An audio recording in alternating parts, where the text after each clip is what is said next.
The scene opens with the events happened 40 years ago, pieces of monster flesh scattered across the ground, the air thick with the smell of battle. Surrounded by chaos, a man stands calmly at the center, while the enraged monsters close in from all sides. A faint blue light flickers near them, growing brighter just as the horde charges. In that instant, a magical barrier forms behind him, and his eyes glow with a sharp brilliance. The barrier suddenly shatters, sending its fragments flying like blades that pierce through the monsters' bodies. A thunderous explosion follows, filling the area with black smoke. As the haze clears, more monsters emerge, taunting the man and calling him small, demanding to know who he is. Floating above the ground, he seems amused, wondering if these creatures have ever heard of the Apostle of Justice, the one who stands against the evil that throws the world into chaos. With his hands clasped and voice steady, he declares himself as Lucas Strawman, the strongest master of humanity who carries 9 stars. The monsters roar in disbelief, unable to accept that a mere human dares to defy them. Lucas only grins, thanking them for giving him the stage, saying that people like him, after achieving their own dreams, can't help but want to protect the rest of the world. His words drip with sarcasm as he calls it a kind of volunteering, and the monsters, furious, think he's too confident in victory. Unbothered, Lucas raises a hand, and a massive magical seal begins to form in the air. He glances down once, then releases the spell, shaking the battlefield with a blinding explosion. When the smoke settles, the monsters lie defeated, their bodies full of holes. Looking down at them with disgust, Lucas mutters that humans aren't weaklings. But before he can move on, a voice from behind mocks him for being too proud. A blinding glow appears as a massive eye opens in the darkness, and the wind howls violently around him. Covering his face from the storm, Lucas looks up as a mysterious figure in a dark mantle lands beside him. The being claims to be the law of this world, the one that suppresses unrest and keeps balance. Its eye glows red as it calls itself a demigod, one of those worshipped by humans as gods. Lucas, unshaken, raises a finger and says he praises no one. But the creature spreads its tentacles wide, declaring that it can no longer stand by and watch him tear apart the laws and order built through ages, its voice rising like thunder across the ruined battlefield. Lucas stares at the strange creature, his expression shifting from disbelief to amusement. He tells it not to make him laugh and questions how a world built on order could ever turn out like this. The creature raises a hand, and in its palm, an eerie eye opens and stares back at him. It remarks that Lucas's powers surpass those of ordinary humans, yet insists that no matter how strong he becomes, a human will always remain just a human. The words barely leave its mouth when the creature lunges forward, seizing Lucas in its grasp and squeezing him tightly. Gritting his teeth, he realizes his focus is slipping. The creature, seeing his stunned face, declares that defying a god is a sin beyond forgiveness. Around them, more monsters are drawn to the glowing figure, their forms swallowed by the radiance as the creature proclaims Lucas's act to be a mortal transgression. In the reflection of its red eye, Lucas's terrified face is visible, frozen in disbelief. The creature's tone turns colder as it warns him to befriend the impenetrable darkness of the abyss, but never to trust it completely, because one day, that doubt will turn inward and consume him. It commands him to return to the void, to live with endless suffering and regret for daring to exist against divine will. Lucas's body trembles as countless demonic hands rise and bind him, their touch cold and suffocating. The creature announces that this is the punishment reserved for anyone who challenges a god, then slams Lucas with overwhelming force into the wall. The story then shifts to the present, where a gray-haired young man lies battered before a sneering stranger. Observing him coldly, the man wonders if the boy thinks he looks poor and mocks him for carrying only a few coins. His gaze lingers on the boy's bloodied face before he cruelly points out that even as the third son of the noble Blake family, he looks nothing like one. With a malicious grin, the stranger says that his birth means nothing, because unlike his successful brothers, he's nothing but a useless worm. Grabbing him harshly by the hair, the man lifts his head, his sneer widening as the humiliation deepens. The stranger remarks with a twisted grin that he still likes the gray-haired boy, even after everything. Nearby, a boy with folded arms watches the scene unfold in silence, his expression unreadable. The stranger goes on to say that being the third son of the Blake family is already shameful enough, yet since the foundation of the academy, this boy has carried the title of its greatest failure. He tightens his grip on the boy's hair, mocking that he's still alive, and with a dark chuckle adds that if he were in his place, he would have been dead long ago. The gray-haired boy's face trembles with anger and despair as the stranger tilts his head and frowns, pretending to analyze his pitiful state.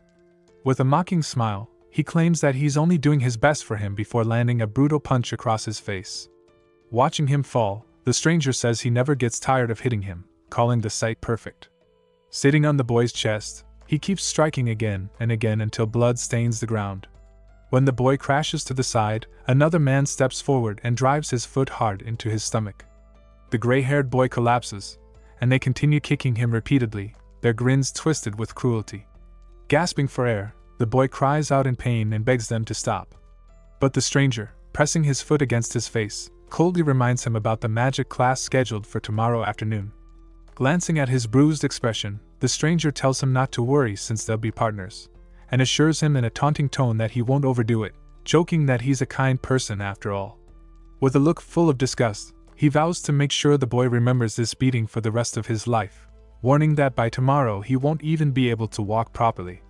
His screams echo through the open street as the stranger waves his hand dismissively, ordering him to go home and sleep well so he can enjoy the fun tomorrow. Looking down at the boy's trembling hand, he laughs that he actually enjoys beating him, calling the moment flawless. As the laughter fades, the gray-haired boy clenches his fists, a fierce desire burning behind his bruised eyes. He wants to become stronger. Far away, Lucas stands suspended in the darkness, bound by the grasp of monstrous hands. Lost in thought, he senses something faint and familiar, as if he's hearing the boy's resolve echo through the void. His gaze fills with pain and exhaustion as he turns his head toward the strange flitches of mana forming nearby. For a moment, he thinks they're hallucinations, yet he isn't surprised. Looking around the strange, endless realm, he mutters to himself that this place could easily drive anyone insane. Turning his gaze toward his cuffed hand, Lucas wonders how long he has been trapped among countless corpses, hundreds, maybe thousands of years. A wearied breath escapes him as he stares ahead at the endless currents of wind raging across the vast emptiness of that place. Lifting his head slightly, he calls out to God, asking if this feeling clawing at him is fear. But before any answer comes, the faint voice of the gray-haired boy echoes inside his mind once more, repeating the same words, his wish to become stronger. Fighting against the pull of unconsciousness, Lucas realizes that this voice isn't a hallucination but a reflection of his own consciousness, an echo of the weakness he once despised. The thought unsettles him deeply, stirring fragments of memories buried in his mind. In that moment, the story shifts to the gray-haired boy, Fry, who stands trembling before a grand throne, his heart pounding. His father's cold voice cuts through the silence, commanding him to disappear from his sight. Shocked, Fry stares at him in disbelief, asking what he just said, and his father repeats without hesitation that he must leave and never return. With a firm, expressionless face, the man declares that he can no longer allow his son to bring shame and dishonor to the Blake family. Horror spreads across Frey's features as the words sink in, his body frozen, his head bowed. Slowly lifting his face, he wonders aloud if being weak is truly such a terrible sin. His father waves a hand impatiently, telling him to stop and reminding him that he has no right to ask such questions. As he descends the steps toward him, his tone grows colder, saying that the Blake family does not tolerate those who fail to grow strong. Standing just inches away, he looks directly into Frey's tearful eyes and declares that he will never acknowledge his existence again, that from this moment on, he is nothing to him. The young man's eyes fill with tears he can barely hold back, his chest tightening as the weight of rejection crushes the last of his hope. As Fry stands frozen, the sound of his father's footsteps fades down the hall, each echo cutting deeper than words ever could. Outside, the faint glow of lamplight spills through the windows of nearby houses, marking the quiet of night. The story shifts to Frey's modest home, where wooden sashes line the windows and the walls are cluttered with sketches and notes for strange mechanical inventions. On the desk lies a small photograph of Fry, smiling faintly, a memory that now feels distant. Sitting alone, he lifts a glass jar in trembling hands, lost in a storm of thoughts. His mind drifts toward the idea of ending it all, the weight of despair pressing against his chest. His fingers shake as he thinks about death, realizing how terrifying it truly is, even when the pain of living feels unbearable. Far away, within the dark void, Lucas remains bound in the grip of monstrous hands, his body motionless. The creature before him watches closely, its voice calm yet cruel, urging him to keep doubting, to doubt everything, again and again. Lucas's eyes widen in shock as the being leans closer, its tone turning sharp as it predicts that he will one day even doubt his own existence. The words strike deep, and Lucas snaps, shouting for it to be silent. Struggling to break free, he demands to know what kind of god it truly is, one that speaks of order and law while creating such a broken world.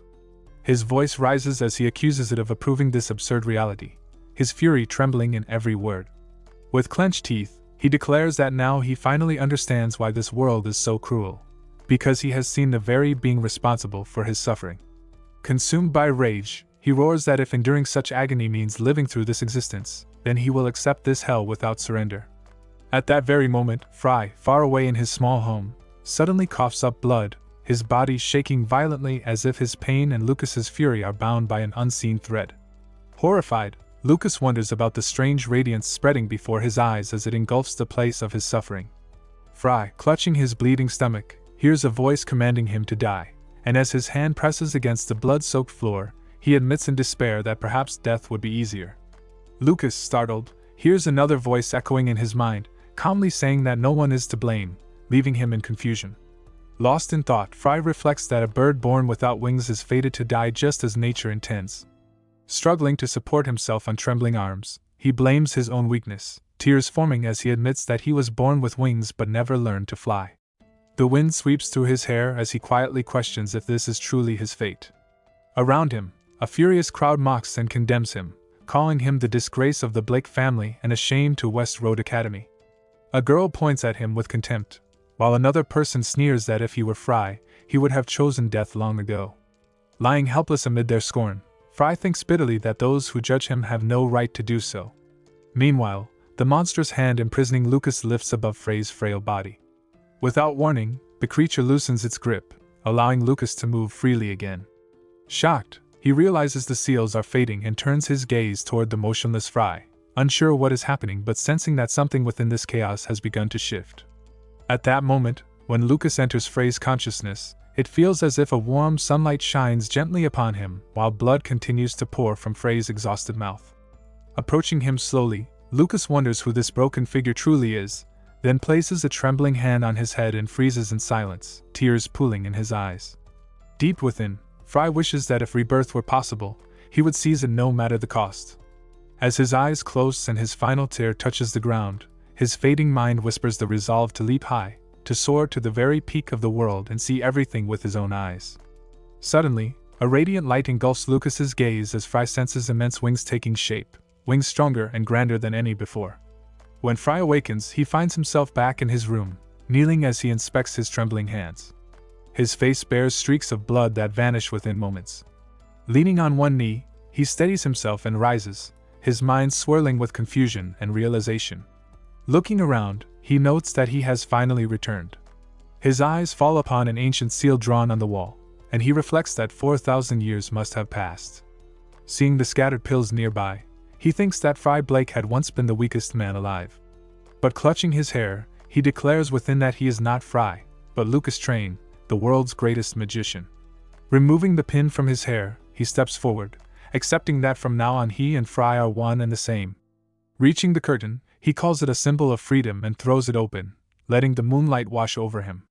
Standing by the window, he raises his finger toward the glowing moon, addressing the demigod who dares to call himself a god. With calm determination, he tells him to wait a little longer, for soon he will devour that false god whole. His gaze hardens as he vows to pay him a visit in due time. A bright moon rises high above the silent city, casting its glow upon the house where Lucas's silhouette stands, his body wrapped in swirling streams of mana.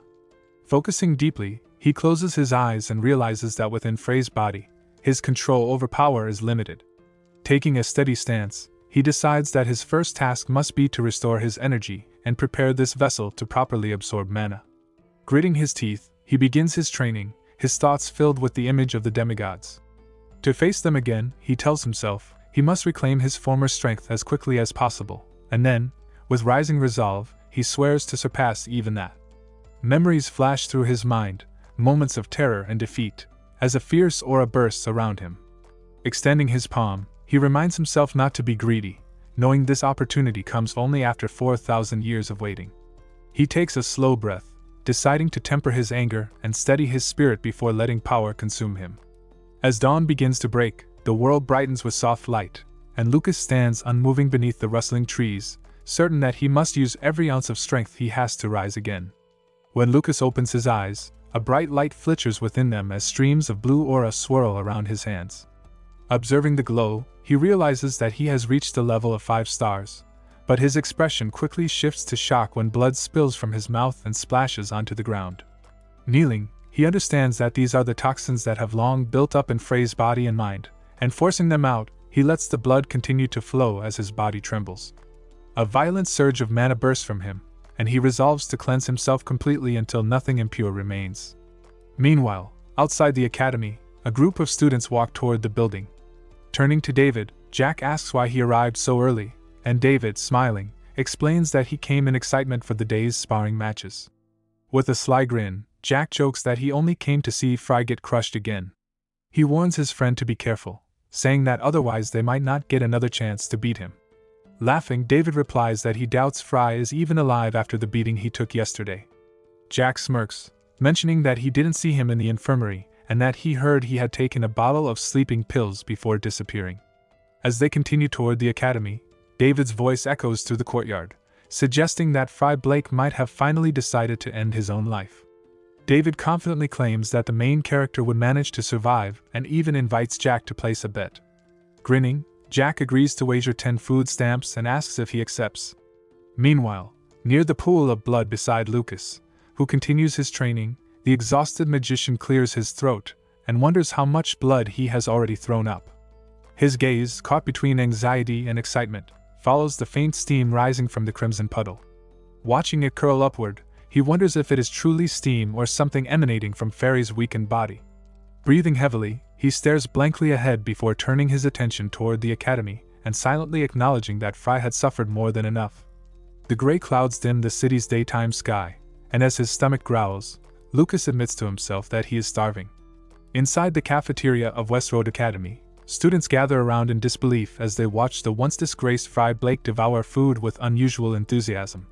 Whispering among themselves, some joke that he must not have eaten in a week. Cutting into a piece of meat, Lucas quietly comments on how delicious it tastes and marvels at how even simple soup feels heavenly. Continuing to eat, he reflects that after 4,000 years, anything would taste amazing. Someone in the crowd mutters in disbelief that Fry Blake is sitting there alive, considering the sight impossible. Sunlight streams through the tall windows, glinting off his face as he continues eating, lost in thought, wondering whether an old magician like him should really be mingling with these young students. Still, he reasons that in his current situation, there is no better choice. After all, Fry is not truly 4,000 years old. Looking forward, he decides he must first learn how this world now operates. As he approaches the classroom, the silhouette of the demigod briefly flashes in his mind, casting a shadow over his thoughts.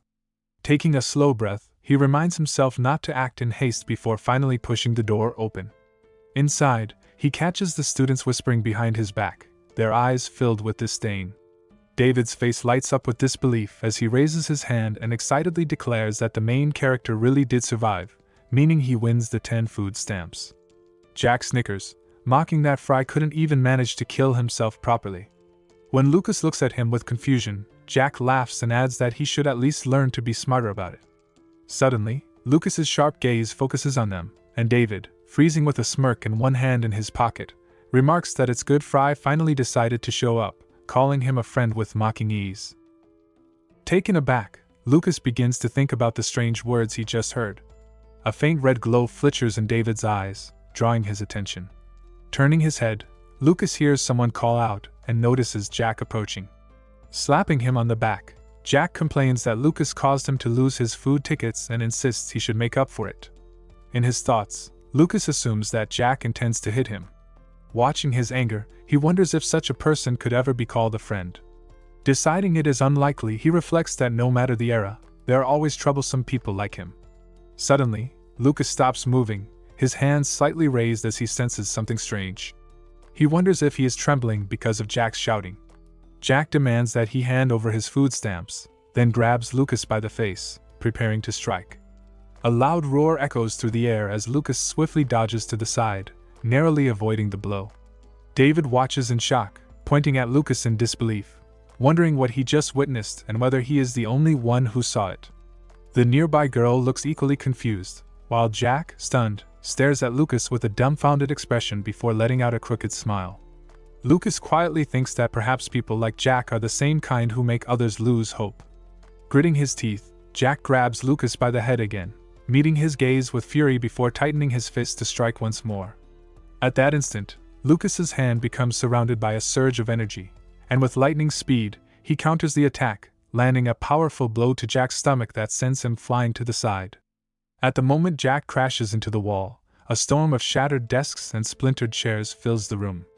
Steam rises from his body as he lies slumped against the wall, his face streaked with blood and scratches. With his hands casually in his pockets, Lucas watches him in silence. Seeing his calm expression, the other students can hardly believe how easily Jack was thrown across the room. Still frozen, Lucas stares blankly ahead before lifting a hand to his face, feeling a mix of shame and disbelief at what he has done to a fellow student. He mutters to himself that perhaps Fry should consider this incident a rare favor from humanity's strongest archmage. A faint grin forms on his face as he keeps his hand over it. Around him, a group of academy students watch in stunned silence while David stares at Lucas in utter shock, unable to believe that someone who seemed so weak could deliver such a blow. The expressions of the others are clouded with confusion, and the girl's face turns pale with horror. Moments later, a man enters the room, asking about the noise. With his hands clasped behind his back, Professor Dio waits for an explanation. A student standing beside the unconscious Jack nervously reports that he suddenly collapsed and has not moved since. Growing wary, Dio kneels to inspect him, his eyes narrowing as he notices faint traces of mana on Jack's body. The realization leaves the professor visibly shaken, and he silently wonders who could have used such powerful magic, knowing none of the teachers at the academy possessed that ability. The room falls quiet, the students sitting tensely at their desks, waiting for what will happen next. Finally, Professor Kevin leans on a nearby wooden table and calmly declares that while Dio tends to Jack, he will take charge of the class. Kevin assures the class that Jack is only unconscious and not in any real danger, adding that he should regain consciousness by evening, and there is no need for concern. His face curls into a smug grin as the tense students glance nervously around the room. Turning his gaze toward the audience, he quietly admires the atmosphere of the classroom, thinking it feels especially pleasant with so many female cadets present. His eyes linger on Isabella, and a faint blush creeps onto his cheeks as he notes her beauty. But then his attention shifts, and he freezes when his gaze lands on Lucas, who sits calmly, reading a book. Nearby, a girl mutters in irritation that she despises Professor Kevin, calling him a pathetic worm who bullies younger students, while another warns her to stay quiet or he might hear. Lucas lifts his head, slightly puzzled as Kevin approaches him, asking if something is wrong and commenting on how unusual it is to see him in class. With a smug smile, Kevin observes him closely, deciding that his frail appearance makes him look like nothing more than a bookworm. Folding his arms, Lucas politely apologizes, saying he has been busy. The same girl scoffs and calls the professor disgusting, adding that Lucas rarely attends because Kevin is too irritating. Amused, Kevin smirks and asks if that means he considers other things more important than attending his lectures. Lucas replies with a calm smile that this is indeed the case, remarking that he is, after all, in the prime of his youth. The professor's face twists with anger as some students whisper in disbelief, urging others not to laugh or they might get in trouble. Turning sharply, Kevin mocks Lucas, saying that he must also agree he is at the peak of his youth, then declares heatedly that his lessons are far from unimportant. The students glance between them nervously, fearing that Lucas has just invited serious trouble. Composing himself, Kevin asks if Lucas has been keeping up with his studies and, glancing toward Isabella, requests permission to pose a few questions. With a contemptuous grin, he adds that if Lucas fails to answer even one, he must admit to defiant behavior as a student of West Road Academy. Surprised by the sudden challenge, Lucas listens as Kevin asks his first question, to list the 3 main weapons of the evil warrior king Cassigen. Hearing the name, Lucas's expression tightens, and with a look of growing unease, he asks in disbelief if the professor truly means Cassigen. 4,000 years ago, the high mountains blanketed with fresh green grass stood tall amid dense forests where Cassigen, man, stood on a rocky cliff gazing over the vast landscape. Opening his palm, he summoned a red magical glow that shimmered intensely before clenching his fist, causing a thunderous crack in the air. Bending his knees and thrusting his glowing fist forward, his body ignited with fierce flames as strong air currents gathered around him, bursting outward in shockwaves. The forest trembled as his blazing magic tore through the terrain, carving through trees and earth alike before striking a distant mountain. A massive explosion followed, shattering the rocky surface and leaving behind a gaping hole in what was once a serene landscape. The ground smoked where the blast had passed, and Cassian exhaled slowly, lowering his arms. From behind, a calm yet scolding voice told him to restrain himself and not destroy the mountains or leave the forest's creatures homeless. Turning, Cassian saw Lucas, a man carrying a bag over his shoulder, his face set in seriousness.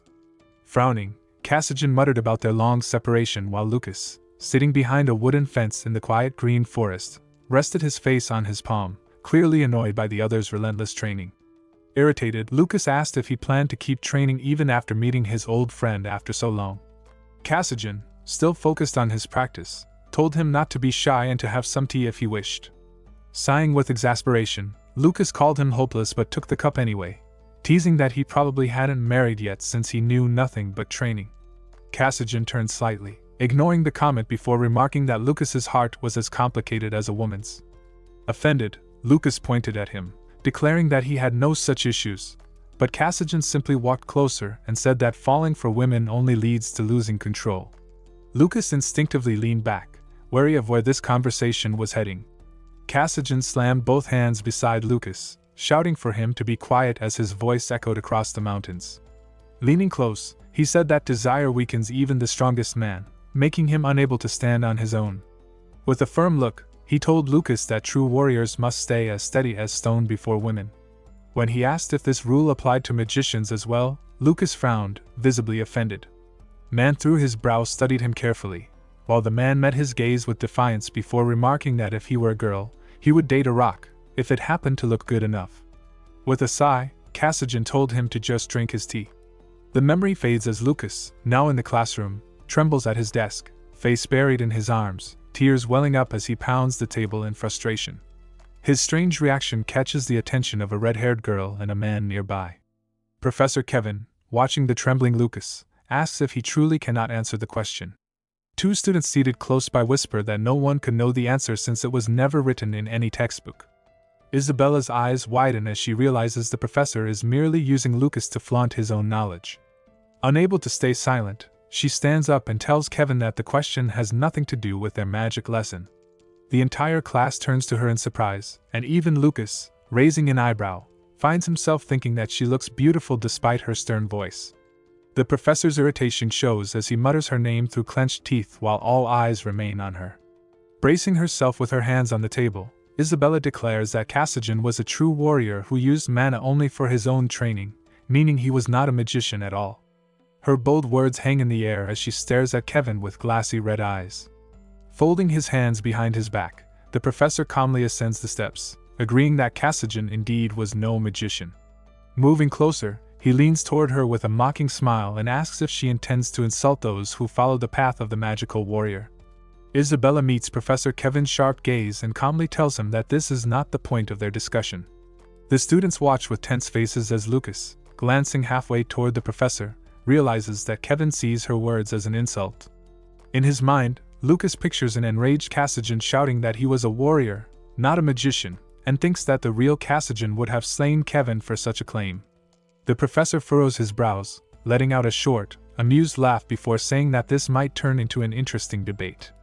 Isabella's eyes widen when he suddenly places a hand on her shoulder and suggests they continue the discussion privately in his office.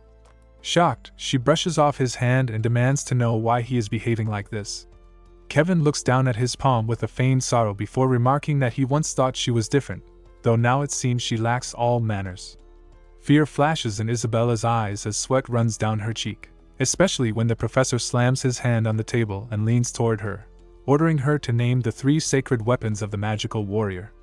Before she can speak, a student from the front row blurts out the answer, saying they are King Ho's gloves, the giant's belt, and the necklace of the storm.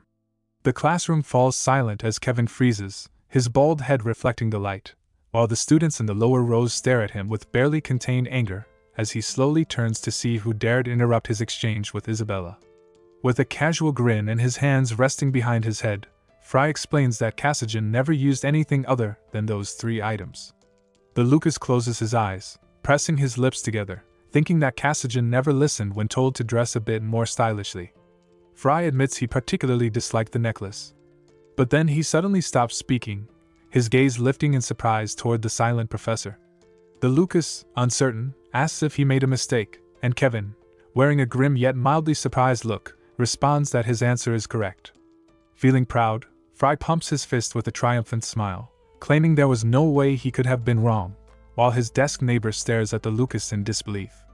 As he reaches toward the cadet sitting next to him, whispers spread around the room about how Fry seems unusually strange today. Narrowing his eyes and wrinkling his nose, Kevin turns toward Isabella, who nervously presses her hand against her chest. The professor remarks with a polite smile that she appears unfamiliar with the class's proper behavior, then suddenly grabs her wrist and orders her to come to his office. Isabella, frightened and teary-eyed, looks at him without saying a word, while the Lucas observes everything with quiet disdain. Trying to draw attention away, Fry mentions that Cassian often said that loving women carries a dark intention that ruins a person's self-control. The cadets look stunned, and Kevin raises an eyebrow as Isabella's eyes widen.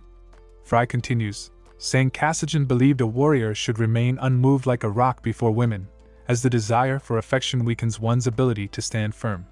The professor looks shocked when Fry adds that anyone failing in these matters is no better than an animal. With a cold tone, Kevin asks what he means, and the boy calmly replies that he is only repeating what he heard. Then Fry says perhaps Cassian was slightly wrong, adding that Kevin stands perfectly on his own 2 feet. At that, the professor, still clutching Isabella's wrist, freezes in disbelief, his expression tightening with anger.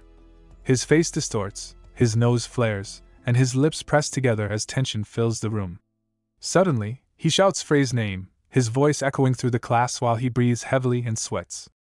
Isabella stares at Fry in shock as Kevin lets go of her wrist, demanding to know if Fry has lost his mind after answering just one lucky question. He doubts that someone so reckless could go far in the academy, and warns that if Fry is wrong about any of this, he will have to take full responsibility as a cadet. The Lucas meets the professor's glare with a faint smile and half-closed eyes, calmly saying he will now move to the next question. Kevin stands frozen, sweat dripping, mouth agape in shock, his small eyes wide in disbelief. The cadets around him share his panic, some clutching their heads in astonishment. David freezes, red eyebrows knitted tightly, while Isabella, raising her hand to her face, looks genuinely frightened. Lucas leans back slightly, grinning with bold confidence, his relaxed posture radiating calm audacity, though his legs give way, forcing him to grab his desk in surprise at the correct answer. The professor, drenched in sweat, opens his mouth in horror, realizing even the academy's teachers do not fully know the history of the era of light. Doubting for a moment that Fry could be such an exceptional student, Kevin watches as the Lucas claps his hands in delight, announcing it is time for lunch. The professor flinches as Fry slams a hand on the table, rising from his chair with a slight smile, asking if Kevin has any more questions, adding that while solving problems is fun, he is hungry. Kevin trembles, a fearful grimace on his face, unable to comprehend how this young man could know the full history of 4,000 years ago in such detail. Lucas meets the professor's gaze calmly, a soft smile on his face, while Kevin, still shaking and sweating, clenches his teeth, then lowers his gaze and loosens his jaw, looking utterly lost. In a trembling voice, Kevin admits that it is enough, and Fry immediately dashes out toward the cafeteria, cheering about a job well done. Kevin appears traumatized by the events, while Isabella, stunned, stares with wide red eyes. Outside, the sun shines over the academy grounds as cadets walk about. Isabella catches up to Fry, who strolls with his hands in his pockets, happily humming about delicious food. When she asks if he is going to dinner, Lucas falls silent, turns slowly, and fixes her with a cold gaze, his expression showing displeasure as he patiently waits for the red-haired girl's question to continue. Lucas, who had just been happily humming about a delicious meal, now looks upset, his expression tense. Isabella stays silent, her eyes fixed on him, still hoping for an answer. When Lucas silently turns and starts walking, Isabella flinches, surprised that he is ignoring her, and bows her head slightly as she watches him go, a light blush rising on her cheeks. She follows him, and Lucas keeps his hands in his pockets, walking without acknowledging her presence, while Isabella continues behind him undeterred. Suddenly, Lucas drops his head, pressing a palm to his face, then spins around angrily, demanding why Isabella is following him. Calmly, she explains that she is heading the same way for lunch. Lucas points at her, questioning why she speaks so oddly, and she explains that it is a family custom, asking him to understand it. The cadets enter a tall, multi-story white building where the tables are filled with a variety of delicious dishes, from French fries to soup. Isabella opens her mouth in shock, asking if Lucas can really eat all of it alone. Lucas replies that after fasting for 4,000 years, every meal is to be worshipped, clapping his hands and wishing bon appetit. Isabella, puzzled by the mention of 4,000 years, asks what he means, and Lucas, biting into a piece of meat, casually says that he knows nothing. Lucas, still focused on his meal, asks why Isabella continues to bother a very hungry man. Isabella, bowing her head shyly, explains that Lucas would not misunderstand her because she simply could not find a proper place to sit. She takes a small piece of meat and asks how Lucas knows the history of the era and the world. Lucas, stuffing bread into his mouth, listens as Isabella explains that 4,000 years ago the era of the 4 greatest people began, named so because they were the most powerful magicians in history. Lucas chews his food, looking at her skeptically, then closes his eyes and lowers his head, telling himself to just breathe. Observing Isabella, whose face shows no emotion, he concludes that 4,000 years have passed and magical development has mostly degraded. Frowning, he considers that the demigods may have caused this. Isabella eats carefully and silently, then names the 4 luminaries of magic history: the greatest warrior Cassigen, the sage Schweitzer Wilsmane, the Black Witch Iris Founder, and finally the strongest magician, Lucas Traumen, who is Isabella's idol. Hearing this, Lucas freezes, his gray eyes widening in shock. Isabella, with wide eyes, insists that Lucas Traumen truly was a great man and adds that she would ask him to marry her if he were alive. At this, Lucas drops the bread from his hands. Lucas, choking and spitting food from his mouth, laughs uncontrollably while Isabella stares at him in bewilderment, asking why he reacted that way. Lucas, wiping away tears, explains through laughter that she is so young and already talking about marriage. Isabella, offended, asks how he could say such a thing, and Lucas adds that his older brother was never interested in children. Isabella sweats and blushes, shouting that she never asked him to marry her. Other cadets, overhearing the loud conversation, are confused that the two are having lunch together. A cadet asks a red-haired cadet if he saw Isabella following Lucas, and the red-haired cadet, shocked, recalls that this is the same smug girl who recently competed for first place at the academy. Crossing his arms, he notes that even Dale had been rejected by Isabella multiple times, but the cadet orders him to be quiet, having seen it with his own eyes. David, observing them with furrowed brows, looks worried as the 2 cadets walk away, seeing Isabella blushing and Lucas smiling at her. David quietly complains that Lucas is incredibly annoying today. Isabella, carefully slicing fried sausage, begins talking about the last question Professor Kevin asked. Lucas, chewing with satisfaction and holding bread in one hand and 3 sausages in the other, listens without interrupting as Isabella explains the 3 directions of research by the sage Shui. Lucas, curious, asks what she means. Isabella says that Lucas answered by naming assimilation, evolution, and conflictology, and before that, she only knew about assimilation and evolution. Lucas, cheeks full of food, looks at her in mild fear as she confidently slams her palm on the table and asks him to explain the latest research. Lucas, placing another empty plate in a tall stack, asks about her current level of development. Isabella replies that she is 3-star level. Lucas, with cheeks still stuffed, raises an eyebrow and notes that 3 stars is impressive for her age. Isabella comments that Lucas speaks like someone who has lived a long life. Lucas picks up a large flat plate and replies that he has indeed lived a very long life while finishing the plate. Isabella, surprised, asks if they are the same age, and Lucas wipes his mouth and gives her an ambiguous answer, holding a pile of empty plates. Leaning back in his chair, Lucas sighs, saying he is full. Isabella, shocked at how quickly he ate, stands up while Lucas, belly noticeably larger, takes the stack of dirty dishes in one hand and remarks that she eats too slowly. Isabella, excited, asks about the essence of studying conflict management, and Lucas, indifferent, replies that she should read books because he is strong in practice, not theory.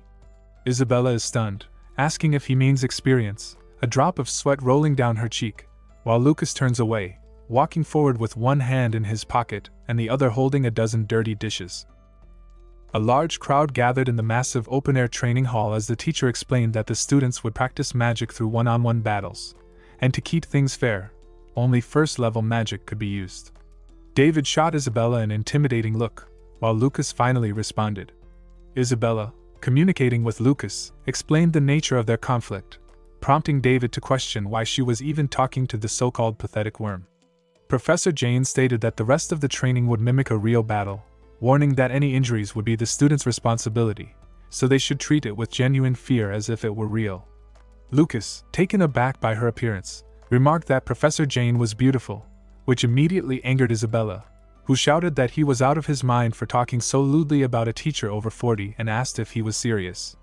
Lucas, with obvious lust in his tone, repeated that she was beautiful and told Isabella that she should learn from her, claiming this was the definition of perfect feminine beauty. Isabella, shocked, accused Lucas of having a fetish for older women. Cadet David squared off against Cadet Lucas for the first battle, and Lucas calmly met David's angry gaze. David asked how he was feeling, claiming he might die without waiting, and added that he had been looking forward to this so much yesterday that he couldn't sleep, but Lucas simply walked past him toward Professor Jane, leaving David and the other students stunned. Lucas approached Jane, took her hand with one hand and placed the other around her waist, explaining that he had been asleep for a long time and had only just realized the reason for his awakening was to meet her, which shocked the professor. Turning back to Cadet Lucas with concern, Jane was reassured as Lucas said that even though he might look a certain way, he was still young at heart, and asked what she would say. Isabella, observing, wondered what he was talking about, and Lucas, looking at Jane with affectionate eyes, asked if she would share a meal with him that evening.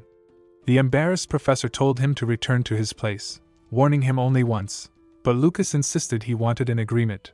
If he won the fight, she would treat him to dinner. The students shouted that he was crazy, pointing out that he could barely use one-star magic and yet claimed he would defeat a 3-star David. Professor Jane winked at Lucas in agreement, and Lucas, satisfied, returned to his place, reminding everyone that she had promised, while Professor Jane internally flinched, questioning her own actions. Lucas returned to his place, calm and unbothered, while Isabella silently followed, still hoping he would respond, though internally trying to steady her fluttering heart. Cadet David, noticing this, asked Lucas if he had gone mad, noting he hadn't realized Lucas liked Jane, and teasingly suggested canceling the fight. Lucas, grinning while warming up, asked why he would cancel the battle. David, still incredulous and questioning whether Lucas had slept enough to comprehend the situation, grew impatient. Lucas, casually picking his nose, barely acknowledged him. David then threatened Lucas, outlining a gruesome plan, tearing out his vocal cords, crushing his limbs one by one so he couldn't resist, insisting this would be fun and claiming today would be Lucas's last day standing. Lucas calmly replied that first-star magic couldn't deal that much damage to him. The professor then shouted that the battle was beginning, and the students cheered for David. David, seething with stone rage, raised sharp stones from the ground into the sky, shocking the students. Isabella, alarmed, questioned Professor Jane about the use of higher-level magic, but he assured her the rules were not broken. Isabella, with tears on her cheek, asked how that was possible. David explained that stone rage was a secret family technique, usable even by a first-level magician if all conditions were met. Lucas laughed, noting that it was a symbol of the family, and used it to mock opponents. When David asked if he was afraid, Lucas calmly summoned a magic rocket in his hands, drawing gasps from the spectators. Lucas examined the rocket, noting its bright color, and David mocked him, asking if he intended to stop the stone rage with a simple magic missile. Unfazed, Lucas clenched his fist, launched a magic missile with a flitch, shattering all the stones and hitting David squarely in the throat, sending him flying several meters. Lucas stood victorious, his gaze fixed on David, while the other students watched in shock and fear, though the professor seemed quietly pleased with the outcome. David tried to speak but his voice failed him, whispering that it was far too noisy here. From above, 2 onlookers observed the fight. A brown-haired boy smiled, noting that this was a practice using class magic, while a yellow-haired boy silently held a cobblestone in his hand. David attempted to protest, but Lucas calmly told him that using secret techniques in such a way, which tarnished his family's reputation, was foolish and shameful. David, tears in his eyes and foam at his mouth, glanced at Lucas with one eye, recalling the threats he had made earlier about crushing vocal cords and limbs. Lucas summoned another magic missile, and David, expecting the hero to stop and apologize, realized too late that he had regained his voice. Lucas then kicked the missile into David's kneecap, shattering the bones, leaving him in unbearable pain, unable to do more than gesture for Lucas to stop. Lucas, grinning, asked what was wrong, pointing out that David had chosen this scenario himself and asking if he enjoyed it. Isabella, shocked, insisted this was too extreme, telling Professor Jane that the winner was already decided and requesting the fight be stopped, noting that David had not surrendered but simply lost his voice. Professor Jane replied firmly that opponents must fight as if it were a real battle, upholding the rules of the match. Lucas reminded David that the path of a master of magic could not be walked by hesitating in dangerous situations, causing Isabella to lower her gaze in frustration. Looking at the prone David, Lucas admitted he enjoyed mocking him, but noted that David did not seem suited to play the victim, observing that people like him calling themselves magicians made the world worse. Approaching the frightened boy, Lucas bent down, grinning, and clarified he had only been joking, asking if David really believed he would crush all his limbs. Turning away, Lucas added that he was kind, teasing that perhaps just his legs would have sufficed, which briefly relaxed David. Then Lucas mischievously reminded him there were 2 legs and summoned a magic rocket, sending it toward David, prompting the brown-haired onlooker to comment that Lucas was impressive. In the castle, whispers spread that Fry Blake had defeated David, and classmates saw the battle firsthand. With David's broken leg, he was sent home. Other students debated whether David could still become a wizard, and some admitted he deserved it for his disgusting behavior. The academy atmosphere brightened, though questions arose about how Lucas had won and whether he had made a deal with the devil. Student approached Lucas, asking if he was Fry Blake, and Lucas inquired who he was. The 4th-year student, Dimon, inviting Lucas to join the Trauman Brotherhood. When Lucas asked about it, Dimon said anyone studying at the academy had likely heard of them, covering his face, and explained that only elected students could join.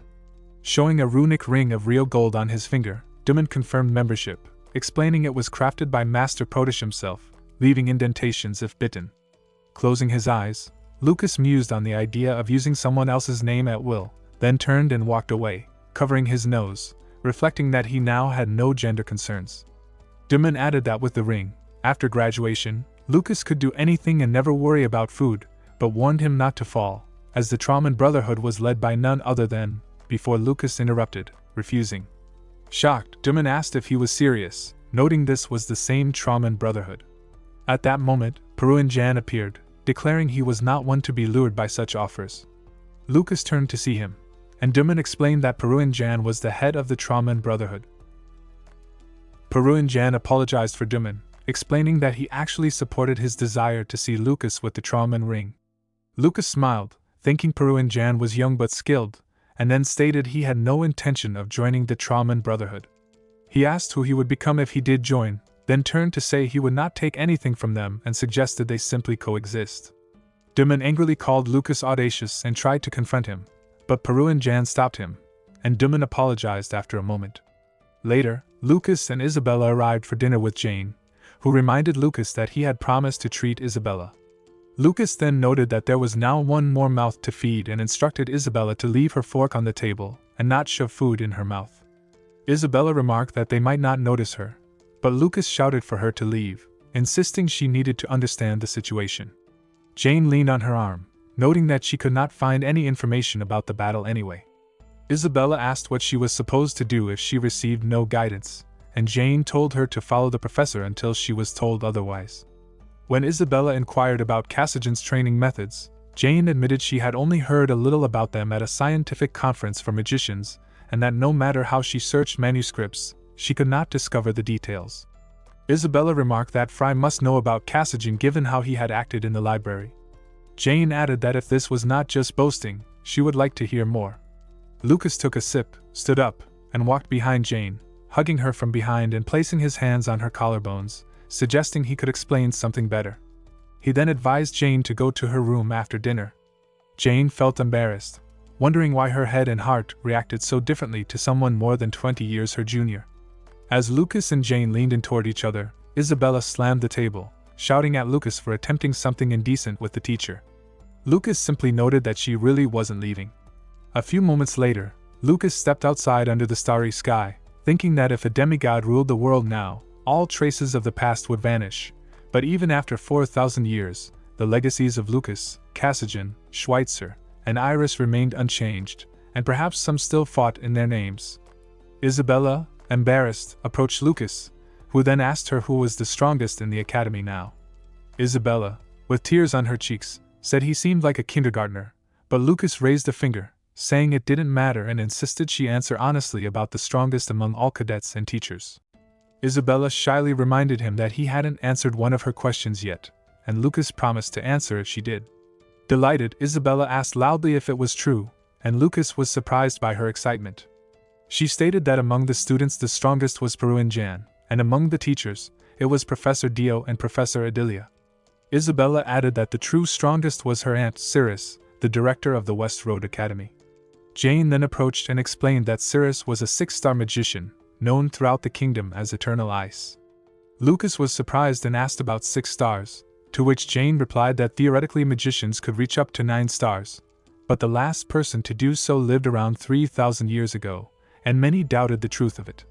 8 stars was considered the practical limit, and even magicians with 8 stars numbered fewer than 10 worldwide, making 9 stars essentially a legend. Lucas then asked if the magic protecting the academy had been created by the director, and Jane said she was not certain but guessed that it probably was. Lucas thought that something about this did not feel like 6 stars, and that Cirrus might know more than she revealed.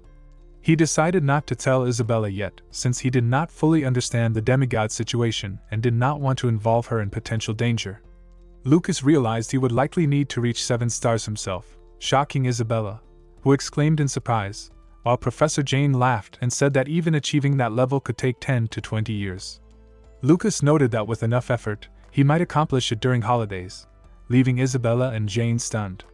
Jane laughed, remarking that dreaming was harmless, and Lucas looked at Jane, who winked at him in response.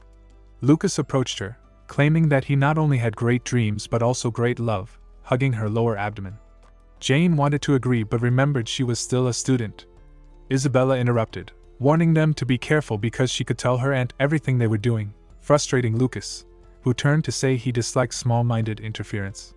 Isabella pressed him about the little ones, and Jane simply echoed Lucas, prompting Isabella to shout for clarification, but Jane replied nothing. Lucas resolved not to rush and focused on what he could manage now, gazing at the moon and reflecting that this was the path of the 6 stars. 2 weeks later, David arrived at the academy, shouting as he searched for Fry, furious that he had run into him, unaware of what Lucas had done, and declaring that he could not lose to such a mediocre opponent. He swore he would kill Fry, shocking all the students, while Lucas calmly sat reading a book, ignoring the commotion. David threatened to gather everyone to deal with Fry, prompting Lucas to summon a magic missile and fire it at him, sending him flying several meters and breaking the bridge of his nose. A voice commented that this was necessary to ideally raise the bridge of David's sagging nose. Back in class, a student asked about the bridge of the nose, and Professor Kevin explained that it needed to be perfectly raised. Lucas walked through the academy, thinking that this was trivial and that he did not expect much from these boys, but they should at least meet some standard, given that this was the prestigious West Road Academy. He reflected that in order to get Fry accustomed to using mana and his body, more battles were necessary. Then a man's voice came from behind, and Lucas asked him to stop, questioning if he was the one who had turned David into a rag and told him to leave. Lucas did not yet understand what would happen as the man revealed himself to be 4th-year student Alex. Lucas asked Alex if he was skilled in magic, and the two moved into an abandoned building crowded with people. Alex expressed how people like Lucas angered him, especially regarding what he had done to his brother David, whom Alex cared deeply about. He brought up David's broken leg and nose, questioning how Lucas would take responsibility. Lucas asked if he was trying to intimidate him. He thought to himself that these were just little ones.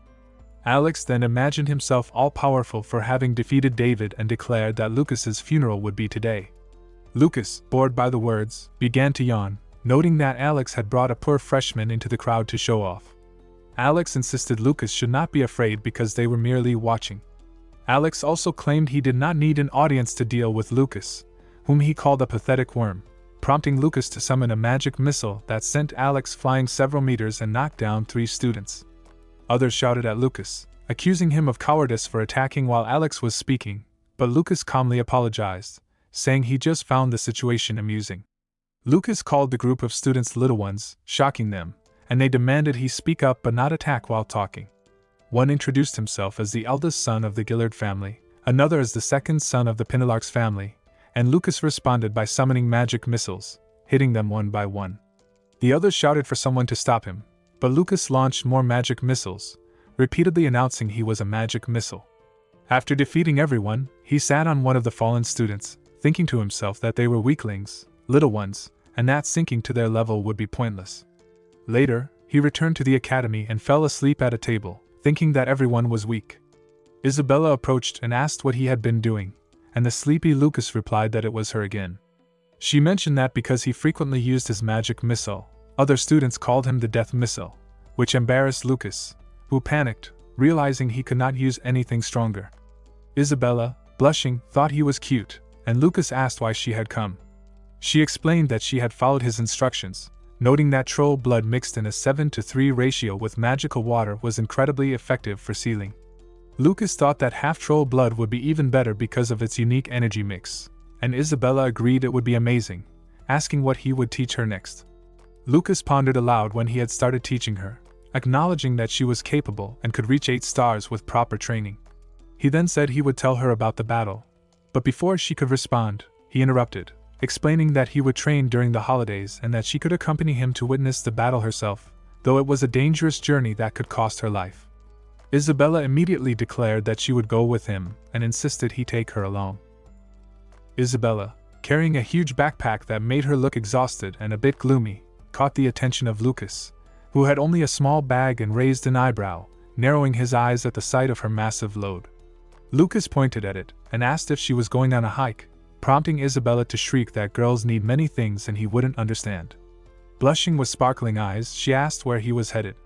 Lucas closed his eyes, scratched his head, and said he needed to think about it. When he mentioned he was going to the mountains of Hispania, Isabella screamed in shock, warning that the place was so dangerous it was called a paradise for monsters.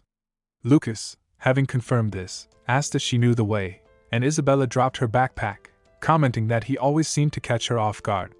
She unfolded a large map with flushed cheeks, studying it with him, and explained that even using the rapstone the journey would take about a quarter of a day, and they would encounter countless terrifying monsters along the way. When Lucas asked if she was afraid, Isabella slung her backpack back over her shoulders and told him not to underestimate her, noting that she never expected the journey with him to be calm or safe. Lucas remained silent for a moment, pursing his lips, then asked about the rapstone, and Isabella explained that it was a method to move long distances instantly. He thought aloud that the world had improved over the past 4,000 years, and Isabella, turning around with excitement, listened as Lucas reflected that while magic remained the same, industry had advanced significantly, explaining why students were now weaker. Watching birds fly overhead, Lucas concluded that creating a rapstone was a tempting idea and that the modern world was very convenient. Isabella, cheeks flushed, added that the downside was its high cost, surprising Lucas, who had assumed it would be free, and he asked her how much it actually cost.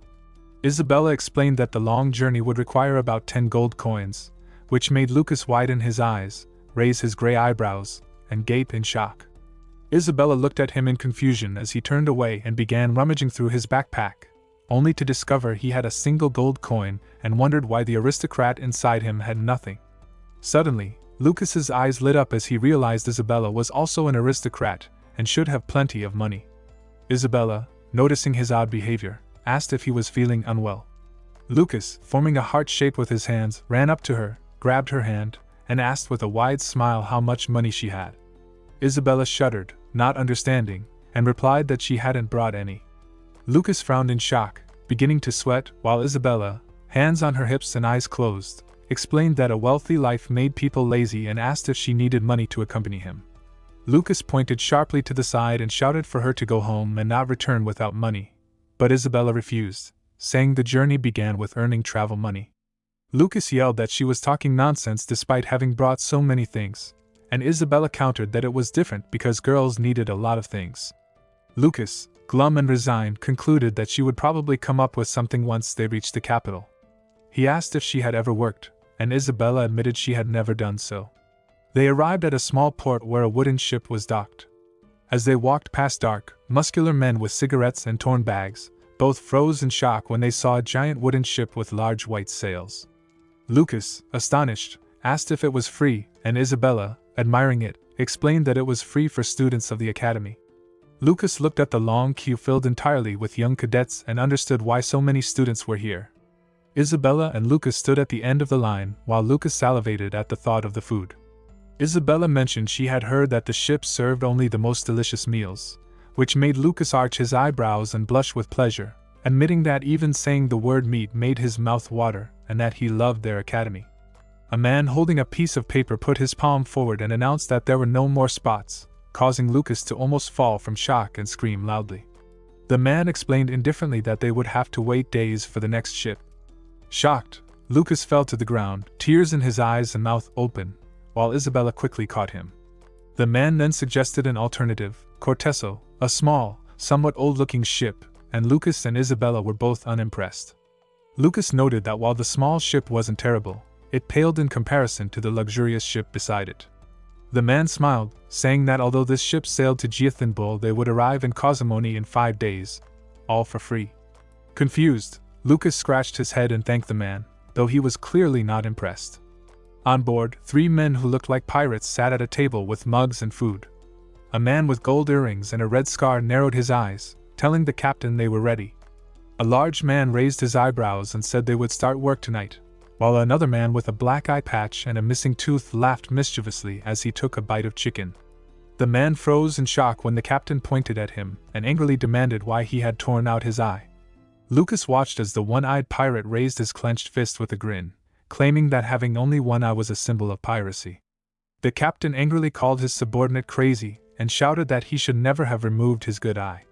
A man, knives on his shoulder, laughed and asked if anyone in the bloody crew was normal. The captain hummed thoughtfully, then pointed his ringed finger at a map of the area, telling the pirates that today their target was a ship sailing to Jiathanbul, and they would strike when it passed the Oscar Islands. Other pirates chuckled about the profit they would make that night and hesitantly asked for the ship's name. The captain, furious, ordered him to listen carefully if he wished to keep his remaining eye, and then stated that the ship carrying children from wealthy families was called Corteso. Isabella and Lucas boarded the ship and began inspecting it. A man in a black hat introduced himself as the captain of Mac Martinez, greeting them politely. Isabella noticed the crew busy at work and commented that without this ship, their hands would have been tied for 4 days. She asked delicately why such a magnificent vessel had so few passengers. The captain explained that the ship sailed near the Oscar Islands, a region frequented by pirates, which startled Isabella, but he reassured her not to worry. He added that although the ship was protected by only 2 warships, each had a 4-star magician on board. A girl in blue clothing generated magical currents on one ship, while on the other, a man in armor with rings of fire around him stood ready. Mac noted confidently that no matter what the pirates attempted, the ship would remain safe. A girl with her lower face hidden behind a blue cloth looked focused as a black-gloved hand surrounded by fire hovered in front of her. Isabella smiled, impressed that these master magicians made the defense reliable, while Lucas yawned so widely that tears formed in his eyes. Mac explained that if the pirates were reasonable, they would never dare attack a ship guarded by Imperial warships. Suddenly, the captain's expression froze, thick eyebrows furrowed, as he noticed something beside him. Isabella stiffened in fear, while Lucas, standing behind her, remained calm and almost disinterested. Sailors ran in panic, shouting that pirates had been spotted in the open sea. A massive black ship bristling with cannons emerged, and both Isabella and Mac were alarmed by the sight. The captain's subordinates shouted about the warships, and Isabella remained motionless, eyes wide in horror, while Lucas frowned in concentration, assessing the situation as the warships carrying the 4-star magicians were destroyed and sunk. From the deck of the pirate ship, the sea robbers scanned the passengers and crew of Corteso's ship, their 5 cannons ready for action. The captain laughed loudly in excitement at the thought of attacking and plundering. Earlier, the pirates had spotted Corteso's ship on the horizon, guarded by warships, and watched closely as the one-eyed subordinate panicked while the captain observed through a spyglass, noting the potential problems posed by the 2 warships. The man stayed calm, standing silently as the others fidgeted. The captain then told the subordinate that they had a special guest for the situation. On the deck, a wizard stood with his back to the pirates, wearing a long black robe that spread streams of magical energy outward, and behind the robe was a living skeleton with glowing violet eyes, speaking furiously in an unfamiliar language while forming energy balls in its hands. The captain introduced the skeleton as Lich Dullard, explaining that he was valuable and allowed the pirates to take their share.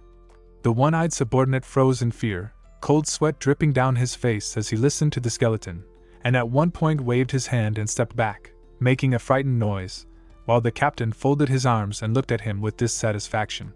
The Mohawk pirate complained that the subordinate was acting like a child, while the man scratched his head guiltily. The one-eyed subordinate admitted that he had heard stories of a lich who did not fear death, but seeing one alive was far more terrifying than he had imagined. The man raised his hands, admitting that he thought the captain was crazy for deciding to attack Corteso's ship while it was protected by 2 military vessels, and the captain replied menacingly that if he did not stay silent, he would tear out his remaining eye, glaring at him with displeasure. The subordinate quickly gave a thumbs up, praising the captain as a pioneer for signing the contract with Lich Dullard, and the skeleton closed its eyes and laughed contentedly.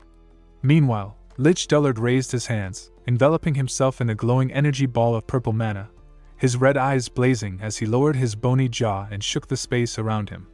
The skeleton mage furiously activated Ice Spear, and sharp ice blocks emerged from a magical portal, looming above the 3 ships. The sorceress guarding one of the warships froze in shock at the sight of the ice weapon, while the magicians on both warships accompanying Corteso looked up in horror, questioning what hovered above them.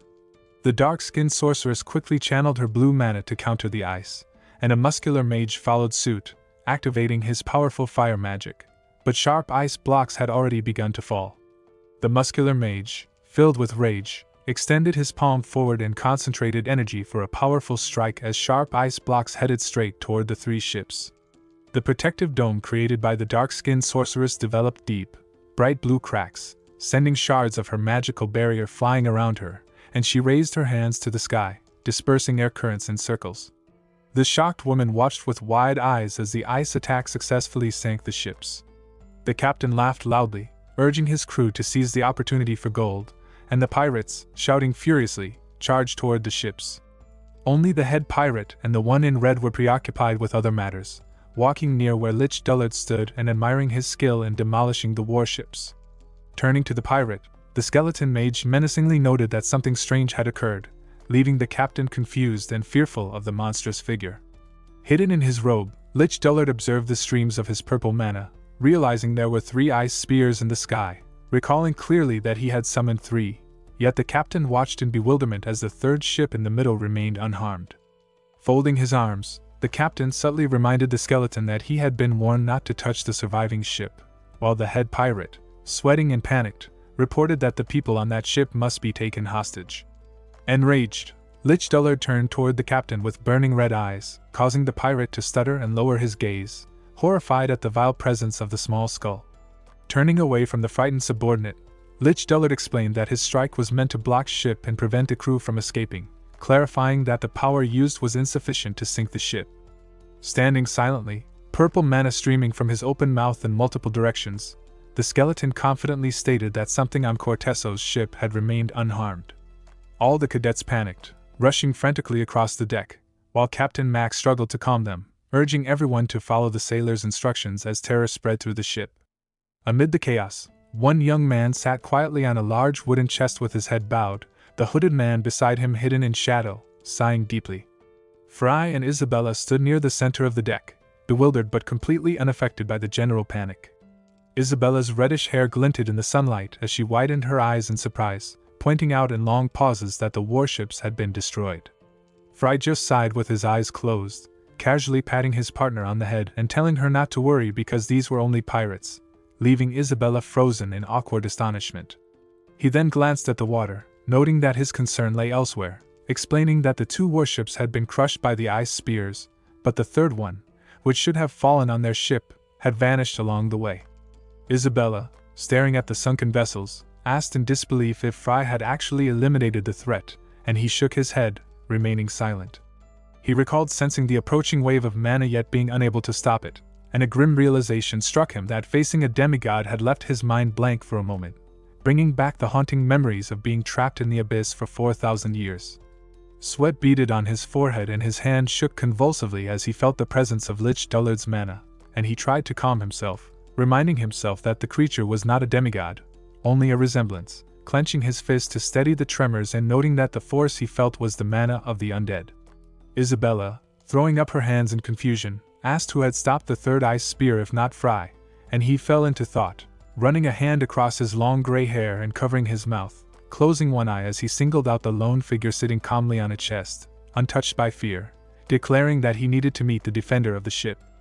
Suddenly, a cannon salvo erupted from the pirate ship, and a shell shot toward Corteso, emitting a bright flash across the deck. The cadets on deck, dressed in blue and white uniforms, screamed in terror as the pirate attack unfolded, while the sea robbers took advantage of the chaos, bringing wooden ladders to bridge the gap to Corteso. When the ladders dropped with a crash onto the ship's edge, the passengers of Corteso froze in horror at the advancing pirates, many brandishing weapons, and began to scream desperately, begging for their lives as the attackers struck mercilessly at the unarmed crowd. People scattered across the deck in panic, yet Frey and Isabella remained calm in the center of the ship, with Isabella gripping his arm as her black boots clomped firmly over the wooden planks among the fallen. On the captured Corteso, the entire pirate gang gathered, their menacing presence heightening the cadets' fear. The one-eyed pirate brandished a knife with a malicious grin, missing a tooth, remarking that although this substance was smaller than nitrous, it burned much stronger. Scanning the terrified crowd, he counted about 40 people and laughed, declaring that if everything went as planned, he could indulge in play and feasting forever. The bearded pirate smiled broadly but terrifyingly, his teeth flashing, while the pirate captain, turning toward the rich, dreamy cadets, sarcastically asked how they were faring and introduced his crew as the Blood-Red Raiders. Captain Mac, raising his saber with the cadets huddled behind him in fear, demanded angrily if the pirates realized what kind of ship they were attacking. The bearded pirate nodded confidently, declaring that it was a treasure ship filled with descendants of ancient noble houses, prompting the entire pirate crew to erupt in sinister laughter. A man in a white shirt with rolled-up sleeves stepped forward defiantly, angered by the pirate's audacity, while the pirate captain cast a contemptuous glance at him.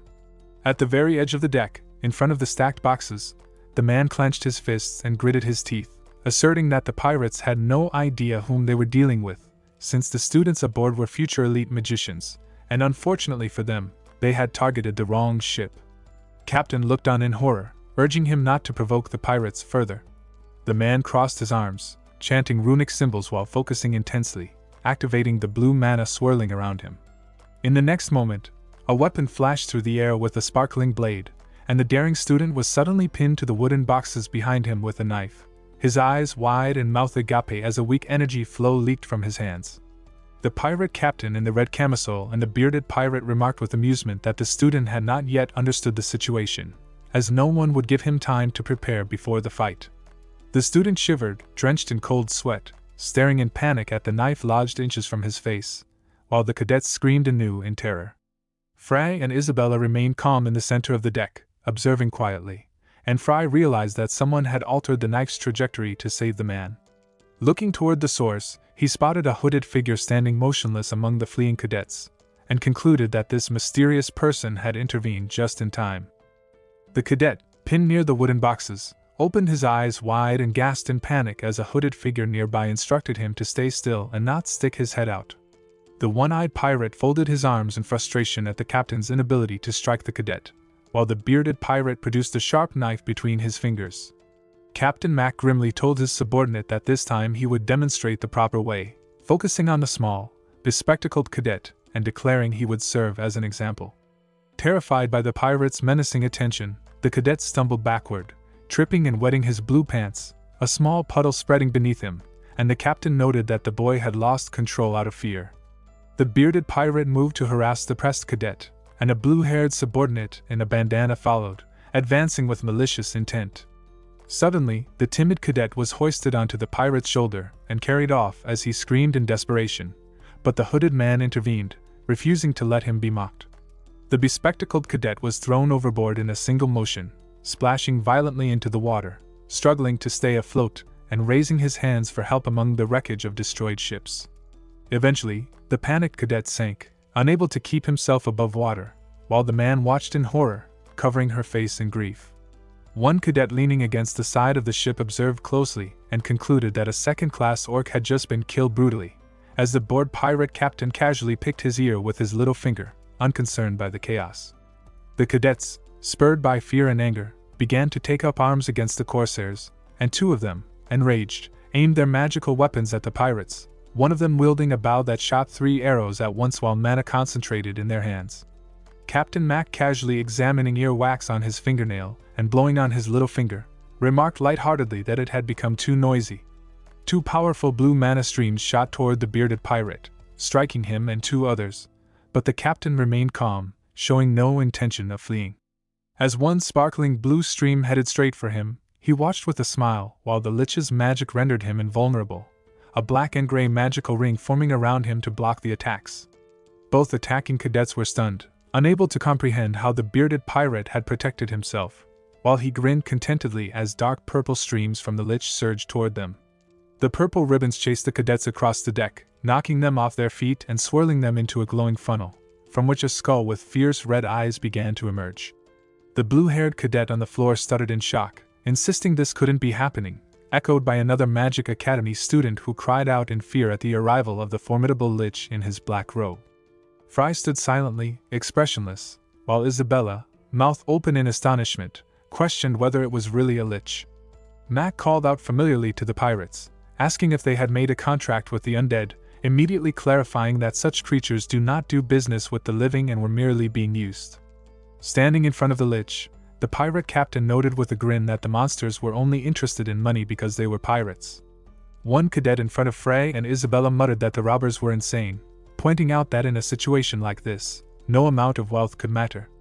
Frey struggled to pull Isabella close, insisting she was too near and that the moment was not right for anything else, while Isabella clung to him, trembling with fear and refusing to let go, her eyes closed as she faced the lich, realizing that the bloody robbers were far more dangerous than ordinary pirates. She noted that the passengers were not in immediate danger, understanding that the lich, whose dark energy filled the sky, was at least a 5-star threat, which explained why the 4th-level battle mages could not stop him. Captain Mac turned in confusion as he heard the lich's voice demanding someone step forward, watching the tall skeleton in the purple glow scanning the passengers, threatening that whoever had blocked his magic must reveal themselves. The lich confidently stated he knew the person was on deck, leaving Mac and his crew puzzled, and his eyes blazed red as he warned that if the condition was not met, he would kill everyone immediately. Ice spears appeared from dark craters in the sky above the deck, freezing 2 cadets in panic and making Captain Mac swallow nervously, while screams rang out from terrified passengers below. The captain tried to reason with the lich, explaining the consequences, but was interrupted as the skeleton turned on him with a menacing glare, leaving Mac convinced of the creature's vile nature. Then a man in black boots walked deliberately along the deck, stopping in front of the lich with his hand raised, and the skeleton's burning eyes sought to confirm if this was the one capable of stopping his magic. Calmly, the hooded man barely moved his lips, confirming that it was, and the lich demanded his name. With all eyes on him, the man slowly pulled back his hood, revealing his face to the shocked cadets and passengers, and Fry, half-lidded eyes recognizing him, noted with less surprise than the others that the man who had stopped the lich's magic was Peruin June. Isabella tilted her head, repeating the hero's name in disbelief, while Fry asked if she really knew him. She explained that no one at their academy did not know Peruin June, who was not only a member of the prestigious club of noble gentlemen, but also a scion of one of the 3 most influential families of the empire. She added that Peruin consistently excelled in grades, often competing at the very top of the academy, which made Fry groan at her apparent bragging. Hiding behind him, Isabella insisted she was not boasting, though she admitted that while their grades were similar, Peruin operated on a completely different level. The girls on deck blushed at the sight of the academy's most famous student, and the other cadets cheered, confident that they were now saved. Isabella pointed out that Peruin possessed magic that sometimes surpassed the students' understanding, and she trusted in his victory, yet Fry coldly noted that Peruin looked barely able to stand, breathing heavily with blood at his lips. Observing the lich, Fry concluded that the undead's level was higher than 5th, while Peruin, barely matching the 5th, had been humbled slightly. Isabella was stunned that Fry himself might be above the lich, but he dismissed this, asking her to move because he was hot. Meanwhile, Peruin sighed, regretting his choice to board this trouble-filled ship, noting that he had wanted a quiet place and now had to deal with chaos. His hands shook as he assessed the magic around him, realizing he was no match for the towering undead. While the lich announced it was his day, leaving Peruin increasingly fearful. The skeleton's eyes flashed menacingly, declaring he hoped to find excellent material with the young man, forcing Peruin to close his eyes to avoid seeing the terrifying undead. When Fry asked the pirate captain about the situation, the captain pointed at himself innocently. Then the bearded pirate smiled maliciously, claiming it was nothing special, insisting that the youth merely faced a difficult test. The cadets clutched their heads in horror as the captain spread his arms, promising to deliver everyone safely to the port of Cosymphony and calling them friends. Behind the pirate captain, the crew sneered and laughed maliciously, while the bearded pirate claimed he would honor all promises if paid well. Watching this, Fry sighed and noted that everything ultimately came down to money. Peruin Jun gathered his resolve and declared a bold request, surprising the pirate leader by demanding that the pirates take only him. The pirate captain considered the offer of a huge sum to release everyone else but the man, while the bearded pirate mocked him, pointing out that the immortal lich was on the corsair's side and could profit from all the hostages. Peruin admitted he was no match for the lich and might die, but he threatened to drag his enemies with him to the grave, his eyes glowing furiously with blue energy radiating outward.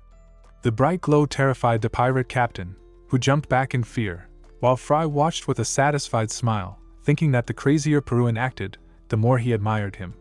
Fry mused that this country had great potential, leaving Isabella bewildered that he seemed to recognize Peruin. The lich menacingly refused to release the energy. Peruin Jun froze in horror as streams of dark purple mana surrounded him from all sides, yet he pushed forward, stretching his bony hand. The lich menacingly declared that he would absorb Peruin without a trace, turning his empty body into undead storage. Dark stripes coiled tightly around the struggling Peruin, binding his hands and feet. The pirate captain loudly announced that negotiations were over, ordering his crew to seize everyone and drag them onto the ship, and the screams of captured cadets echoed across the deck. The pirates took cruel delight in terrorizing the helpless passengers of Cortizio, two large men grabbing girls who screamed in fear and disgust. The one-eyed pirate cheered at the success, then, spotting Isabella clinging to Fry, decided to take a hostage for himself, sarcastically offering to play with dolls. Isabella panicked, hiding behind Fry, who was motionless and unimpressed. The one-eyed pirate demanded that Fry step aside, mocking him as a weakling, while Fry spread his arms, scolding the pirates for their terrible manners. The pirate taunted him, calling him a good boy and threatening punishment, yet when Fry called the pirate forward, Isabella stared dumbfounded and the cadets watched in disbelief, thinking he had gone mad.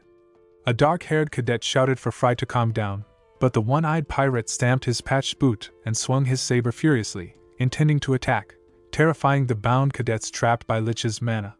Without flinching, Fry struck, sending the pirate flying far across the deck, teeth knocked out, a whirlwind spiraling behind him, and then coldly stated that he knew his place perfectly well. The pirate's body flew overboard, crashing into the sea with a huge splash, leaving the rest of the bandit crew in horror. The cadets stared in disbelief, asking what had just happened, all eyes turning to Fry, the so-called main loser of the academy, who calmly shielded Isabella with his body. Peruin Jun watched in shock as Fry moved with astonishing speed, using mana with precision to strike the enemy, revealing powers that left Peruin unable to even imagine such a level of skill. Isabella, blushing, looked up at Fry as he stretched his arms to protect her, placing his hand on the forehead of a bewildered cadet behind her, causing her eyes to widen in surprise, and scratching the top of Isabella's head, he reassured her that she had nothing to worry about, the pirate clearly being no match for him. Once he stepped back, Isabella touched her head in amazement as Fry turned his attention to the remaining pirate crew that had captured Corteso, giving them a dark, threatening look. He calmly asked what they intended to do, while the blue-haired pirate in a bandana insulted him as a show-off, claiming he would die for trying to impress a girl. Fry instantly cut through the air, moving with blinding speed, a bright glow illuminating the blue-haired pirate's face as he struggled to comprehend what was happening. The lich, observing from the side with burning red eyes, remained silent, noting Frey's incredible speed. Suddenly, blood splashed into the air as Fry struck the bandana-wearing pirate with a precise mana blow, forcing him to bend over and spit out blood.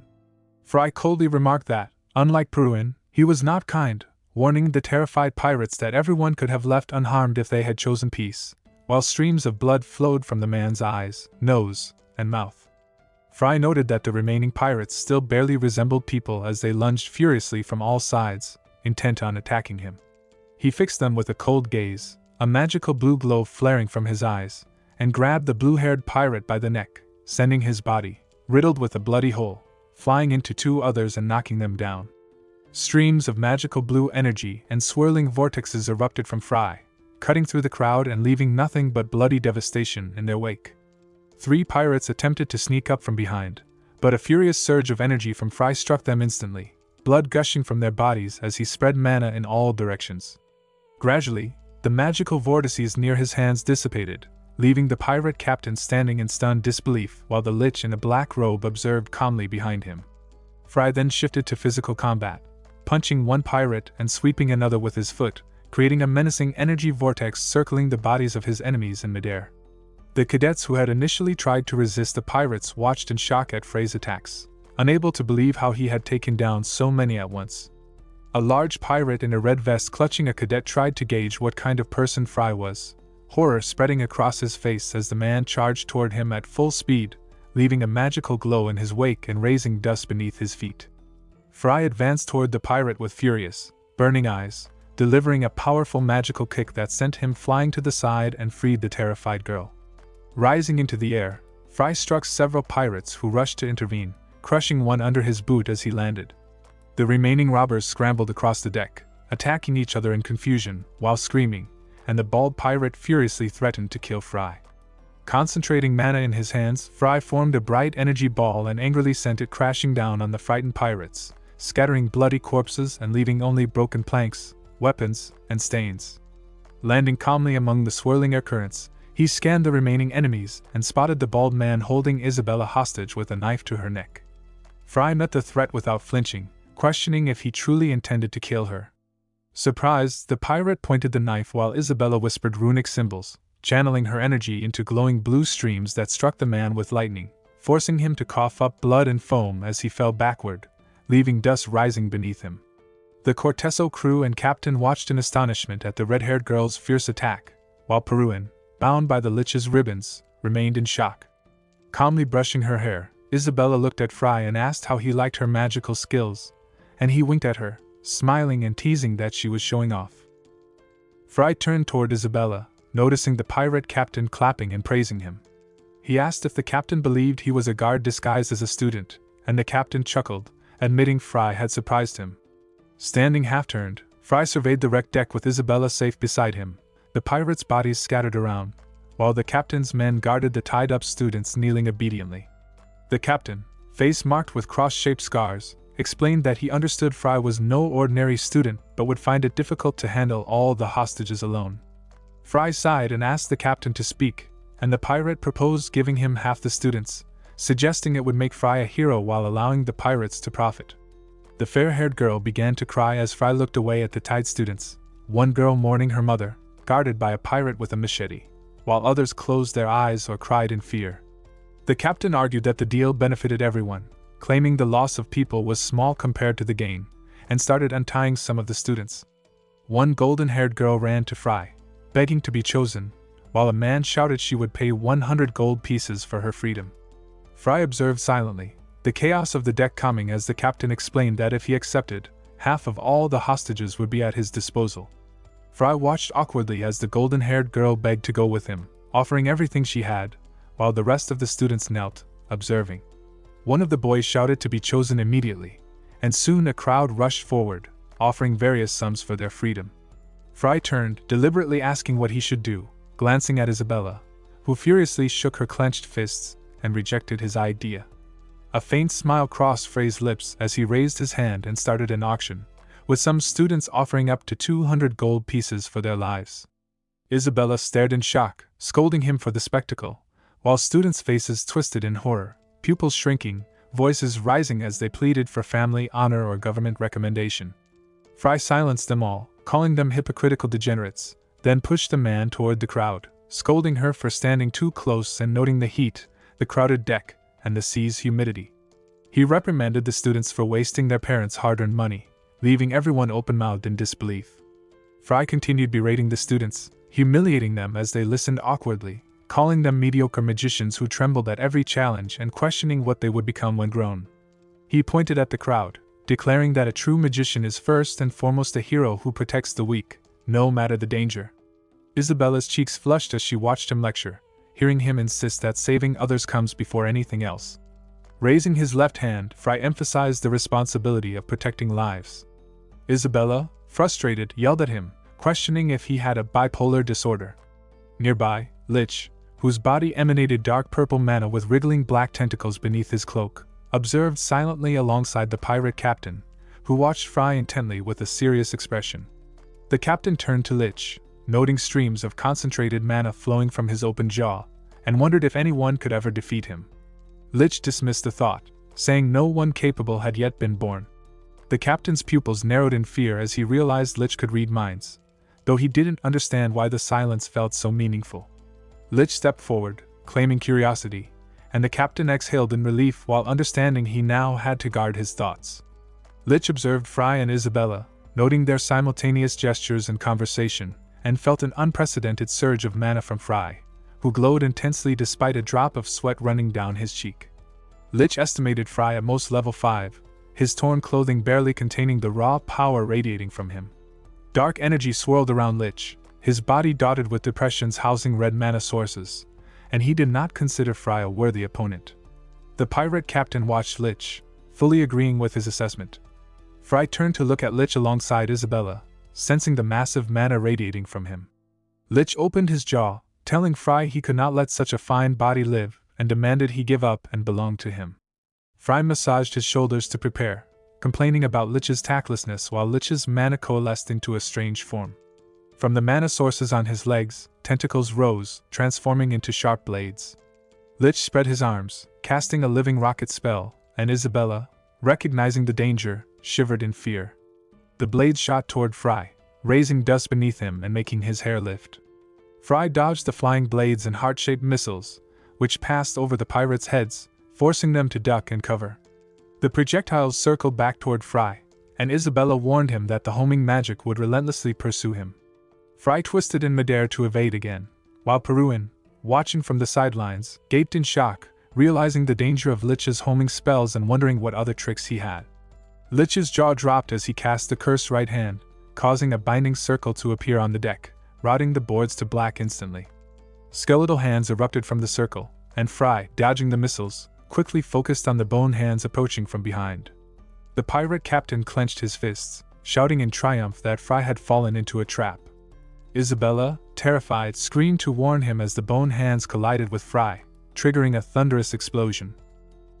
Isabella quickly raised a barrier, instantly forming a shield that protected her from Lich's shockwave.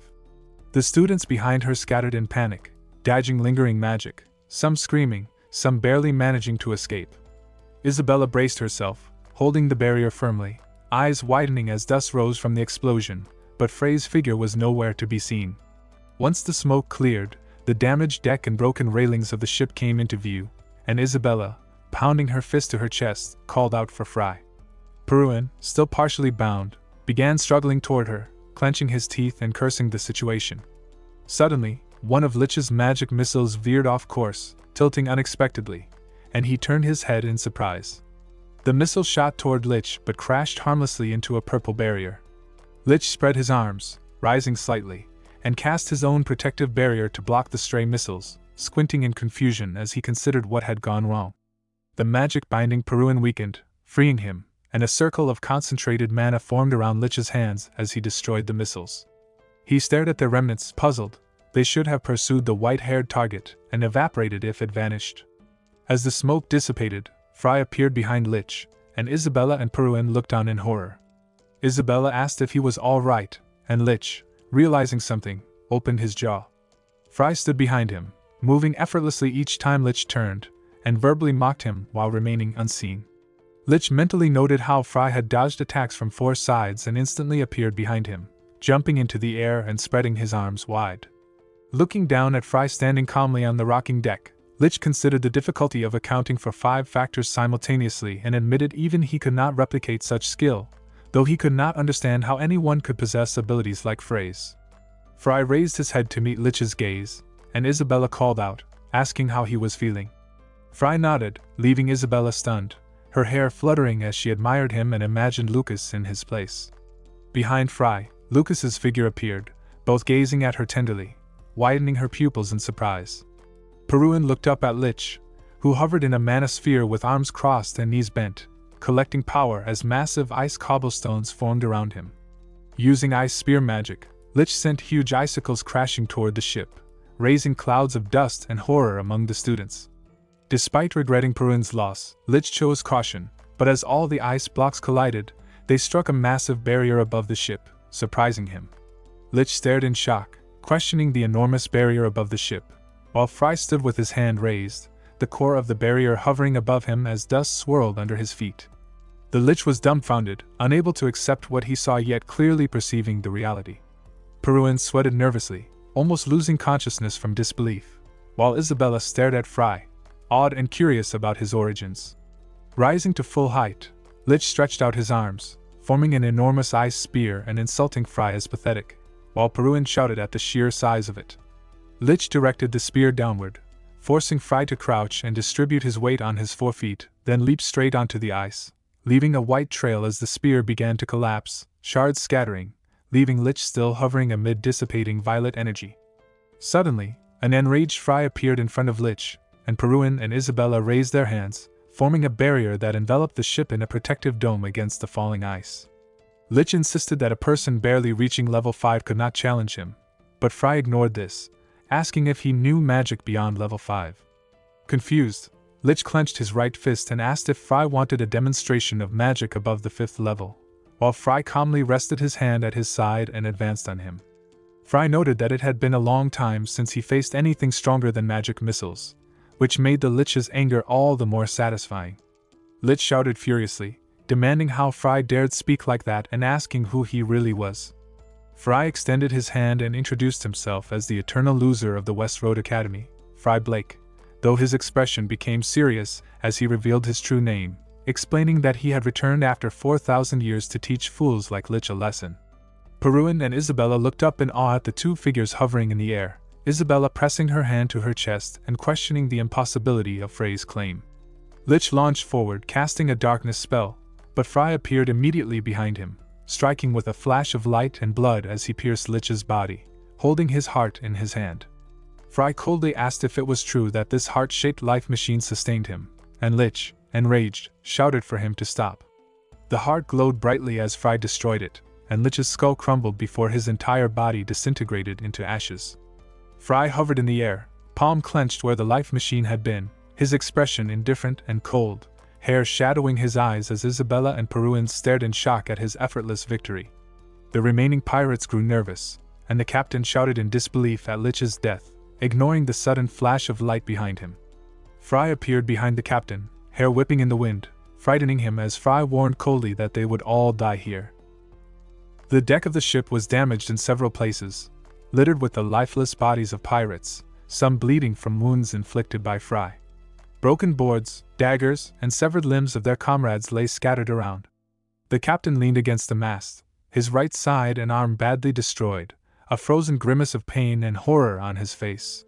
Fry stood among the fallen, a thin stream of blood running down his raised arm, which he waved to shake off before turning to the nearby students. Isabella, Peruin, Mac, and the others stared at him in shock, Isabella still unable to fully comprehend his strength. Soon, the ship returned to port, where workers hurriedly carried the wounded on stretchers. Isabella, with her large backpack, walked beside Fry, who was being praised for his incredible power. She glanced at Peruin across from her, who expressed his admiration for Frey's strength. Fry turned and dashed ahead, leaving both of them surprised, but then paused and looked back. Peruin bowed deeply, thanking Fry for saving his life, and Isabella awkwardly raised her hand, asking him to lift his head instead. Fry smiled faintly, placing a hand on his waist and asked Peruin how he was feeling, knowing that the destruction of Lich's magic would have left a disorienting sensation. Peruin admitted he actually felt relieved after the tension and bloodletting. Fry noticed his bluff with a half-closed eye. Behind him, Isabella began talking about the lack of respect they had received in the coastal port city. As they walked the streets, Peruin compared Frey's power to the royal magician's, realizing he surpassed them all. Moving through the city, Peruin recalled hearing Frey's name before. It belonged to the worst student at West Road Academy, now standing as an undeniable force. Peruin, passing by a fish shop, asked Fry if he had been hiding his strength all this time, and only revealed it in the last 2 weeks. Fry waved his hand confirming it, which left Peruin wide-eyed in amazement. Fry looked at him with a faint smile, and Peruin shrugged with his hands raised. Isabella, walking behind with her backpack, watched the exchange, her eyes sparkling as Peruin extended his hand, inviting Fry to join his clan as a gesture of thanks. Isabella's mouth fell open in shock, and she rubbed her hands together, staring at Fry with admiration. Fry closed his eyes, looked up at the sky, and stroked his face, refusing Peruin's offer. Isabella pointed at Fry, scolding him for rejecting the chance to join the prestigious June clan, which many aristocrats sought to enter.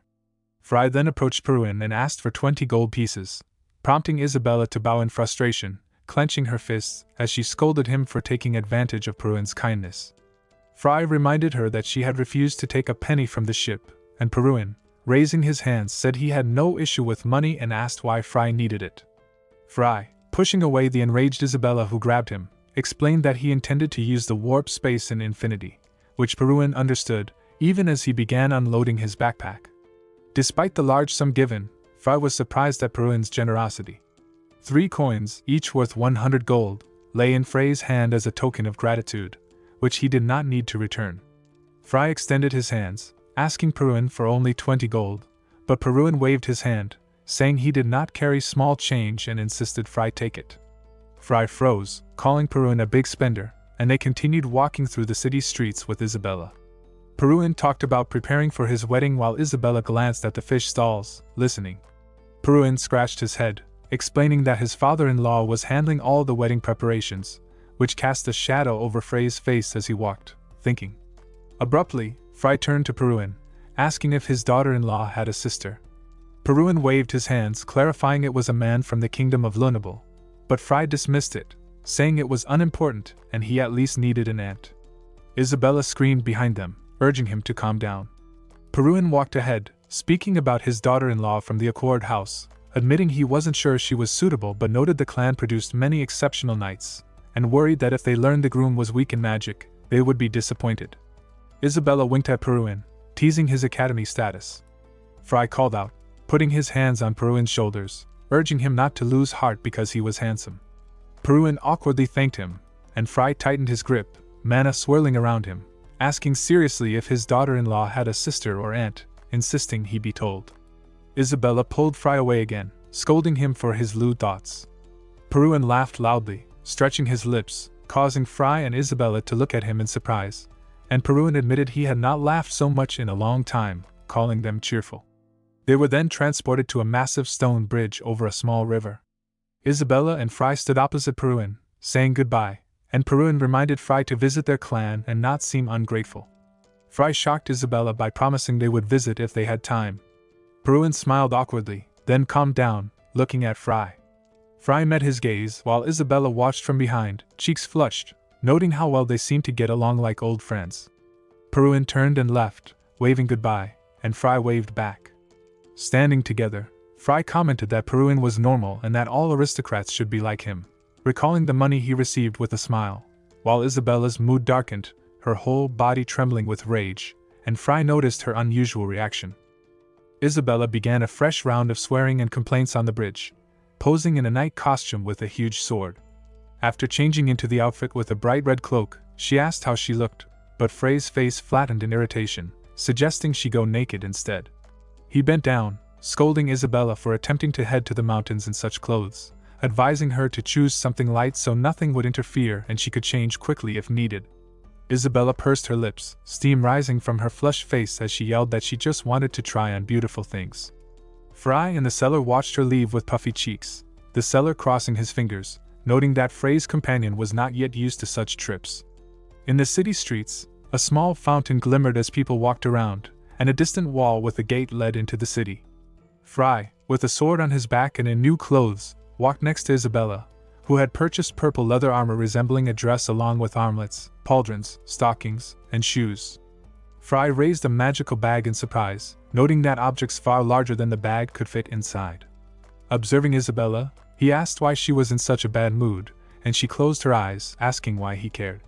Fry exhaled, glancing around at the city and noting that the technology was far more advanced than what he was used to in his time. Even though warp stones did not exist in his time and the city's population had clearly grown, Fry and Isabella walked through the bustling streets, Fry observing a box with a purse while reflecting on progress beyond his imagination, noting that small changes over 4,000 years were natural.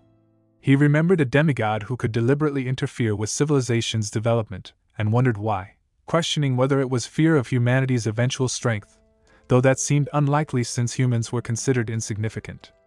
Isabella turned to him, asking what had him so deep in thought, and announcing their arrival at the site of the warp stones. Fry stroked his cheek, noticing 5 round warp stones arranged in a huge circular area on a hill, while the watcher in the tower announced the imminent start of the warp and warned everyone to stay inside the magic circle. Fry pursed his lips in surprise, silently praising the careful separation of the ceremony, and examined the round stone that replaced a portion of mana for the warp.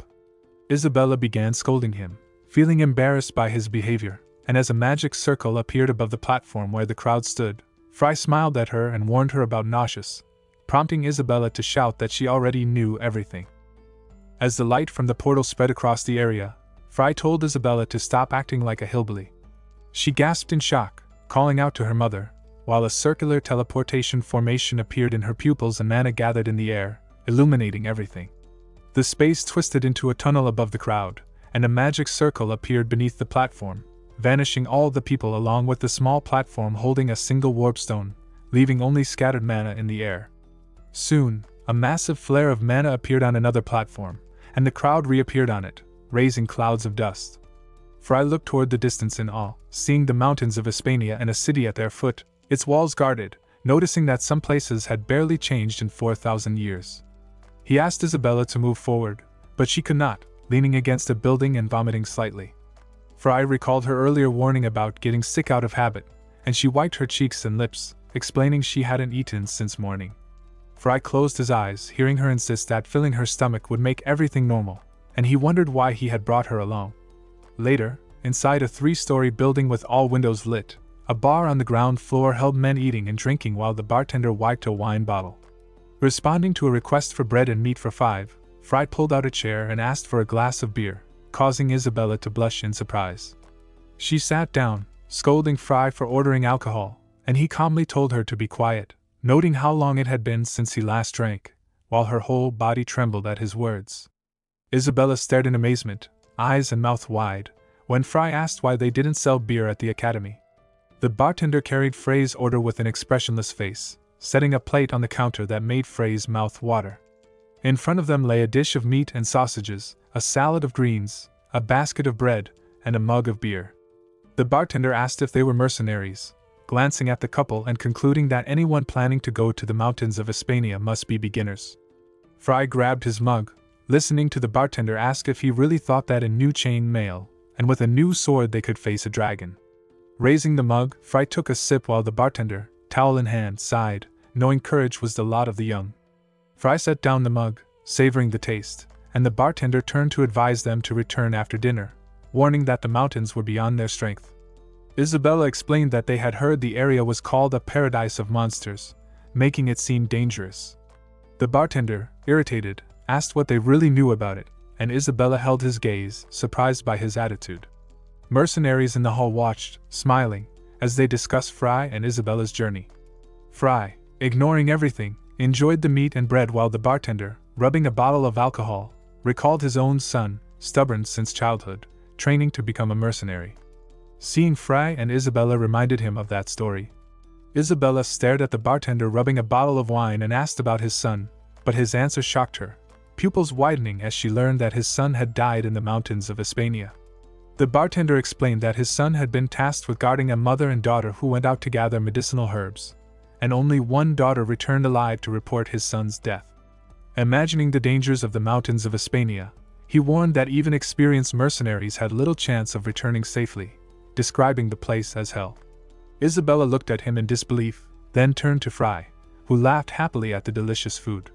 Fry asked the bartender to tell him about the monsters living in the mountains, while Isabella, tasting her meal, closed her eyes to enjoy it.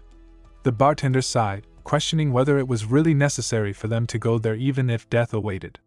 Scratching his bald head, he admitted he wouldn't get a good night's sleep thinking about it. Soon, all the food was gone, and the bartender presented a card, pointing at it. Isabella, hand clenched to her chin, thought she was ready for anything but was startled by what she heard. Fry slammed his hand on the table, thanking the bartender for the information and asking how much they owed. The bartender smiled faintly, saying payment wasn't needed and could be returned on credit if they came back alive. Fry raised his hand, noting that this was why people said merchants always had enough money to survive. The bartender reflected, thinking he often heard this. Under the night sky, the moon shone surrounded by bright stars as Fry and Isabella left the bar accompanied by the bartender. Fry thanked him for the dinner, and the bartender laughed, mentioning that many said only the beer at his place was good and the rest mediocre. Isabella and Fry stood opposite him as he promised better sausages next time, and Fry replied that he hoped so, earning a smile from the bartender. Fry and Isabella walked under the night sky toward the towering mountains of Hispania, where scattered monster body parts glimmered with visible aura reflections. Lucas had delivered a crushing blow, and a concentrated aura began forming in the Lucas's hands, enveloping nearby monsters in his technique and forcing them to scream in pain. Isabella lowered her gaze, worry etched on her face, while the Lucas froze for a moment, observing the chaotic battlefield and noting that even at the entrance of Mount Hispania, strong monsters were everywhere. Isabella remarked that 1 month of training here would be enough for proper improvement, but Lucas dismissed this, putting his sword in its sheath and wondering if he had only brought her for some minor gain. She pressed him for the real reason, and he revealed he was heading to Dungeon, a place shrouded in thick fog at the mountain's base, said to grant the power to command the world. Isabella questioned if it was just a legend, and Lucas described its character, clarifying that though called a dungeon, it was not merely a cave. In his thoughts, he pictured a sage surrounded by floating books and recalled a high mountain rising above the clouds with a lake at the top, including a small island where he would be waiting. Isabella glanced at the surprised Lucas as powerful whirl streams enveloped the rocks ahead. Lucas suggested that peak might be the same as Drake Mountain, noting that a lake at the summit probably meant volcanic activity. Deep in thought, he expressed satisfaction with the location, adding that he needed to find the small island there. Isabella glanced at the back of the Lucas as he explained that even though this was a legend, there were no exaggerations, emphasizing that the place was extremely dangerous. Looking at her stunned expression, Lucas noted that they would need at least 6 stars to fight there, and then raised a finger at Isabella, reporting that in 1 month they could reach that level. Isabella spread her hands in horror, insisting it would take decades to achieve 6 stars even with full effort. But Lucas said they first needed to find a suitable training location and asked her to help locate a place to concentrate mana. Gradually, the sun sank toward the horizon as a monster let out a piercing scream, and Isabella assumed a fighting stance, maintaining her technique while catching her breath. She turned her head at Lucas, noting in her thoughts how they were slowly getting accustomed to fighting monsters, while he smiled slightly and announced that he had found the spot. His gaze fell on a nearby mountain, revealing a waterfall Isabella called beautiful, and behind it, a mysterious passage from which faint sounds emerged.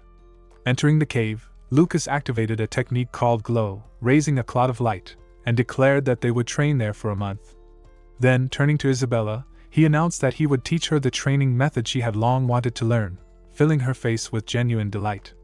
Lucas explained that he had never shown her the technique before and warned that it was extremely dangerous, adding that if she attempted it thoughtlessly, she could lose her life. He emphasized that she needed to watch carefully as he performed it.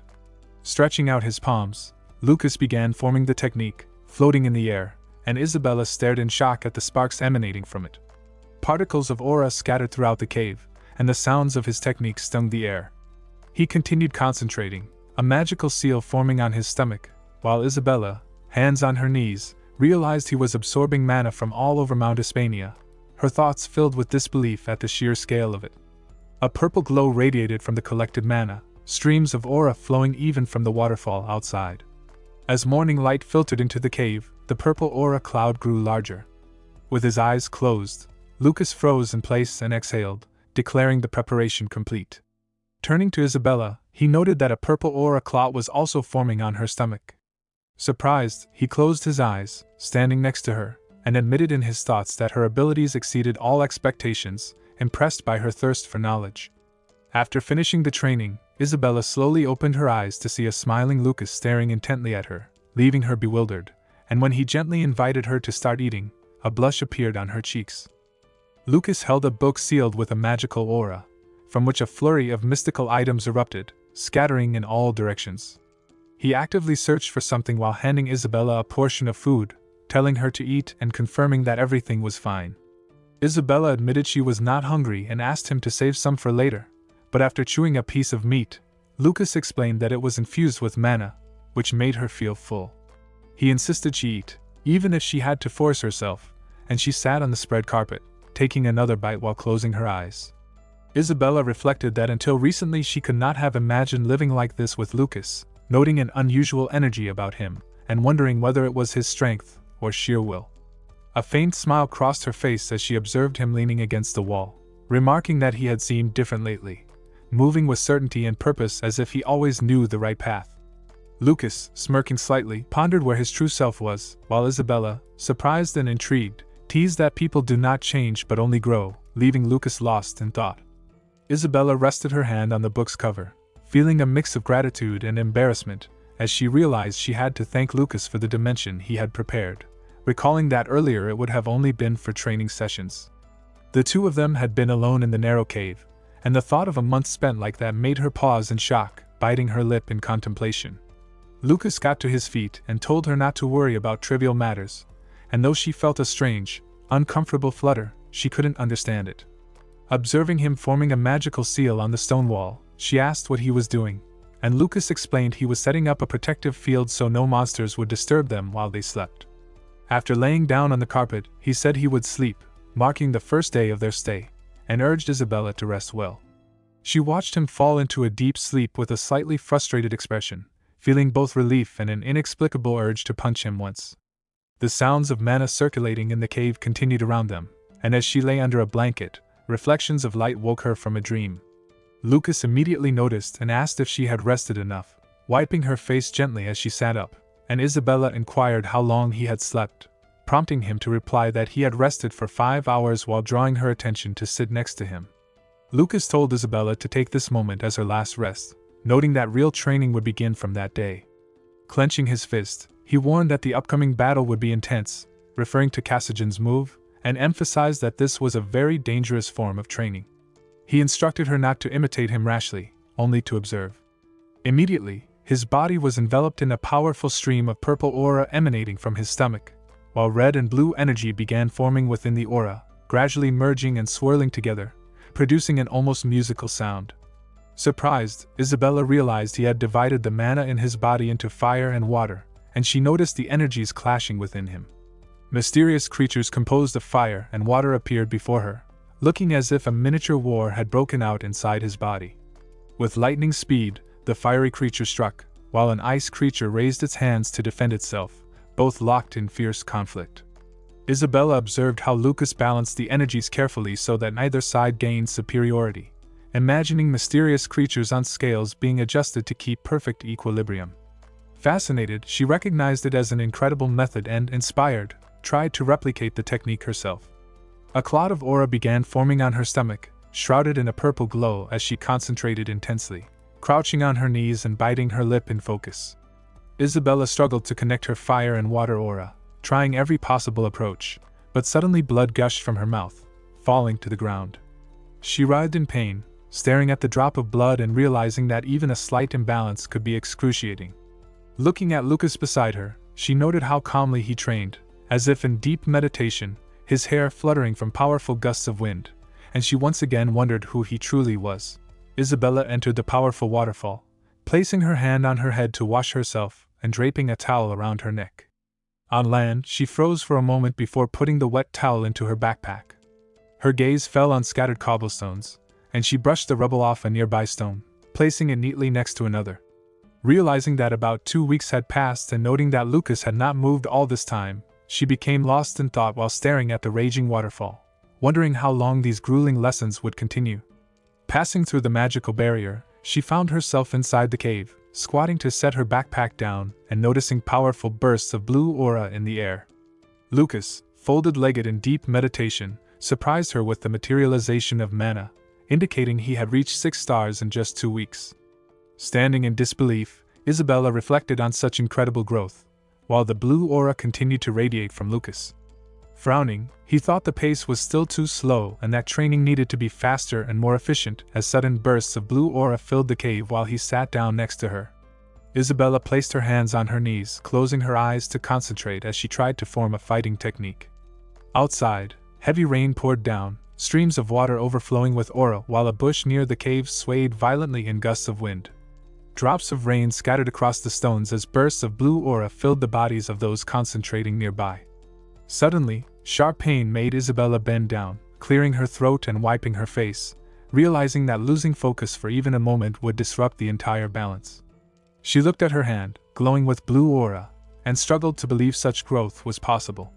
Thinking about the so-called Fight Kasajan's method, she noted the technique demanded immense patience and endurance, wondering if the great figures of antiquity truly devoted themselves fully to such harsh training. She reflected that contemporary magicians could not compare with the archmages of the past, pressing her nose to her clothes to see if she smelled anything. A sudden, powerful roar drew her gaze to the barrier, which seemed to be collapsing, fragments scattering everywhere. A creature appeared before her, its body engulfed in bright flames, glaring directly at her. Isabella froze, leaving meditation, while Lucas, leaning on his knees, opened his eyes and declared that a phoenix had appeared in front of them after being purified. Isabella wondered if the creature was a rare divine species, keeping her hands at her sides while Lucas turned slightly, a faint smile on his face. She stared ahead, lost in thought as the phoenix spread its wings and roared sharply, and Isabella realized she had expected monsters in the mountains of Hispania, but not a divine-looking one. Lucas explained that the phoenix had been drawn by the enormous, uncontrolled mana released from the fight method, then asked it to come closer. Isabella, frightened, reminded him that divine creatures could not be tamed by humans, yet Lucas smiled and told her to watch carefully, explaining that he had come to help. Shocked, she watched as Lucas placed his hands on the phoenix's face, healing it while gently stroking its head, and she could hardly believe that its plumage was made of flames. Lucas noted that he did not see it as an enemy, showing her the numerous scars on its body and explaining that the wounds had been inflicted by giant claws that nearly struck its heart, and it survived only through a miracle. Isabella lifted her head, stunned, asking if divine creatures could even die. Lucas clarified that death freed them, but did not make them immortal. Isabella froze as the endless rain continued outside, while Lucas considered what force in these mountains could have caused such severe injuries to the phoenix, his expression serious but calm. Lucas pats the phoenix on the head, sensing it has faced an opponent it cannot handle. Looking at the divine monster, he believes he can help. A soft smile crosses his face as the phoenix's eyes shimmer with blue aura, freezing in place. He places his hand on the divine monster, beginning to treat it with a smirk. Isabel notices he handles the phoenix like a small bird. Lowering his gaze, Lucas says training allows him to fully cure it. The divine monster frowns and makes a sound, but he jokes, asking it to lie still, assuring that everything will pass. Purple aura particles swirl around its face, catching Isabel by surprise as she studies his expression and watches his hands continue healing the divine monster. Even his speech differs from the master she knew, and with an embarrassed smile, she realizes the air around them feels softer and more comfortable. Lucas recalls a flashback where he faces another phoenix, freezing in place.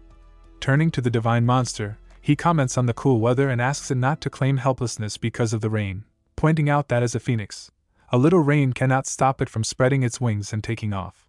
The divine monster lets out a terrifying roar, and Lucas checks if it's angry, realizing he must keep up and jumps off a cliff. He suggests that the divine monster might not enjoy raw food for lunch, adding that if it does not want to remain hungry, it must use its wings more actively. Thoughtful, a hint of sadness and melancholy shows on Lucas's face as memories of meeting someone like the phoenix before resurface. The divine monster's feathers shimmer with Lucas's purple aura, and its wounds gradually heal. Isabel remarks that if he continues developing his healing skills, he might reach immortality. Leaning on its paw, the phoenix struggles with its wings, roaring sharply, while Lucas places his hand on its face, thanking it for evoking nostalgia and suggesting they duel again someday as worthy opponents. The divine monster smiles, bright light reflecting on Lucas's face as it lifts off, wings glinting yellow in the sky. Lowering his gaze, Lucas notices a phoenix feather on the ground and considers its meaning, noting it can be used to heal, craft magical items, or sold for a high price. Lucas places the divine monster in a magical bag, noting it dislikes owing anything, unlike someone who spent days doing nothing but eating and causing trouble.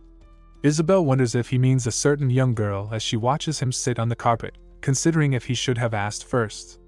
Closing his eyes, Lucas enters deep meditation while the rain continues outside the cave.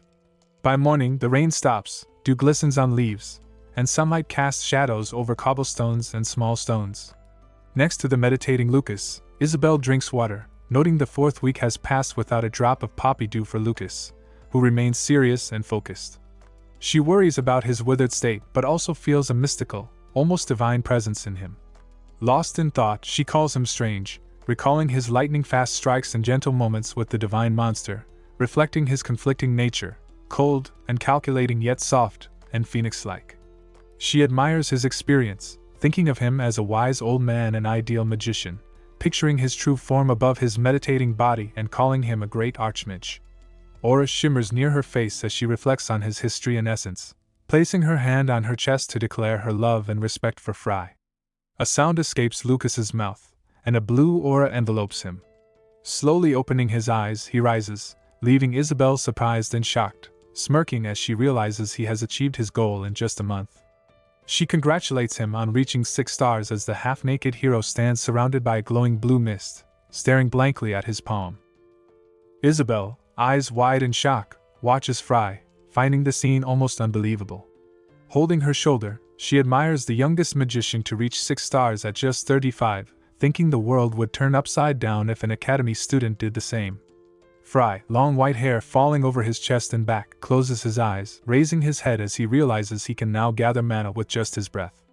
Suddenly, he opens his eyes in horror and staggers backward, nearly collapsing, and Isabel rushes to catch him, her graceful hands securing his back. He rests an arm over her shoulder, sighing that he hasn't eaten in a week.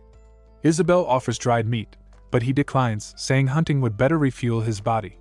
When she asks if he is okay, he grins, teasing if she truly understands who she is asking about. Nearby, a waterfall tumbles into the river, gurgling as Isabel notices motionless humanoid bulls with axes lying on the ground, one with its tongue protruding. Walking among the corpses, Fry scratches his head, explaining this is why monsters didn't bother them during training, mentioning the phoenix.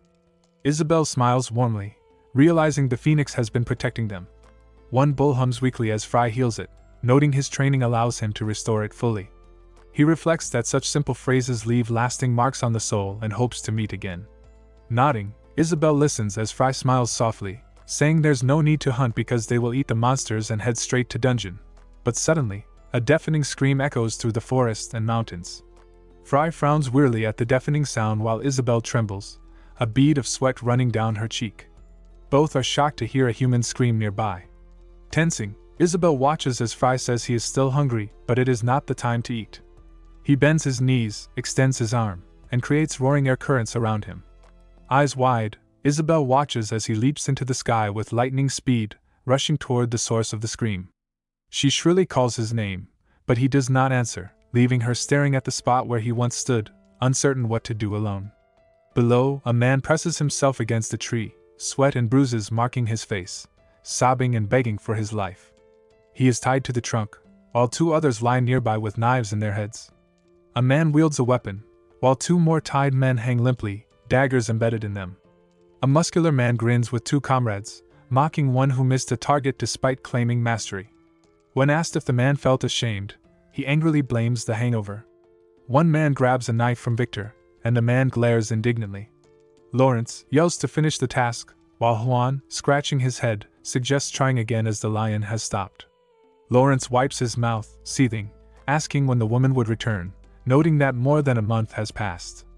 A man sat by the fire roasting a chicken, asking how long they would remain in the mountains, hand gripping his dagger tightly.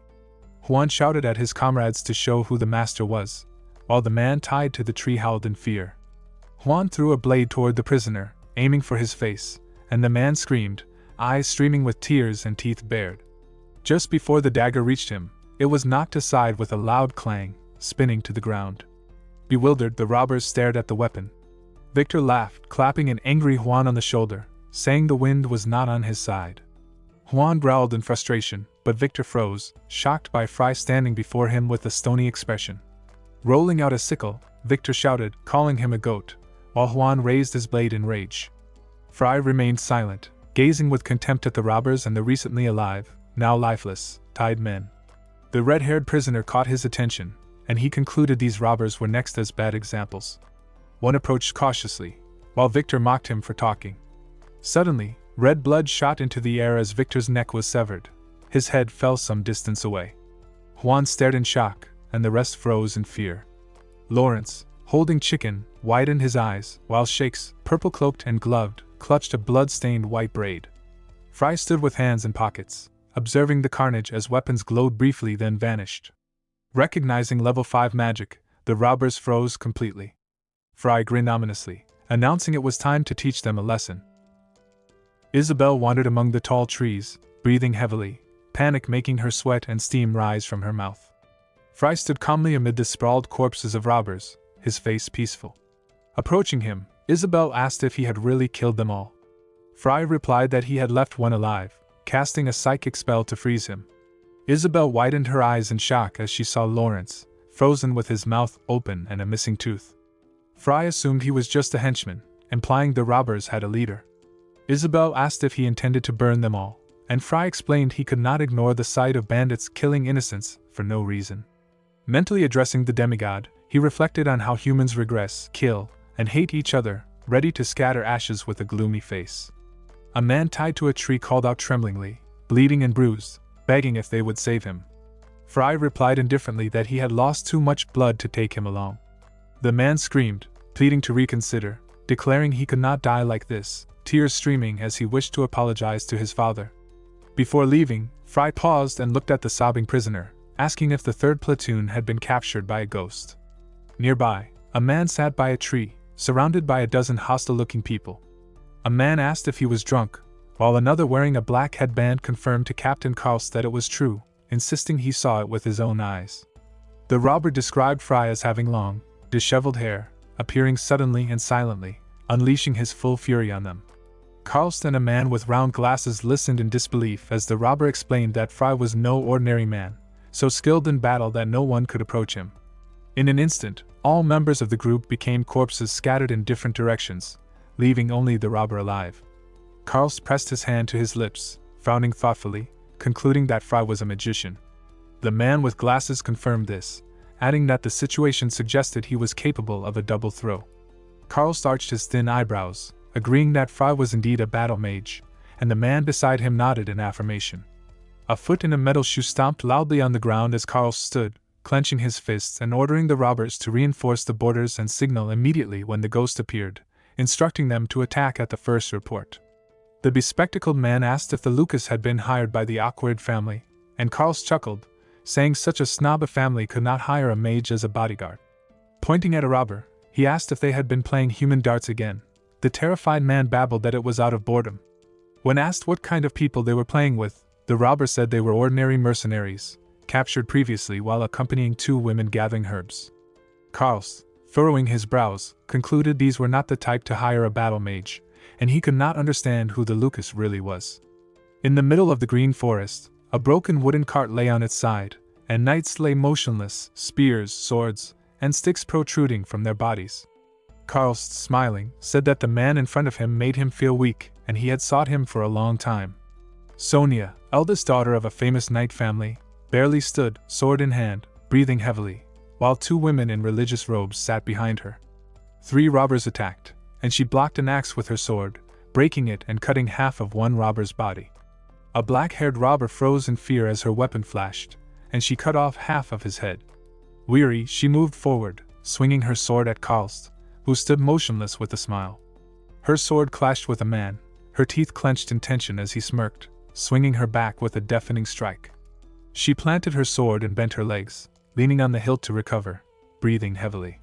Karlst watched, fascinated that she would not let go, smiling as he remarked that the fire sword from the ruined back kingdom was no empty boast. The nuns wept silently as Sonia held her weapon with frowning brows, and Karlst raised one corner of his lips, observing the girl with interest. 2 nuns stared in shock and tears, one turning to the other, while Luther in armor leaned on his sword, brows knitted in alarm. Karlst, the robber captain with a scar over his eye, looked at Sonia with a perverted gaze, licking his lips and remarking that it had been worth waiting over a month in the mountains because she was even more beautiful than rumored.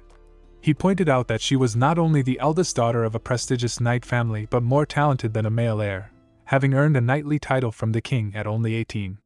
Sonia turned, alarmed to see that all accompanying knights were dead, leaving only 2 maids and Sir Luther, who sat exhausted. Realizing she was now the only capable fighter, she gloomily considered that she would have to face about 20 highly skilled men under Karl's command, the worst possible scenario. Karl, curious, asked where her escort was, and Sonia responded with anger, demanding what nonsense he meant and questioning whether he truly believed her family's long-standing knightly house would hire a weak magician as protection. Karl, disappointed, concluded the man who had interrupted his subordinates was unrelated to them, resting his bandaged hands on his hips. Karl, the robber captain, continued to stare at the blue-haired knight Sonia, thinking it curious how she recognized the ghost. Hearing him say he would not kill her immediately, she screamed in tension, demanding what he meant. Karl licked his lips and asked her opinion, smiling widely and raising his eyebrows sarcastically, implying she already knew what was about to happen. Sonia, eyes wide, stared in bewilderment at her depraved enemy. A squad of robbers looked at her lustfully, anticipating how they might toy with the noble daughter.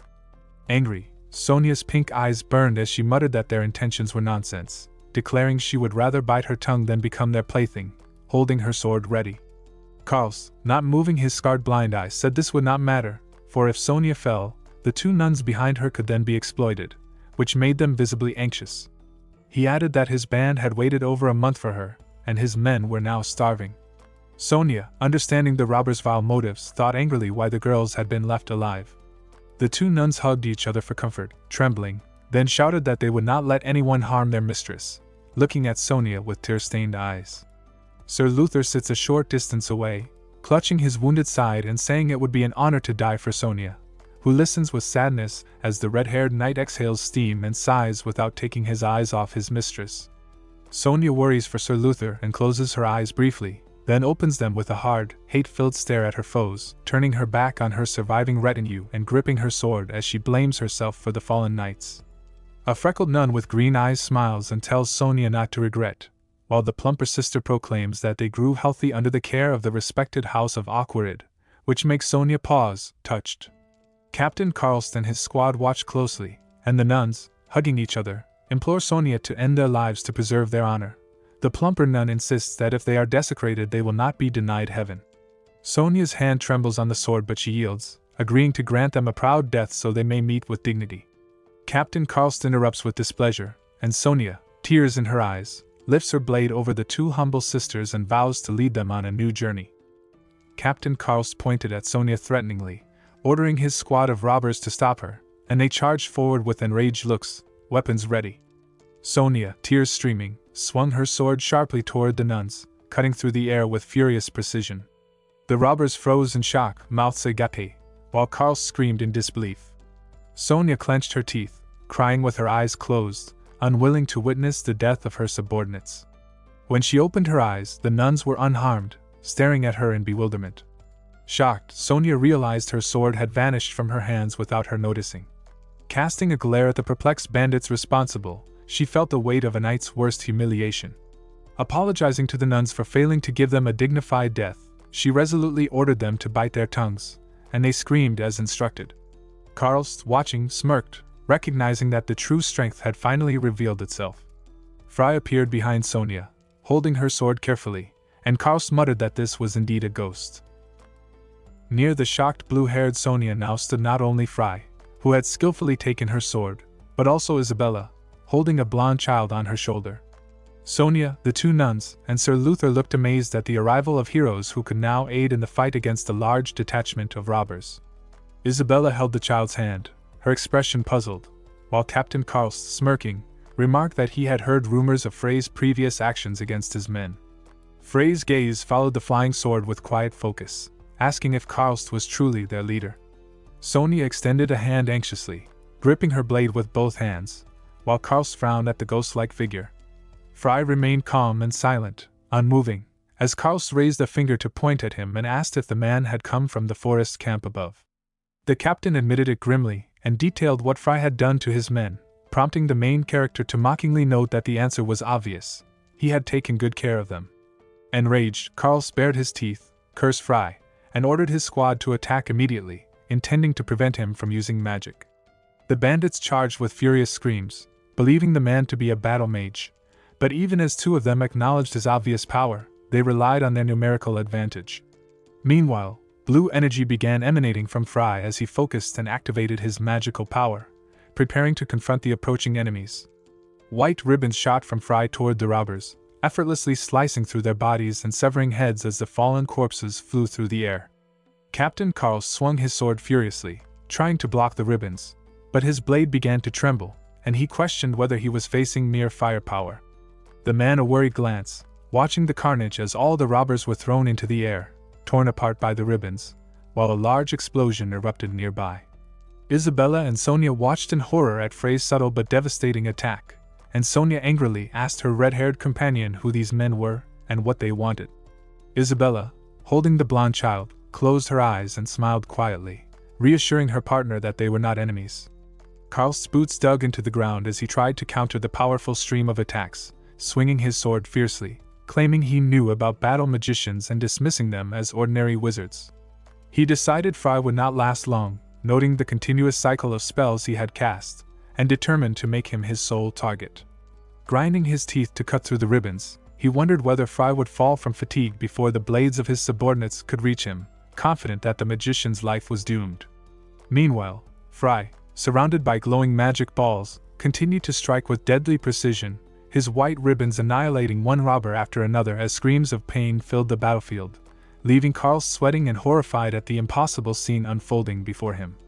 Captain Carl shouted in disbelief, stunned by the overwhelming firepower, questioning how Fry could sustain such energy.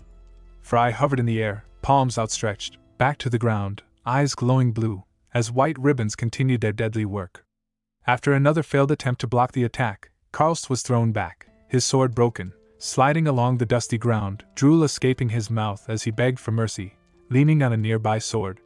Motionless, Fry observed him and the scattered corpses, while the two surviving robbers crouched exhausted, leaning on their weapons, terror etched on their faces. Loud laughter echoed as Karlst realized the powerful magician was not attacking further, mistakenly concluding that Fry had run out of mana. Pointing angrily, he ordered his subordinates to capture him immediately, while the robbers, traumatized and exhausted, feared for their lives. Sonia, watching from behind, shouted in disbelief, questioning if he had really exhausted his power, then resolved to help. Fry raised a hand, stopping her, warning it was too dangerous, and with his other hand activated a magic circle. Stones trembled, lifted into the air, and the surviving robbers gaped in shock at the display. The ground cracked beneath Karl's boots, fissures radiating outward in a perfect circle around the bandits, who screamed as the earth split, swallowing them into dust and debris. Amid the chaos, Fry remained calm, hand at his stomach, while Sonia, mouth agape in horror, realized the incredible truth: he had destroyed all their enemies at once, leaving nothing standing. Sonia stared at the spot where Fry had buried all the mercenaries using powerful earth magic, realizing the earthquake spell carried the strength of 5-star magic. Isabella, holding the blonde on her shoulder, explained that Fry had been stalling with the spells to set up a control attack. Shocked, Sonia asked if the earlier storm of light arrows had also been a distraction, hearing about the double throw technique for the first time. Isabella admitted she had never seen anything like it until meeting Fry, and all of them watched as he calmly surveyed the aftermath, hair fluttering in the residual wind. Sonia, Luther, Isabella, and the blonde observed the smoke rising over the battlefield, and Sonia realized Fry was a battle mage. The wooden carriage lay destroyed, debris scattered across the ground. Sonia approached Fry, thanked him, and introduced herself as Sonia Awkward of the Kingdom of Lu Noble, while Fry returned the introduction, causing Sonia to flinch at his casual tone and demand clarification.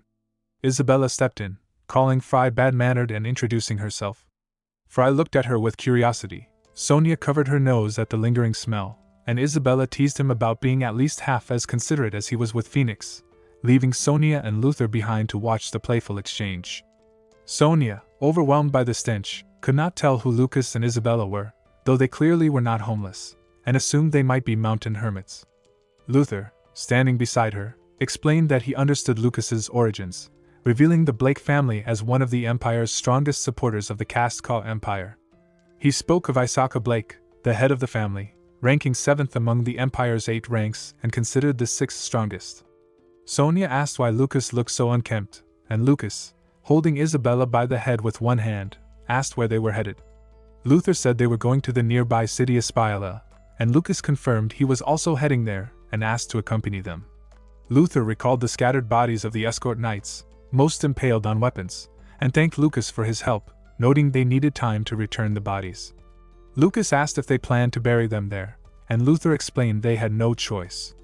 Using his power, Lucas lifted all the bodies into the air, shocking everyone except Isabella, then telekinetically gathered the scattered planks and parts of the broken carriage, forming them into a functioning two-wheeled cart. Sonia stared in astonishment as Lucas approached a cart filled with the bodies of the knights, shakes hovering behind him with the freed hostage. Lucas asked Luther if they could leave, and though stunned by what he had witnessed, Luther agreed while the nuns expressed relief and joy. The group descended the mountain along the winding road to the port city, the cart hovering smoothly under Lucas's full control. Sonia, still shocked, asked about his age, unable to believe he was only 20, and Lucas, hands in his pockets, dismissed the importance of age, leaving her confused. The group's formation placed Lucas at the front, Sonia behind him, the cart with the freed prisoner in the middle, and Luther with the nuns at the rear. Remembering the mercenaries, Lucas asked Sonia if they were expecting an ambush, and she recalled they had said they had waited a month to capture them. Luther considered the timing, noting it coincided with their departure from Lugnoble, though he could not determine who the attackers might be.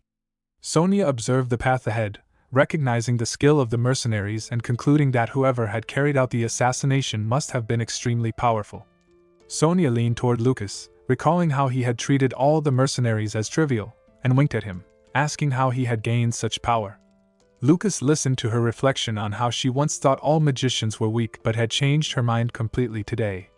Slightly embarrassed, Sonia watched as Lucas raised a finger, pursed his lips, and simply said it was all effort. She stopped, stunned, as Lucas continued walking while the sunset painted the sky in red and yellow hues. The group reached the port, where men struggled to roll the cart with the knights' bodies onto a ship. The nuns stepped aside, watching, and two of them cried, hugging Sonia goodbye. Lucas climbed aboard the ship, waving to the others as the vessel prepared to sail. Luther bowed to Lucas and Isabella, thanking them for ensuring the knights could return to their families, and Lucas smiled faintly, pleased to help. Isabella bowed to Sonia, and Lucas waved again, wishing them a safe journey. Suddenly, Sonia ran up, grabbed Lucas's hand, and shyly asked to thank him properly. Lucas closed his eyes and smiled, saying it was unnecessary, as they should help each other. Luther nodded, agreeing, and remarked that leaving so abruptly might make the awkward family lose face. Lucas scratched his head, glanced at Isabella, and after she smiled in encouragement, announced to the group that he wouldn't mind a snack, mentioning a place famous for its sausages. Lucas led everyone to the bar he and Isabella had visited earlier, and Sonia and Luther were a little taken aback by the interior. Sonia covered her nose with a handkerchief at the smoky, rowdy atmosphere, where mercenaries drank, smoked cigars, and chatted loudly, hardly a place for an aristocrat. Lucas told Luther that this messy bar was actually the best spot. Turning to the bartender, he asked if the place really seemed sloppy, and the bartender, carrying drinks and closing one eye, joked that Lucas still looked alive, glad to see him. Lucas smiled, pointed to another man who had survived, and the bartender froze, everything in his hands dropping as he faced him. Kazan, leaning on Isabella, watched his father tremble and stretch his hands toward him. Luther bandaged Kazan's hands while the father sat on the floor in front of his crying son. Lucas explained that after first aid, Kazan would need a couple of days to rest, but the father need not worry. Kazan, shaking and tearful after being held hostage while guarding a mother and daughter, finally reunited with his father, both crying with relief. Though Lucas didn't know the full extent of Kazan's mercenary skills, he saw that as a person he was not spoiled like his father. Kazan admitted he regretted running away and shouting at his father, and Isabella, smiling at the reunion, leaned toward Lucas to ask how he had known Kazan was the son of the restaurant owner. Lucas casually remarked that Kazan and his father were similar, then turned to Isabella, calling her ballast and noting her surprising skill in healing magic. Isabella's hair floated as she glared at him, furious and embarrassed, demanding why he called her that, but Lucas repeated the comment without backing down. Shaking with rage, she watched as he addressed the bartender, explaining that they had come to stay with their group, though the restaurant was already full.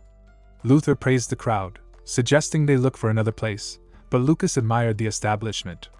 The owner, startled, trembled and chuckled, causing the mercenaries to panic, dropping their mugs and spitting out drinks. The bartender angrily ordered everyone out, refused their money, locked the doors, and hung a closed sign. Turning back, he asked Lucas incredulously what he meant, seeing the empty restaurant, and Lucas laughed. Luther and Sonia looked troubled, while the bartender assured them he would prepare everything so they could relax. Isabella agreed, and as moonlight filtered through the lattice windows, Sonia bathed in the steam, raising her hand as if imagining herself as a magician, her face reflecting both sadness and contemplation. On the table sat a basket of bread and plates filled with meat and vegetables, surprising Luther and Isabella. The bartender brought another portion with fruit, and Lucas, dressed in a blue shirt, stuffed bread and sausages into his mouth. Isabella looked at him in shock. Hearing footsteps, Lucas glanced toward the stairs and saw Sonia coming down. He raised his mug, saying he had already started dinner, making Isabella glare at him jealously. Sonia, wearing a purple tank top with a blue cloak, blushed and sat down, her face red. Suddenly she sprained her ankle, her cloak falling from her shoulders, but Lucas grabbed her arms and saved her. She opened her mouth, unsure what to say, and Lucas noticed the scars on her hand, asking what kind of wounds they were. Sonia tried to hide them, but Lucas called them marks of effort, making her face turn bright red. Isabella raised a hand to calm her as Sonia picked up her blue cloak and revealed she was heading to June's family. Lucas and Isabella immediately remembered Peruin, imagining his figure above them. Lucas recalled Peruin talking about his future daughter-in-law from the Awkward family, initially unsure if she was suitable, but rumors of the remarkable knights reassured him. Isabella pointed out Sonia as the Awkward daughter while Lucas shouted in shock about the marriage. Luther asked if they knew Peruin, and Isabella explained that Lucas and Peruin were classmates and friends who mentioned the engagement. Lucas stopped eating, asked if Sonia was Peruin's fiancée, and she could only look at him silently. He closed his eyes, bowed slightly, and called Peruin lucky to have her. Isabella stepped forward, wishing Sonia a smooth journey. Sonia, blushing slightly, suggested Lucas visit June's family after finishing his business. Lucas glanced at Isabella before replying that maybe they would come, leaving Isabella confused and Sonia smiling, promising she would wait. Walking through the dense forests of the Spanish mountains, Isabella realized Sonia admired worthy, noble people. Lucas, noticing her expression, asked about Peruin's lifelong luck, but Isabella narrowed her eyes, denying it. He noticed her face as if she had caught a bug in her mouth and realized that when someone liked something deeply, their usual cunning vanished. They arrived at last, facing the massive mountain in the distance that housed the entrance to Schwitzer's dungeon. Isabella gaped in surprise as drakes circled the peak. These dragon-like creatures with bat wings roared loudly, the largest and fiercest predators in the monster world. Isabella shuddered, raising her hands in fear, asking Lucas if they would have to fight the strongest creatures in the monster world. Lucas pointed to the ground, asking if that was all she could do, and she gasped at the massive footprint of the Drake King, tens of times larger than a normal drake. She fell to the ground trembling, staring at the trail in disbelief. Lucas stood beside her, placing a hand at his side and telling her to calm down, explaining that in the mountains of Hispania, nothing unusual was truly strange. They were called the Mountains of Hell for a reason. Mana gathered in Lucas's hand, and with a gust of wind, he sent Isabella flying just as a huge three-eyed red ogre smashed a tree where they had just stood. Lucas jumped back, dodging the strike, while Isabella skimmed along the ground, about to scold him but froze, recognizing the monstrous ogre. Lucas narrowed his eyes, noting the danger and realizing the three-eyed red ogre was a mutant. Lucas smiled, recalling the restaurant owner's warning that mutants lived in these mountains. The three-eyed red ogre turned toward Isabella, saliva dripping, and charged, wielding a massive tree. Isabella formed a spell with her hands, raising a fireball above her head, which collided with the ogre and sent him flying amid a burst of explosions. She was lifted by the shockwave, and Lucas, illuminated by the fiery blasts, noticed a significant increase in her magical strength. Fire and smoke swirled around the ogre, as a glowing purple eye appeared from a crack, and his roar dispersed the flames. Isabella held her head, frustrated that her magic had barely affected him, while Lucas realized she hadn't grasped the full potential of her power. He approached her, explaining that the ogre's mutation made it resistant to fire, likely due to Drake's interference. Isabella exclaimed at the ogre's evolution, and both turned to see it advancing. She asked what to do next, and Lucas began forming ice, ready to complement fire with icicles conjured from magical circles appearing above his hand. Isabella wraps her arms around herself, shivering from the sudden chill as two small ice spears form in the air, making it feel as though the season itself has changed.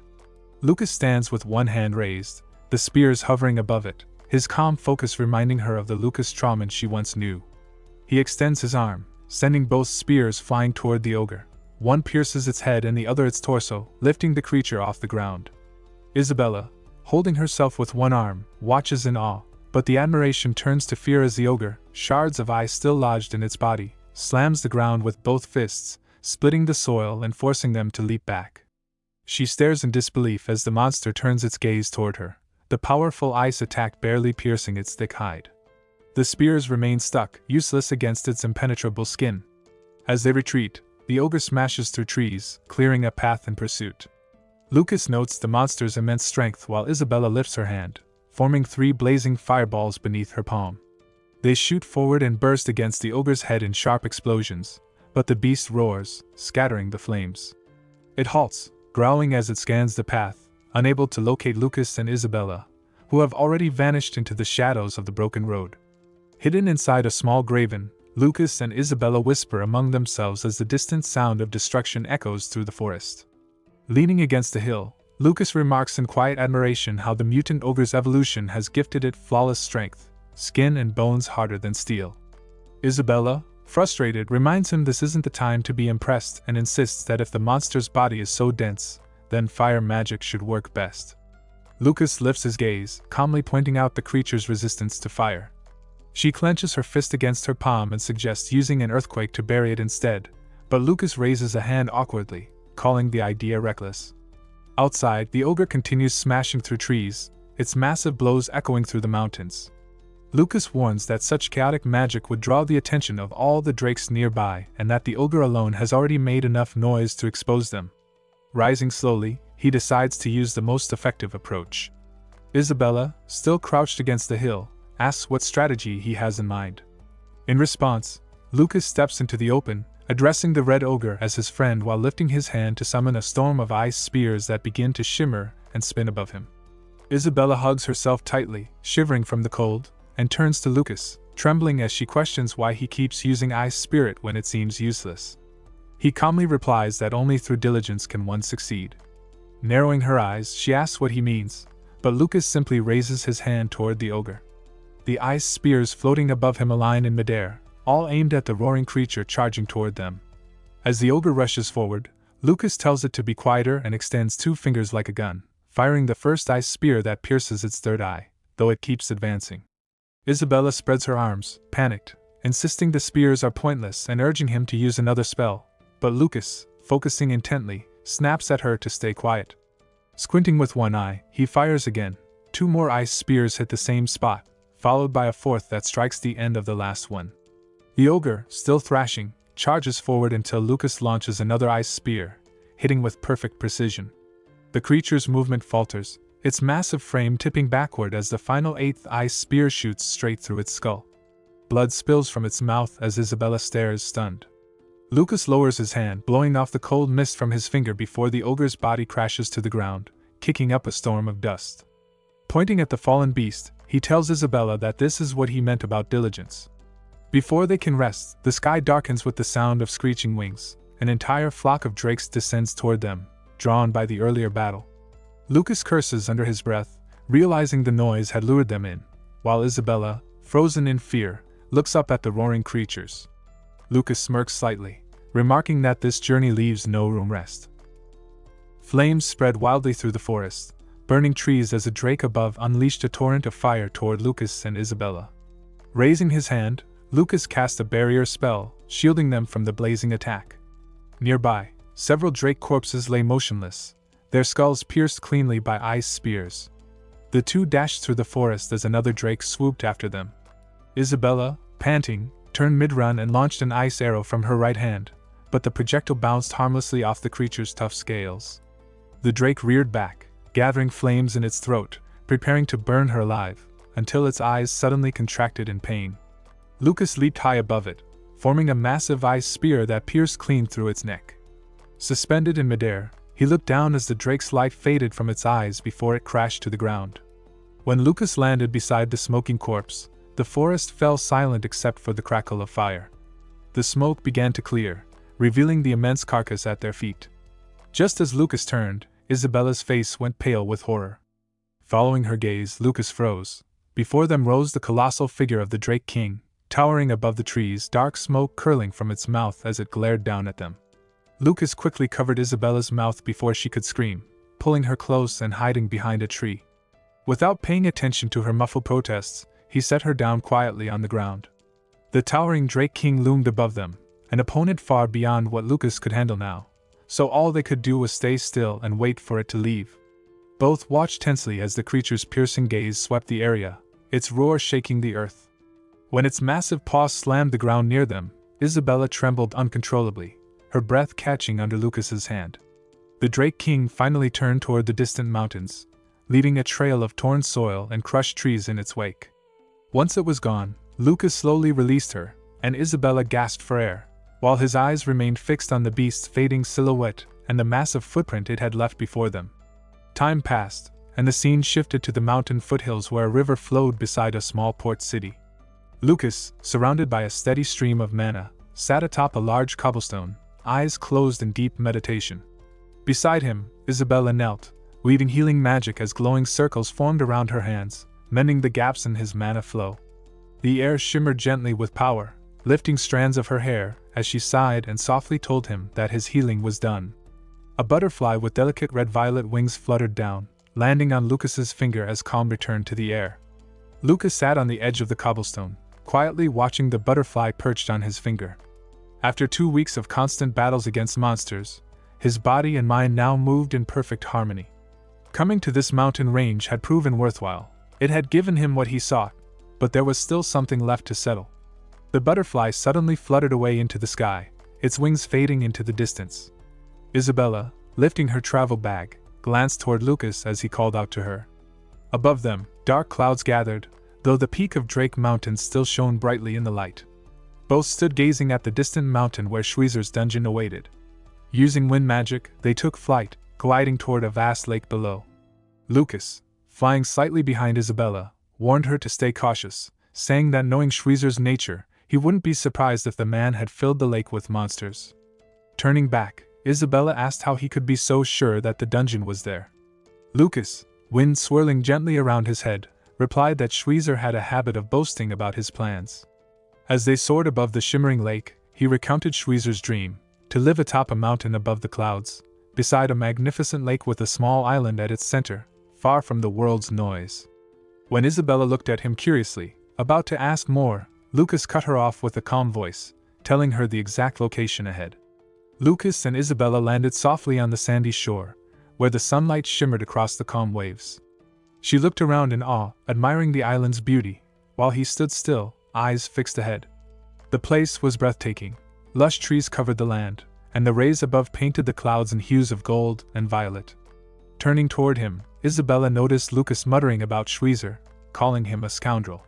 Looking down, he studied the view beneath them, where the shadow of an enormous structure stretched under the water, far larger than the island itself.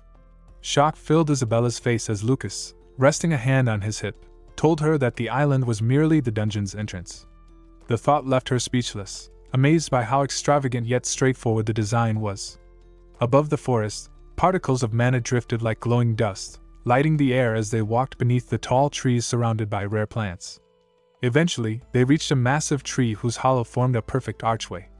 Isabella, looking up in wonder, realized it was the dungeon's entrance. Inside, a spiral staircase descended into the depths below. Lucas, examining the glowing mana stones fixed into the roots, murmured in disbelief at how Schweizer had managed to build a staircase from living wood and stone. Together they began their descent, their path dimly lit by flickering torches. As they walked, Isabella hesitated beside him, fidgeting with her fingers and softly calling his name, ready to ask something, but her voice faltered halfway. She stopped, lowering her gaze, dismissing her thoughts as foolish. In silence, the two continued downward, the faint light of a light stone torch casting long shadows along the winding steps. The stone element torch lights their path as Lucas and Isabella descend deeper into the dungeon, their steps echoing softly. They soon halt before a massive gate adorned with glowing runes and gemstones that shimmer in the dim light. She gazes at the intricate designs in awe while he steps closer, brushing his fingers over the cold surface. When she asks if he can open it, his calm reply makes her tense. He explains that this gate is sealed by Schweizer's special magic and would explode if forced. Moving toward a nearby pedestal, Lucas wipes dust from a magic orb resting atop it and places his palm over its surface. Lines of light snake within the orb, intertwining as raw magical power bursts out, tearing the fabric of his shoulder and filling the air with thick smoke. Isabella flinches back, shielding her eyes, while he stands firm, watching closely. The smoke begins to swirl, gathering in one spot until the faint outline of Schweizer forms in midair, hands on his hips, wearing a black jumpsuit and a white cape drifting behind him. With a bright grin, he tilts his head and playfully begins to count to 3. Schweizer's voice echoes through the smoky air as he cheerfully asks if he can be heard. Isabella, her lips pressed tight, leans forward to glance at Lucas's expression, finding the figure before them odd and childlike. She starts to ask what's going on but stops as her eyes widen in disbelief. Lucas stares at Schweizer, trembling as the image claps his hands and spreads his legs, welcoming them into his dungeon. Reaching out with a shaking hand, Lucas touches Schweizer's face, only for it to pass through like mist. His arm hangs midair as he freezes, realization sinking in. Isabella remarks softly that it's just a mana recording, yet she notices his trembling, the sight of his old friend stirring deep emotion. His eyes glisten as he murmurs how strange it is for Schweizer, once an old man, to act so youthful. The illusion smiles warmly, his white cape fluttering in unseen wind. Seeing him again fills Lucas with quiet joy, though Isabella stares in disbelief at the childlike figure, unable to reconcile him with the man she'd heard about. Crossing his arms, Schweizer casually asks what they seek here and urges them to speak. As Isabella wonders if they can really converse with him, Lucas, tears gathering in his eyes, finally whispers his name. The image of Schweizer, radiating faint mana, responds with a light-hearted chuckle. Schweizer explains lightly that his words flow on their own, happening automatically, just like now. Lucas and Isabella fall silent as he crosses his arms again, declaring that since he is Schweizer's straw, this dungeon belongs to him, and they will earn whatever they seek. Lucas tries to speak but stops midway, lowering his head before asking how Schweizer died. The image gives no answer, instead remarking that they won't be granted entry so easily. They must first answer his question. Listening to the familiar tone, Lucas trembles, realizing how unchanged his friend's voice sounds, like a ghost from the past. It feels as though time rewinds to when they still celebrated victories together, but that voice now echoes from the void, unreachable. Standing frozen, his shadow stretches far behind him as the weight of solitude sinks in. His hand tightens into a trembling fist as he recalls the battle with the demigod, where his comrades fell and turned to dust, leaving him to face the cruel world alone. Rage clouds his face, his resolve burning to destroy every demigod that remains. Isabella, watching quietly, senses something dark shift within him. Above them, a glowing circle of magic forms around Schweizer, who calmly asks which being in this world stirs the most hatred within them. His golden pupils lock onto Lucas, who, eyes blazing, answers through clenched teeth, "Demigod." Schweizer smiles, winks, and stretches his arms out, congratulating him on the correct answer. As Schweizer fades into smoke, a bright pop-up appears and the massive gate slowly opens. Lucas steps forward without hesitation, while Isabella, uneasy, tries to form a question but gives up and runs after him, asking how he guessed the right answer. He turns to face her, fatigue showing in his eyes. She hesitates again, words dying on her lips as he quietly tells her not to drift off so easily. Turning back toward the path ahead, he reminds her that this is Schweizer's dungeon, a place filled with his eccentric designs. Before them stands a vast archway lit by countless torches made from mana stones, their glow casting shifting colors on the walls. Knowing Schweizer, Lucas expects strange traps hidden beyond. As he continues scolding her for her lack of focus, Isabella lingers behind, watching his steady back and realizing that to grow stronger, she must set aside every distraction. Her cheeks flush slightly before she hurries to follow him. Together they ascend the stairs toward the illuminated arch, where Lucas suggests they examine this mysterious vestibule that marks both a beginning and an end. The vast chamber. A massive stone golem stands motionless at its center, a glowing green gem embedded in its head. Two more colossal golems flank a sealed gate where Lucas and Isabella now stand. Lucas places his hand on a magic orb, releasing a surge of mana that spills out as swirling smoke, which soon gathers into form. From within the haze, a slightly older Schweizer appears, his hands lifted behind his back. Isabella notices he looks like a teenager this time, and Lucas agrees, realizing Schweizer seems to age with each threshold they cross. Without delay, Schweizer announces the second question. When Lucas asks why the questioning repeats, Schweizer ignores it, instead explaining that deeper inside the dungeon lie treasures of great power, but only one may be taken. Breaking that rule, he warns, will anger the golems and provoke their attack. He points at Lucas, reminding him that a single mistake means instant disqualification. Hearing the name Iris, Lucas widens his eyes in shock, recalling the past. Schweizer, folding his arms, grumbles about how she constantly frustrated him and how impossible it was to understand her. Both Lucas and Isabella listen quietly as he complains that even when the world burned, Iris, the Black Witch, only thought about men. Isabella glances at Lucas, curious about her identity, and he falls silent, sorrow clouding his face as he remembers a woman with jet black hair and a mysterious smile, the most captivating he had ever known. A faint smile tugs at his lips, and he nearly laughs, lost in the bittersweet memory of Iris. Isabella gives Lucas a puzzled look as he suddenly snaps to attention when Schweizer declares that he despised Lucas even more than Iris. Placing a hand on his hip, Schweizer closes his eyes and starts talking about Iris's one-sided love that the great Archmage supposedly never noticed. At this, Lucas's face flushes red in shock as he questions the truth of it, but Schweizer laughs, repeating his words teasingly. Growing irritated, Lucas clenches his fists while Isabella quietly notes the resemblance between Schweizer and Lucas in their tempers. Trembling with frustration, Lucas snaps back when Schweizer mocks his intelligence, comparing it to that of the golem looming behind them. Ignoring his anger, Schweizer begins the next riddle, describing a powerful demon and mentioning how Iris once served 3 such beings, one with 6 arms and 3 faces. Raising a finger mid-description, he's abruptly cut off as Lucas blurts out the name Aura.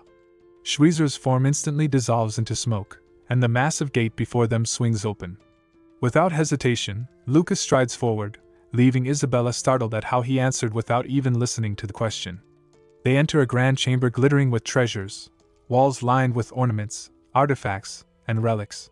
2 items rest side by side, a box holding a golden necklace adorned with red rubies, and beside it, a steel arm covered in intricate jewels, both gleaming under the soft magical light. Lucas and Isabella reach the next gate where an older version of Schweizer, now appearing in his 40s, stands before them to pose the next question. Isabella, resting her hand on her chin, quietly observes how much more refined he looks, while Lucas confirms his earlier thought that each time they advance, Schweizer's form matures further. A stone golem kneels beside them as Lucas, studying this older Schweizer, wonders aloud about the purpose behind creating such a place and what message he wanted to leave behind. When he voices his answer, the massive gate creaks open, releasing a swirl of smoke as Schweizer's voice affirms its correctness.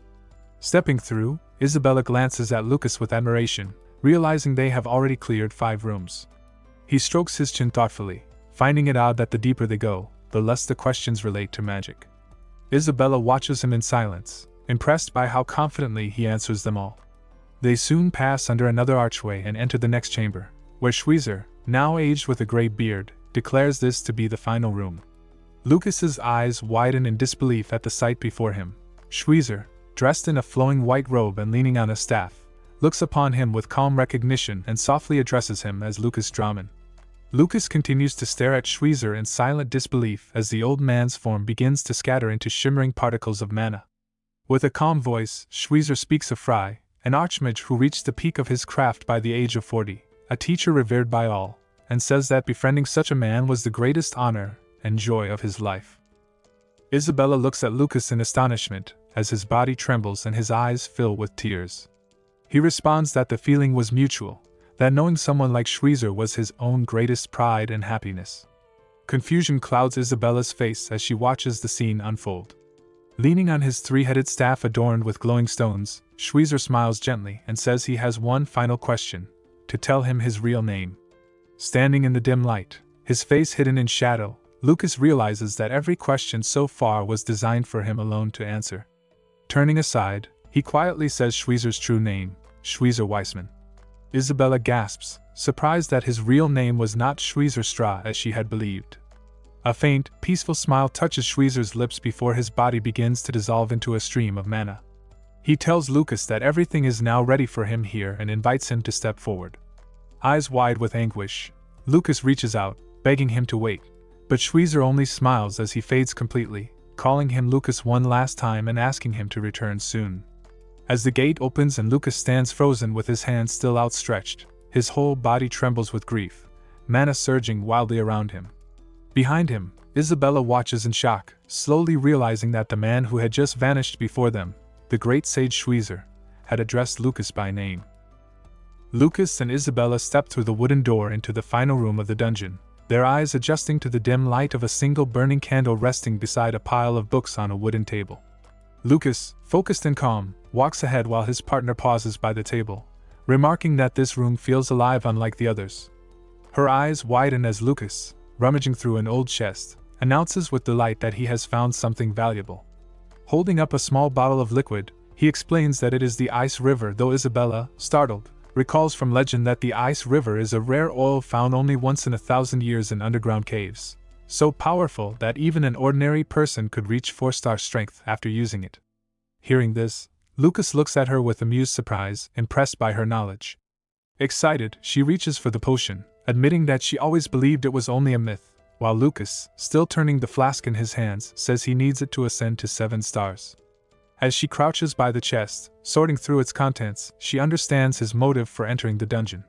Her hand pauses on a pair of small triangular turquoise earrings, which she studies curiously.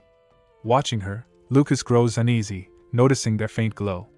She comments that the design looks rather tasteless, then casually tries them on. Annoyed, Lucas mutters curses toward Schweizer for leaving such trivial items in the last chamber. Confused by his reaction, Isabella tilts her head as Lucas, scratching the back of his neck, confesses that the earrings are clip-ons made by him long ago. Shocked, she looks up at him, struggling to understand how something he created ended up inside Schweizer's dungeon. Closing his eyes, Lucas smiles faintly as he admits that the earrings were something he crafted out of boredom 4,000 years ago, and later gifted to Schweizer. Isabella, standing behind him, freezes in disbelief, her mouth open in shock as he reflects on how he never realized their value to Schweizer, who kept them safe for so long. Slowly regaining composure, she covers her mouth and looks at him seriously, asking for a proper explanation. He hesitates, his gaze fixed on her as confusion flickers across his face before finally confessing that he is not Fry, but Lucas Trauman. Stunned, Isabella stands speechless as he reveals his past. How he fought alongside Schweizer against the demigod lord for 4,000 years and was trapped within the darkness of the underworld. He recalls how, after countless trials, the shadows finally faded and the blue-eyed blonde escaped when he heard Fry Blake's desperate voice calling out to him. Drawn toward that voice, he found himself awakening within Frey's body, uncertain why the young man's dying plea synchronized their souls, but certain that he answered it to ease his pain. Resting a hand on his chest, Lucas explains that his current body belongs to Fry, while his spirit remains his own. Isabella listens silently, her gaze deep and conflicted as the truth sinks in. She lowers her eyes, her expression softening with sorrow, and he watches her nervously, unsure of her reaction. Scratching his cheek, he admits that he expected her not to believe him. Yet she quietly says that, while unbelievable, it all fits together somehow. Looking at the earrings once more, she smiles faintly, gripping them tightly and acknowledging that the man standing before her truly is Lucas Trauman. After hearing his truth, Isabella kneels before Lucas, respectfully offering the turquoise earrings in her palms while bowing her head. Bathed in the candle's soft glow, he gazes at the ornaments, gently taking them from her hands. Then he lowers himself to her level and quietly asks her to keep calling him Fry, saying it would make things easier for his current purpose. Leaning closer with a faintly annoyed look, he whispers that she should stop acting so formal, or he might break out in a rash, making her look away in embarrassment. Her gaze drifts to the candle that flickers steadily, filling the room with warm light. Sitting beside it, Fry examines the turquoise earrings thoughtfully. Noticing her pretending to be busy rummaging through the chest, he recalls her earlier remark about their design. She quickly pulls out a bracelet instead, praising its elegance, assuming he made it. But he corrects her, saying it was crafted by Schweizer, leaving her awkwardly frozen with the piece in hand. When she hears it's the staff of the great sage used by Schweizer's alter ego, she looks stunned. Rising, Fry asks for the bracelet, saying he will show her clearly, explaining that he could drain her energy otherwise. She immediately agrees, handing it over. He fastens it onto his scarred wrist, then puts on the turquoise earrings. A powerful whirlwind suddenly rises around him, making his long hair whip through the air. Isabella, smiling in awe, watches the surge of mana and, in her excitement, accidentally calls him Lucas, which he fails to notice. Glancing at his hand, Fry admits it's not his style to use magical items but says this one belonged to his friend. While he reflects, Isabella finds another strange object, a small metal sphere with a glowing red core, and curiously shows it to him, thinking it might be a golden core. He quickly snatches it away, closing his eyes and urging her to handle it carefully, warning that it's the last one. His gaze then drifts around the room, resting on Schweizer's desk and the ever-burning candle fueled by mana. With a faint smile, he mutters that the old man always loved such useless things. As he places his hand on the table, lost in memory, Isabella softly says she can still feel Schweizer's warm presence, as if he were welcoming them even now. Gently opening the old diary resting on the desk, Fry finds a page marked with a crooked note. Reading it, his expression freezes. The uneven handwriting states that Lucas has disappeared. Fry reads the next page where Schweizer hints that the Lord was behind everything. His face stiffens as he reads the lines saying only the Lord could remove Lucas without leaving a trace. Behind him, Isabella stands frozen, eyes wide. The diary reveals Schweizer's sorrow over the disappearance of the 9-star mage, the last hope of humanity. Turning the page, Fry finds notes about a conflict between Cassigen, the warrior, and Lucid, the sword master, along with the sudden disappearance of the witch Irish. It describes how the demonic god's influence had already spread across the continent, leaving Schweizer isolated and unable to trust anyone. Surrounded by masked pretenders who acted loyal while secretly waiting to destroy him, he lived each day fighting monsters that once were people he knew. Fry bends closer, reading of his friend's lonely struggle with a heavy heart, while Isabella covers her mouth in horror. One page says Lucas was irreplaceable. Another describes how Schweizer, drained of mana, tried to bear his burden alone. Fry trembles as he reads Schweizer's plea for forgiveness. He imagines the old man sitting at this desk, writing those words to Lucas, blaming himself for being too weak. Overcome, Fry presses a shaking fist onto the closed pages, whispering that his friend had suffered alone all this time, as Isabella's eyes fill with tears beside him. At that moment, Isabella softly turns toward the man reading through his friend's diary as Fry quietly admits that only now, being alone, he truly understands Schweizer's pain. Running his fingers over the words, he vows to carry his friend's will along with his solitude. Lifting his tear-streaked face to the sky, he asks Schweizer to watch as he destroys the demonic god with his own hands. With that, Fry clenches his fists and steps away from the desk, his head bowed, while Isabella watches him knowingly. Then she lowers her gaze to the diary again and notices something that startles her. Calling out sharply, she tells Fry there is more written inside. Turning back in surprise, he listens as she reads a request asking whoever finds the diary to complete Anastasia, described by Schweizer as his greatest masterpiece. As Fry digs into his bag, Isabella asks who he thinks Anastasia is. He takes out a metallic sphere with a glowing red core and examines it closely, while she leans in to see the Punic symbols engraved with the name Anastasia. Crystals embedded in the dungeon walls light their path as they climb the stairs with their packs. Isabella assumes the stone must be a golem's core, and walking ahead, Fry admits that Schweizer was a master puppeteer whose creation strength might be unimaginable. Hearing this, she looks at him in awe, then leans against the wall and suggests that he might be able to complete the golem using this core. Frey's face tightens in discomfort, and she quickly asks what's wrong, prompting him to recall the moment he had once shown Schweizer his first failed golem creation. As the memory surfaces, Fry recalls the scene where the gray-haired Schweizer laughs uncontrollably while Lucas, flustered, insists that his golem design follows an avant-garde cubist style. Schweizer bursts into louder laughter, tears streaming as he mocks the absurd creation and tells Lucas never to make a golem again. Deeply offended, Lucas frowns while Schweizer teases him further, saying he should let him handle it next time for a better result. Blushing with embarrassment, Schweizer falls to the floor still laughing until Lucas, burning with irritation, hurls a fireball that sends his friend flying. These warm memories flicker in Frey's mind, making him tremble slightly as Isabella notices and asks in concern what's wrong. Fry grips his bag and gazes at the golem's core, saying that completing it might uncover the untold parts of history. Isabella, confused, repeats his words in disbelief. As they approach the dungeon's exit, sunlight spills through the opening. Climbing the stairs, Fry explains that he refers to the story from the time he spent in the abyss. With each step, the light grows stronger until he suddenly halts, struck by a shocking realization. Isabella, noticing his unease, asks if something is wrong. Gritting his teeth, Fry sharply orders her to return to the city as soon as they leave the dungeon, leaving her startled. Emerging outside, they find the blue sky filled with flying dragons resembling giant birds. Standing on a stone cliff, Fry and Isabella stare upward when she spots something massive trembling on a nearby rock, an enormous dragon with glowing eyes and jagged teeth.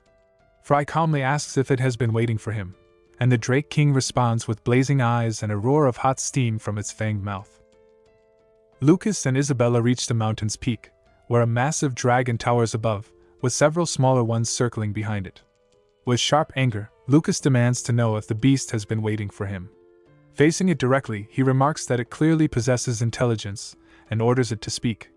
The dragon locks eyes with him, then narrows them with a faint smirk, calling him amusing.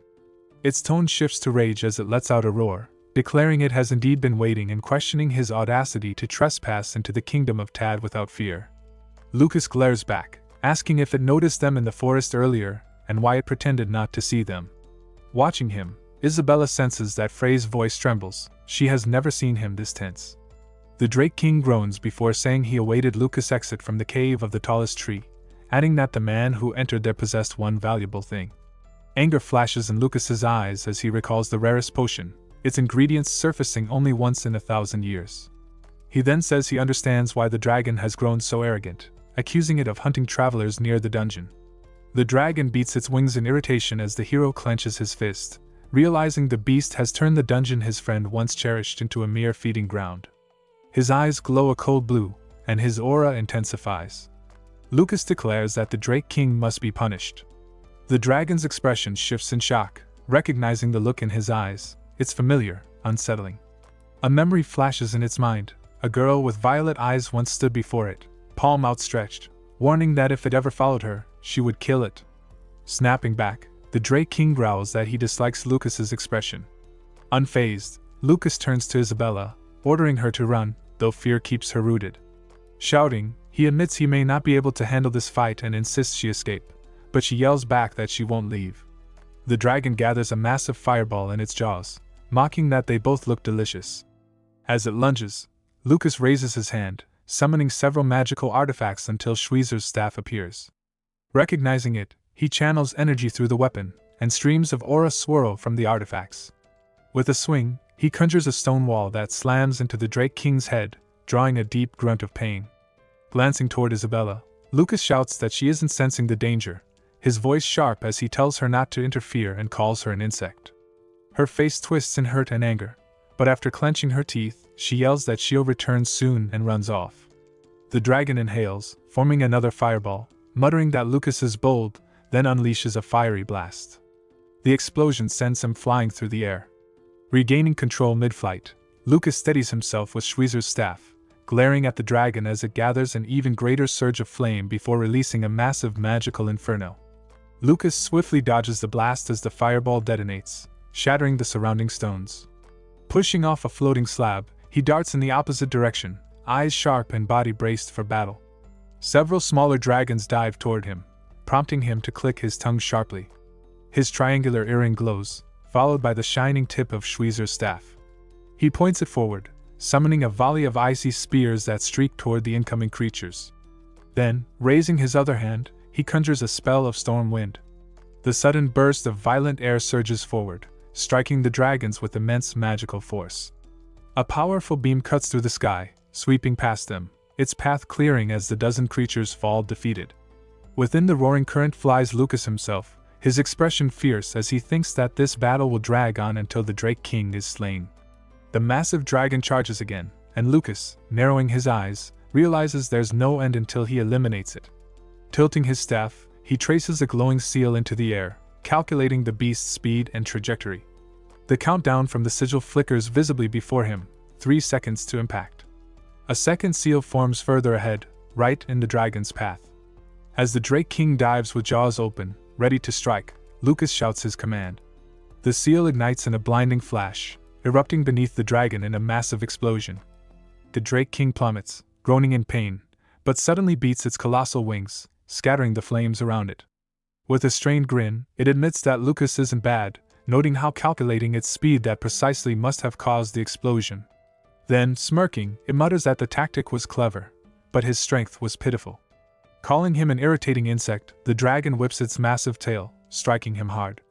Gripping Schweizer's staff, Lucas steadies himself, thinking that, as expected, the creature's size makes it overwhelming. Before him stands Torkunda, the Drake King, and behind, a swarm of smaller dragons fills the sky. Realizing he's cornered, he admits in thought that this is a dilemma with no easy escape. Narrowing his eyes, he recalls the icy river tonic Schweizer once gave him, thinking perhaps now is the time to use it. A memory surfaces. Isabella had once asked if he would drink a nourishing tonic, mentioning the icy river, and he had told her that it was exactly what he sought. Now, holding the small bottle she once handed him, he asks her in memory if she truly understands the kind of power it holds. Examining the vial, he had told her it would take a week to stabilize the icy river's energy as they walked together down a long corridor. Lucas had once said they couldn't stay here without water or food, and Isabella agreed. Now, mid-battle, he fights off smaller dragons, thinking grimly that drinking the icy river tonic now would be suicide. Channeling a burst of energy, he fires a magical beam to push back the swarm and propels himself farther from their reach. Glancing behind, he checks if they're still chasing him, but when he turns forward again, a massive dragon looms right ahead, jaws wide. Startled, Lucas halts midair, gripping Schweizer's staff defensively as several dragons open their mouths to attack, yet before they can strike, a blazing beam tears through the air, piercing one cleanly. Stunned, he looks up to see a phoenix, its fiery wings radiant, clutching one dragon by the neck in its talons and another in its beak. Realization flashes across his face as he murmurs that it's a phoenix. With fierce strength, the majestic bird squeezes, making the captured dragons shriek in agony before engulfing them both in flames. Opening its wings wide, it radiates brilliant heat, and the burning bodies of its foes crash downward. Relieved, Lucas smiles, grateful that the phoenix has arrived safely. The firebird lets out a bright cry, equally glad to see him. Watching from afar, Torkunda, the Drake King, narrows his eyes at the sight and growls, wondering what this new creature is, then scoffs that such small matters won't trouble him. Lucas grows furious at the Drake King's mocking tone as Torkunda charges toward him and the phoenix. The hero shouts for the firebird to retreat, warning that this foe is beyond what it can handle. But the phoenix, defiant, gathers blazing energy and dives straight at the dragon, releasing a torrent of fire. Torkunda merely laughs, saying the attack only tickles. Alarmed, Lucas yells for the phoenix to stop, realizing the dragon is resistant to flame. Watching the two clash, he cries out that Torkunda is his sworn enemy and pleads for the bird to withdraw. Turning its head mid-flight, the phoenix gives him a faint, knowing smile before lowering its beak toward him in silent reassurance. In that moment, Lucas understands, it's trying to buy him time. The firebird spins back, unleashing a massive fiery beam that bursts harmlessly against Torkunda's scales. Seeing this, Lucas realizes the creature's message. It wants him to run. Lowering his head, he admits to himself how powerless he feels, his teeth chattering in frustration and fear. He wonders if his weakness stems from this borrowed body, or perhaps from being revived by magic after 400 years, but the answer, even in thought, is no. The fierce battle between Phoenix and Torkunda rages on as Lucas thinks that his resolve still falls short. Inwardly, he apologizes to the Phoenix, vowing to learn from its courage, then turns away, flying into the dungeon below. Landing hard, he silently thanks his companion and remembers its final message, not to stop. Pulling out the icy river vial, he reflects that death is only another chapter in his journey, then opens it and drinks deeply. The freezing energy surges through him as he murmurs that the Phoenix will grant him a little more time. The empty bottle slips from his fingers as he drops to his knees, raising his trembling hands while the torrent of icy power tears through his body. His hair spikes upward, his eyes blaze blue, and his scream echoes through the dungeon as he struggles to contain the overwhelming might of the icy river. As Lucas continues to scream, blood spills from his nose and mouth while an immense magical aura surges around him, shaking the dungeon. The force explodes outward in a shockwave as he slams his fist into the ground, cracking the stone beneath. Racked with unbearable pain, he crosses his arms and roars again, the energy pulsing violently through his body. Above, the Phoenix and Torkunda clash fiercely, but their fight halts for a moment when the dragon bursts into laughter, recognizing its opponent. Amused, Torkunda remarks that they met just days ago and calls this encounter his lucky day. He sneers that while the escaped man was skilled, the undying life force of the phoenix is far more precious. The firebird glares at him, eyes burning with defiance despite exhaustion. Yet as the Drake King advances, the weakened phoenix collapses to the ground, panting heavily. Settling himself on a nearby rock, Torkunda declares that the bird should surrender and become his meal. The phoenix, struggling even to breathe, gathers the last spark of its power and lets out a defiant cry. A sudden explosion engulfs the area, startling the dragon. Approaching the flames, Torkunda scoffs that it's pointless, then blows fire across the spot with a powerful flap of his wings. But the phoenix is gone. Calling it a rat, he settles on the burning rock, muttering that there's no need to hurry. As long as the firebird remains in the mountains of Spain, it cannot escape, and their paths will cross again. Moments later, deep in the forest, crashing trees signal something falling. The battered phoenix hits the ground hard, its body trembling from exhaustion. It drags itself to a cliff overlooking a beautiful waterfall before collapsing completely. As its vision blurs, it sees Lucas approaching. Kneeling beside it, the hero places a hand gently on the bird's head and says it must have faced a powerful foe. A phoenix lets out a low groan as he shuts his eyes. Lucas, watching the scene, reassures him softly, thinking he might be able to help. Placing his hand over the bird's head, a faint magical aura flares around him, reminding him of old times. The light expands, surrounding both Phoenix and the false Lucas nearby. The hero murmurs that his old friend once had the same fierce gaze as this bird. With his green eyes narrowing in the glow, Phoenix hears his friend's voice echo from within, calling to his old companion. Empowered, the great bird spreads his wings and shoots toward the low-flying dragon, slashing at its back with fiery talons. The dragon, startled by the sudden strike, lashes out with his tail and mocks him as a pitiful insect. Phoenix cries out from the pain, but before the next attack, enormous ice floes erupt beneath them. Lucas, wincing, begins to freeze as frost creeps up his body. He admits inwardly that he made his choice but never imagined it would be this hard.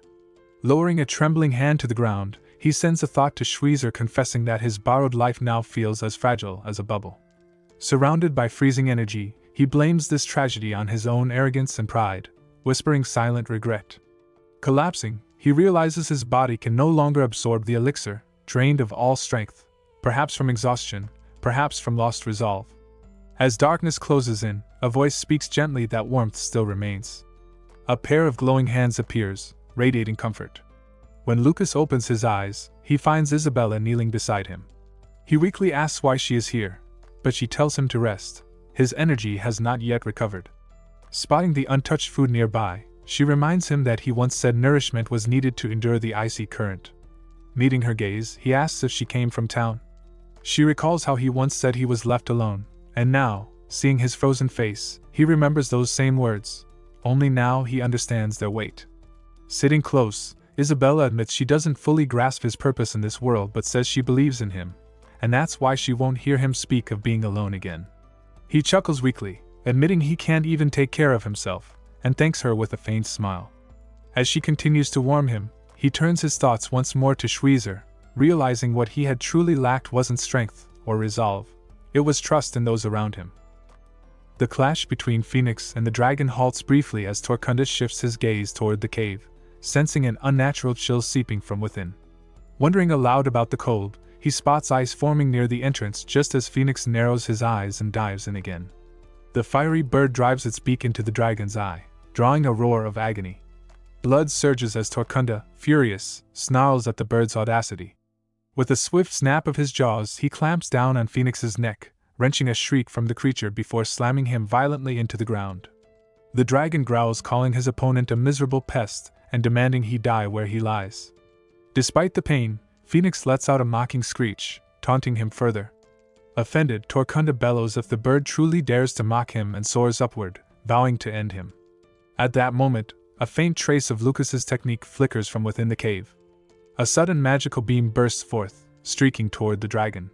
Stunned, Torkunda flaps hard, barely dodging the blast, his eyes wide in disbelief at its power. Realizing how dangerous it is, he stares toward the cave, trying to comprehend what's unfolding inside. Then, another beam, larger and far stronger, erupts from the same place. The surrounding dragons scatter in panic, but the smaller ones fail to escape and are instantly frozen midair. Cracking sounds echo from their icy remains as a brilliant light sheens in the distance, shards of ice spinning wildly through the air while Torkunda hovers beside the glimmering frost. The dragon, clutching his bleeding eye, realizes in disbelief that for the first time in 1,000 years, his instincts scream for him to flee. From the cave emerges Lucas, wrapped in a fierce magical aura, his presence radiating overwhelming power. In his mind, the dragon questions if what he feels is fear. Acting on that instinct, Torkunda shoots skyward with blinding speed, retreating from the cave while muttering that such a thing cannot be. He is the king of the drakes, and yet he trembles before a man.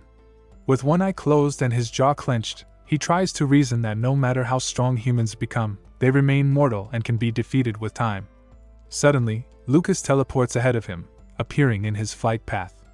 Realizing the danger, Torkunda thinks that until his wounded eye recovers, he should avoid direct confrontation. But when he spots the man blocking his escape, confusion flashes across his face. How could a human move this fast? Lucas raises his hand, conjuring a barrage of ice spears, which strike directly into the dragon's chest. The sharp impact draws a guttural groan from the beast as several spears pierce through his scales.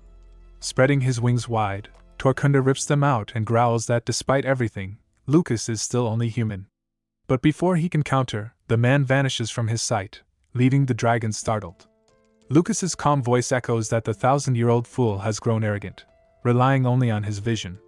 Realizing too late that the man has moved toward his blind side, Torkunda turns just as another ice spear hurtles toward him, driving straight into his damaged eye. The dragon roars in agony, his massive body spiraling downward. As he crashes, a violent explosion erupts behind him, followed by a searing magical projectile that slams into his back. Another explosion follows, shaking the air. Though wounded, Torkunda laughs mockingly, calling his foe insignificant, but then a chill crawls up his tail. Glancing back, he spots a fragment of solid ice forming behind him. Amid the falling debris, Lucas steps forth once more, calm and resolute. Staring at him through his one good eye, the Drake King wonders in disbelief if the being before him is truly human. Fry, surrounded by surging mana, stands before the wounded Drake King. Torkunda, trembling, lifts his head and demands to know what kind of being he is. From the side, Isabella watches, speechless, as the dragon's wings beat furiously, filling the sky with dust. The air crackles with unstable energy. Frey's overflowing aura burns bright, his body trembling under the strain that could make him collapse at any moment. Lifting his hand, he conjures a massive ice spear above it, the cold light reflecting in his glowing eyes. The Drake King's remaining eye burns with flame as he stares at the impossible sight before him.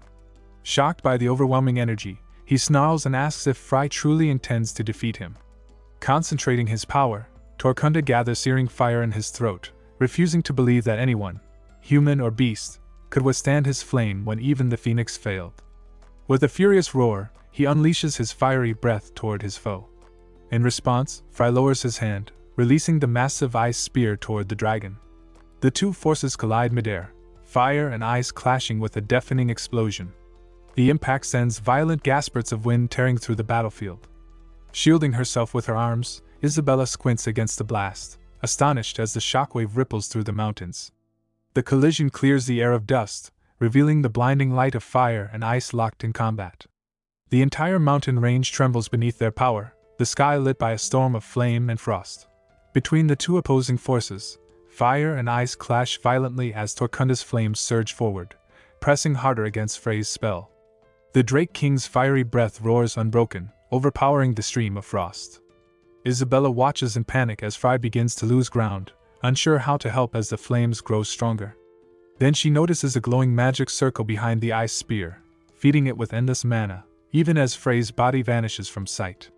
Still hovering in the air, Torkunda spreads his wings and mocks him, boasting that no human could ever surpass a dragon.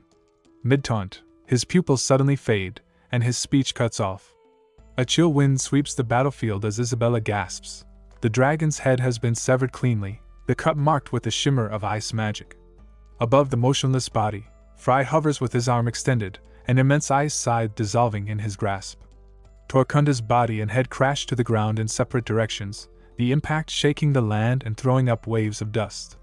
Hovering over the wreckage, Isabella stares in disbelief, realizing that the 1,000-year-old Drake King has fallen by Frey's hand. Watching him float above, she wonders if this was only a fraction of Lucas Trauman's true power. Suddenly, Frey's body tilts forward, his strength fading. With a cry, Isabella flies up and catches him before he hits the ground, feeling the icy coldness of his body through her arms. Shocked, she listens as he weakly tells her they must find the phoenix. Gathering him close, Isabella soars across the mountains and deep ravines, her voice trembling with admiration for his impossible victory, while he, quiet and heavy in her arms, seems lost in other thoughts. When Frey remarked that his victory came only from Torkunda's lack of battle experience, Isabella guided him through a gorge where a small river flowed, recalling the Drake King's long past. Frey explained calmly that killing and true combat are not the same, urging her to remember this always. His dull eyes stared forward as he spoke about strategy and tactics being the key to triumph. Reflecting on the battle, he recalled creating the ice spear, intentionally releasing a surge of mana to make it seem like he was using all his strength, when in truth only 80% of his power fueled that attack. He then teleported behind Torkunda, crafting an ice scythe that struck with the remaining 20%. Holding him close, Isabella remembered the overwhelming spear of ice and thanked him for the lesson. Around them, phoenix feathers littered the ground. Now recovered, Frey stood solemnly beside her as she gasped and covered her mouth, tears forming at the sight of the fallen phoenix, lifeless and still. Kneeling, Frey placed his hand on the bird that had once saved him, then lifted its body with telekinesis, while Isabella looked on through trembling eyes. Seeing the blood on its beak and its closed eyes, she asked what he planned to do. Frey replied that he intended to save him. Together they carried the body to the fallen Torkunda, whose chest had been cleaved open. Isabella's pupils gleamed as she witnessed energy flowing from the Drake King's heart into the phoenix's body. Standing with one hand in his pocket, Frey said the bird would revive once it had absorbed Torkunda's immense power. The surrounding mountains and river divided the land like two worlds about to change. Without their ruler, a violent struggle among the monsters would soon begin. Watching the phoenix, Frey declared that he would become the next sovereign of these mountains and guard his friend's dungeon. Gazing at the dim stars and pale moon above, Frey softly added that he would await their next encounter with quiet impatience. In the bustling city of Cosymphony, sunlight glimmers across the square where a fountain sparkles and rows of mismatched houses frame the lively scene. Children run through the streets laughing while their mothers chat nearby. On a quiet bench, Frey, dressed in a purple robe over a white shirt and his hair tied back in a ponytail, watches the crowd pass. He turns when he hears Isabella's voice announcing that she had reserved seats on the ship. Approaching him with a bottle of juice, she explains that no ships will depart today and hands it over. He accepts it with a calm nod, praising her effort. As he drinks, she asks how he feels, and he replies that he should probably work on gaining some weight. Sitting beside him, she remarks that Shyweiser's armor from Torkunda's nest proved useful. The salamander's mantle had strong enough fire resistance to keep out the icy river's chill. Lowering the bottle, Frey agrees.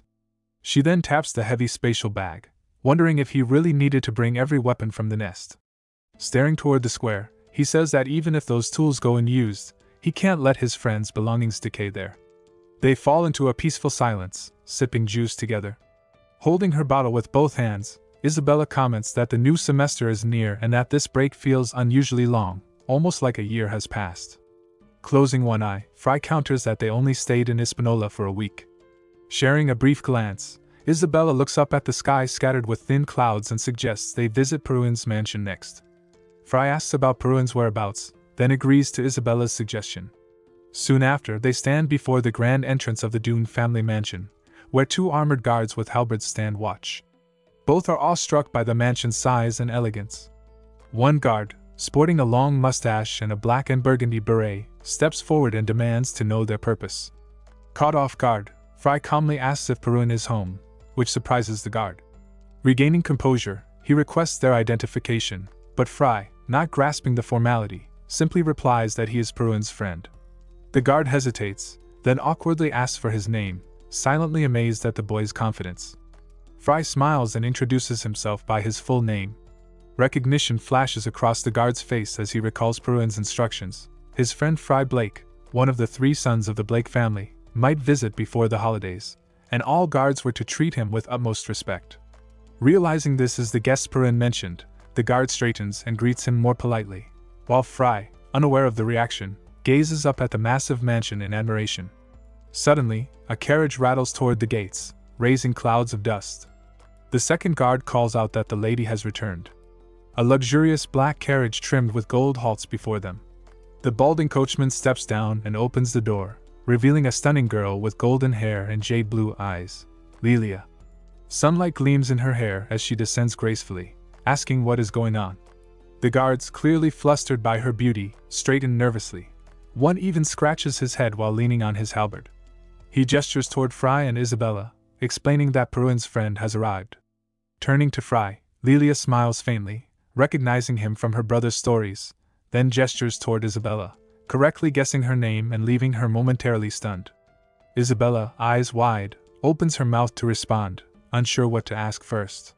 Before Isabella could speak, Lilia stepped forward, inviting them into the carriage and introducing herself as Peruin's sister to avoid any misunderstanding. Isabella, flustered, wrapped an arm around her waist while Fry simply offered a faint smile, unfazed by Lilia's beauty, though his expression carried quiet fatigue. Even as a girl herself, Isabella found Lilia's presence breathtaking, her face reddening in embarrassment. One of the guards hesitated, mentioning their unverified identities and asking Lilia to wait. She only gave him a silent, graceful look, her calm smile enough to make his face flush red. Stammering an apology, he quickly saluted and stepped aside. The carriage rolled through the gates, guided by the coachman. Inside, Fry sat with his arms crossed, gazing out the window, surprised that even after such a long ride he still hadn't seen the main building, which made him wonder just how vast the mansion was. Opposite him, Lilia studied him with quiet curiosity until his question caught her off guard. He asked why she was staring. Without turning his head, he then asked if she had something to say. Resting a hand on her hip, Lilia remarked that he looked different from her brother's description. She had heard Frey's hair was gray, not white. Twirling a strand of it, he replied that much had happened since then. Leaning forward slightly, Lilia encouraged him to speak to her informally since he was both her brother's friend and a Blake family child. He accepted instantly, leaving her stunned as a bead of sweat rolled down her face. Ignoring Isabella's loud protests, Fry calmly asked what was wrong, reminding Lilia that she had been the one to suggest dropping formality. Collecting herself, she admitted that she'd heard he and her brother studied at West Road Academy, and asked how he regarded Peruin there. Closing his eyes, Fry answered that Peruin was only in his second year, so they hadn't interacted much yet. The realization struck Lilia. He was 2 years younger than she was. Studying him quietly with her vivid blue eyes, she glanced at him again as Isabella scolded and kicked his legs, wondering in disbelief if her brother was truly friends with someone like this. On the grounds of the Peruin estate, a vast mansion rises before a fountain framed by square ponds and surrounded by expansive green gardens. Fry and Isabella follow closely behind Lilia, passing a fountain with a statue of an ancient girl tilting a water jug. As they walk along the path, a blond young man steps forward with arms at his sides. Peruin greets Fry warmly, teasing him about why he arrived so late. Taking Fry by the shoulder with a smile, he asks if all his work is finished, to which Fry confirms with a satisfied nod, eyes closed. Peruin notices that Frey's hair is now white instead of gray and comments on the change in appearance, while Lilia watches from the side with quiet suspicion. When Fry mentions being tired and hungry, Peruin laughs knowingly. Silently, Lilia studies the exchange with her blue eyes, noting Peruin's excitement and winking gestures, realizing she's never seen him so animated. Folding her hands, she announces that she's present, prompting a puzzled glance from Peruin, who still softly smiles with eyes closed and extends a hand toward her, insisting he couldn't ignore her. Fry stands behind, a disappointed expression on his face, as Peruin asks his sister how the party went. She replies that she had been ignored until now, aggravating Fry further. Attempting to call her name, Peruin watches as Lilia, flustered by jealousy, turns away and walks off, hoping her brother enjoys time with his friend. He apologizes, hand to his chin, perplexed by why his sister seems upset. Standing behind him, Fry casts a displeased squint at Peruin, remarking that it was baffling to call his sister a princess without any hint of remorse, leaving the blonde visibly puzzled. They stroll through the grounds of the June estate, and Peruin recalls Frey's journey to the Hellish Mountains, surprised since he didn't remember sharing the story. Leading Fry and Isabella down a long, luxurious corridor lined with white columns, he explains that he heard about it from his bride, whom he had rescued in the mountains, prompting Fry to repeat the tale. Isabella interjects with a smile, guessing they were talking about Sonia, which Peruin confirms, hoping she, Sir Luther, and the sisters arrived safely. Closing his eyes, he exhales in relief and smiles softly, adding that his bride is still practicing fencing, her dedication at such a young age fully deserving her high knighthood. Sonia swings her weapon with intense, precise blows, scars from previous battles visible along her lean, muscular arm. Fry suddenly laughs, calling it a waste of time, drawing a questioning look from Peruin. Shifting the conversation, Fry asks where they are headed next. Peruin explains that protocol requires them to first greet the members of the June family, and with excitement in his blue eyes, he places his hand on the grand door, ready to introduce his father to his friends from the Magic Academy. The doors open into a grand room where a golden chandelier with crystals hangs from the ceiling and arched antique-style windows stretch along the walls. In front of the guests, a long table is set with tea and sweets, around which the entire June family has gathered to drink tea and receive visitors. On adjacent chairs sit two young blonde princes with blue eyes, the youngest of the brothers glancing in surprise at the newcomers. Across the table, Lilia enjoys dessert while the family matriarch, dressed in white robes, sips tea with aristocratic composure. Peruin, raising his light eyebrows, watches awkwardly as a maid pours him tea. At the head of the table, the family patriarch extends a hand in greeting to Fry and Isabella, asking after Count Blake.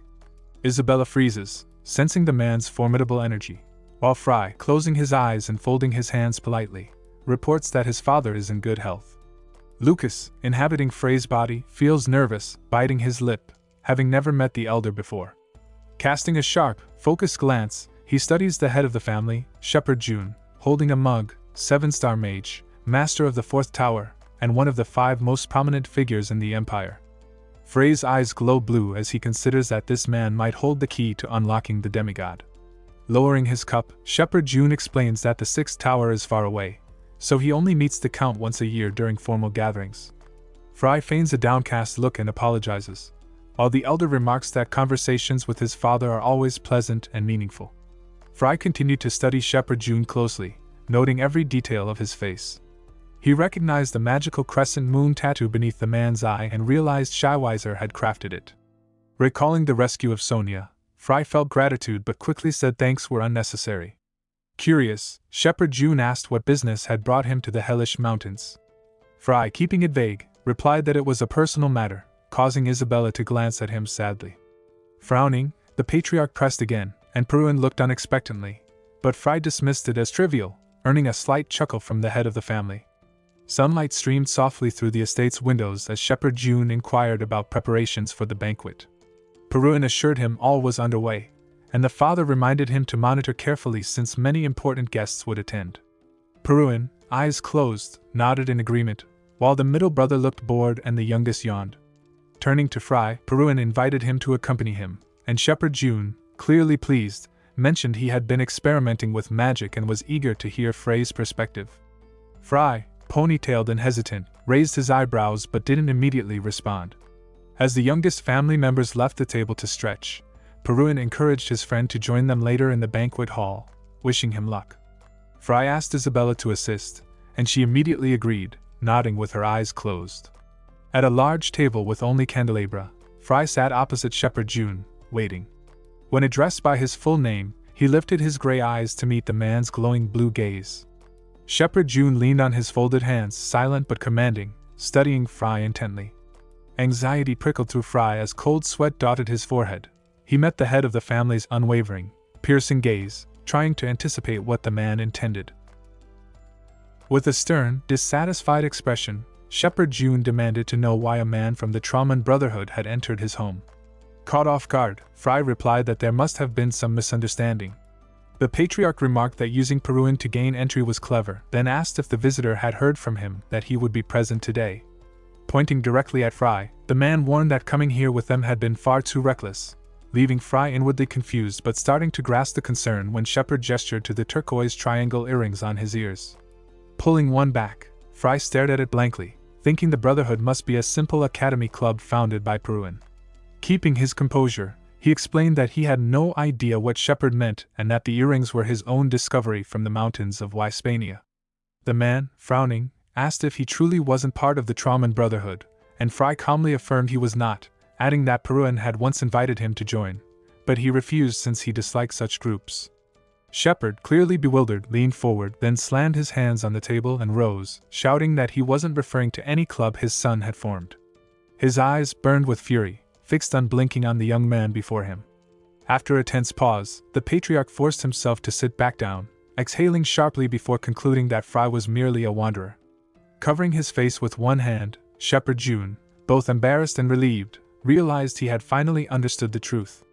Shepard June then reassured Fry not to fear anything, but Fry, with a confident air, asserted that his caution only came after careful assessment, which Shepard noted with a frown at the young man's audacity. Raising his index finger with a serious glare, the patriarch asked where Fry was currently residing. Startled, Fry replied that he was at a friend's house, adding confidently that he had come only to visit Peruin. Meanwhile, Peruin rushed between the stoves in the kitchen, holding a basket of bread and assisting with preparations for an important event, while Isabella, in a white apron, placed glasses of pink drink carefully on the table. Shepard paused silently for a moment, then, clasping his hands and closing his eyes, admitted he still didn't fully trust his son's friend but was willing to explain the reason for his sternness. He noted that while Fry wore the turquoise earrings, he could not assume the young man had no connection to the Trauman Brotherhood, which left Fry visibly taken aback. The patriarch then asked who ruled the continent. Shepard June described the empire as one of humanity's greatest nations, though it controls only a tenth of the landmass. Fry, lowering his gaze and clenching his hands, replied carefully, reflecting on the intellectual powers inhabiting the nameless continent, including humans and others claiming mastery, before stating that only one true ruler controls the continent from the shadows. Shepard's hands trembled as he tried to steady himself, and with a sharp, intense look, he added that this hidden ruler is a demigod. Fry, stunned by the revelation, covered part of his face with his fingers in shock. Shepard June explained that true power belongs to super beings far above ordinary humans. Fry, staring in disbelief, remarked that these were the real predators dominating human society. Frowning, Shepard suggested that to a young man, it might all seem like a far-fetched conspiracy. Seeing Fry tremble in shock, he asked what was wrong, prompting the Fry to recall that only 5 people, including himself, had risked their lives fighting the demigod. Now, 4,000 years later, the world remains under the demigod's control, unaware of the warped order and discipline, a situation that might seem hopeless. Lucas, inhabiting Frey's body, marveled that others still pursued the same goal, steadily increasing in number. Shepard, perplexed, asked if he had said something odd, and Fry, clenching his fists, realized that everyone across the continent aware of the demigod's existence was silently waiting for the right moment. Breaking into a slight, trembling smile, he felt a first glimmer of hope in this era. Shepard asked if he truly knew something about the demigod, and Fry nodded, performing controlled breaths to steady his emotions while recognizing an ally in the head of the June family. Deciding not to reveal his full identity yet, he mentioned with enthusiasm that a note from Scheiweiser was hidden near the earrings. Shepard, moved, stood sharply and demanded if the note still existed. Fry met him with a serious gaze and confirmed it. Fueled by curiosity, Shepard paused, then humbly closed his eyes, acknowledging that he must first hear what Fry knew. He spoke sharply about the lack of knowledge regarding demigods, their numbers, purpose, and shadowy operations. Fry listened closely as Shepard described these beings' power to annihilate entire races at will. Fry looked almost bored, already familiar with the historical significance, yet he noted that their number never exceeded 100, each comparable to a planetary catastrophe. Shepard continued, recounting events from 4,000 years ago, hands clasped, eyes glowing blue, emphasizing that only 5 heroes had fought against the demigod. Back then, the 5 heroes had been legendary figures: the Supreme Sage Schickweiser, the Warrior King Cassigen, the Swordsman Jusid, the Black Witch Iris, and the Archmage Lucas. After the Archmage disappeared, their unity crumbled, conflicts arose between the Warrior King and the Swordsman, while the Black Witch vanished entirely. Only the Supreme Sage remained, fighting alone to the end, but it wasn't enough to defeat the demigod, and eventually their names faded from history. Shepard June recounted this to Fry across the long dining table as sunlight poured through the tall windows. Fry processed the story carefully, noting it matched the entries in Scheiweiser's diary, proving Shepard was well informed. The patriarch explained that he belonged to a circle organization inheriting the will of the 5 heroes. Fry, noticing the tattoo under Shepard's eye, asked about its meaning. Shepard said it symbolized the whole will, though it had become fragmented over time, with dispersed members keeping each other in check. Resting his cheek on his hand, Fry thought sardonically about how politics took over whenever more than 3 people gathered. Shepard continued, noting that the greatest power now resided in the circles of straw necklaces, which included FIS founder Amlet and the Lucas word emblem. Fry wondered about the use of heroes' names and asked about his own and Cassian's. Shepard replied that, according to rumors, the Trauman Brotherhood was in disarray. Their master had died, and half the leaders had shifted to other circles. Fry, displeased, concluded that politics was inherently corrupt as sunlight illuminated the fireplace, candles, and a small clock. Fry asked what had become of the successors of the warrior king, and Shepard explained that the Cassian legacy was passed down one person at a time through generations, but the heir's location was always unknown. Raising his hand, Fry inquired if these circles were separate from the clubs led by academy cadets. Shepard, pouring wine into a glass while rising from the table, said that the academy clubs were purely recreational, and sometimes circles quietly approached talented cadets without their awareness. Standing by the liquor cabinet, he added that having multiple similar names in secret societies was practical, reducing the risk of exposure, and handed Fry a golden-rimmed glass. He noted that even the demigod could not observe everything, and as Fry sipped, he looked away thoughtfully. Shepard then admitted he had been watching Fry for some time because of the taped earrings, an heirloom of Lucas. Turning to give him a sharp look, Shepard asked how he acquired them. Fry, surprised, explained he found them in the mountains of Spain. Shepard nodded grimly, confirming the rumors that only a few who sought the hero's artifacts there had returned alive. Fry stared intently at Shepard, understanding that locating the dungeon was nearly impossible and that even those who stumbled upon it would face the formidable king of the Drakes, Torkunda, who would not let them leave. Leaning on the table, Fry glanced at the glass in his hand and explained that he had simply been lucky, having gone in an unfamiliar direction after encountering trouble. When Shepard shouted in shock, asking if Fry had truly found a note from Scheiweiser, Fry calmly confirmed it, his bored expression only widening the man's surprise as he realized the contents matched what he had said before. Demanding to know the dungeon's location, Fry feigned awkwardness, insisting he had found it by accident and could not help, leaving Shepard lowering his eyes, still uncertain. When asked to show the earrings in action, Fry set his empty glass on the red table, and the turquoise triangle began to glow, lifting slightly from his neck as a powerful whirlwind swirled around him, the pendant's long tail swaying with the force. Frey's turquoise triangle glowed brighter, a whirlwind rising around him as a blue aura spread from his body. Shepard, surrounded by magic, asked if that display was sufficient, his gaze filled with shock, then closed his eyes, admitting that it was still not the worst case. Fry looked puzzled as the head of the June family confessed his fear, not because he thought Fry was part of the Trauman Brotherhood.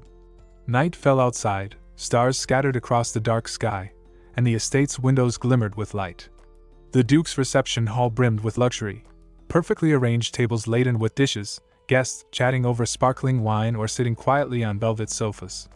Fry, in a luxurious tailcoat, leaned against the wall with a glass of champagne, observing the crowd and realizing that although some knew of the demigod, the situation had grown far more complex. He considered the circles named after the 5 heroes and those who carried their will, reminding himself he still had to master the icy river's energy and complete Anastasia Scheiweiser's goal. Grabbing his head, he felt the weight of looming trouble, and Lucas sensed that the synchronicity with Fry might not be a coincidence. Isabella, dressed elegantly and holding a plate of food, noticed an acquaintance, and asked what he was thinking, standing beside him to show off a dress Lilia had prepared. Fry glanced at her, commenting that she was lucky with her easy life, joking that she looked like an absurd lizard, causing her to blush and scream. He calmly sipped his champagne, memories of his conversation with Shepard replaying. His shock peaked when Shepard revealed that a month ago, someone had made contact with the demigod, and the name that froze him was Isaac Blake, the body he now inhabited. At the castle hosting the banquet, whispers spread that Patrick's swordsmanship was said to be second only to the ordinary knights of the Lawbo Kingdom, prompting laughter and a comment that one should focus on a single path. A man with a blue scarf rested his hand on a friend's shoulder, promising he would attend their next family banquet. The friend, Gasper, asked if he was certain, while the red-haired man smirked internally, thinking such people were easy to manipulate, a little flattery enough to get this pathetic little worm on the hook, laughing as his plan to join the banquet unfolded smoothly. Gasper sipped champagne and moved toward the table laden with fruits and snacks, thinking how many attractive women were present, before noticing Lucas standing with Isabella. Nearby, a female voice addressed Fry, and Isabella looked shocked as Sonia, dressed beautifully, approached. Isabella checked on her, smiling and holding Sonia's hands, while Sonia replied positively and asked about them. Lucas stared intently into Sonia's eyes, prompting her embarrassed question, and he remarked that the dress suited her perfectly. Offended, Isabella demanded why he didn't praise her own dress, sparking a quarrel between them, leaving Sonia flustered as Lucas insisted it was an objective judgment, and Isabella huffed, eager for details. Lucas turned to Sonia and asked if she wanted to say anything, and a blush spread across her cheeks as she quietly replied that she did not. Both Lucas and Isabella were taken aback by her response. The Lucas offered Sonia a drink, handing her a glass and saying he would take only one sip, but she tried to refuse with a hand gesture, pouting. Isabella silently noted that Lucas seemed clueless. From behind, a voice called out, recognizing Fry, and Gasper, smiling, approached, remarking he never expected to see the hero here. Isabella asked if they knew each other, and Lucas hesitated, placing a hand on his chin as he realized Fry knew him, though he couldn't remember him. Gasper added that they hadn't met for a long time, teasing that he didn't expect to see the loser of the Blake family at such a place, which widened Lucas's eyes. Gasper grinned broadly, sniffling, while Lucas thought he didn't even need to remember him, dismissing him as just a bully. Stretching out his hand, Gasper mocked whether someone like Lucas could really attend a banquet hosted by Peru and June, noting he only got in because of the Blake name. Narrowing his eyes, he internally reflected on the effort he had invested to attend, thinking this elite banquet, where the capital's nobility mingled, was no place for a pathetic worm like Lucas, who could never match his own status. Shocked by these words, Lucas made a mental note to keep Gasper out of his sight. Lucas firmly stated that he didn't repeat himself twice and that Gasper should disappear, while Isabella pointed out he had already repeated himself twice, causing the Lucas to glare at her. Gasper questioned whether Fry was completely crazy, and Sonia wondered if he even knew Fry, to which Gasper noted he did, explaining Lucas was not someone who usually acted like this. Excitedly, Gasper observed the two girls, remarking in his thoughts about their dazzling beauty. Looking at Isabella, he remembered Peruan's parties were always full of pretty girls, and seeing Sonia, he concluded these two were unmatched. Surprised by Fry standing between them, Gasper wondered why such girls were with him. Lucas shot a serious look at Gasper, prompting him to wonder if it was an attempt to appear tough in front of the girls. A man approached with two companions, and Gasper turned to Patrick, surprised. Patrick bowed to Sonia, introducing himself as the eldest son of the Diersty family, and shyly asked her name. Gasper, frustrated, thought these pathetic worms were like hay, pretending to make friends while aiming to pick up the girl. Looking down, Sonia introduced herself, and Gasper recognized her, becoming worried. He then observed Lucas smiling at Sonia, realizing she was a foreigner and didn't know Fry, and thought Fry would be humiliated today. Patrick asked Sonia a question about her being the eldest daughter of the Awkward family, and receiving the title of Pouring Rain, which interrupted her mid-thought. Gasper remarked that it was impolite not to recognize Peruan's fiancée, prompting Patrick to blurt out, asking if she really was Peruan's fiancée. Sonia looked at Lucas blankly, blushed, and clarified it hadn't been decided yet, leaving Fry wondering why she was telling him this now. Isabella, puffing her cheeks, thought Lucas was a real slowpoke. Gasper smiled, noting that Sonia's concern for the guests as the banquet organizer's bride was admirable, yet Fry Blake was someone she shouldn't even respond to. The girls grew angry at this, and Lucas looked away. Patrick, still smiling, speculated if it was really Fry, then talked about knowing the Fairy brothers and wondered about Michael and Heinz, noting they were both wizards of the tower. He added that Michael had recently become master of the tower, which Fry dismissed indifferently. Patrick questioned why Count Isaka had banished him, and doubted that someone of Frey's bloodline could be so unremarkable. Isabella interrupted loudly, pointing at Patrick, declaring she didn't care who he was, no matter how brave, he wasn't worthy of Frey's toes, and demanded an apology. Lucas, arms outstretched, calmly told her it was fine. Patrick pondered whether he should apologize to Fry as the eldest son of the Diersty family, and, narrowing his eyes at Isabella, thought she must be joking.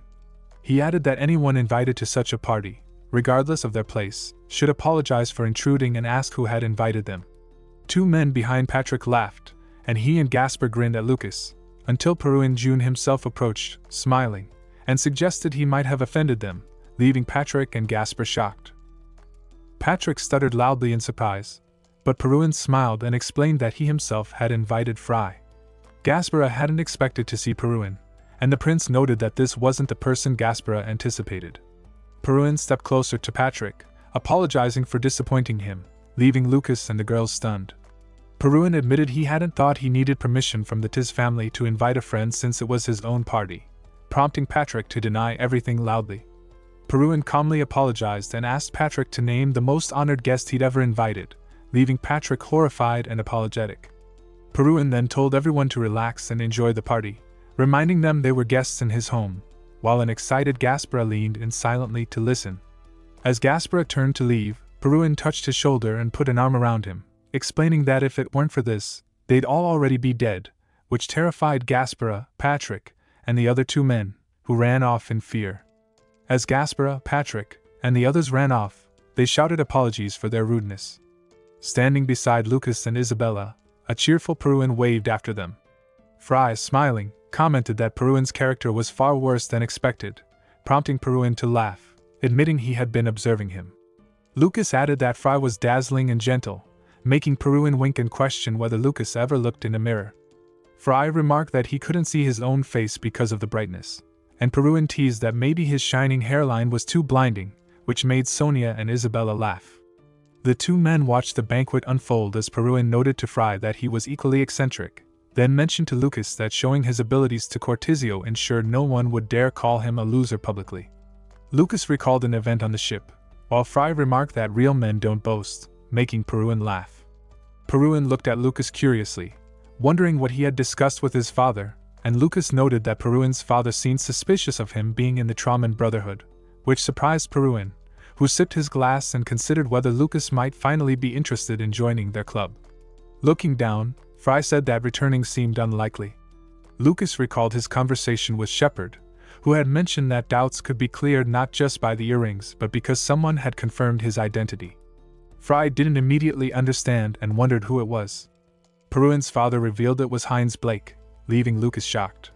Shepard added that, like him, Heinz belonged to the circle of Stacy's and understood the hardships Lucas's family had imposed. His wounds were deep, yet Peruin's father had no right to argue, only to speak his mind. Fry listened quietly with eyes closed as Shepard explained that Heinz was different from Count Isaka Michael, who had exiled him for a reason. Lucas felt unsettled, and Shepard concluded that this was all Fry needed to know for now. Lucas noted he had no plans to return to the academy, surprising Isabella, who widened her eyes at the revelation. Peruin questioned if Lucas was serious, and Fry confirmed he had no reason to stay. Catching Isabella's shocked gaze, Fry looked away, while she silently wondered what to do if he never returned. Finally, Lucas asked what he planned to do next, and Fry said the Duke had recommended the third tower. Mr. Peruin said the third tower sounded promising. Isabella, touching her glass, overheard Fry remark that the Academy's curriculum was mediocre and that the third tower held far more specialized books of better quality than anywhere else. Noticing her reaction, Sonia said Isabella looked pale, and the girl apologized, noting she would leave. Night had fallen over the palace, the full moon casting light through its corridors. Alone, Isabella reflected that tomorrow Fry would go to the tower, she would return to the academy, and everyone would follow their separate paths. Upset, she admitted that ever since learning he was Lucas Tran, she had anticipated this day, yet she still felt uncertain. She wondered what she should aim for, what to achieve, and what to learn by following her path. A flash of light caught her attention, and she walked toward an open door. Peruin asked Lucas if he was leaving tomorrow. Fry, seated, said he had enjoyed himself and the banquet had been excellent. Lucas laughed, praising Peruin's reputation. Fry considered the genius born into the June family as Peruin poured tea, uttering the word genius. Lucas looked at him puzzled. Peruin suggested a true genius might exist, carrying a plate with 2 mugs of tea and 3 biscuits, and recalled first sensing Mano at 5, laughing. Fry wondered if this was bragging. Peruin denied it, laughing. Taking a mug, Fry thought it remarkable to notice Peruin's early talent, realizing he and Scheiweiser had first sensed Mano at 7. Peruin continued, saying he reached 4-star level by 17, usually achieved at 20, leaving Fry astonished. Then Peruin turned to Fry, confessing he was sharing this for the first time in his life and admitted he felt cursed by his talent. Fry, hands on his knees, waited as Peruin spoke, his face tense with worry. Peruin lowered his gaze, lost in thought, a hint of sadness in his eyes. He recalled his teacher, an elderly man in a white robe, the master of the fifth tower and a six-star wizard, wise and long-bearded. In his memory, the elder placed a hand on Peruin's head, smiling kindly whenever he asked questions, which filled Peruin with genuine happiness and motivated him to study harder. Leaning against a tree, the teacher watched him study, guiding him through both the joys of life and magical science. Peruin, glancing at the uneasy Fry, admitted there was sadness and longing in his eyes as he remembered a magical sphere that hung in the air. Until reaching the fourth star, he asked a question even the teacher could not answer. Holding the same sphere, Peruin saw the elder's embarrassment. The teacher called him a monster, fury and horror in his eyes, tears forming gradually. Sitting on the floor, Peruin recalled the teacher's ominous feelings at seeing his rapid development at a young age. Grabbing his head, he admitted confusion but noted that he still loved learning magic, feeling an intense, piercing sensation whenever he immersed himself in it. Peruin clenches his fists, recalling the teacher's face as if cursed, serious, and unforgiving.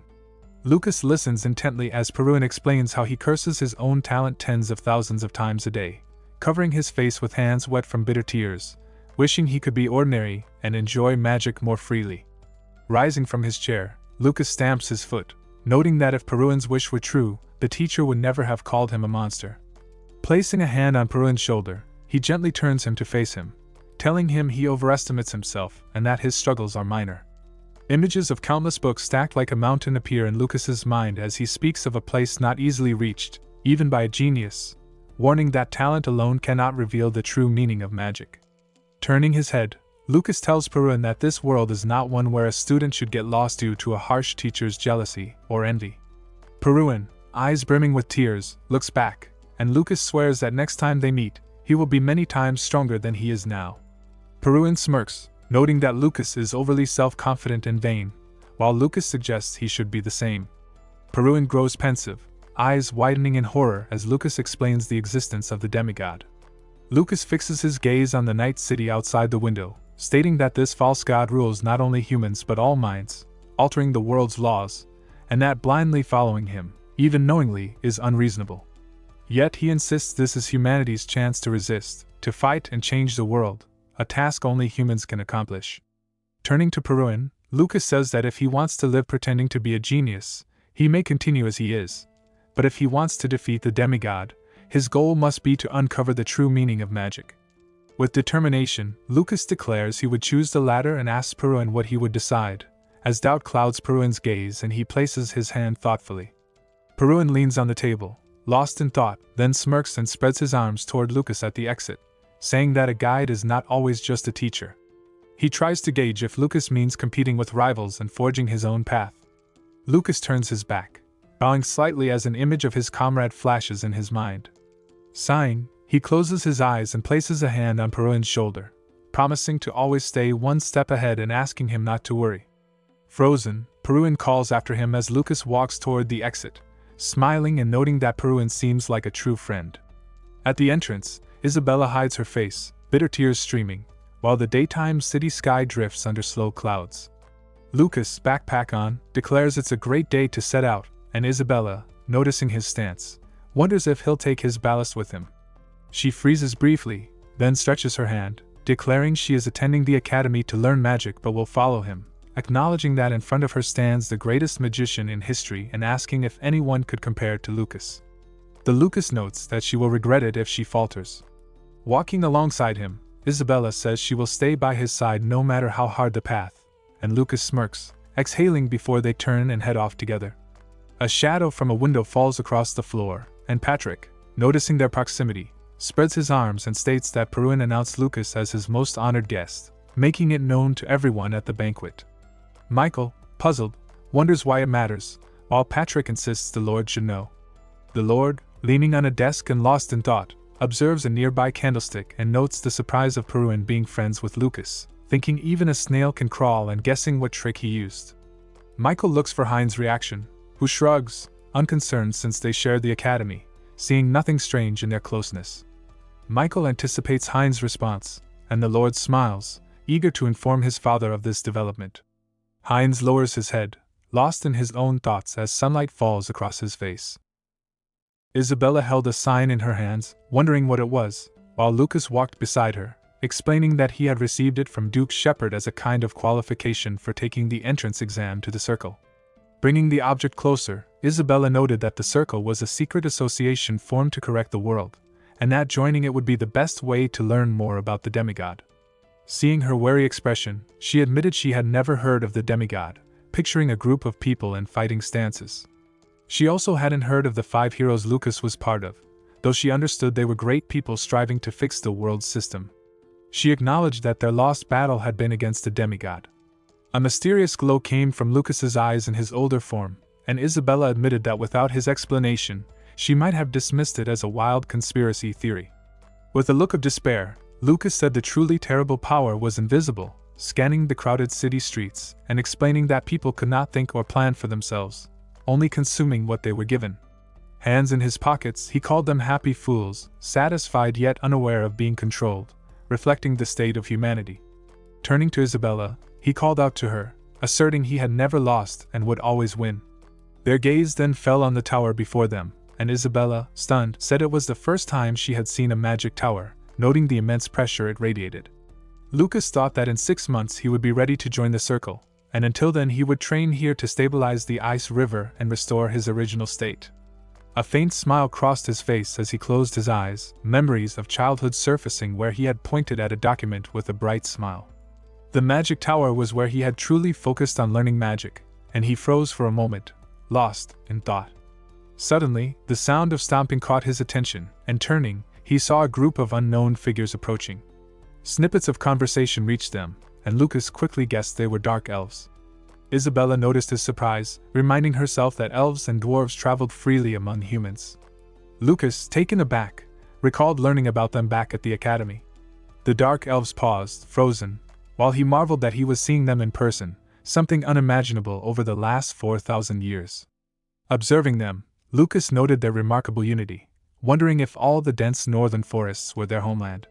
The dark elves were lost in their own thoughts, and Lucas's face reflected shock as he took in their presence, his gaze settling on their backs beneath a cloud-filled daytime sky.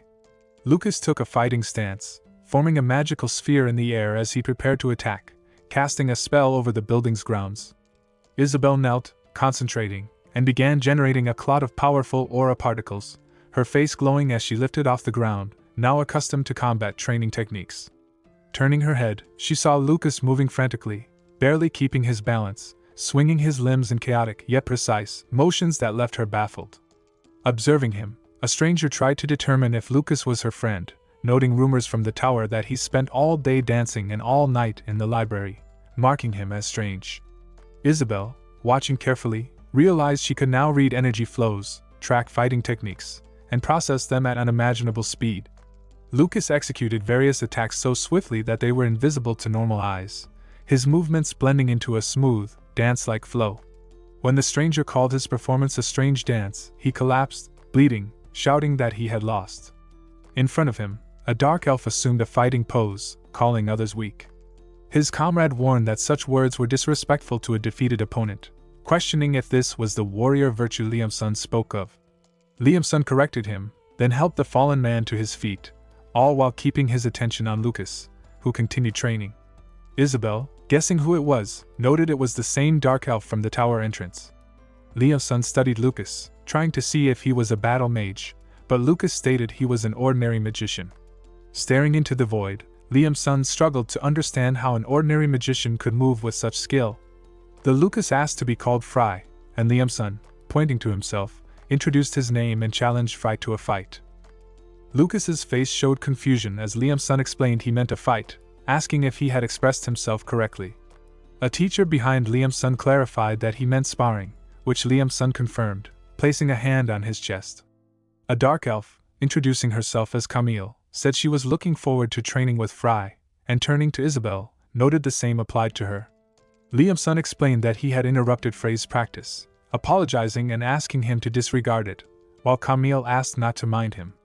Lucas froze, unsure what the teacher meant, and Liam-sun clarified he simply wanted to spar with Fry like a true warrior because his movements were unusual. Camille remarked that true warriors did not act so strangely. Isabel, hearing the conversation for the first time, tried to understand the elvish words. Fry, serious, stated he welcomed any fight, surprising Liam-sun, who asked if he could really speak Elvish. Lucas confirmed with a small smile. Liam-sun, intrigued, noted that the more he watched, the more fascinating it became. Fry observed the elves studying human magic, grinning as Liam-sun remarked he sounded just like them. Observers in the crowd whispered, wondering if sparring would begin and whether the dark elf was there to intimidate them.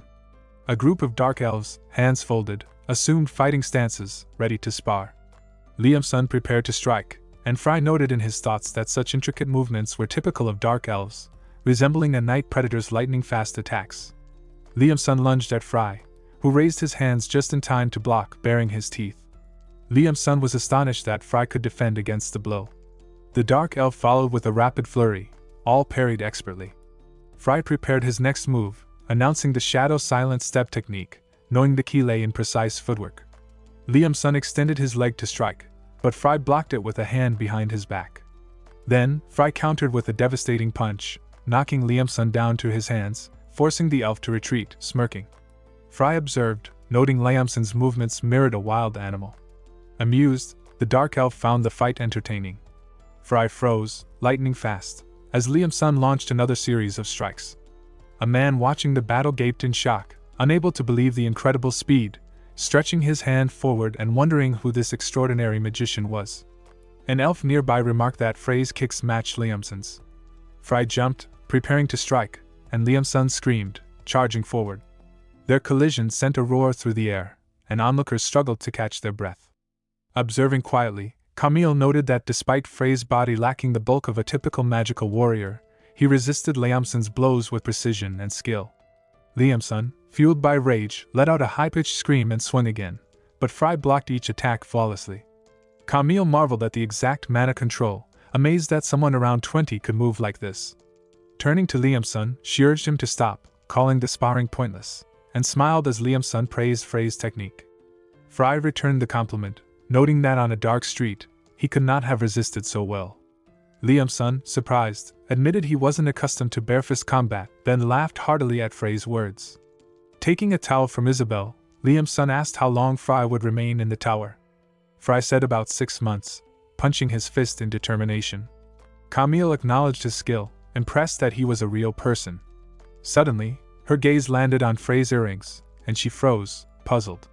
Fry, noticing her pause, explained that he had come to the third tower to finish an elixir while using the most advanced literature available. Camille realized why he always stayed late in the library, startled by how casually he spoke to the dark elf leader.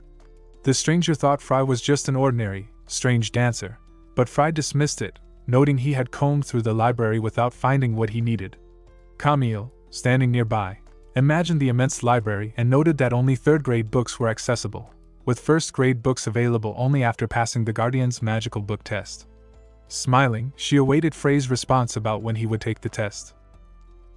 Birds circled the tower where the group was training as Camille mentioned that the exam would take place tomorrow. Inside, many magicians gathered while a man raised his hand, repeating rumors that Lucas, once called a pathetic worm, had fought a dark elf on equal footing. He questioned whether this was true, noting that Lucas seemed like an ordinary eccentric but turned out to be truly unusual. Observing Lucas, he wondered why someone who might be a battle mage had to take this test. Isabel and Lucas then heard voices and saw Camille and Liam-sun approaching joyfully. Lucas asked if they were taking exams, and Camille explained she was curious about what would happen if Lucas participated, pointing to Liam-sun and saying she brought him along because she was bored. Lucas noted that Isabel, whom he called a child, was there for the same reason. Smiling, Liam-sun asked Lucas to meet him after it was over, prompting Lucas to wonder if he meant sparring. Suddenly, the tower doors swung open and a group entered, led by Mikkel with a serious expression. Camille explained that they were the floor managers of the tower and highlighted Mikkel as a highly influential figure. Standing at the entrance, Mikkel announced the start of the first exam without wasting time, instructing participants to form energy balls. Aura clots appeared in their hands, emitting a mysterious sound, and Mikkel directed everyone to focus intently on controlling them. Gritting his teeth, one of the magicians clenched his fist, struggling to concentrate the sphere, while a stranger smiled and said it seemed simple. The man noted that the first exam was likely designed this way, so it wasn't too difficult. Mikkel praised the participants' results, then produced a bead and froze, explaining that now they had to shrink it to a smaller size to pass. The participants were stunned. Sunlight streamed through the tower windows as the floor managers disqualified anyone who failed. One participant, teeth gritted, tried desperately, but Mikhail declared him disqualified as he shouted that it was impossible to reduce the energy ball so small. Isabel, concentrating, managed to shrink her sphere to the required size, and Mikhail confirmed she passed, collapsing slightly from effort. Seeing Liamson's hand, Mikhail noted the orb he held was superior and declared that dark elves no longer needed to take the exam, allowing them to study magical grimoires. Turning to Lucas, Mikhail tried to see what he was doing, noticing faint streams around his sphere, and wondered if he was refusing the test. Mikhail expressed disbelief, and a floor manager asked him to clarify, hinting that Lucas might be abstaining, all eyes on Lucas. Mikhail advised the floor participant not to rely on sight but to sense the mana instead. Observing Lucas's hand, Mikhail noted that the energy was so tightly concentrated it couldn't be seen. Surprised, Mikhail focused on Lucas's earrings and said he didn't need any more exams. Approaching, he tried to learn Lucas's name, and Lucas revealed he was Fry, the third son of the Blake family, speaking seriously. Mikhail allowed him to read the magical grimoires and asked if they could speak privately. Sunlight streamed through the window, drawing Michael's gaze, and Mikhail marveled at Lucas's extraordinary abilities, wondering how he entered the third tower. Lucas explained that Duke Shepard helped him, prompting an image of Shepard in Michael's mind. Mikhail guessed that Lucas had at least 5 stars, which he did not deny, though he quietly thought he would soon reach 7 stars, keeping Mikhail unaware.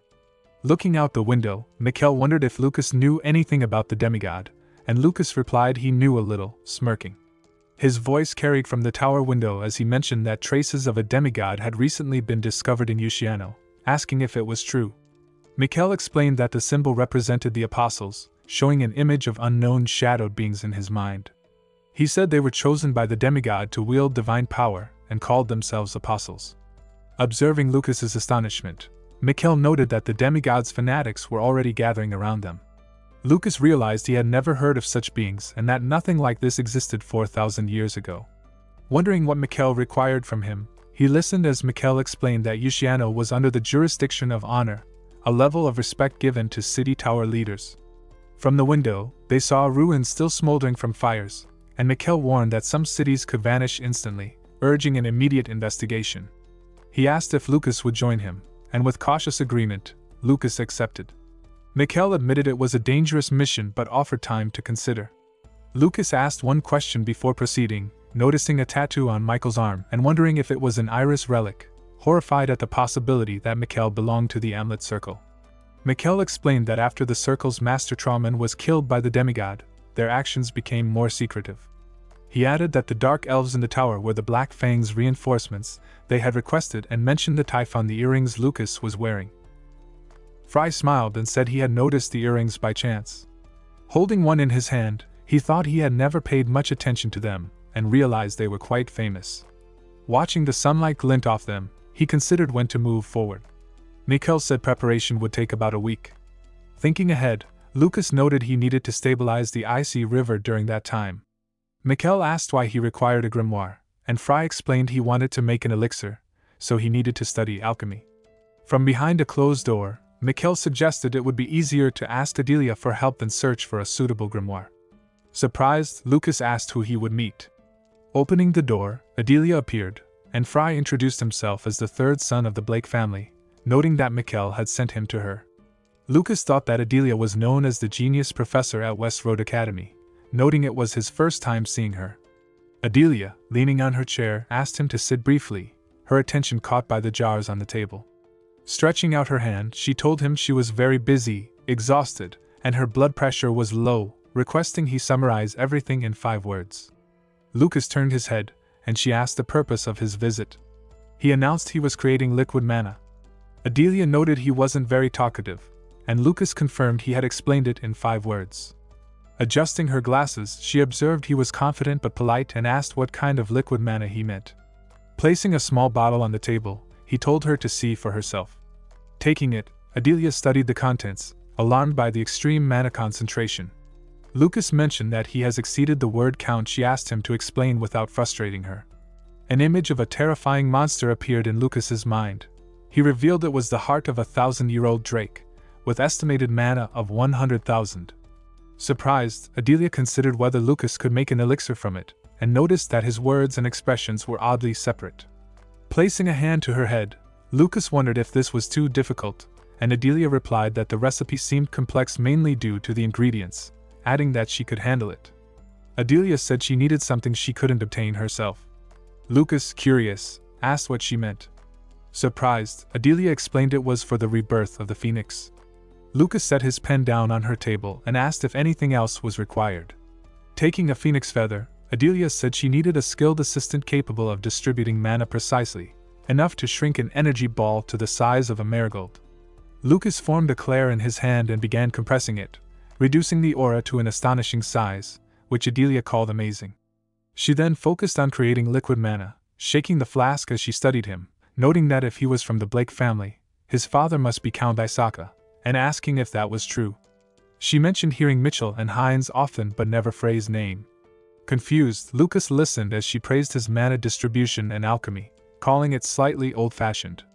In his thoughts, he regretted his 4,000-year-old knowledge. Adelia, adjusting her glasses, wondered why she hadn't heard of him if he was so talented. Lucas admitted he didn't know. Growing serious, Adelia grabbed Lucas by his clothes and called out to him, holding him firmly by the shirt. Adelia declared that Lucas would be her assistant, but he refused. Grabbing his leg, she insisted, offering an hourly wage and pointing out that such knowledge couldn't be learned anywhere else, promising to teach him everything. She begged him to agree, but Lucas protested, asking her to stop tugging, and sat on the floor. In her thoughts, Adelia realized having him as an assistant would make her work much easier and began plotting how to convince him. Surprised, Lucas asked why she kept calling her professor, and she noted he was a student at West Road Academy. Smirking, she decided to use his points and difficulties as leverage. Lucas mentioned he had already left, and Adelia wondered if he was being sarcastic, feeling both amused and tricked. Lucas asked if she understood golem creation, and she claimed to know it better than self-proclaimed puppeteers. Curious if he wanted to be her assistant, she explained that a core of 1,000,000 mana energy without an orichalcum body and a nervous system of mithril would be uncontrollable. She emphasized that such a core could only be made from legendary minerals and that designing a body and programming its ego would be far more difficult. Lucas pondered this, recalling Anastasia and realizing Shu's task had been far tougher than expected. Adelia, taken aback, asked if he really had a core worth 1,000,000 mana, and Lucas smiled, glancing at the bag lying nearby. Next to him, Lucas insisted that it wasn't so, but before he could finish, Liam-sun lunged with lightning speed, and Lucas sent him crashing to the floor, the sound echoing across the sparring area.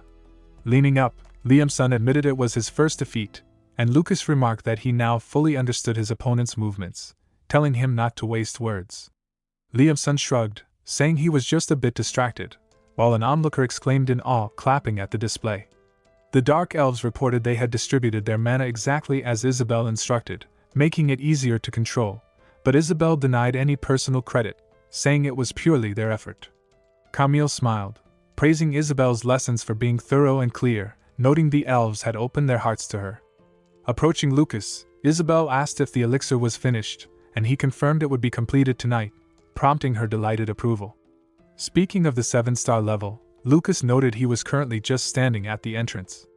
Folding her hands, Camille wondered aloud if they were referring to 7 stars, then asked if they wanted to learn spiritual skills. Seeing their excitement, she explained that signing a contract with a spirit would bring them closer and grant great strength, adding that she had been taught by her elders to distribute mana and would now teach them in return, emphasizing that this spiritual skill was unique to dark elves and passed down through generations. Turning to Adelia, Lucas announced his arrival, and the professor expressed relief, noting the elixir was finally ready, squeezing it in his hand as she questioned whether he truly intended to drink it, watching him with surprise. The professor warned Lucas not to drink the elixir, but he asked if she had failed. Shocked, Lucas heard her clarify that it was the opposite, praising her work as too well done and handing him the elixir, noting it was twice the strength of his mana and that drinking it incorrectly could destroy his body entirely. Lucas expressed pleasure at this, while Adelia's face showed indignation, yet she waved her hand, saying it was his choice and she wouldn't interfere. Closing her eyes, she asked him not to visit her in a dream as a ghost. Handing her some jewelry, Lucas explained it was a small token of gratitude, prompting Adelia to question its meaning. He revealed it was Eid's necklace, leaving her stunned and indignant, insisting she was a professor, not a student, and some things simply shouldn't be done. Lucas countered that wearing it would improve her concentration, and when she ran off, he called out about the ruby, but she dismissed him as foolish. Bewildered, Lucas paused, wondering if she could truly gauge mana energy, noting the more he saw her, the stranger she seemed. Streams of aura flowed from the boarded-up door as he reached into his bag, lost in thought, pulling out mysterious magic stones and tossing them around the room, creating a cloud of magical dust as he sighed. Lucas sat on the floor, staring into space as he began his workout, placing his finger on the flask of elixir and drinking it. Streams of radiant aura flashed across his body, filling the room with powerful light. Camille, hand on her chin, asked Isabel to explain the strength of a 7-star in the human world. Isabel's expression turned surprised, noting that humans had only just begun studying magic, making it difficult to sense such power.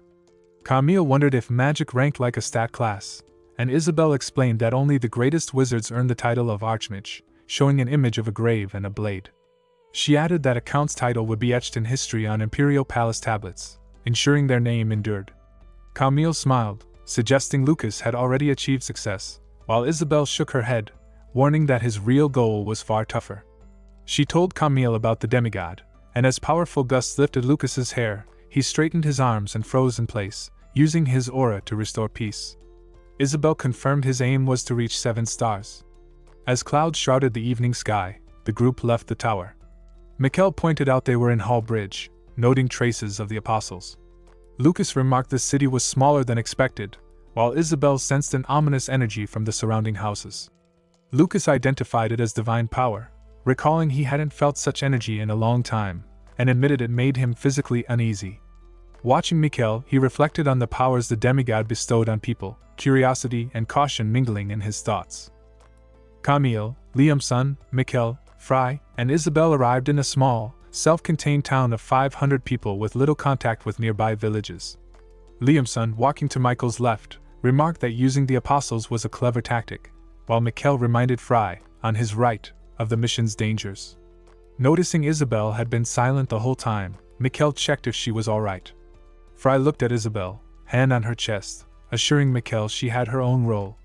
Isabel spotted a man ahead and reported him. A green-vested, white-shirted man approached, spreading his arms in mock surprise at the wizards from the tower and questioning why they had come to such a poor town. 2 men stood behind Alad, a lilac-haired man with a short beard, who stepped forward as the town's mayor. Mikkel greeted him and asked questions about recent changes in the city, leaving Alad confused. Near 2 two-story houses with red and green roofs, Mikkel inquired if anything unusual had occurred or if the townspeople's routine had shifted. Alad assured him nothing had changed and daily life continued normally, prompting Mikkel to lower his gaze and accept the answer. Fry then stepped forward, asking where all the townspeople were, noting it was midday yet no one was visible. Alad scratched his head and explained that everyone was working in the forest. Nearby, Alad suddenly widened his eyes at Frey's words, recalling his earlier claim that life followed the same routine every day. A shadow passed over Frey's face as he stared blankly at Alad, who scrambled for an excuse. Turning to Liam-sun, Fry instructed him to scout the city. Liam-sun leapt from rooftop to rooftop with silent precision, landing beside Fry, kicking up dust, and reported the city was empty. Noticing blood scattered around, Alad began transforming. His eyes widened, a cut appeared along his chin to his nose, and cursing wildly, he became a massive monster with boar-like fangs, tearing his clothes. Mikkel screamed, realizing that Alad and his people had become demagogue humanoid creations, fanged monsters standing against their group. Alad, keeping his hair, stepped forward, ordering everyone killed, his wide mouth full of fangs and pitch-black eyes with red pupils fixed on Mikkel. 2 monsters lunged at Mikkel, but Isabel appeared, pushing him back. Her eyes burned like flames as she shouted a spell, raising a hand to summon a wall of fire that pushed one monster back and engulfed another, which screamed in agony. The monsters stretched their arms forward, shielding their faces and breaking through the flames to reach Isabel and Mikkel, but a swift voice sounded. Fry cut the head of one monster midair. Isabel raised her hand, summoning a small tornado of wind cutters spinning fiercely, her eyes glowing from overflowing mana. In the air behind him, the body of the second monster, sliced by Liamson's wind cutter, still hovered. Alad stared at the falling remains of his kin, refusing to believe they had wielded the demagogue's power. In shock, he turned and fled, cursing. Fry watched him, and Liamson, gripping a black three-bladed spear, appeared beside the fleeing Alad, severing his legs at the shins. Liamson ran past the fallen monster, his spear dissolving into dark energy. Fry stepped onto Alad's chest, holding him pinned with his foot, demanding all he knew. Alad, mouth wide with fangs, swore he knew nothing. Standing in a salamander's robe, Fry warned him not to joke. Camille approached, saying she would extract the truth herself, preparing to use her spiritual art. Fry watched as she raised her arms, chanting in an incomprehensible language, her cloak fluttering from the emanating mana. A portal formed from her shadow, and streams of black energy twisted into a demon with a massive eye for a head and an insect-like body, emerging from Camille's shadow. Isabella stepped forward and asked Camille, who stood beside her, about the demon she had summoned. Camille's golden eyes focused on Goran, explaining that he was the spirit of darkness, unmatched in stealing information. Goran balanced on his thin legs, scanning the area with his massive eyes. Camille smiled wildly and commanded him to take control of Alad's mind. Goran climbed onto Alad, who resisted, pushing him away, but suddenly Goran's form was drawn into Alad's mouth, forcing him to rise slightly and grunt in pain. Watching, Fry and Isabella were horrified. Isabella bit her lip, while Fry remarked he would have tortured him more gently. Mikkel stood speechless, staring at Camille as black mana poured from her, yet he missed her predatory smile and narrowed gaze, or he would have been completely terrified. Mikkel resolved never to oppose the dark elf again. Alad's throat swelled, his jaw locked, saliva pouring uncontrollably. Camille ordered the horn inside him to reveal the townspeople's fate. Crouched before him as dark energy flowed, Alad confessed they were all dead. Isabella hesitated, asking for clarification. Mikkel gaped in horror as Alad described the killings done to offer a creation and unleash the apostle's power. Fry stood calm, pupils glowing, fixing Alad with a cold stare and asking if it had been a sacrifice. Alad knelt before Camille, confirming it was to create a being and release the apostle's power, then fell silent.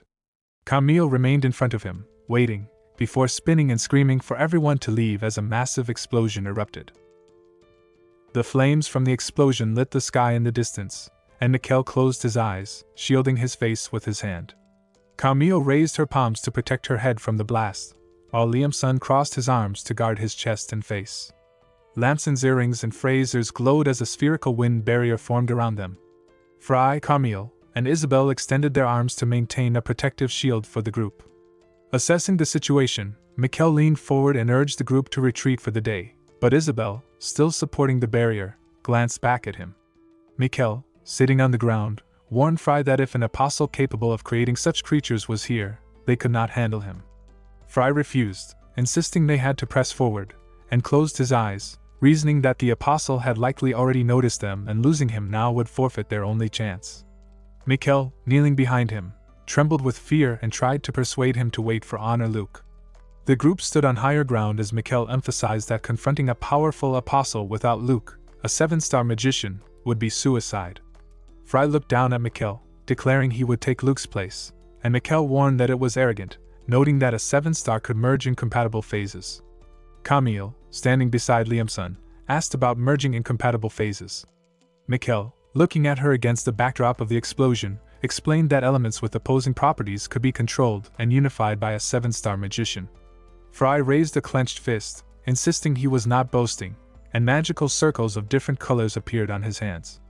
Instantly, 2 pillars of fire and ice erupted from the ground, forcing everyone to step back in astonishment.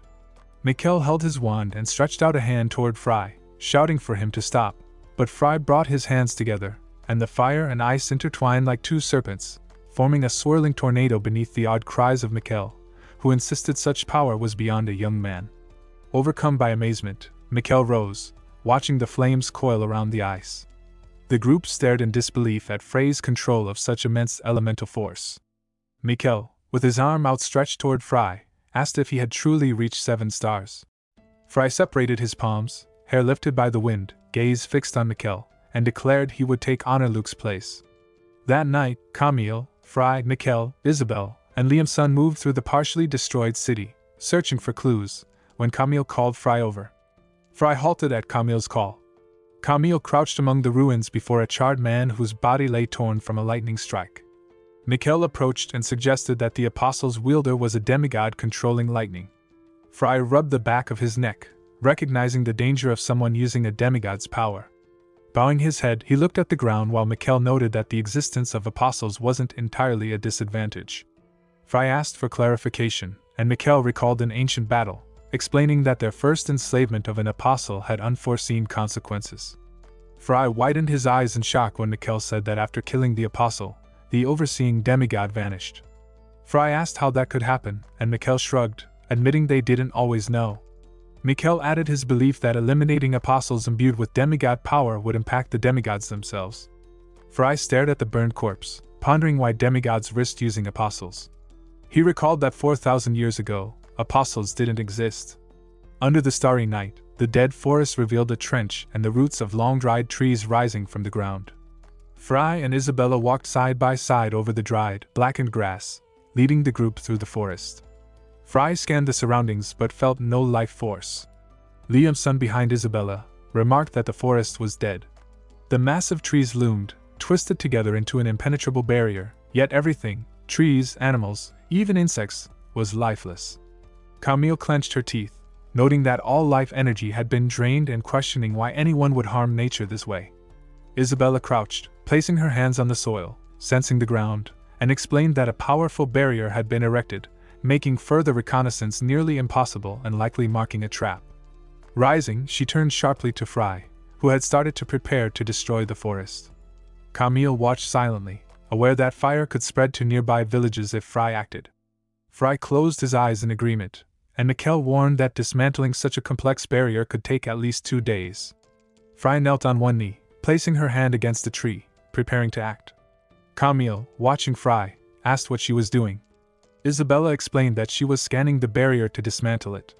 Camille noticed Frey's resemblance to the Dark Elves, acting decisively rather than overthinking, and approached him with her hands on her hips, assuring him he could focus while they covered his back. Fry signaled the process was complete, causing Camille to bend slightly in surprise. The group gathered as mana radiated from Fry, illuminating them. A small blue sphere formed in his palm, surrounded by raging air currents.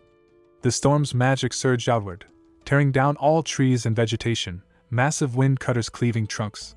Mikhail gaped in disbelief, realizing a 20-year-old had unleashed such destruction. The group remained inside Frey's spherical barrier as the forest was obliterated. Mikhail, observing, felt the weight of a new generation rising. Amid the wreckage, he noticed a man approaching, divine aura radiating, the Apostle Luke himself. Mikhail froze in shock, recognizing him, while the shirtless man advanced with a casual gesture. Mikhail, horrified, demanded how this could be happening. Luke approached with a calm smile, standing before them as Mikhail screamed in shock, unable to comprehend his transformation. Fry glared at Luke, demanding through the trembling Mikhail whether Honor had truly become an apostle. Luke faced the group, recalling how he had told Mikhail to wait in the tower, and asked why he hadn't listened. Mikhail, desperate, denied that Luke could be an apostle, hoping it was some mistake. Luke, stroking his chin, expressed pity for Mikhail, saying he should have restrained his curiosity. He raised a finger toward Mikhail, drawing a massive concentration of mana, sparks of lightning crackling around it, illuminating the area. Hidden in shadow, Luke's red eyes glinted as he bid Mikhail farewell. Fry sharply blocked the lightning aimed at Mikhail, leaving Luke momentarily puzzled. Overcome with emotion, Mikhail collapsed, still trying to deny the reality before him. Fry, with his back to Mikhail, recognized the threat, understanding that this was not the Luke he knew, but sensed the deliberate intent behind his actions. Stepping forward, Fry confronted Luke, questioning his betrayal of the circle. Surprised, Luke asked if Fry considered himself a member, then disdainfully mocked his manners and fanatically explained how he had gained demigod power, belittling people as mere insects. Fry, recalling his past struggles in Luke's body against monsters and the demigods, clenched his fist and began gathering mana, preparing for the fight ahead. Luke noticed mana flaring all over Frey's body. Fry glared at Luke, asserting that the people were not pathetic insects. It was Luke who had faltered, and that was the message he wanted to convey. Isabella watched, astonished at Frey's aura of mana, thinking about the trials he had endured over 4,000 years. Luke gestured, raising one hand to his chest and lowering the other, denying that he had faltered, acknowledging the demigod's power. Fry demanded in anger why everyone in the circle, knowing the transcendental power of the demigod, still fought him without fear. Memories of old friends, Cassian, Schweitzer, Iris, and the King of Knights, flashed through his mind, recalling how they had struggled, kneeling but refusing to give in to despair, fighting to protect what they loved. Hair lifting in the wind, Fry clenched his teeth, shouting at Luke about the nobility he had abandoned. Luke remained still, eyes closed, listening, as Frey's pupils glowed and his brows furrowed, declaring that this was true human nobility. A column of lightning suddenly struck Luke, and Liam-sun and Camille, standing beside Fry, slid back from the shockwave. Luke, finger raised with lightning gathering at its tip, dismissed Frey's words as foolishness. Isabella raised her hands to shield herself, hair whipping in the wind, staring at Luke in awe as he conjured pure lightning with a single finger. He laughed madly, arms outstretched, wielding lightning that required no training, research, or spell work, simply the power of a demigod. He told Fry that this alone made him stronger than any 7-star wizard. Dark clouds swirled above, torrents of lightning descending upon Luke, and Camille approached Fry, both staring at the sky, shocked by the storm engulfing the heavens. Camille asked if such power could be achieved with human abilities. Fry fixed his gaze on Luke, answering that it was beyond human strength. Luke hovered in the air as continuous lightning struck him, some arcs hitting the ground and shattering the rocky soil. Frey's group faced Luke, witnessing the demigod's overwhelming power. Liam-sun, cloak billowing, asked Fry about their next move. Fry scanned the sky heavy with dark clouds and lightning, instructing immediate sabotage. A spear materialized in Liam-sun's hands as Fry ordered him to lead the front, reminding him of the 3 lives in his care. Camille's hands glowed orange with collected mana, and Fry tasked her with covering Liam-sun and supporting the back with magic. She agreed, smiling widely. Mikkel raised his wand, forming a spherical barrier around himself at Frey's instruction, to protect but not intervene directly. Fry turned to Isabella, placing a hand on her shoulder and leaning close to whisper her task. Shocked, she protested the dangers, but Fry had already turned away, leaving no time for argument. Rolling up his sleeve, he activated the bracelet on his wrist, telling her they would discuss it after survival. Extending his other hand, a staff appeared instantly, and Fry and Liam-sun charged forward as Luke, hand raised, summoned arcs of lightning from the dark clouds, terrifying bolts striking repeatedly toward Liam-sun. Luke's lightning constantly struck, but Liam-sun dodged with a zigzag run, almost reaching him. Liam-sun raised his staff and leapt at Luke, trying to break through the barrier with a spear strike. His face lit up with excitement as Luke released more lightning like plasma. Liam-sun jumped back to evade it while Fry, staff in hand, vaulted over Liam-sun toward Luke, whose lightning still crackled. At the tip of his staff, Fry concentrated mana and activated the Burning Earth spell, raining flames down on Luke, shattering the ground beneath him.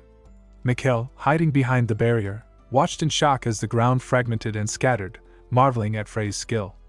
Floating above, hair whipping in the wind, Fry ignored the surrounding fire, scanning the spot where Luke should have been. Suddenly noticing something off below, he dropped instantly to dodge an arcing lightning strike. Red tattoos spread across Luke's outstretched arm, forming a barrier of lightning around him. Hovering with arms wide, red lines spread from his chest across his body, eyes glowing bright red as he declared all attacks against him useless. Fry and Liam-sun faced Luke's, who stayed behind his lightning barrier, claiming that no human strength could penetrate it. Luke's raised his hands skyward, praising the demigod's power, but Fry ignored him and charged, swinging his staff to unleash a fire explosion directly at Luke's, creating a roaring stream of flames and a follow-up blast. He struck again, casting an ice cover spell that encased Luke's in thick ice, which soon cracked and fell, yet Luke's remained standing, arms crossed inside his lightning barrier, calling Frey's efforts useless. Camille, beside Isabella, muttered complaints as Fry dodged Luke's lightning. The plan to distract Luke's while Fry attacked had faltered, leaving him vulnerable to exhaustion. Isabella, watching from a distance, reassured Camille that things were still proceeding as intended. She recalled Fry whispering that their sabotage might fail if Luke's understood his strength, believing the group was just bait. Fry urged her to notice the thunderstorm above, explaining that Luke's drew limitless energy from it, rendering him nearly invincible. He then told Isabella with determination that he would eliminate the storm himself, with Camille and Mikkel assisting him. While Fry acted as bait, Isabella carried the responsibility for everyone's safety, watching him depart. She instructed Camille and Mikkel to gather as much mana as possible. Mikkel closed his eyes, drawing mana around him until he glowed blue, while Camille raised her hands, summoning fiery streams that made her eyes glow orange. Isabella also assumed a stance, collecting mana, leaving the outcome of the battle entirely in their hands. Meanwhile, Fry dodged lightning pillars, spinning Shuizer's staff to conjure huge ice spikes that couldn't penetrate Luke's lightning barrier. A strange red circle spread across Luke's chest as he shrouded himself in lightning, mocking Frey's magic as weak. Fry soared above him, his power surpassing the 7 stars, and without the demigod's barrier, Luke's would have already been destroyed. Seeing Fry, who appeared no older than 20, Luke's doubted himself and resolved to kill him immediately to protect his plans. Fry turned his staff, forming fiery arrows from the flames behind him, directing them at Luke's, whose barrier deflected the attack. Pondering why Fry continued to strike despite the ineffectiveness, Luke's realized that behind him, Camille, Isabella, and Mikkel were gathering massive mana to destroy the storm above. He extended his hand, concentrating lightning, and shouted that they would not be allowed to succeed. Isabella, standing to gather mana, suddenly opened her eyes as a massive twisting lightning column struck the ground where her group stood.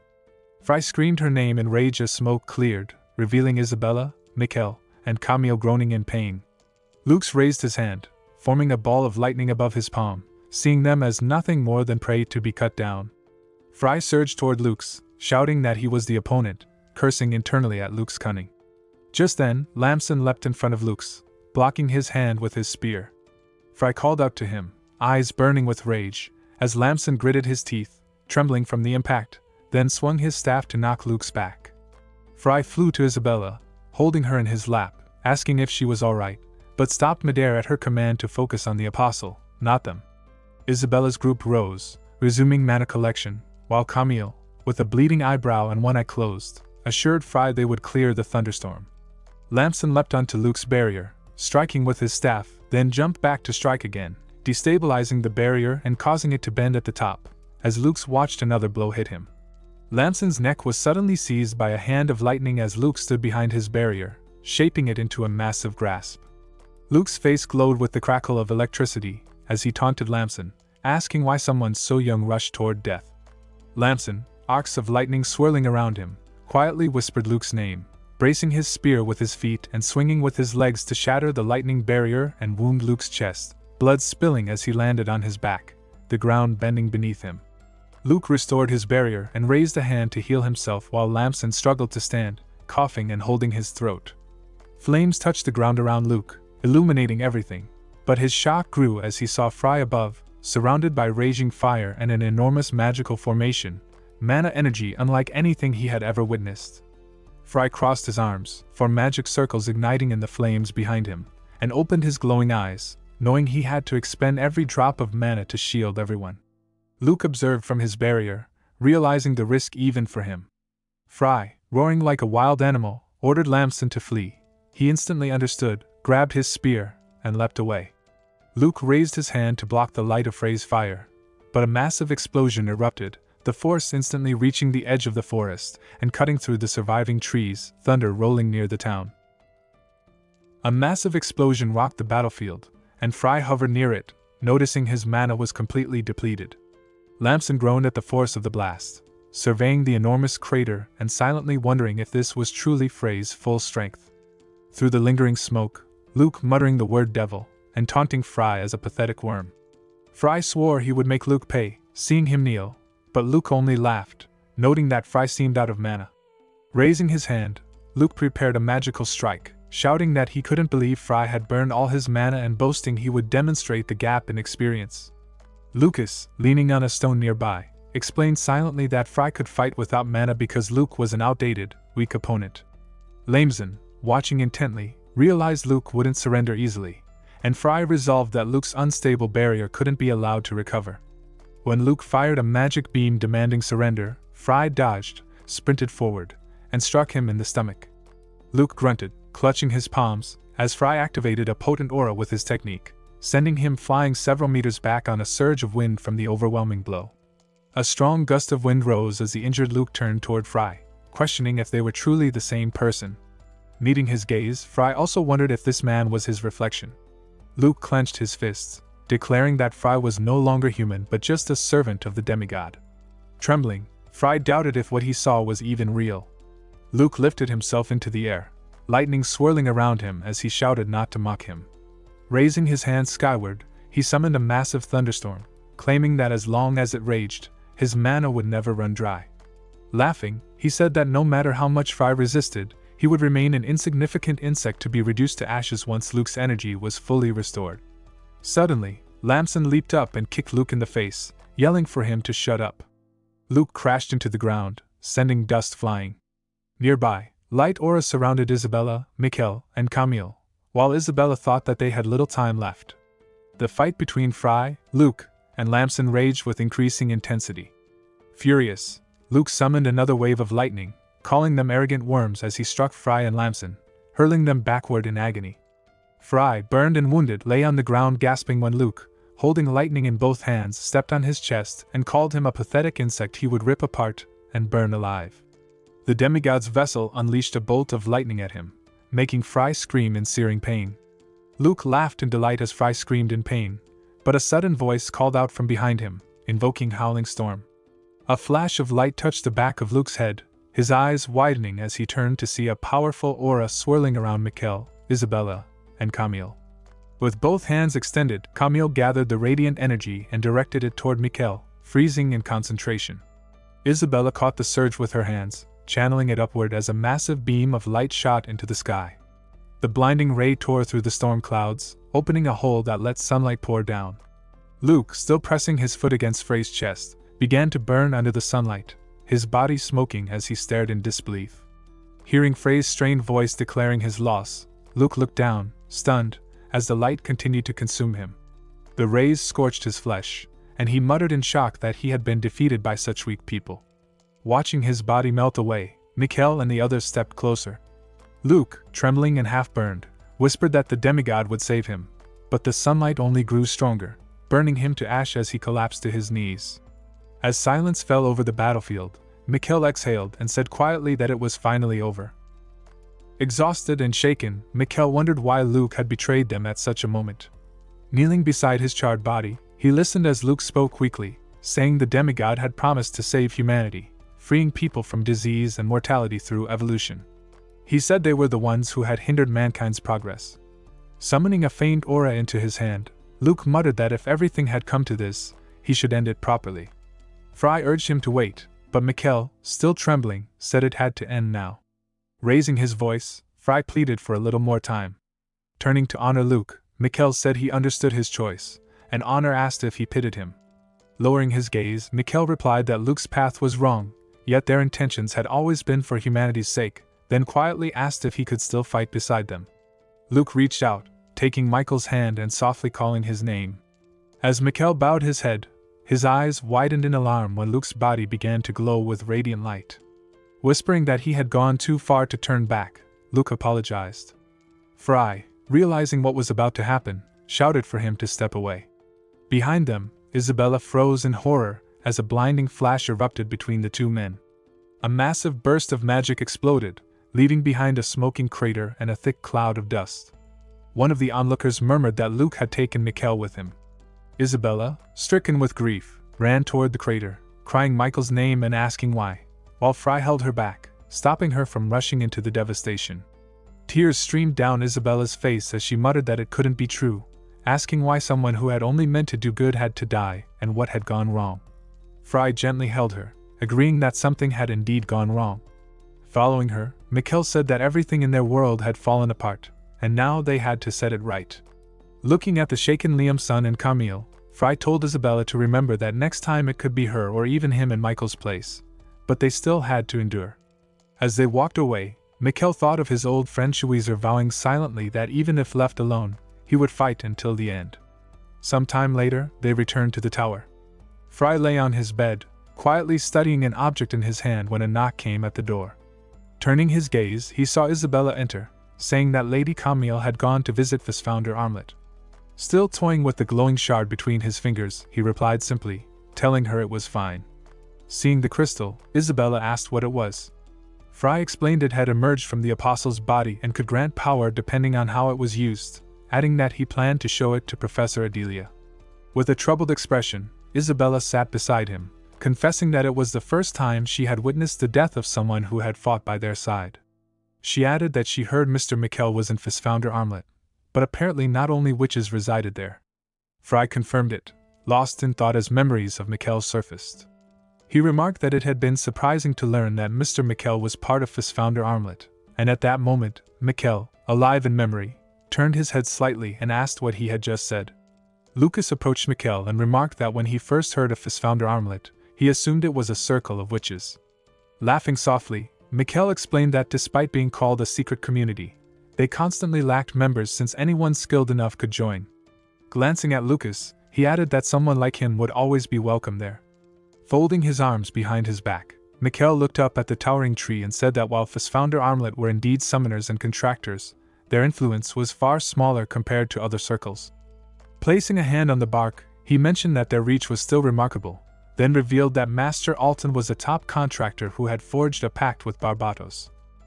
Startled, Lucas exclaimed in disbelief, asking if it was the same Barbatos, the greedy Grand Duke of the demon world. Amused, Mikkel noted that Lucas seemed quite intrigued by demons.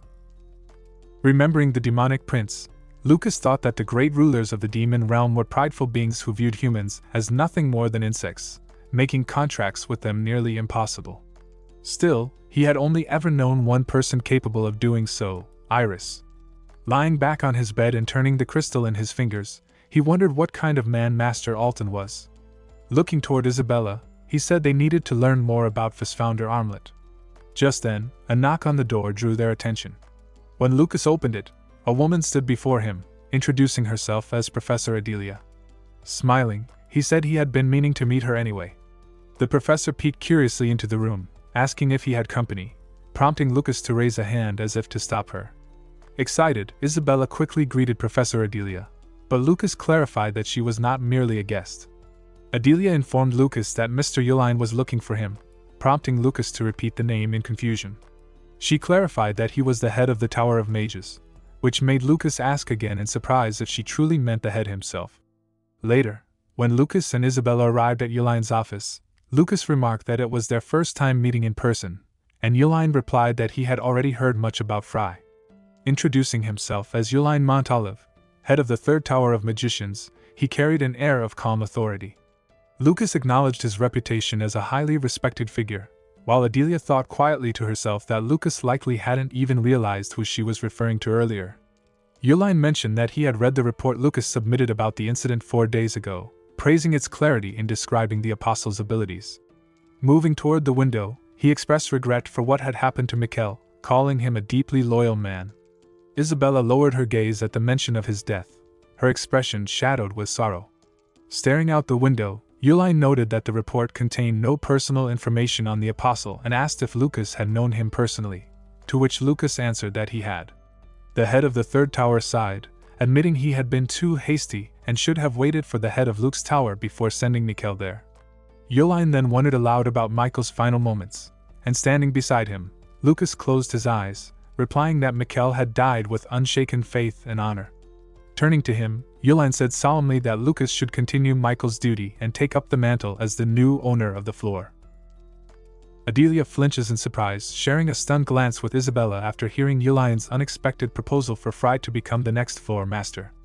Fry asks whether there were other young floor owners like him.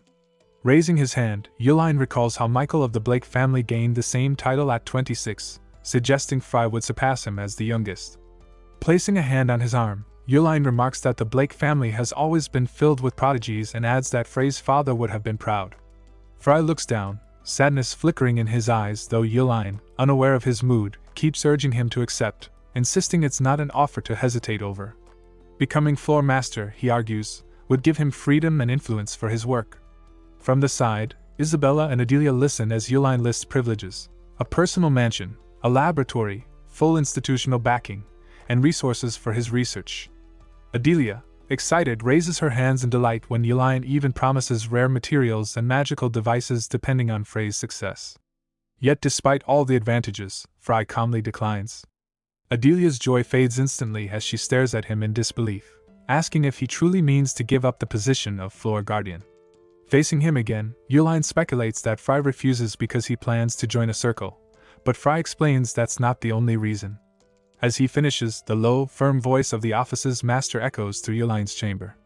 Yuline decides not to press Fry any further and instead respects his choice. As they climb the tower stairs, Adelia walks beside Isabella and Fry, waving her hands in exasperation, shouting that she has never seen anyone so foolish as to refuse the position of floor master while planning to join a circle. She argues that Fry could have held both titles, insisting it's a privilege far too great to reject. Continuing her rant, she adds that her own place in the tower exists only because she serves as a professor at the academy. Fry, walking ahead, listens silently, his patience thinning as her loud protests echo in his ears until he fears they might start bleeding. Finally, when she quiets and glares at him, he turns slightly, addressing her politely as professor and making a request. In Adelia's office, shelves are lined with jars containing preserved monster parts, alchemical ingredients, and stacks of books. Gazing at the glowing red apostle crystal resting on the table, Adelia freezes in awe, her mouth falling open. Sitting across from her, Fry reminds her that he already mentioned the apostle's defeat. Isabella, standing nearby, looks around the strange laboratory uneasily. Bringing a monocle to her eye, Adelia eagerly inspects the crystal, muttering that it holds all the divine energy of the demigod, though in its current state it's nothing but beautiful waste. However, she adds excitedly, with the right refinements it could be transformed into a potion of immense power, one rivaling even the heart of a drake. Adelia lowers her monocle, setting down the apostle's crystal, and fixes her gaze on Fry after hearing his request. He closes his eyes with a faint smile, while her expression hardens in realization. She guesses he wants her to make a potion and voices it aloud. Looking uneasy, he glances aside, confirming her suspicion without words.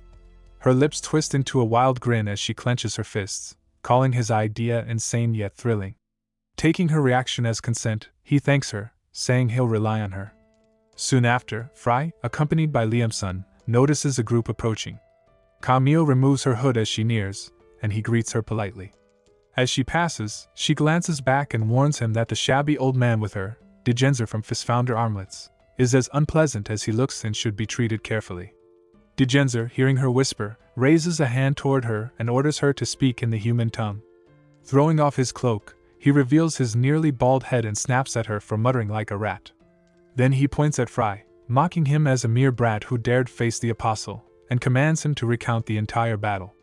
Ignoring the man's fury and raised fists, Fry calmly begins summarizing the report he already filed, but Degenzer cuts him off mid-sentence, ranting like a madman and demanding the hidden details before hurling insults at him. Lamson steps forward toward Degenzer, but Fry raises a hand, stopping him and telling him to stay calm.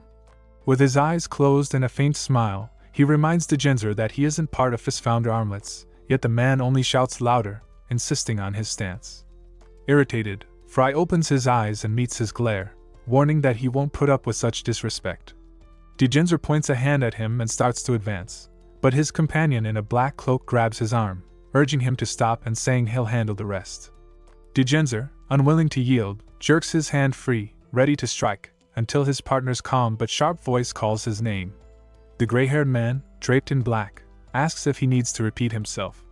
Realizing the warning, Degenzer hesitates and backs off. The cloaked man steps forward, removes his hood, and greets Fry with a calm smile. Fry stares at him in silence before returning the greeting. Standing face to face, Heinz Blake's violet eyes fix steadily on his younger brother. Later, Fry sits quietly on his bed while Heinz, without his cloak, stands by the window. Turning slightly, he mentions the rumors spreading about Fry, then asks if it's true that he's become friends with Pierre of the June clan. Fry stays silent, sitting on the bed and only glancing at his brother when Heinz remarks how much he has changed. Stepping closer, Heinz notes that his awakening must be thanks to the blood of the Blake family flowing through him. Fry looks up at him, recognizing him as Heinz Blake, the second son of their house and his older brother, also his mentor during training with Shepherd June.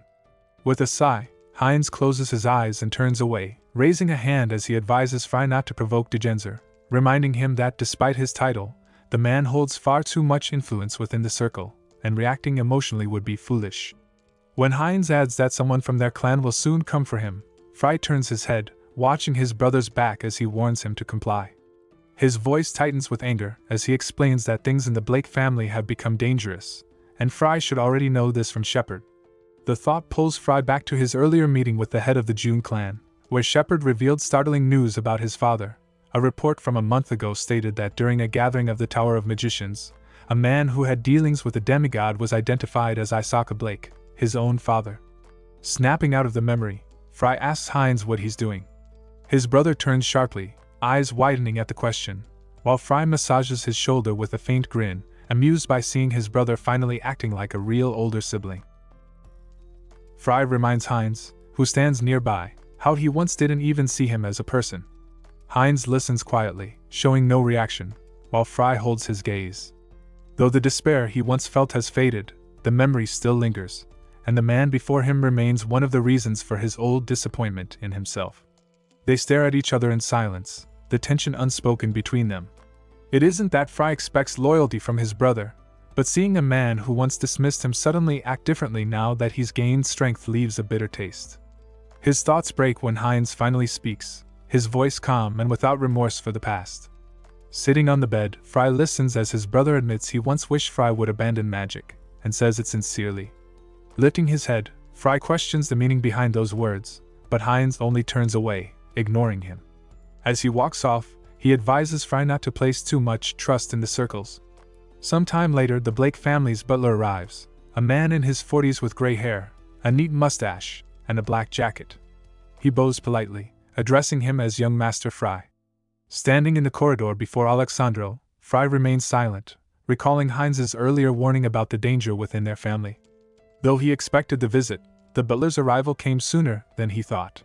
Narrowing his eyes at the memory, Fry lowers his head slightly, scratching awkwardly as he slips back into the act of being the same hesitant and unassuming Fry he once was. Alexandro observes Fry silently, his gray eyes dull with indifference as the young man nervously scratches his head. Aside from looking slightly taller, nothing about him seems changed. Rumors about his friendship with Pierre June or dealings with pirates appear to be nonsense. Turning away, the butler announces that the head of the Blake family has summoned him and that he will escort him to the mansion. But when Fry refuses, claiming he has other matters to attend to, Alexandro halts abruptly, his gaze sharp as a predator's. He warns that this is a direct order from the head of the house, but Fry, still holding his head as if anxious, insists that his current task is far too important to postpone. Though puzzled by his defiance, the butler merely closes his eyes and nods, remarking inwardly how much Fry seems to have changed. Without further comment, he turns and leaves, saying he will wait for him at the Blake estate. Once Alexandro's back disappears from view, Fry drops his act, straightening with calm composure and watching the butler depart in silence. The scene shifts to another floor of the tower, where Adelia places 2 potion flasks on the table, sighing over how difficult the process had been. Leaning back and gesturing animatedly, she explains to Fry, seated across from her, that she spent several hundred gold coins to prepare equipment for refining the crystal. Fry thanks her sincerely, offering to repay every expense with an additional reward, but she waves it off, saying she couldn't possibly take payment from a student. Then, with sudden excitement, she slams her hands on the table, eyes gleaming, and eagerly proposes that he become her assistant. Fry declined Adelia's offer, leaving her slumped at another table, disappointed by his refusal. Meanwhile, he examined the 2 flasks before him, noticing that one didn't resemble a potion, and asked her about it.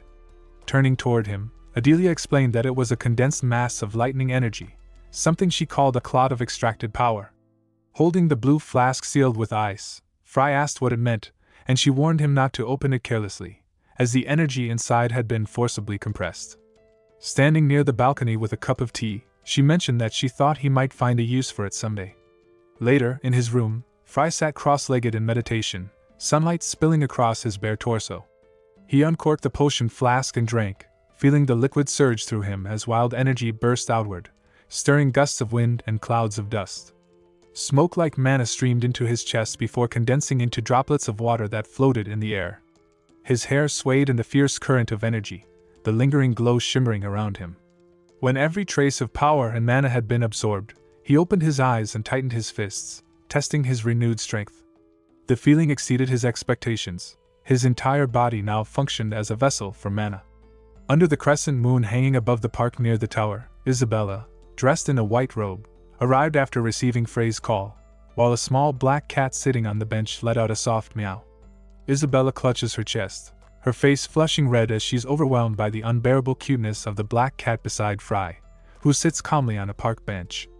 She approaches, marveling at how adorable the creature is, joking that such sweetness might stop her heart. Fry lifts the cat, introducing it as the spirit of darkness, Darkming. Delighted, Isabella snatches Darkming from his hands and begins stroking him, enchanted by his tiny horns and golden eyes.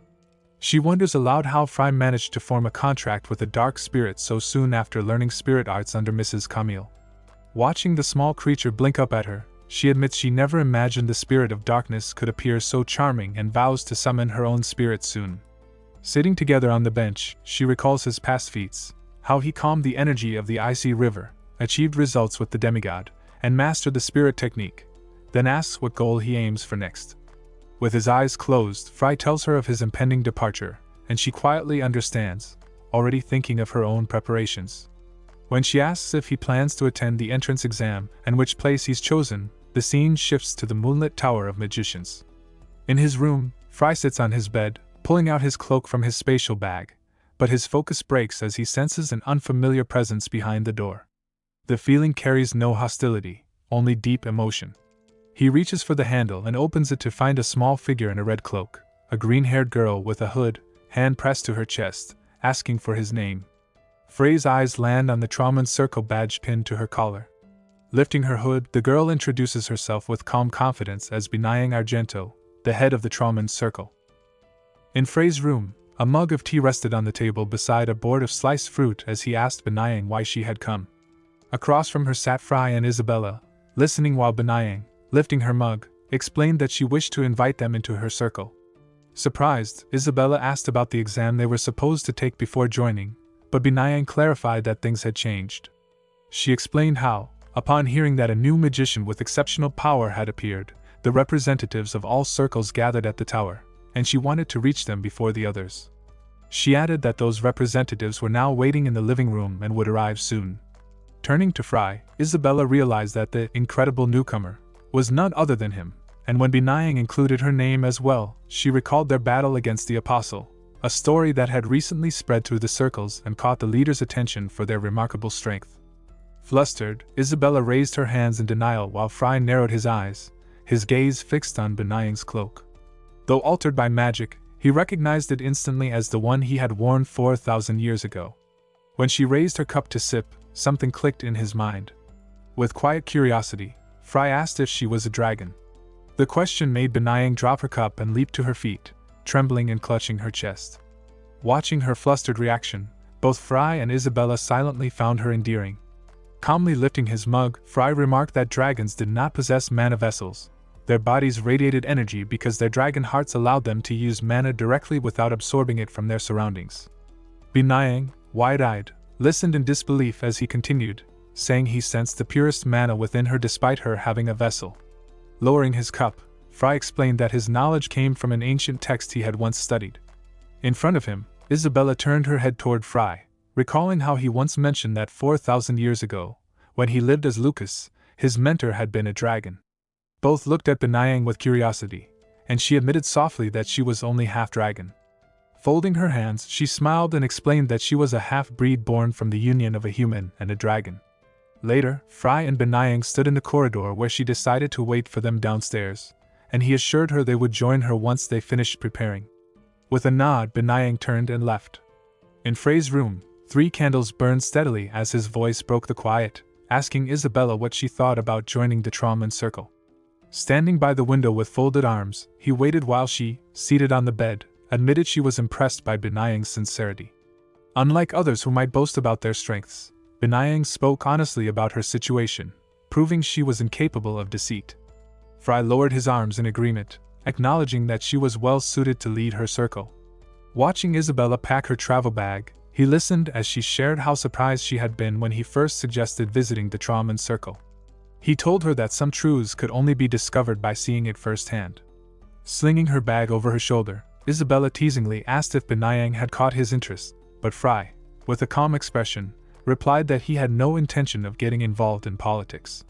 After throwing his spatial bag over his shoulder, he glanced around to ensure nothing was left behind, his thoughts clear, Right now, the only thing that mattered was gathering all forces in one place. Isabella stopped after hearing Frey's response, watching his back as he walked ahead. It suddenly dawned on her, gripping the straps of her bag, that he wasn't seeking a circle for personal gain but aiming to unite the scattered factions into one core. She recalled Shuizer's diary, which said Lucas Trauman had once been that very center. A faint smile touched her lips as she followed him down the corridor, knowing someone like Lucas never went back on his word. They reached the stairs overlooking the hall where Dongjinser's harsh voice echoed, accusing Benayang of rushing to recruit for her own benefit. Both Frey and Isabella paused to observe as Dongjinser raised his fist to his chest, taunting her when she flinched. Frey interrupted, asking what the commotion was about, to which Dongjinser mockingly addressed him as the great man who had graced them with his presence. Before he could continue, two other circle representatives approached. A bald man in a green robe with a sword at his side introduced himself as Jerome Werner of Lucid Sword, while the other, a purple-haired man in a violet suit and white jacket, followed politely as Stephen Jack of Stone Necklaces. Dongjinser and Benayang turned toward them, watching as the men regretfully admitted they had been a step behind Benayang. Dongjinser, staring sharply at Frey, asked if he truly intended to join the Trauman Circle, but Frey only looked back calmly and asked what he would do if that were the case, leaving Benayang silent with pressed lips. Standing nearby, he notices Benayang's trembling fist but soon turns his attention to Stephen, who invites him to visit their side after inspecting the Trauman Circle. Stephen approaches and hands over a scroll, explaining it as a teleportation pass to Sro Necklace's office. Frey thanks him, and Jerome steps forward next, apologizing for not having a similar scroll and saying Frey can visit Lucid Sword when he reaches the Lunable Kingdom, Jiathan Bull Silked. Frey replies that he will consider the offer soon, and both men leave together. Turning back, he finds Dongjinser standing silently, his stare sharp as a blade. Frey asks if he intends to hire him, but the old man only glances toward the corridor before asking him to follow. Pulling his hood over his head, Dongjinser tells Benayang to stay behind. Frey and Isabella follow as Benayang nervously watches, a drop of sweat sliding down her cheek. When she calls out, Frey looks back, and she urges them to be careful with a soft smile. He catches her expression in the corner of his eye, then turns to Isabella, telling her to stay put while he goes ahead. She agrees without hesitation. Facing Benayang, who folds her hands calmly, he smiles and asks her to wait for his return.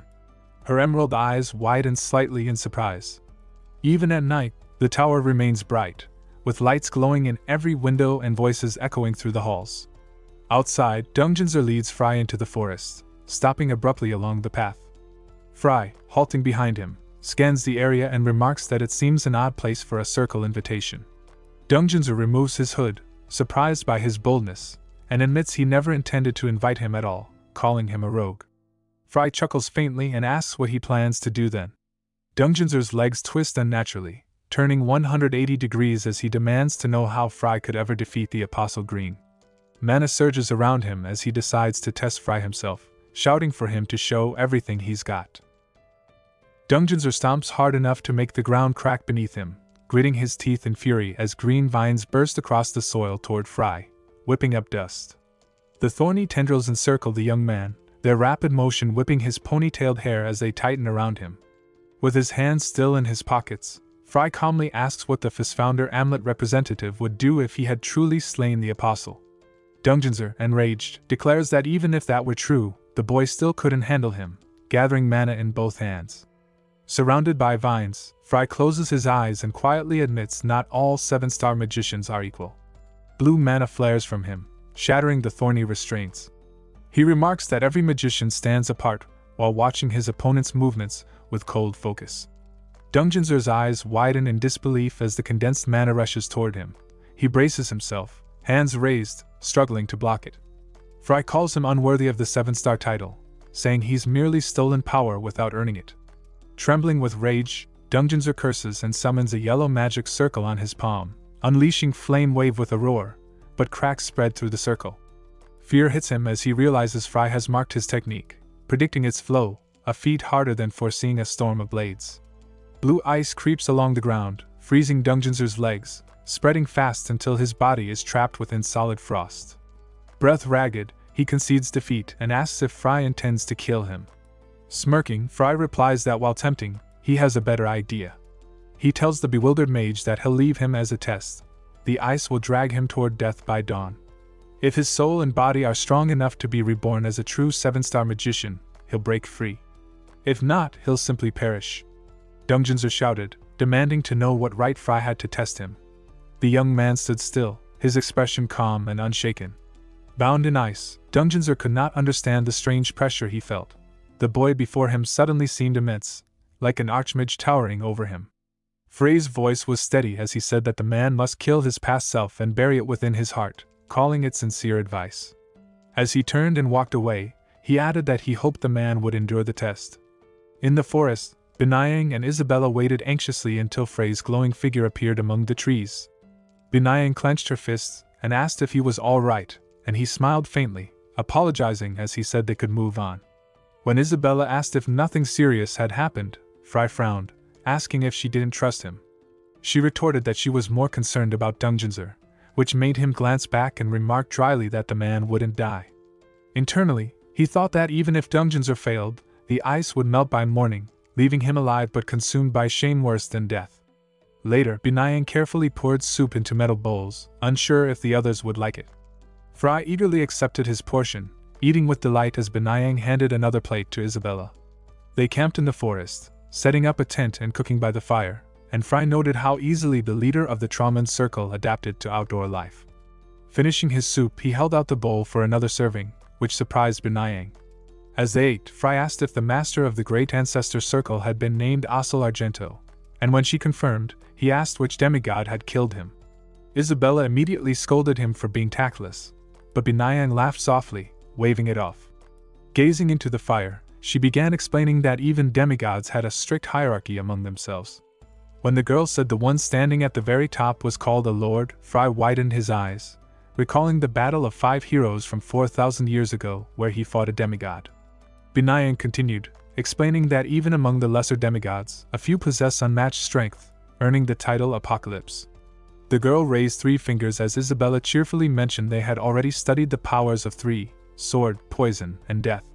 Placing a hand on her chest, Binayang revealed that 2 years ago her father was killed by a demigod who wielded death itself. Seeing her sadness, Isabella offered quiet condolences. Fry sat with narrowed eyes, repeating the word apocalypse in his mind. He already knew the one who commanded poison and was certain that the red-eyed old man was extraordinarily strong. The next morning, patches of blue sky shone through the thick trees as the trio traveled again. Binayang, walking in front, said this was the start of the Francisco Forest, home to the Traman Circle. Admiring the glowing barrier ahead, Fry asked if she had created it herself. Activating the magic circle, Binayang explained it was her father's work, and she could only repair it when damaged. Watching her from behind, Fry thought the master of such a powerful ancestor must have been at least an 8-star magician, while Binayang, despite her dragon heritage, was likely around 6 stars due to her human training. He briefly pitied that she wasn't born a normal human but quickly pushed the thought aside, realizing it was rude. Once they crossed the barrier, the group saw a quiet village with wooden houses raised on beams. Locals glanced curiously as they passed. Binayang introduced the place as the Traman Circle settlement. A green-haired girl asked if it looked too simple for such an important site, and Isabella assured her it did not. Suddenly, someone called out for Master Binayang, and she turned, surprised. Isabella and Fry followed her gaze as Jaislyn peered in a rush, reporting that while they were away, the settlement had been attacked. Inside the Traman Circle shelter, Fry listened in silence as they spoke of the basilisk's tale. Isabella widened her eyes in shock, standing behind Fry, while Master Binayang sighed awkwardly, admitting he had come at a bad time since the forest was restless. A member of the Traman Circle, upon hearing the visitor's name, hurriedly apologized for not being able to give a proper welcome. Turning to a subordinate wearing pieces of armor, Binayang asked which relic had been stolen, and the man, furious at the thief, replied it was a red ring, leaving Fry puzzled. He silently wondered if Jaislyn was referring to one of the 7 rings crafted by Lucas, recalling where he last left them. As Fry and Isabella followed Binayang and Jaislyn through the area, a group of muscular men suddenly blocked their path. The armored leader, smirking, taunted Binayang, saying they hadn't found her at her workplace, while his companions sneered beside him. The green-haired girl coldly addressed Rounder Antoine, remarking they had been meeting too often, to which he replied mockingly that they had only come to ease her burden. The 4 then turned to leave, jeering that they wished to have tea with the Trauman Circle's leader, but were busy. Trembling with irritation, Benayang glared after them, while Fry stared in confusion. Under the bright forest sky, the girl apologized to her guests for the shameful display, knowing the circle's reputation had surely fallen in their eyes. When Fry asked what the conflict over the relic meant, Jaslyn scratched his head and explained it was a competition where the winner claimed a heroic relic. Concerned, Fry questioned if they truly gambled relics, and Isabella looked at him in disbelief. From a lookout tower surrounded by forest and mountains, Jaslyn added that this practice had once symbolized friendship between circles, but now, things had clearly changed. Fry asked if refusal wasn't an option, but Jaslyn explained that while the contest appeared friendly on the surface, rejecting it would brand the Trauman Circle as uncooperative, creating problems in governance. With a grim expression, Fry said he now understood. The basilisk's tails were shamelessly taking relics from the weakened circle, and other allied circles were exploiting the absence of their leaders to do the same. When Jaslyn asked if he already knew how bad things were, Fry learned that the reality was far worse. As they descended the stairs, the brunette elaborated that the circle was now a shadow of its former glory, its few remaining members constantly traveling to improve their skills. Walking beside Isabella, Fry reflected that they had been invited into a struggling circle. But Benayang urged him to hear the whole truth. Calling his attention, Isabella pointed ahead, where a monument stood, a statue of a mage in a red robe, holding a staff and book, with a bird perched on his shoulder. Fry brushed his hand across the golden plaque that read Lucas Trauman, realizing he was standing before a monument of his past self. Just then, a voice behind him asked if he admired Lucas. Turning, Fry saw a blond man with a short bob and white fur over his shoulder, smiling with closed eyes. Looking back up at the statue, Fry replied hesitantly that he did not, prompting the man to laugh lightly and say that was unfortunate. The blue-eyed blonde introduced himself as Pian, an honor of the Trauman Circle, placing a hand on his chest with pride. After introductions and a handshake, Fry asked if he could pose a rather impolite question, to which Pian replied he was free to ask anything. With a dark look, Fry asked why someone of his ability stayed in a circle so close to collapse. Startled, Pian faltered as Fry pressed further, including Jaslyn and Master Benayang in his question, noting that with their talents, they would easily be accepted into other circles, yet they all chose to remain in this failing one. The honor, mouth slightly open and eyes wide, struggled to find a reply. Isabella sighed, pressing a hand to her forehead, reminding Fry irritably that she had already warned him to choose his words carefully. But Pian burst into laughter, amused by the comparison of their circle to a sinking ship. With a calm smile, he said he understood what Fry meant. His expression turned serious as he admitted that while disbanding would be easier for everyone, they simply could not, because doing so would erase the Trauman Circle entirely. Looking at Fry, the honor explained that every circle is built on respect for its founder, and none of its members wish to abandon their roots. When Pian asked if he knew why Lucas Trauman was the only one ever called an archmage, Fry, bearing Lucas's soul, felt uneasy at hearing such praise for himself, momentarily forgetting that Pian had no idea of his true identity. Isabella glared at him in frustration as he lowered his gaze. Then Pian revealed that Lucas was regarded as the forerunner of all who pursued the magical path.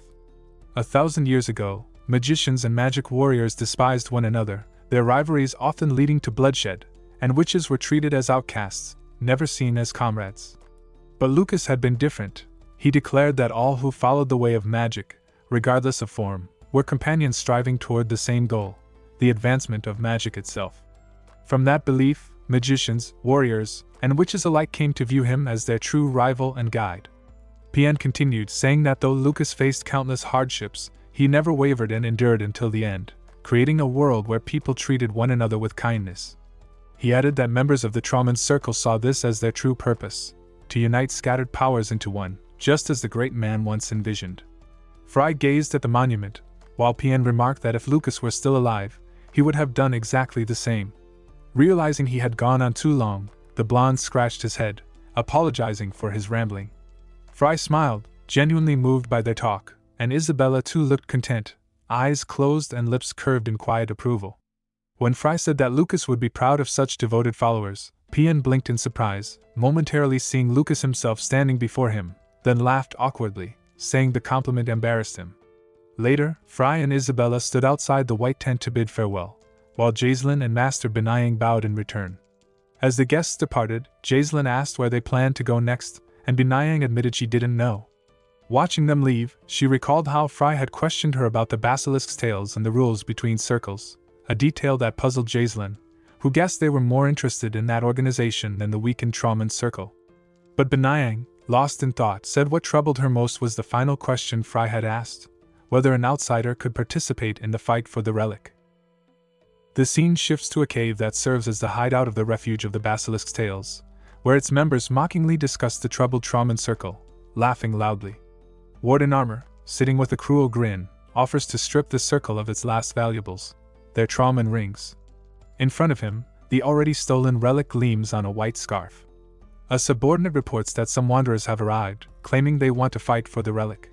Hearing this, Rounder, covering one eye, coldly orders his men to hit them and drive them out. Meanwhile, Isabella and Fry have already slipped inside the meeting. Fry calmly asks if refusing to fight for the relic violates their own rule, leaving everyone stunned. Several angry men who recognize him from the Tren hideout leap up with weapons, shouting how he managed to pass their protective barrier. Pretending to be surprised, Fry remarks that he barely noticed it, saying it felt no stronger than a fly net. The taunt enrages the basilisk members, while Rounder glares at the intruder, silently gauging his strength and concluding the young magician must be at least 6th level. With a mocking tone, he asks what Fry would offer in exchange for the relic. Suddenly, Gumnir's dagger, blazing with orange mana, shoots forward and embeds itself in the ground between Rounder's legs. Fry, his tone sharp, suggests the man could probably guess the value of that blade. One of Rounder's men examines the dagger, and wide-eyed, recognizes the mithril engraving, identifying it as a relic of the Era of Light. Rounder stands and approaches, intrigued, calling Fry an impressive guest and inviting him to follow. He then raises 3 fingers and explains the rules of the relic duel. One cannot refuse a challenge, battles are limited to 3 per day, and both sides can agree to raise the stakes.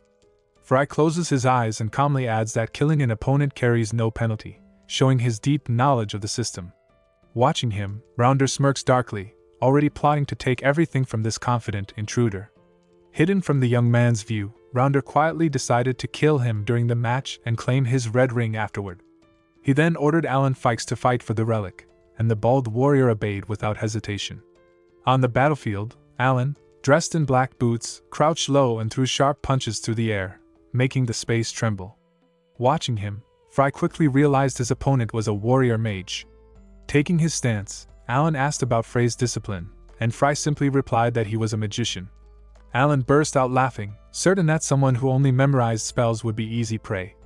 Clenching his spiked leather glove, he decided to end the fight in a single strike, believing ignorant magicians die young. A nearby man with a mohawk raised his arm and declared the duel start, but in the next instant, Alan's head jerked upward, his mouth gaping as he collapsed to his knees, surrounded by swirling blue mana. Gasps filled the cave. Even Rounder's assistant clutched his head in disbelief. The leader ran toward the fallen fighter, eyes darting to Fry, who stood calmly with a faint blue glow. Thinking the youth had unleashed a potent spell, Rounder assumed it must be a 2-star technique, or perhaps even a secret art, explaining such destructive power. Seated again, he observed Fry, who slipped the red ring onto his finger, and noted to himself how draining that technique must have been. Leaving the cave beside Isabella, Fry glanced at his hand and muttered that he had enjoyed himself. Behind them, Rounder, glaring furiously, suddenly rose and stretched out his arm, trying to halt the young man's escape, convinced he was exhausted of mana. But as Fry turned slightly, a sharp, mocking smile curved across his face. Isabella looked at him in confusion as Rounder picked up Calvin's stone and wing boots, setting them down with an eager grin, inviting his guests to continue the fight. Turning his gaze back, Fry sighed, realizing there was no avoiding this. He offered Connell's dagger and the red ring as his wager. Rounder's lips curved into a wicked smile, confident of victory. He turned to Killa, the staff wielder across from Fry, and whispered that the young mage must be low on mana from his earlier secret art, so all Killa had to do was stall for time. Fry yawned lazily while Rounder ordered his ward to raise a barrier first and force Fry to waste mana. Killa assured him there was nothing to fear, as experience alone would secure his win. The man with the staff smirked, predicting an easy victory. When Killa finally stepped onto the field, Fry asked dryly if they had finished their little strategy meeting, earning an insult in return. Raising his staff with a glowing blue gem, Killa activated his magic just as the duel began, but a sharp burst of energy shot from Fry, streaking across the air like an arrow. The gem flared as Killa conjured a barrier, blocking the first strike. He grinned, thinking the fight was his, until the barrier shattered a second later, pierced by a blue stream that tore through his body. Eyes wide with disbelief, he collapsed, a hole through his stomach. Rounder and his aide froze, stunned at how easily the man was defeated. Killa fell lifelessly, his staff tumbling beside him. Fry, arms still extended and eyes glowing, smirked coldly and said he still had one more fight left for the relic. Enraged, Rounder rose, grinning sharply, declaring he would be the next opponent. The trembling ball judge stammered as he announced the start. Rounder raised a protective barrier, readying himself, while Fry, calm and unflinching, waved his hand again. A blue arrow shot forward, shattering Rounder's armor as he struck it aside. Surrounded by glittering shards, he laughed, thinking the youth's mana must be spent after using the secret technique 3 times. But his triumph faded when countless ice arrows formed above, swirling in a spiraling storm before raining down toward him in a deadly barrage. The guard froze in fear, sweat dripping down his face as he stammered, asking if Fry had just used secret magic. Above the mage, countless sharp ice daggers formed in the air as he calmly stared back. Rounder, trembling, demanded to know what kind of spell that was, to which Fry replied coolly that it was nothing more than a simple ice arrow. The man clenched his fists, both furious and terrified, shouting that such low-level magic could never rival his own. Frey's eyes glowed blue, and with quiet arrogance, he remarked that the difference was simple: either he was too strong, or the people here were simply too weak. Rage twisted Rounder's face as he ordered everyone to seize Isabella, who stood frozen in shock. The guards surged toward her, one shouting for immediate attack. 4 men grabbed her by the shoulders while the circle's magicians unleashed their spells toward Fry. A violent explosion tore through the battlefield, engulfing him in smoke and flame. Rounder smirked in satisfaction, mocking that this was no fight for the relic at all. It was easier to just kill him and take everything. He sneered that the dead no longer needed magical tools, grinning wide as the blast cloud billowed. But as the smoke cleared, streams of blue mana swirled around Fry before fading into the air. He stood unharmed, eyes cold as he glanced at Isabella, while the surrounding magicians recoiled in horror. Fry asked quietly what would happen if he killed every one of them right now. One of the men stammered that it was impossible, another barely speaking as he realized Fry had survived their full assault. The mage's gaze turned sharp as he asked the girl if she knew what such actions would be called. Before anyone could react, a bolt of lightning suddenly struck one of the guards holding Isabella, throwing him back in shock. A surge of energy turned Frey's eyes white as Isabella, surrounded by fallen enemies, asked if he was making this her task. Controlling her lightning carefully, she called the act simple self-defense. In an instant, Fry appeared behind her, grinning as her pupils shrank in shock. He agreed with her remark, saying she was right.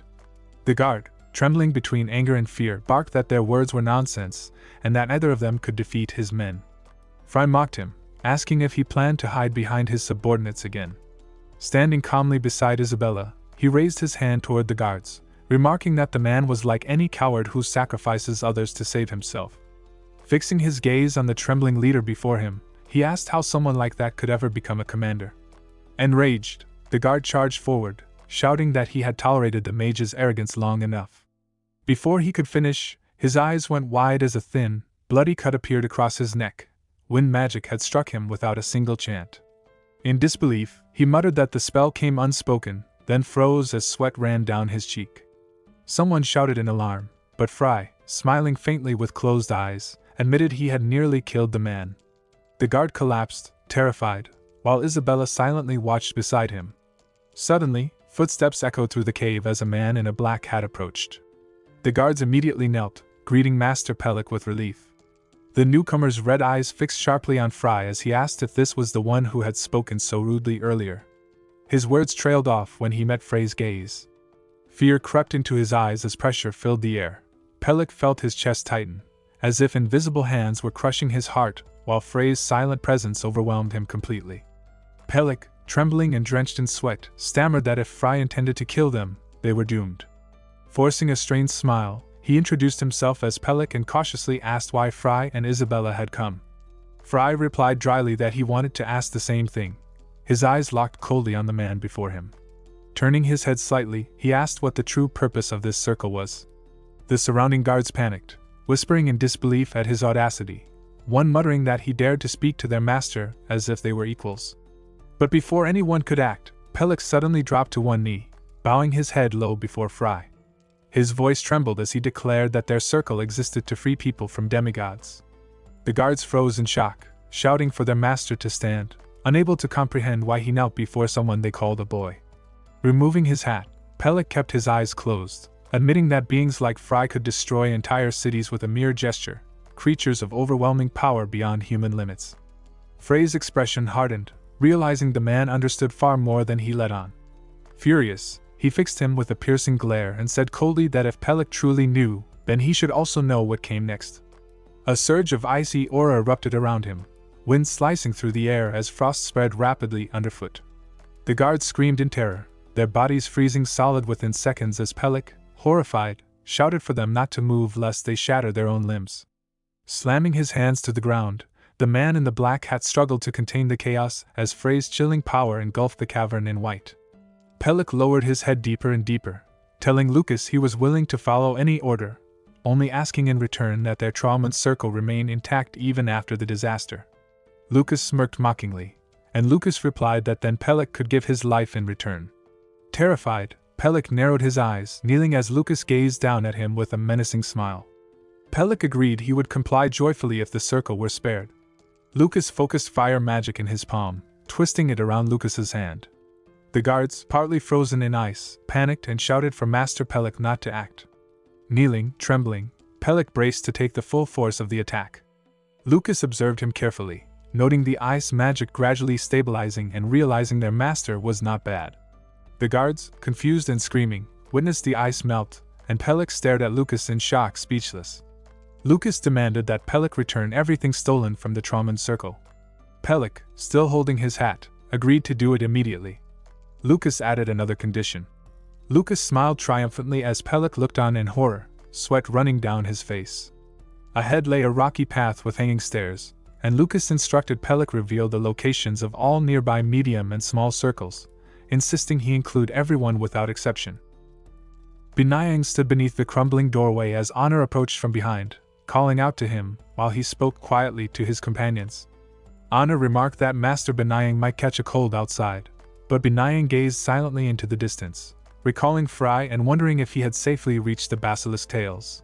While Binayang spoke to a uniformed man, Lucas crept up behind them.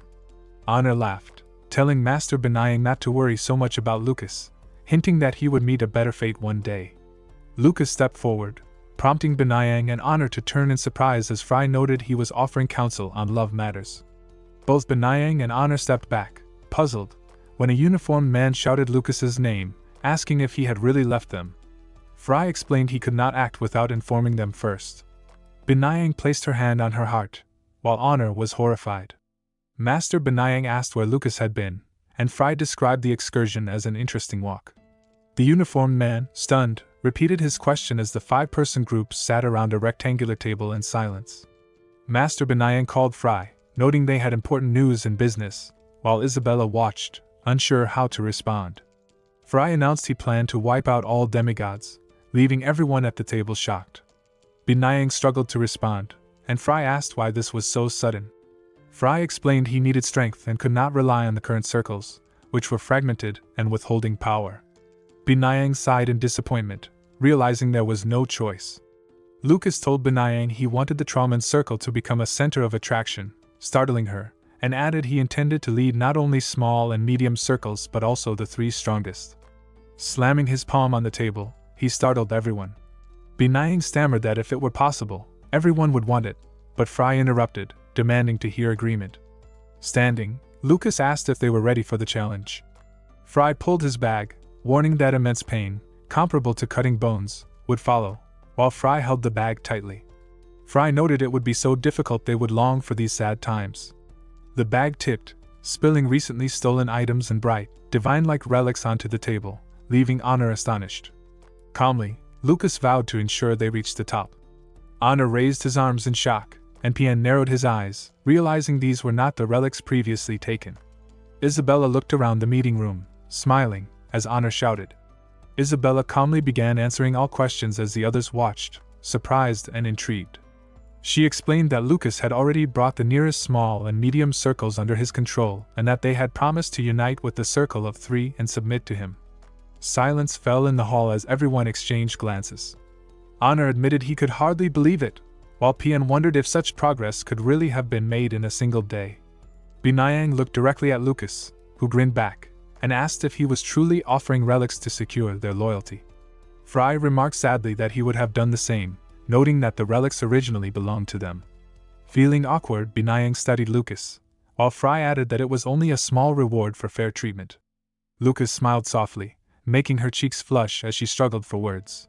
Fry noted that they would still need time to decide, and Lucas began to turn away. Binayang stood, her mood serious, shouting no, placing her hands on the table, and requesting at least one answer. Sweating, she asked if it was truly possible that the Traman circle could become the center of attraction for all circles. Lucas's gaze was unusually serious as Fry swore he would commit everything he had to make it happen. The small group of 5 stood at the gate, while the other residents watched with interest. Binayang addressed the respected members of the Traman circle, noting they had an important message for all. Some onlookers speculated aloud, one wondering what the message was, another noting it had been prepared early that morning. Some members watched with caution or reproach, warning each other to speak carefully. Binayang, serious, extended her hand to Lucas and introduced him, while he scanned the crowd with a focused expression. Binayang announced that she was introducing the new head of the Traman circle, or more precisely, that he was now becoming the deputy circle master. The crowd below murmured in doubt, someone asking about the founder. Fry stood firm, calmly meeting the crowd's indignation. One man noted that he hadn't joined them on the excursion the day before, while another asked if his name was Blaine, the bastard. A voice shouted it was Fry Blake, and another confirmed it. All 5 on the bridge, including Binayang and Lucas, looked down carefully. Binayang stated his name was Fry Blake and that from now on he would be the founder of the circle, admitting many might resent such a sudden appointment. Pian watched silently, noting Fry was right. Telling everyone a young newcomer was now head would spark discontent. Binayang thought about how Lucas would handle this.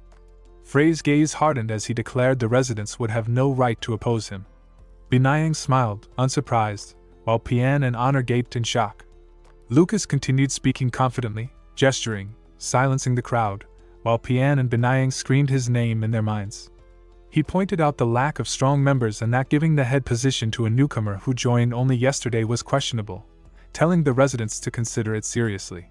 The crowd below scowled, one man gritting his teeth at the foolish kid, another questioning why Binayang made such a choice. Lucas landed on the ground with a crash, kicking up dust, his hands in his pockets, surveying the residents around him.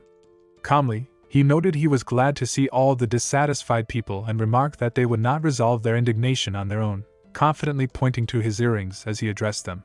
Fry warned that if even one person managed to tear his clothes slightly, he would immediately lose his position as head and would hand over his relic, the earrings Typhon crafted by Lucas, to that person. Pian was speechless, sweat running down his cheek as he struggled to understand the situation, while Honor stared grimly at him and then at Fry, suspecting he had personal motives. The circle members began arguing with Fry, pointing fingers and voicing their concerns. Honor noted that Fry clearly intended to personally test the circle members' abilities and questioned whether it was necessary to provoke them so strongly. Before the man in uniform could continue, Binayang stepped forward, noting that it seemed Fry intended to shoulder all the circle's discontent himself. Fry, smiling calmly, gestured with his palm, drawing everyone closer, and Binayang remarked that he must be aware of those daring enough to oppose him. Across the bright blue sky, a single opponent took a fighting stance while Fry remained composed with his hands in his pockets. The challenger introduced himself as Pio, and Fry calmly allowed the magician to begin his attack. Pio stared at Fry in disbelief and questioned if he truly felt confident in his position. Fry confirmed it and asked if there was a problem. Pio's eyes narrowed with anger, teeth clenched at the audacity of his words, but Fry told him not to worry and that if he proved stronger than expected, Fry would claim him. Pio flung his hands back, flames surging from his palms and growing rapidly, shouting that Fry was too arrogant. He thrust his hands forward, directing a massive circular fire attack straight at Fry, flames twisting from multiple directions. The circle members watched in awe at the sheer scale of the fire. With a final scream, Pio released a concentrated fireball of aura aimed directly at Fry. The cloud of aura glowed brightly as the stream of light froze just before Lucas, leaving him horrified at how Lucas controlled it without casting a spell. A stranger observed in shock, noting it matched at least 6 stars, and was stunned that someone of the same age could produce such power. Hands in his pockets, Lucas turned to Pio, assuming he specialized in fire magic. Pio confirmed this, and Lucas examined his strengths before explaining his destructive power seriously. Lucas agreed, noting that among magic of the same level, fire had exceptional destructive force. Raising his hand, Lucas reported his training progress, showing he had trained day and night. Pio thanked him, and Lucas commented that too much effort maintaining a perfect spherical shape didn't increase destructive power, and suggested focusing on enhancing strength instead. Surprised, Pio asked how, and Lucas encouraged him to have no fear. An image appeared in Pio's mind of a figure engulfed in flames, and Lucas explained that long ago, he had been his student, clarifying that among his acquaintances, one magician had suffered severe burns all over his body, leaving Pio stunned. Lucas explained that everyone had assumed the magician would never recover, yet he overcame it to become a highly respected fire magician. Surrounded by other magicians, Lucas spoke about power, risk, and the balance of good and evil, shocking the listeners. He highlighted the negative aspects hidden behind the positive, and Pio, surprised, listened as Lucas revealed this insight came from personally experiencing the duel of fire.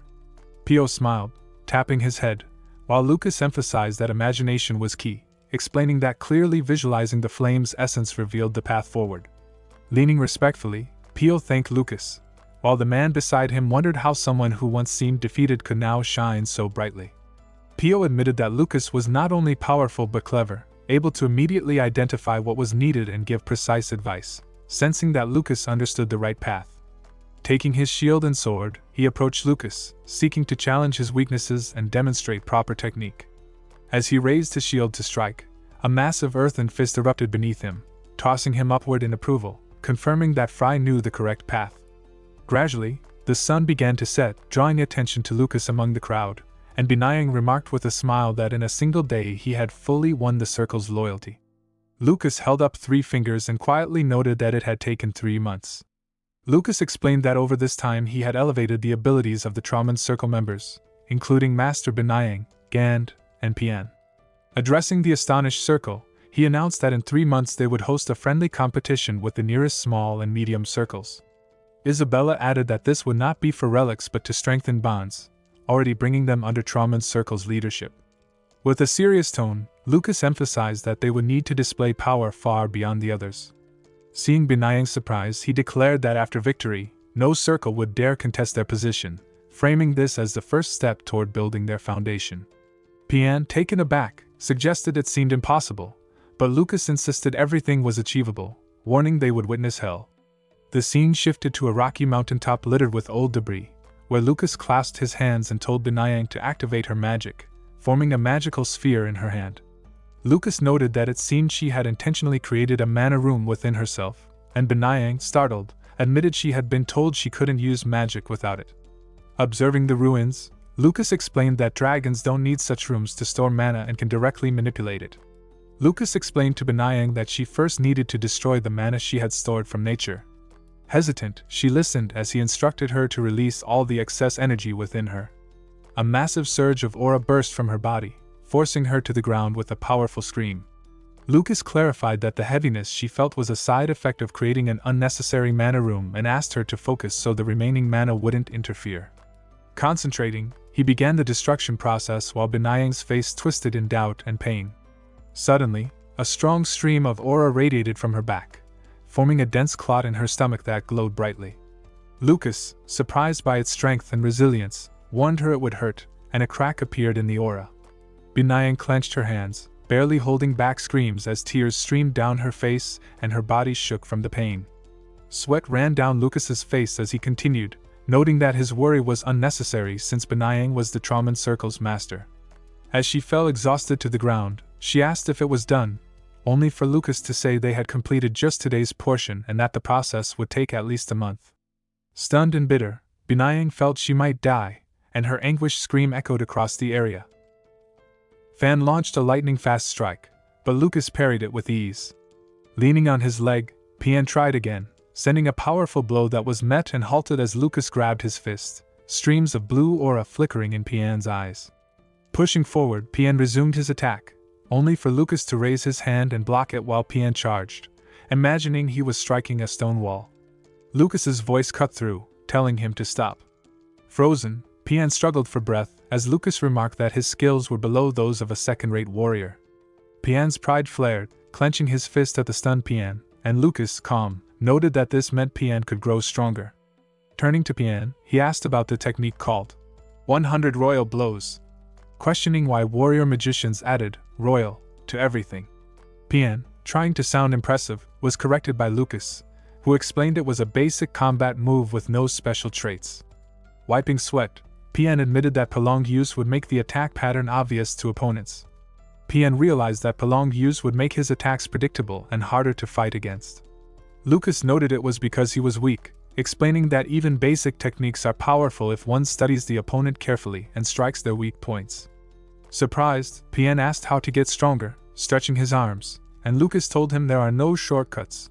Progress comes step by step, and he must climb the ranks gradually. Pian agreed, but Lucas, with a serious look, promised he could accelerate his growth. Tears streaming, Pian begged him to stop, and Lucas squatted and doused him with ice water, scolding him for not sleeping properly and faking despair.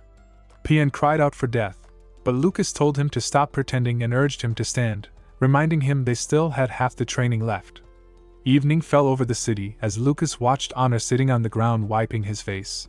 He handed him a blade, instructing him to use it, and Honor examined it in surprise.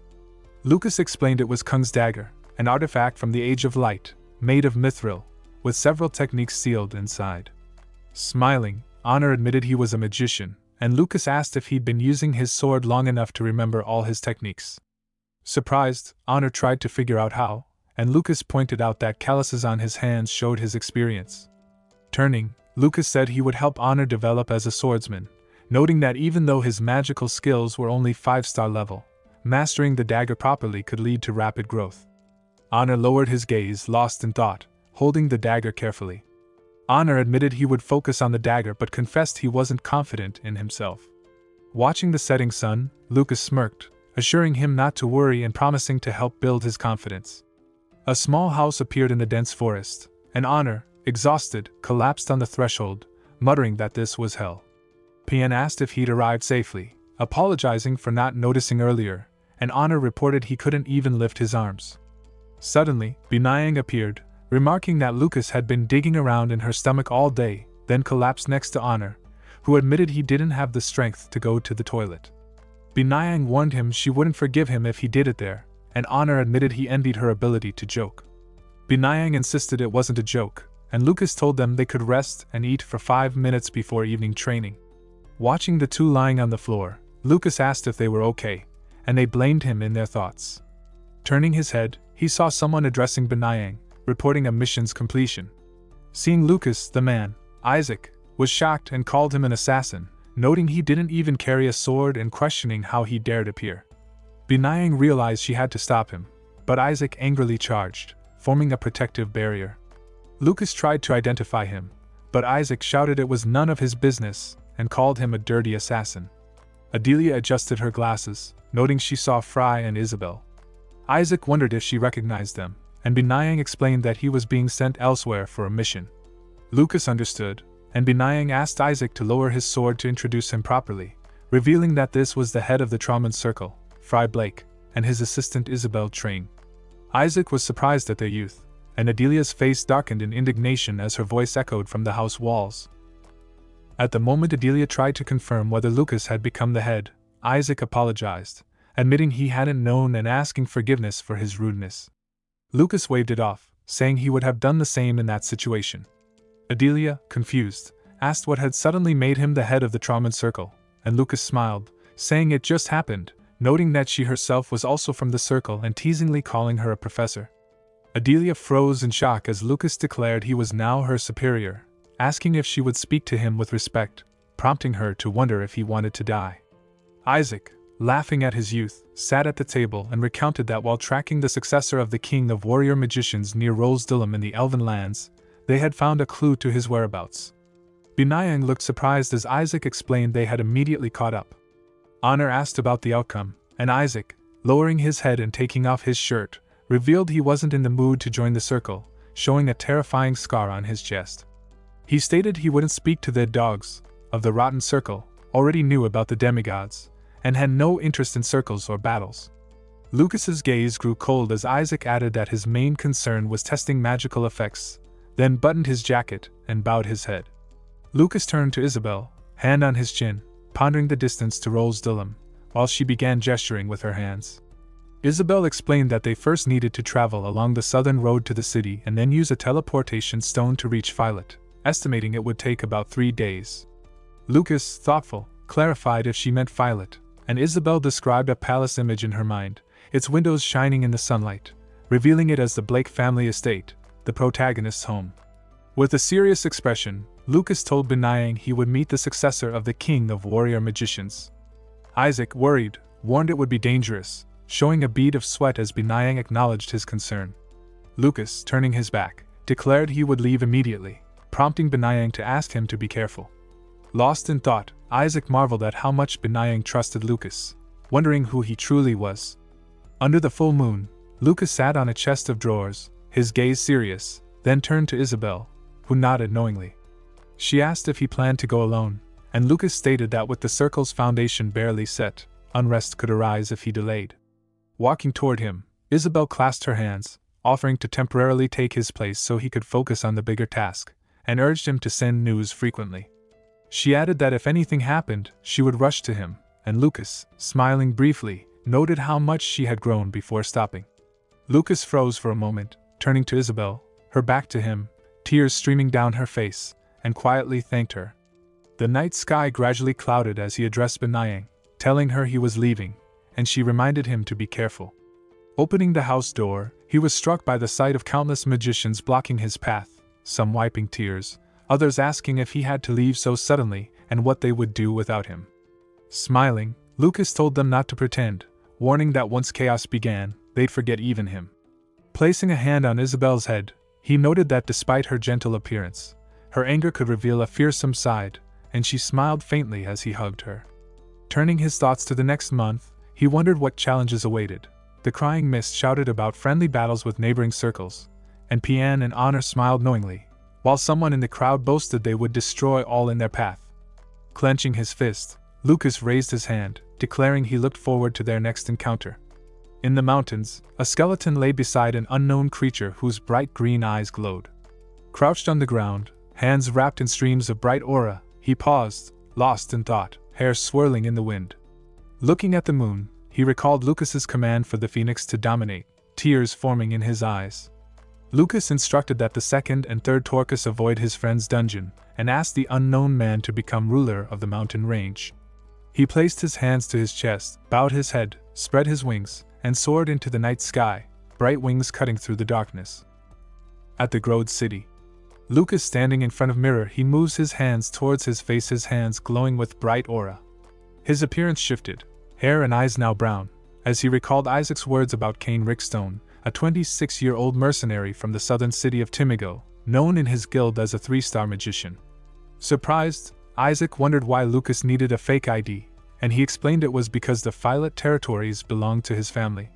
Turning to Isaac, he asked if he knew the rumors surrounding Asaka Blake, confirming they involved possible demigod connections. Lucas reflected that someday he would have to restore order in the Blake family, but for now, he needed to avoid conflict. Moving through the city streets with his bag on a wooden box, Lucas froze briefly when a knight extended a hand, confirming everything was in order. Thanking him, Lucas continued exploring, looking up at a flock of birds overhead and feeling an unexpectedly familiar sensation, a hint of Frey's presence stirring within him. His gaze landed on a nearby tavern where residents chatted over lunch. At the bar, a girl in a red jacket glanced around as Lucas approached. A man nearby, curious about Lucas' presence in such a rundown tavern, muttered that he must be foolish and asked if this meant their volcano's status had risen so high. Reaching the counter, Lucas saw the girl raise her hand, trying to figure out his order.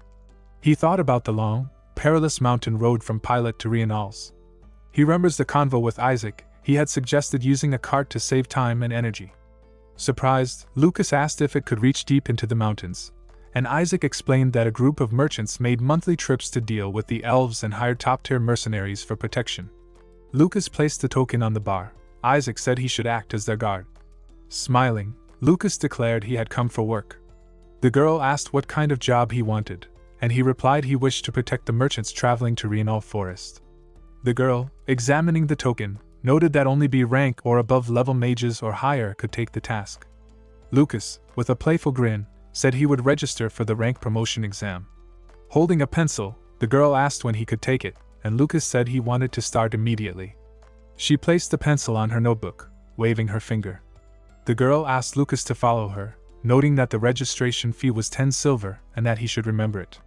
They began descending into the basement, and as they walked, Lucas noticed strange sounds echoing through the vast space. Stopping, he froze when a stranger appeared sitting on a chair. Raising his head, he tried to assess the situation. The girl smiled and remarked that Lucas wanted to improve his level. The man, showing 2 fingers, explained that his head was pounding from a hangover. Irene clarified there were 2 types of rank promotion exams, assignment and confirmation. She explained that assignment required completing a task given by the examiner, while confirmation demanded standing directly before the examiners to demonstrate skill, a feat no one had achieved in the past 10 years. Blowing a bubble with her gum, Irene noted that the examiners were extremely selective. Raising her hand, she asked what Lucas would choose, noting that even if it took longer, he could handle it. Interrupting her, Lucas confidently declared he was choosing confirmation, leaving Irene visibly surprised. Lucas said he had no time to waste and asked to start immediately. The leader folded his hands, grinning, noting that such an interesting specimen hadn't come to them in a long time. They entered a closed room, and Lucas looked around, asking what he should do, suggesting he needed to fight them. Irene knocked on the wall, explaining they didn't want to waste energy and asking if he could use magic on it. Raising her palm, she assured him the wall wouldn't collapse, as only 5-star mages in the guild had layered protective magic on it. Pointing to the head, she added that even if he struck with all his strength, breaking it wasn't guaranteed. The head bristled at her audacity, and Irene asked if he was an O-rank owner, which he confirmed. Smiling, Lucas suggested that if he destroyed the wall, he would become O-rank as well, shocking the group. Laughing, Irene called him cute, and Lucas told her to move on if she was done. Turning her back, she instructed him to try and form the fireball in her hand. Lucas prepared his technique, and Irene noted it was 5-star magic. Raising his hand, he froze for a moment before releasing it. The leader warned Irene to be careful just before a massive explosion shook the room. Dust filled the air, and when it cleared, a huge hole appeared in the wall. Irene raised her head, recognizing Lucas, who smiled as the group congratulated him on achieving rank. Lucas, impressive for his age, stood as a young man named DONGHUA approached, asking if he had joined any mercenary groups. Lucas replied he hadn't decided yet. DONGHUA suggested he seemed eager to level up and asked why, prompting Lucas to explain he wanted to protect those traveling to Rienal. Confused, DONGHUA noted the timing and checked if this posed any issues, then acknowledged that someone with Lucas' abilities could be trusted and promised to relay this to associates in the campaign. Holding a mug of alcohol, he asked if Lucas had heard that Count Isaka might step down as head of the 5th Mage Tower, admitting he only knew from his friend Hans. Reflecting on the situation, DONGHUA suggested that the head position couldn't remain vacant long and that Isaka likely was dismissed. Lucas greeted the others and tried to sit beside them, noting he was new to this world and its dark state of affairs.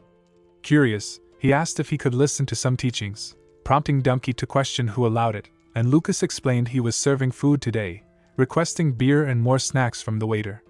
Eyeing the spread, Lucas leaned on the table and shared that his real goal was to act as a guard for the Blake family, while DONGHUA, enjoying a piece of meat, noted it offered good pay and stability. Lucas noticed many attractive people around, thinking this was a job blessed by fate. Closing his eyes, he asked if there was any information about the Blake family, wanting details. Stretching out his hand, a stranger explained that his friend Hans had seen several carts approaching the estate, noting that even simple deliveries to such a mansion usually required multiple carriages. He added it was odd, there seemed to be too many for just deliveries. Shocked, Lucas listened as the stranger mentioned human voices, as if someone was screaming inside. Lost in thought, Lucas stared at the bar, pondering these unsettling signs, noting that every aristocratic family should have precautions like this. Lowering his gaze, he considered the possible sacrifices. Suddenly, someone called to him, holding a bottle of alcohol. Introducing himself as Alkan, leader of the guards heading to Rienal, he welcomed Lucas, who asked him to watch over him. Sitting beside him, Alkan mentioned that Dumpke had spoken of Lucas's talent, and was eager to see him in action, explaining that Dumpke was very selective. Lucas heard Alkan warn that though the building was simple to defend, vigilance was key, noting that last month everyone who went to Rienal had died. Shocked, Lucas listened as Alkan described immortals appearing on the mainland occasionally, rarely working with others, but still a bad sign, reminding Lucas that it had been like this before. An image of a lich appeared in Lucas's mind, holding a glowing cloud of aura. He reflected that immortals were fueled solely by hatred for the living. Lowering his head, he stayed lost in thought as he surveyed the dark forest, where many horse-drawn carts moved along the path. Lucas decided dwelling on it was pointless, focusing only on what lay ahead. At the edge of a cart, a coachman guided the horses while Lucas leaned back, waiting. His attention shifted to an old man standing before him, holding a wooden cane. Surprised, Lucas averted his gaze, noting that everyone has their own reasons. Observing quietly, the elder froze in place. Running his hand over his chin, Lucas pondered quietly.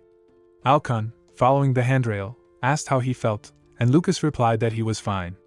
Sitting beside him, Alkan advised rest, warning that once they entered the forest, things would get serious. Curious, Lucas asked about the old man, and Alkan explained he was a 5-star magician named Syak, a mercenary of high rank, known as Syak of the Green Wind, and quite famous in their circles. Stopping in the dense forest, Lucas and the group set up camp. Sitting in a corner, Lucas ate dinner leisurely while Syak observed, wondering if he could sit beside him. Holding a plate, Syak hesitated until Lucas gestured that it was fine, introducing himself as Syak, suggesting that in front of him was Kane leaning his cane on a barrel. Syak noted that while interrupting a young man's meal might seem annoying, it didn't bother him. Smiling, Lucas encouraged him to continue. Syak speculated that Lucas might be a summoner, sensing the energy of a rare spirit. An image of Lucas's small creature appeared in his mind, and he assumed the interest came from the dark man's energy, unaware of Lucas's illusory magic. Lifting his plate, Lucas asked if Syak was a summoner, and he replied it could be said so. Wiping his mouth, Lucas clarified that although he had a contract with the spirit, he was not a summoner. Curious, Lucas wondered how Syak sensed his energy, but when Syak tried to explain, Lucas interrupted, telling him to stay silent if unsure and adding that he wanted to know something in return. Turning to Syak, Lucas asked why he joined this task, and Syak said it was because of concern about immortals. As a strong wind blew through the forest at night, Lucas noted that rumors said immortals rarely appeared near Rienal Forest, at least not in the last few millennia. Raising his hand, he thought Syak spoke as if he had lived thousands of years. Observing Syak lowering his head, Lucas urged him to start eating before the soup got cold. Lost in thought, he reflected that a young user of magic often hides something while in disguise, but in his case, it was simply his personality. Watching Syak closely, Lucas sensed he was trying to conceal something. One of the guards ran to Alkan, shouting that they were in serious trouble. A man with long black hair reported that a group of immortals appeared from the 7 o'clock direction. Alkan panicked, noting that this was the same way they were heading and that a collision seemed unavoidable. As head of security, he told Kane and himself to conduct reconnaissance, and asked for the weapons of the scouting squad to be enchanted. Lucas and Syak began enchanting the other guards' weapons. Observing Syak, Lucas thought he sensed sacred power but decided he wasn't a demigod, since the energy felt superficial. The guards moved through the dark forest, cutting bushes, while one commented on the stench of rotting meat. Another guard shouted that immortals were nearby, and Alkan nodded, signaling readiness. Suddenly, a strange noise came from ahead. 2 guards hacked through the bushes, shouting and brandishing weapons. Ahead they saw a pile of decapitated corpses. Shocked, a guard asked what had happened, noting that the victims were alive just half an hour ago. Lucas knelt beside one skeleton, examining it carefully, and concluded to Alkan that a single person had done this. Judging by the skeleton's eyes, he estimated it took no more than 10 minutes to kill them all. Alkan found it impossible, and another guard questioned who could have committed such an act. Lucas examined the skeleton closely, realizing in his thoughts that he had found what he was looking for and confidently identifying the figure as the successor of the king warrior mage. Hearing a strange noise deeper in the forest, Alcon and the guards turned toward it, startled as the sound scared birds into flight. Following the commotion, they saw immortals with torn limbs hurled meters by a burst of magical power, one with a massive chest wound. The successor stood with arms outstretched, ready for another strike, unleashing a shockwave that slammed the immortals back at Lucas and the guards. Shocked, the security team watched as the successor, foot on an immortal, calmly glanced at them before advancing. Alcon called for him to stop, confused and fearful, while the successor warned him to step aside or he would kill them, then continued forward without hesitation. Lucas noted in his mind that this was the formidable build of a mage warrior successor, realizing it would be too dangerous to leave him unchecked. He explained to Alcon that the road was frequently used by a trading organization and they couldn't allow such a force to remain there. Alcon, frustrated and intimidated, admitted he was no match for this power. Lucas declared he would follow the successor, shocking Alcon, and added he wanted to see whether the warrior was truly dangerous. Alcon worried about a lone magician, but Lucas reassured him, confident in his stealth. Mentioning Cain, Alcon watched as Lucas moved toward the successor, promising to report back once the area was secure. Strange sounds echoed through the forest as immortals were hurled meters away, their limbs torn, with the successor fighting relentlessly, summoning a bladed fist that sent shockwaves outward. One immortal attempted to bite him, only for its teeth to break. The successor laughed, lightly smashing the creature into fragments before spitting on the ground. Noticing Lucas by a tree, the successor glared menacingly, and Lucas stepped forward, wondering how long he had mastered the warrior mage arts. The successor, suspecting a circle apprentice, readied a powerful fist attack, unleashing a massive explosion. Lucas defended himself, remaining calm, confident, and warning Isaac that anyone who approached again would be killed, before teasing him by calling him stupid. The successor grabbed Lucas by his clothes, lifting him into the air and warning him to leave or die, insisting he would not deal with circle apprentices. Lucas wondered if someone wielding warrior mage powers truly avoided involvement with demigods and tried to explain that the circles sought to eliminate them. He criticized the circles as places where mindless people scrambled only for survival, questioning what kind of demigods justified his interference. Lucas acknowledged the successor's knowledge while noting he himself didn't fully understand it, adding that circles were now occupied with infighting, unrelated to defeating demigods. Chuckling, he repeated, "Pigs," but clarified he didn't mean to offend animals, instead pointing out corruption and the need for concentrated circle power to challenge demigods. The successor, confused, asked if Lucas intended to unite the circles, then shoved him aside, forming his fist and declaring he would test whether this surprisingly bold circle apprentice truly had the abilities to make such claims. Lucas laughed at the long introduction and teased the successor to attack quickly before mold grew on his perfect fist. The successor launched a magical strike, but Lucas dodged, flying through the forest as the successor smashed trees to pieces behind him. Summoning ice spears and storm wind, Lucas sent them at his foe, who destroyed them while closing the distance. Noting the successor's stubbornness, Lucas remarked he was just like Kasasagen and summoned a frosty breath, catching the successor by surprise as ice hands rose from the ground to trap him. Testing him further, Lucas fired a magic beam. The successor crossed his arms to strike back but couldn't block it, taking the hit as Lucas landed, watching the smoke disperse. He considered if it was time for a calm conversation, but the successor broke free from the ice and leaped forward, readying a punch. Lucas narrowly dodges as Ivan, the successor, almost punches him, roaring through the forest that he has caught him. The strike sends Ivan sprawling to the ground, and looking up, he questions the presence of this strange force. Stretching his hand, Lucas wonders if Ivan wants to continue talking, but Ivan hits him in the jaw and stands, prompting Lucas to chase him through the forest, shouting for him to stop. Running alongside him, Lucas realizes Ivan isn't fleeing but leading him somewhere, thinking he could have simply asked to be followed. Ivan remarks this is an unusual method, one of the powers of a warrior mage, noting he studied these techniques but that such abilities can only be transferred from one teacher. Lucas grins, leaving it to imagination, then learns Ivan's name. Introducing himself as Fry, he asks their destination, to which Ivan replies it doesn't matter, only that they are in the mountains and Lucas will know when they arrive. They reach an old, grass-covered house, and Ivan gasps that Ricky has arrived, screaming across the area. Lucas covers his ears, annoyed at the lack of warning, while Ivan insists it must be done or Ricky won't wake. Shouting, Lucas asks who won't wake, learning it's Ricky, a demigod, which leaves him stunned. Behind the door, a strange sound echoes, and Ricky emerges, curious about Ivan and bringing a companion along. Lucas freezes as a white-haired man yawns in front of him, and in his thoughts he confirms there's no mistake. This is a demigod with incredible power. Remembering the old man who used poison, Lucas notes in his mind that his level is similar, rivaling the apocalypse.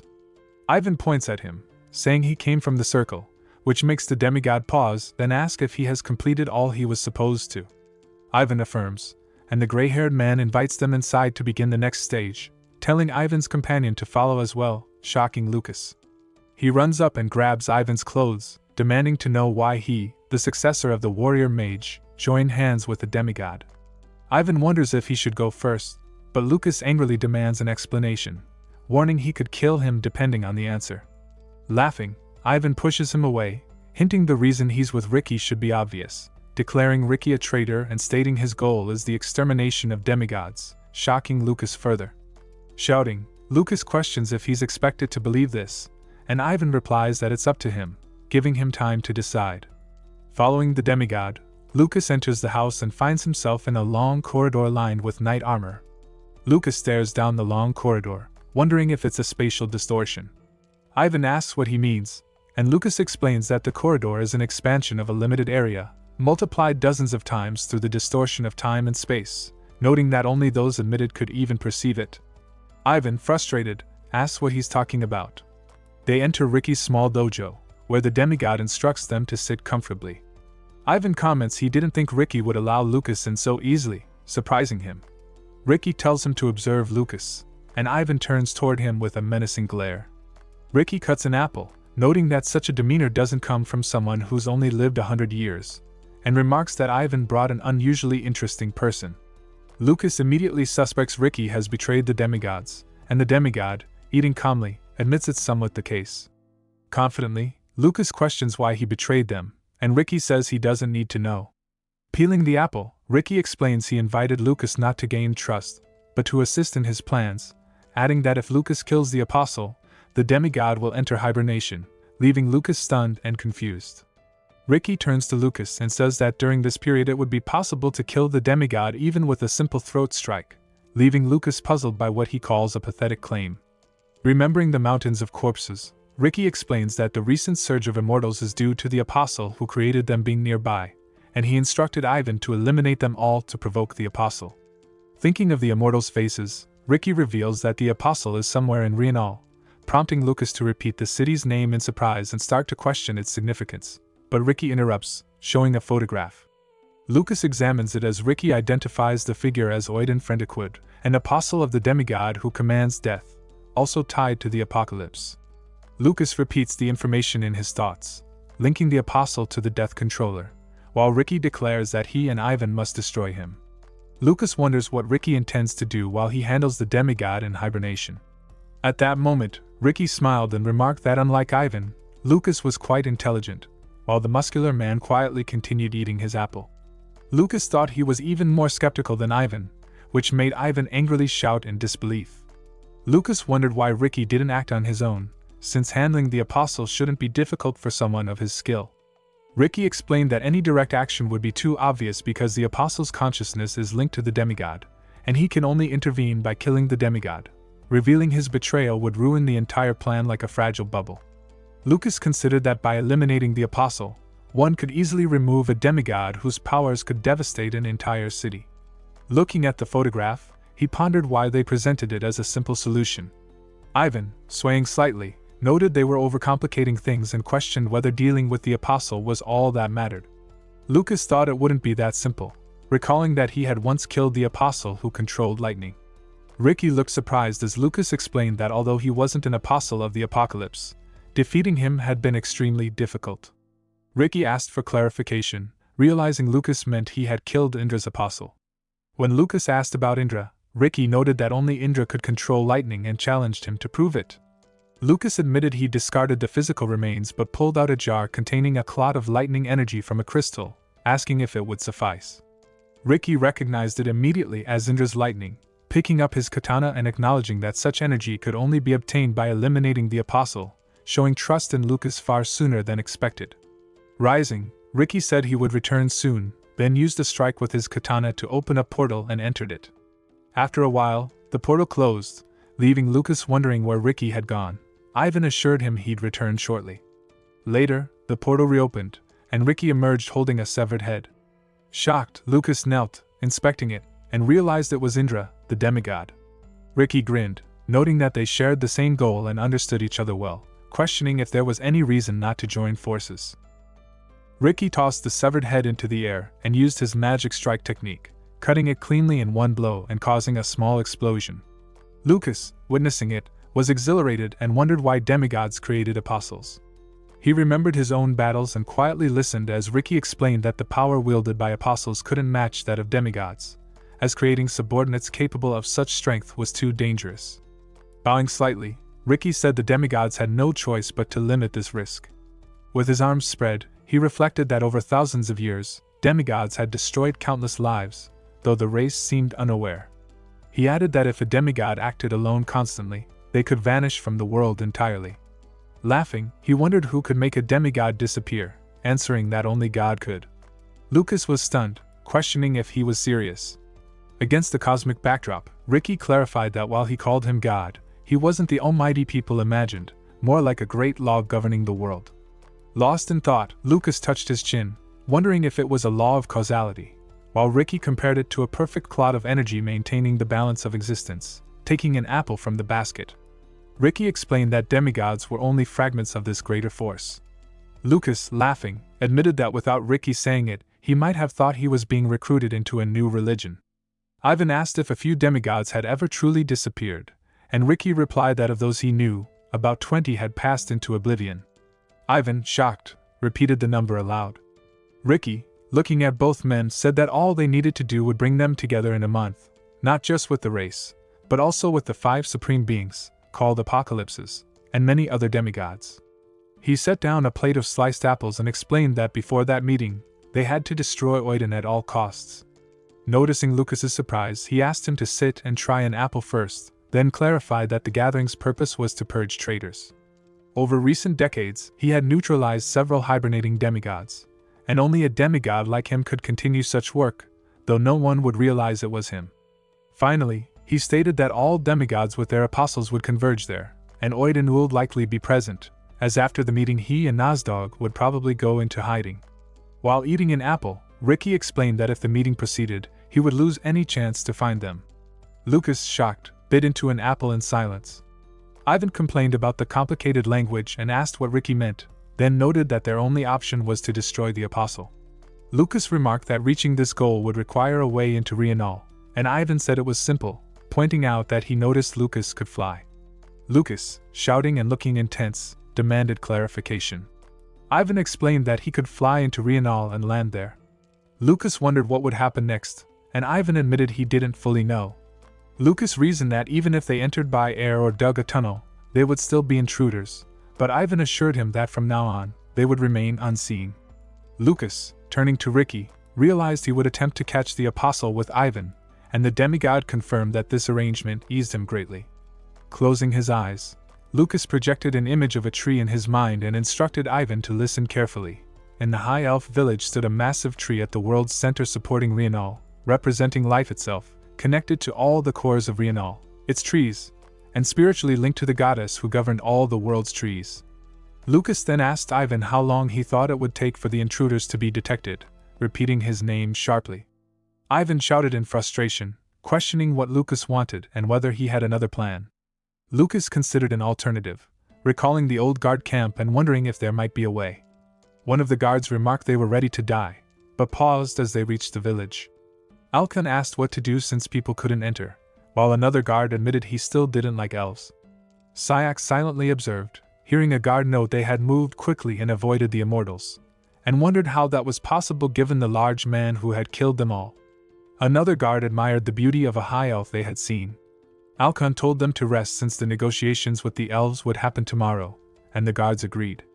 Syak, moving into the forest, reflected that such exceptional beings existed among both elves and humans. In total darkness, He shifted back into his elf form, gazing into the forest, thinking that the groaning trees and wind foretold danger. If immortals continued appearing and vanishing here, these lands could truly face ruin. Hearing movement behind him, the elf's eyes widened as a man's silhouette passed through the bushes. Sayak recalled the image of the old man, and wondered if it was Lucas, feeling relieved at his safe return and mentioning Cain. He questioned whether the protagonist had learned anything about that warrior. Ivan then emerged from the bushes, surprising Sayak, and approached Lucas, asking if the old man could lead them to Rienal. The elf asked what was happening, but Ivan ordered him to be quiet and guide them immediately, threatening that all arrogant elves would die if he refused. Lucas pushed Ivan aside, telling him to back off, then turned to Sayak, stating they needed to enter Rienal and asking if he could help. Sayak mentioned Cain, admitting he didn't know what had happened to him, and told Lucas to first show respect to the elder. Lucas grabbed the old man by the shoulders, startling the elf, but said there was no time for formalities. This needed to be resolved quickly for everyone's sake. Noticing Sayak's shocked expression, Lucas revealed he had known all along that he was a high elf, and, using magic, returned to his original image. Sayak was stunned, and Lucas, looking menacing, explained he was just like him, from a mage circle, and emphasized that he needed Sayak's help. Sayak stared silently at Lucas, then used magic to shift back into her female form, looking confused as she asked what exactly they needed done immediately. Shocked, Ivan shouted, questioning what this meant, noting he had expected a decrepit old man, not a young, slender girl who resembled a doll. Climbing a tree, Lucas asked Sayak if she had taken responsibility for this because she cared about immortals or if she knew anything about demigods, to which she admitted she knew nothing except that they were superior beings, almost godlike. Surprised, Sayak remarked that a necromancer had indeed appeared in the forest. Lucas noted the high likelihood this was a subordinate of a demigod, and that leaving him alone in Rienal would be dangerous. Sayak argued it was impossible since Rienal forbids outsiders, even if they enter by force, but Lucas countered that the goddess would sense it immediately. When Sayak asked what he meant, Lucas studied her closely, recalling Ricky's silhouette, and realized she was a high elf like Oiden, deciding it was safer not to reveal any information about the apostle. Lucas passed by Sayak, noting he didn't have time to explain everything in detail, but assured her that only they could track him. Sayak bowed and said she understood, but insisted on asking one question. Screaming, she asked if one of the dark elves, even more hidden from society than they were, had taught the technique to a human. Lucas repeated, hidden, and remarked they seemed surprisingly sociable, adding that his friend Camille had exceptional traits. Shocked, Sayak recognized Camille as the strongest panther, amazed she considered an ordinary human a friend. Accepting their words, she agreed to lead them to the village. Meanwhile, a purple magical aura shimmered in Ivan's hand as he sat on the throne. Suddenly, a gray skull silhouette appeared before Oiden, announcing Indra was dead and at this time no traces remained. Oiden grinned, suspecting it was the work of the traitor the skull had mentioned days ago. Purple aura particles floated in the air as the skull warned him to be cautious before the meeting, asking if he understood. Oiden rolled his eyes but smiled, agreeing to follow its instructions. As they spoke, Sayak knocked on the door, causing the skull and aura to vanish, and she announced that whoever knocked should come to him. Oiden stared at the elf who entered his chambers. The elf bowed, saying the goddess was calling him. From the corner of his eye, Oiden noted the elf should relay that he would arrive soon. Sitting proudly, he gazed into emptiness, then closed the doors as the elf began carrying out the order. Watching the tree behind the curtains, Oiden advised how to be more cautious, his expression ominous, and wondered if anyone in Rienal would dare threaten the elf, reminding himself this was the queen's elder brother. Outside, Lucas, Sayak, and Ivan observed the village and the massive tree holding houses on its branches. Ivan remarked it must be the tree of the world, impressed by its size, and Sayak added that they called it Hurhurul. Ivan, surprised by the pronunciation, was told it was the language of the elves. Approaching the gate, the group met the guards.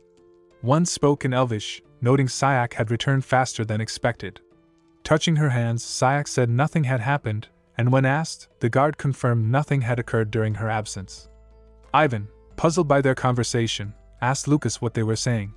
The guard checked on Sayak, asking if she had learned anything about the necromancer, then glanced at the newcomers, wondering who these two were. Sayak then explained that the newcomers weren't ordinary people, turning to Lucas and Ivan to clarify that they were her comrades, allies she had worked with before. She looked at the high fence blocking the village entrance, noting these comrades had supported her during the necromancer's trail, which was why she collaborated with them. Touching Ivan, a guard pointed at him and explained in Elvish that outsiders can enter only after greeting the goddess and receiving her permission. Surprised, Ivan tried to process this. Another guard, standing nearby, addressed Sayak, saying they would send a request for an audience with the goddess. Sayak thanked the guard, named Pippin, while Ivan, frustrated by the rules, followed her through the village with Lucas, hands behind his head, noting how much easier the process was than he expected. Sayak then stopped abruptly in front of them, leaving Ivan visibly surprised. Ivan asked Sayak, who had her back to them, why she suddenly stopped, joking that maybe she needed a toilet break. The elf froze, warning him that the goddess was the heart of Rienal, and that the audience would be brief.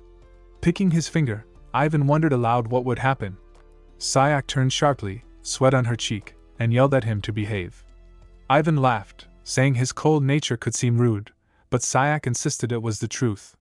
Smiling, Ivan assured her that the Fighting King's technique trained both mind and body, then began dancing and singing down the street. Lucas and Sayak watched silently. She felt like she was treading water, weighed down by the strange energy. Lucas laughed, telling her not to take him too seriously, explaining that Ivan was a complete copy of Cassijan. The elf, confused, looked at the starry sky as Lucas added that Ivan always talked about meeting women but froze like stone when confronted with them.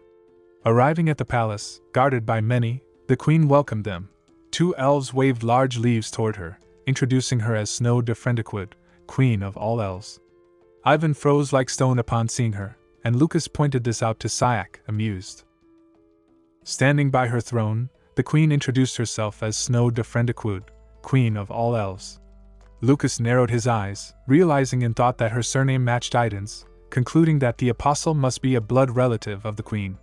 Observing everything, he noted that this explained why Oiden could freely operate in Rienal. He also found it surprising that the queen wasn't a high elf, since all elf queens he knew belonged to the higher race. Sayak bowed and requested an audience, explaining that the 2 men were assisting her and asking Snow to let them stay for a few days. She reminded Lucas that the queen understood human language and they should introduce themselves promptly.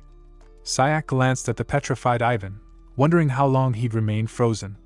Ivan, still awed, realized he was looking at an elf, noting her skin like white jade, her graceful movements like butterfly wings, and a voice that made his knees weak.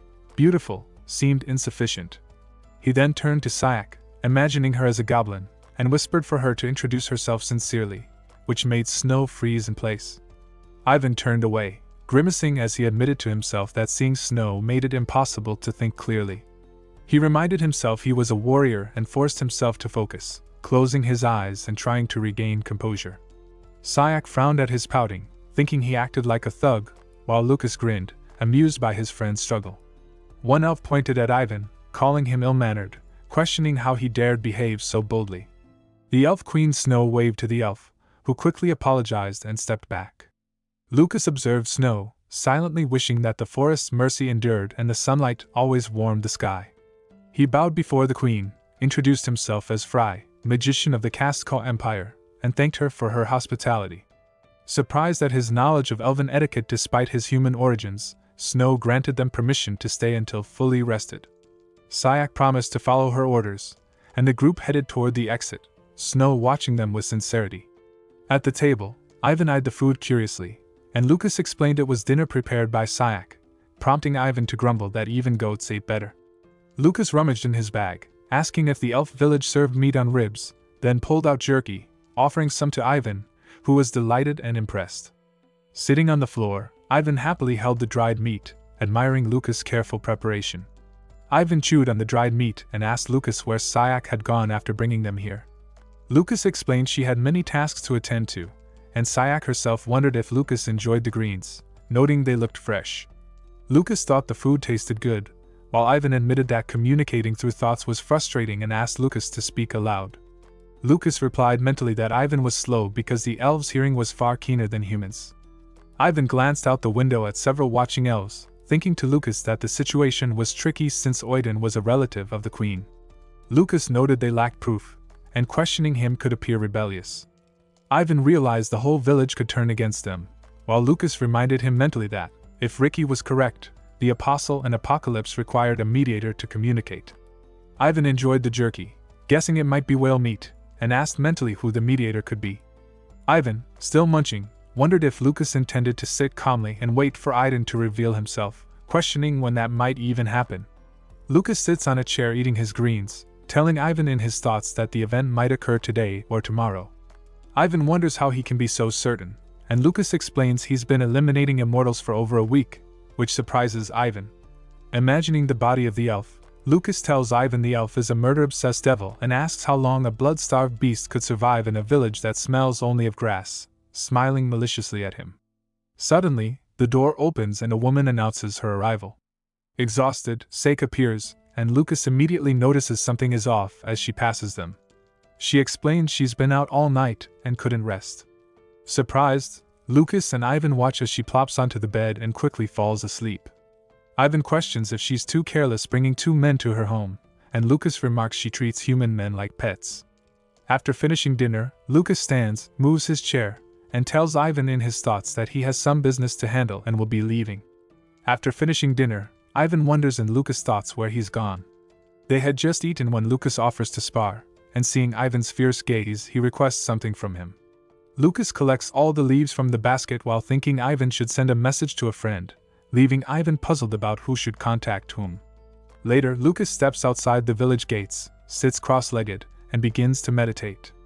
A blue magical aura forms near his hands and eventually surrounds his entire body. Using his technique, he projects his soul, which rises over the village and approaches a radiant light. In his thoughts, he identifies it as the tree of the world of Hyrule, which sustains Rienal, and considers that someone there should know all that happened 4,000 years ago, and what became of his friends. Lucas' soul touches the tree, gradually penetrating it, until it is fully inside the tree of the world. His eyes widen as he observes his hands, then he returns to his original body while maintaining the same calm focus, noting in his mind he hasn't felt so serene in a long time. A female voice addresses him, and looking at her, he wonders if he should call her Lucas. While soaring through the air, Lucas felt a sense of relief meeting Hyrule. Looking closely at her face, he was struck to see her in tears. She told him he had endured the harsh trials of the long, lonely path filled with suffering, surviving what no ordinary person could.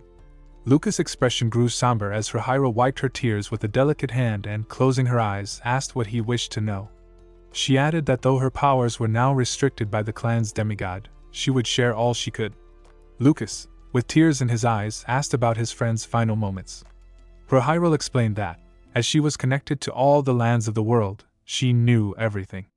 Opening her eyes slightly, she used her technique to move them both to a wooden house. Seeing Lucas' anticipation, she warned it would be a long story and asked him to sit. Pouring tea into glasses, Hyrule began, revealing that his friend, the warrior king of mages Kassajan, had met his last moments in the Amakan Desert. Recalling the Amakan Desert, Lucas thought of the ruins, Kassajan, and the demigod. Hyrule explained that after a week-long battle with a powerful demigod, both Kassajan and the enemy vanished, emphasizing the battle's magnitude. Bowing his head, Lucas noted the similarity to his own struggles. Hyrule added that the sword master Lucid had perished along with his homeland, Icalium.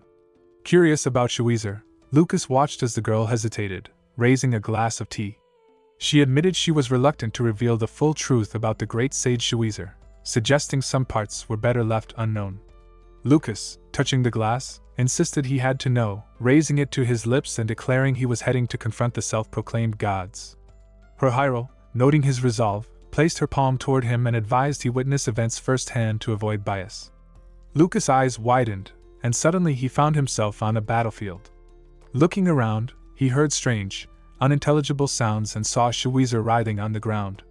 Shuizer laughed, admitting she never expected to be seen as a traitor, explaining that this was why the bond between Lucid and Kassajan had fallen apart. Lucas turned to see a familiar silhouette behind him and realized it was Iris, arms folded, observing silently. Iris told Shuizer she shouldn't make her laugh and wondered if anyone had believed her even briefly. Shuizer admitted Lucas had trusted her, and the bloody old man added that Lucas believed her. Lucas glared at Iris, who stated she trusted no one but him. Under a night sky streaked with purple aura, Shuizer challenged Iris, asking if she realized what she was doing, since Lucas' lifelong goal was to destroy the demigods and Shuizer had betrayed him. Iris countered that they weren't the same. Their limits had pushed Lucas to this path. Shuizer laughed, questioning if Iris felt offended, but she said she felt nothing, though she was slightly angry that Shuizer had tried to take Lucas's place. Shuizer acknowledged Iris was right, claiming she wasn't fit to replace him. Iris laughed loudly, exclaiming she was done with Shuizer's pretense of calm. Lucas silently observed the exchange. Reclining, Shuizer asked why Iris had allied with the demigods, shocking Lucas, who couldn't believe she had teamed up with them. Shuizer, smirking, noted Lucas would be disappointed if he saw this. The old man speculated Lucas might have died, enraging Iris, who shouted that he was alive. Lucas watched in surprise as the bloodied Shuizer lay still while Iris, face full of genuine fury, exhaled and faintly smiled, activating her technique. Iris summoned her purple spears and drove them straight into Shuizer's chest, blood gushing from the impact. She expressed regret that she still had to end his life and confirmed she meant it. Lucas was shocked and furious, but Iris told him not to worry, wishing him rest and promising to make his dream come true. Turning from Shuizer's battered body, she explained that in this era, resisting the demigods was impossible and they would have to wait, noting that for now Shuizer would be cornered and that it might take around 4,000 years. Watching Iris leave, Shuizer admitted he could do nothing, reflecting that he hadn't stopped the demigods, hadn't healed friendships, and hadn't prevented Iris from betraying him. Lucas approached Shuizer's spear-pierced body, and Shuizer lamented that he hadn't even saved Lucas. Gazing at the dark purple sky, he thought his life useless and questioned why he was called a great sage when all he had done was fail repeatedly. Lucas, distraught over Shuizer's death and Iris's betrayal, whispered as the old man apologized. Suddenly, Rull snapped her fingers, and Lucas was returned to the table, still reeling. Rull's eyes glistened with shared pain, sunlight streaming in, and Lucas pressed a hand to his forehead, closing his eyes. From the room, a voice laughed, and Lucas turned to Iris, who remained calm. Rull explained that Iris Fist's man was alive, confident this was true for this generation, though she couldn't guarantee it was the same girl Lucas knew. Saddened, Lucas silently sought forgiveness. Lucas reflected on Shuizer, recalling that his final words had been an apology, and calling him foolish.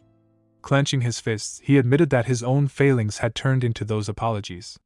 Rull sighed, noting how strict he was with himself. At the dinner table, Lucas told Rull that the forest might be noisy tonight, prompting her to smile softly and offer a prayer for him. Sitting in the lotus position, a blue aura enveloped Lucas as he rested a hand on his shoulder, thinking the day had passed unnoticed while he remained deep in the forest, aware he was still being followed. Nearby, Ivan balanced on one finger, counting push-ups but unsure of his progress, and decided to start over.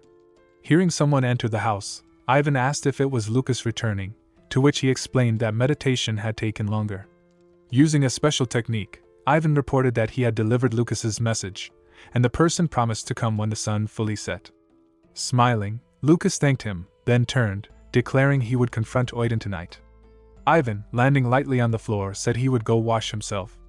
As clouds gathered in the night sky, Lucas crouched by the bed, thoughtful, marveling at how surprising each action around him could be. An unknown person appeared beside him, explaining that a student of the self-proclaimed warrior king of mages had reached out, saying Lucas was seeking her, though the stranger doubted whether to trust this. Seeing Lucas smile, the stranger was shocked at the coincidence of meeting again in village. Folding her hands, Camila admitted it had been a long time since they last saw each other.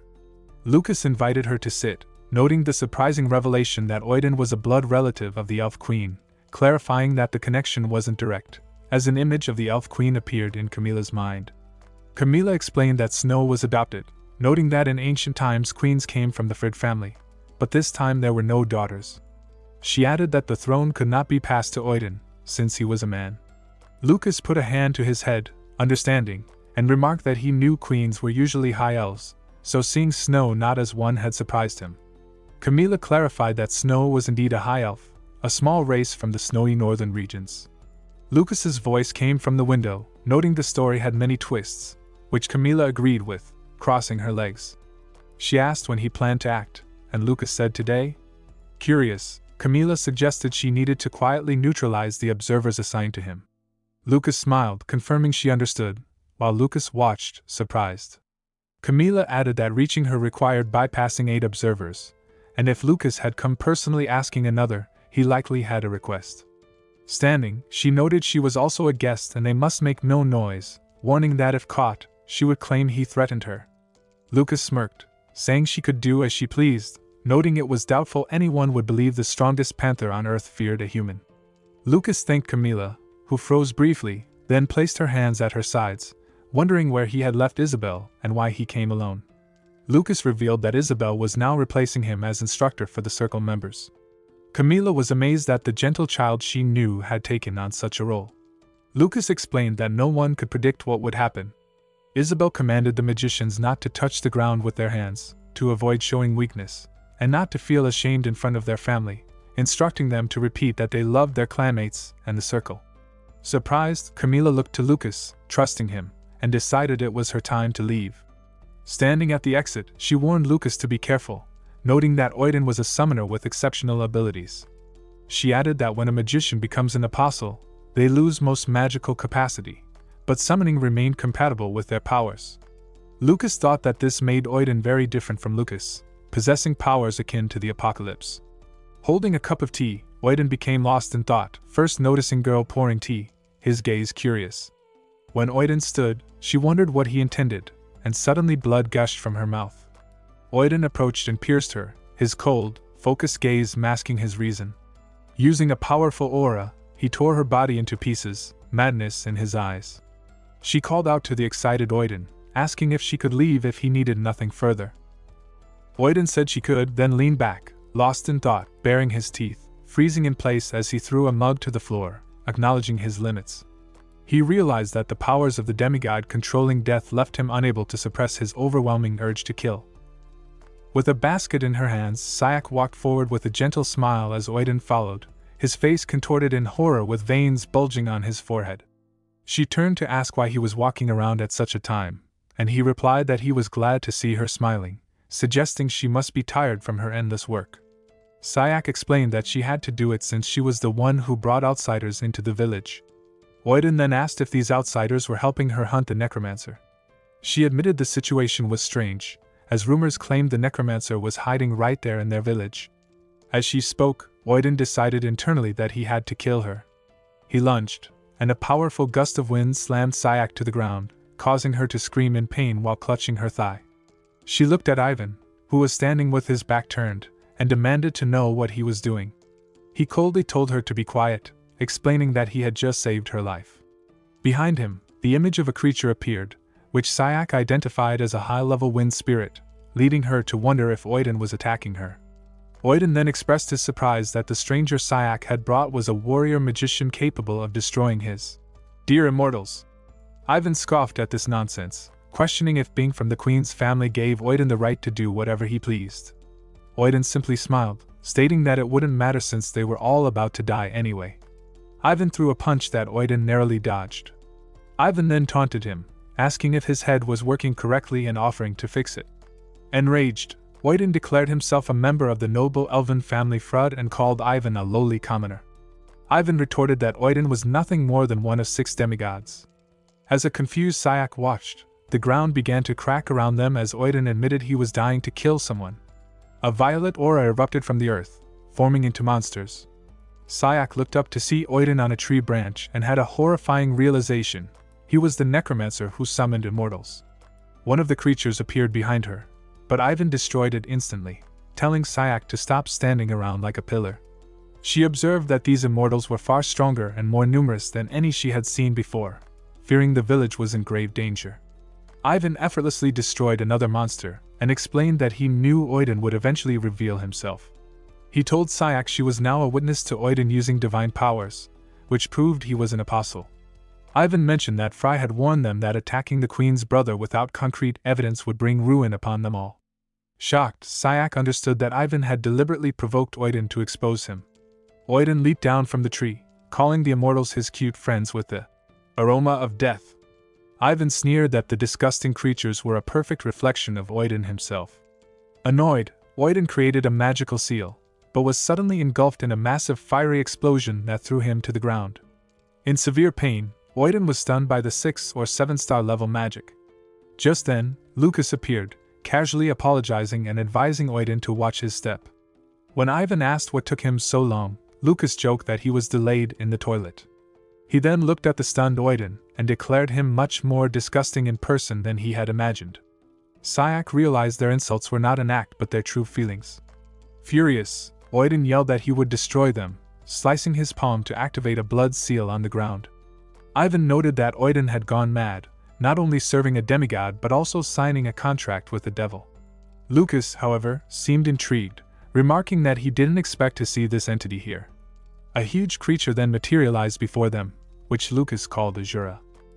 Clenching his fists, Ivan charged into the fray, cutting down one of the immortals before turning to an outraged Sayak.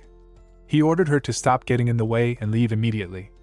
A confused Sayak asked where she was supposed to go, so Ivan told her to find the queen, whom he embarrassedly referred to as beautiful. Blushing, he instructed Sayak to explain the situation and request help.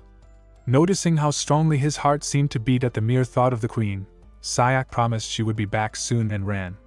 Left alone, Ivan looked up at the massive creature, recognizing him as the Grand Duke he had only heard stories about. He realized they were in deep trouble as Oiden pointed at them and ordered his summon, Azura, to finish them off. However, Azura simply frowned, wondering if this was the land of the elves. When Oiden impatiently told him to hurry up, Azura turned and called him a noisy, despicable elf, warning him that their pact did not make him a subordinate. He threatened to kill Oiden first if he didn't fix his attitude.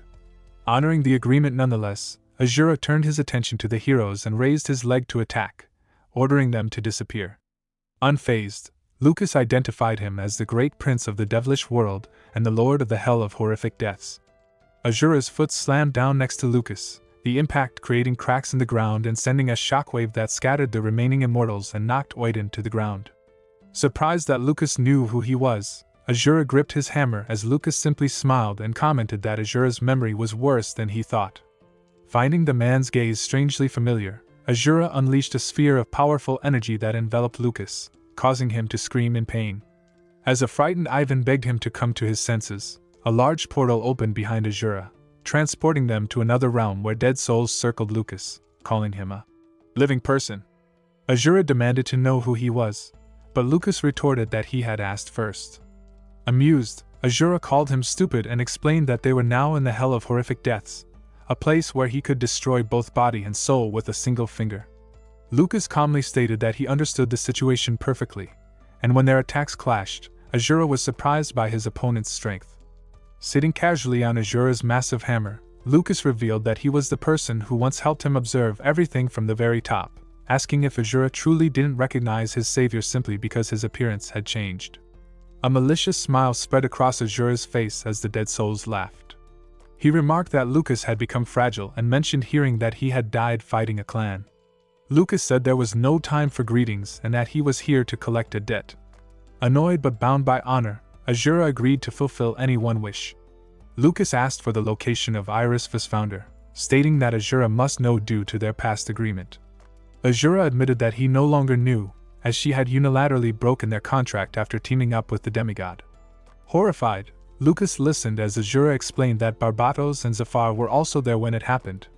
He recalled the moment, believing Iris had called them together to secure a better position in an upcoming conflict, and noted that she seemed completely in her right mind and not under anyone's control. This all happened shortly after Lucas disappeared, around 4,000 years ago. Azura then mentioned that Iris seemed to be looking for a person with silver hair and golden eyes, prompting Lucas to ask if he meant Shuizerstro. Azura confirmed it was the great sage and added that he overheard Iris talking about finding his core. Lucas immediately knew this core was Anastasia, a golem core that was Shuizerstrow's masterpiece. Wondering why Iris would seek it, he realized he needed to recreate Anastasia himself to understand everything. He then thanked Azura, stating that this information considered the debt paid. Azura was baffled, having expected Lucas to ask for control of the world, not the location of an ex-girlfriend. After Lucas clarified they were never together, Azura remarked on his confidence for someone he had personally killed. When Lucas asked who was supposed to be killed now, Azura reminded him that his contractor, Oiden, wanted them destroyed. Realizing he had forgotten about their immediate predicament, Lucas vanished from the hellish dimension. From the outside, his voice could be heard asking how Azura would repay the debt now. Azura started to say the debt was paid, but Lucas interrupted, stating that since the old debt was gone, he wanted Azura to enter into a new agreement with him. Taken aback, Azura revealed his surprise, stating he thought Lucas was skeptical of contracts. Lucas explained that he would soon have to go through fire and water, a fact Azura would see for himself. When Azura questioned what Lucas could possibly offer in his current state, Lucas promised him the last moments of a demigod's life. Azura scoffed at these vain hopes, but Lucas sealed the deal by wagering his own soul, declaring that if he failed, Azura could do with it as he pleased. Intrigued, Azura looked at the souls floating in his domain and agreed to the contract, calling Lucas a very interesting person and gladly offering him his strength. Back in the physical world, Ivan watched in alarm as Lucas's eyes rolled back into his head. When Lucas came to, he explained that he had just gone somewhere for a moment. Hell. Horrified, Oiden demanded to know what Azura had just done. Azura calmly stated that he could no longer kill Lucas, as they now had a contract, and announced that he was leaving. When Oiden tried to stop him, Azura fired a powerful blast of energy that narrowly missed his head, demolishing everything in its path. He advised Oiden to focus on his own survival, called him a pathetic puppet, and vanished. Stunned, Oiden asked why he left, and Lucas simply replied that he went to hell and bribed him. Enraged, Oiden called them pathetic worms and summoned an even larger army of immortals, which now included formidable hellish horsemen. Lucas identified these new foes as Bloody Darkness, a class of monsters several times stronger than the previous ones. Ivan, however, was unimpressed, referring to them as slightly stronger sandbags. As the battle began, Lucas noticed that Oiden, the self-proclaimed apostle, was trying to run away, thinking to himself that if only Hero were here, he could easily get rid of them. Ivan told Lucas to go after the apostle while he handled the army. After Lucas used the technique to boost his friend's power, the delighted Ivan charged into the monsters. Lucas immediately set off in pursuit of Oiden, catching up to him in a torchlit area. Seething with rage, Oiden called him a disgusting little man and summoned a huge dragon from a magical seal. With a single swing of his staff, Lucas covered the creature in a thick layer of ice, causing it to freeze solid and shatter on the ground. When Oiden summoned several more immortals, Lucas froze them just as easily and asked if summoning was all he could do. Oiden screamed that he commanded the power of death itself, but Lucas corrected him, stating that his ability was a mere control technique. He explained that the true ruler of death was Nazdog, a being who could revive the dead or kill with a wisp of purple mist, command ghosts, and melt skin with his touch.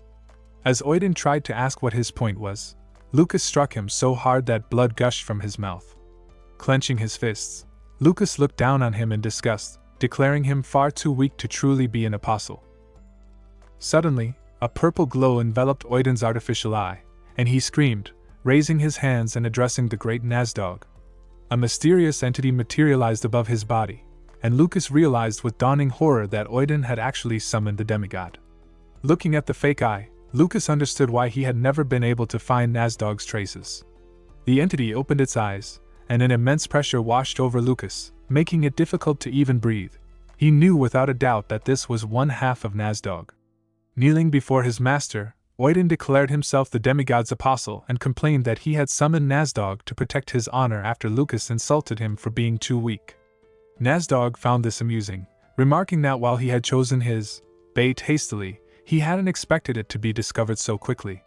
A confused Oiden asked what he meant by bait, while Lucas thought to himself that he knew the real apostle was someone else. He understood that killing Oiden would accomplish nothing and that he had been deceived by Ricky. Nazdog asked how he had figured it out, and Lucas smirked, replying that the forest, was filled to the brim with divine power. A wary Nazdog noted that it was almost as if Lucas had a clue, adding that lately, far too many strong demigods had been dying for unknown reasons. Lucas instantly understood. Nazdog suspected a traitor, and Oiden was nothing more than a trap created to find them. Realizing this was his first time seeing a demigod with his own eyes, Lucas was glad Ivan wasn't there and thought that Nazdog was much chattier than he had imagined, knowing he had to keep his emotions in check. As Nazdog asked who he was, an enraged Oiden screamed about giving up everything to follow the demigod. Nazdog simply pointed a hand at him, told him to be quiet, and unleashed his power. Oiden's body rapidly decayed into a skeleton, and he begged for mercy before turning into a pile of soot. Nazdog then turned back to Lucas, noting his lack of surprise. The demigod stated that it was rare for him to be unable to see through a person's intentions, and this was the first time it had ever happened, which was enough to make him suspicious. Pointing a finger, Nasdog declared that he needed to take a closer look at Lucas before his body gradually disappeared. Sighing with relief, Lucas suddenly sensed another presence and called out, asking how long they planned to hide. A grinning Snow emerged from the forest, and Lucas wondered why she was here, assuming she had revealed her presence intentionally. She looked at the remains on the ground and thanked Lucas for letting her, foolish brother, rest, stating that she should have done it herself. Surprised to learn they were related, Lucas asked if she knew Oiden was a puppet. Snow confirmed she did, but not because Hurl told her. She explained that Hurl was also under the demigod's influence.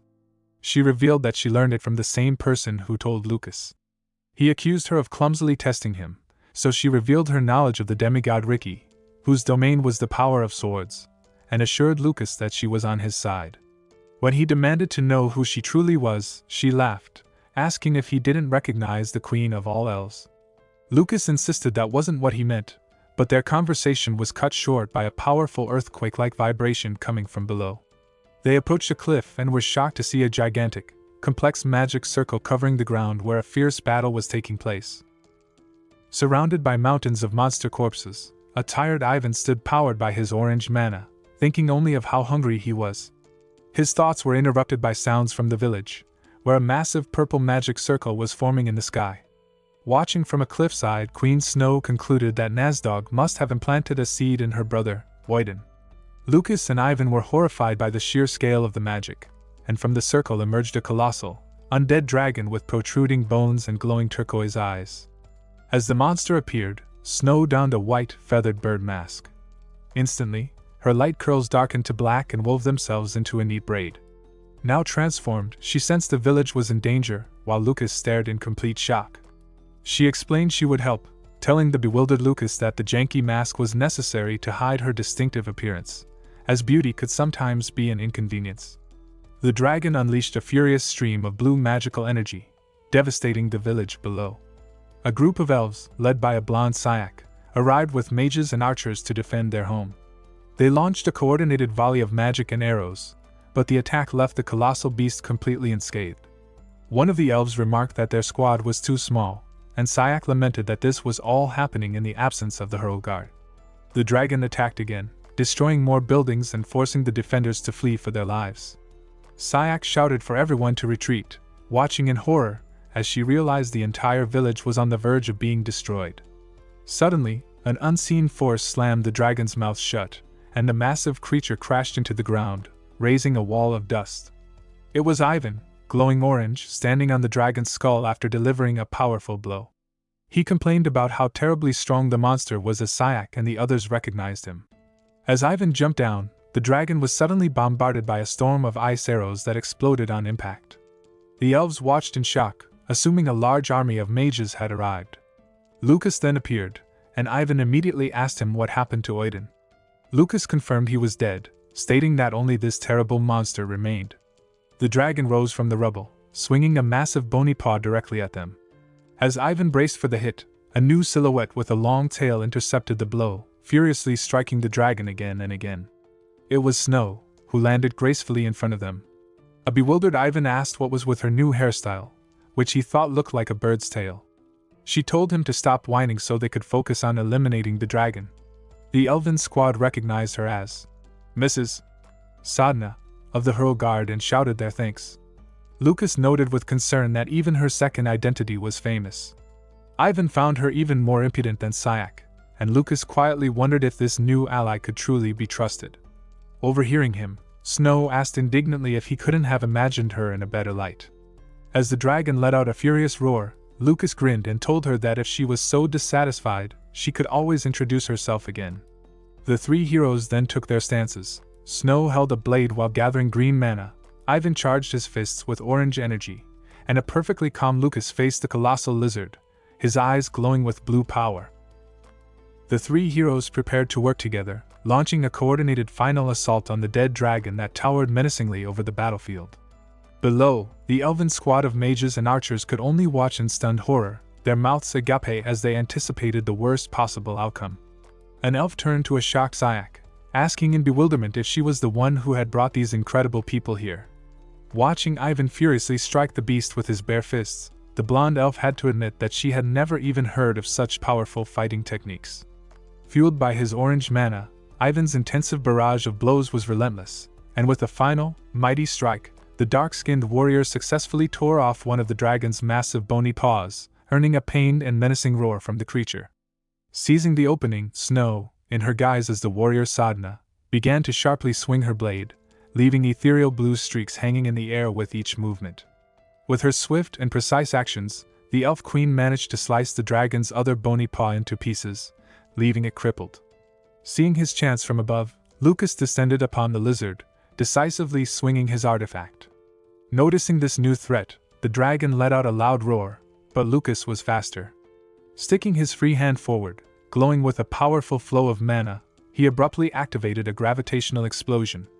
A massive blue magic circle materialized in the air directly above the dragon, unleashing a torrent of energy that slammed the formidable lizard down against the ground, pinning it helplessly.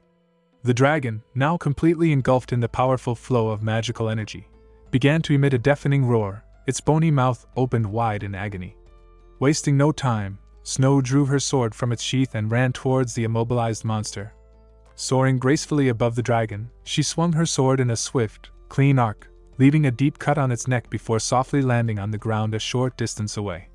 The dragon's horned skull, almost completely devoid of flesh, was severed from its body and rose into the air. With a look of concern, Queen Snow cursed as she watched the head's flight path.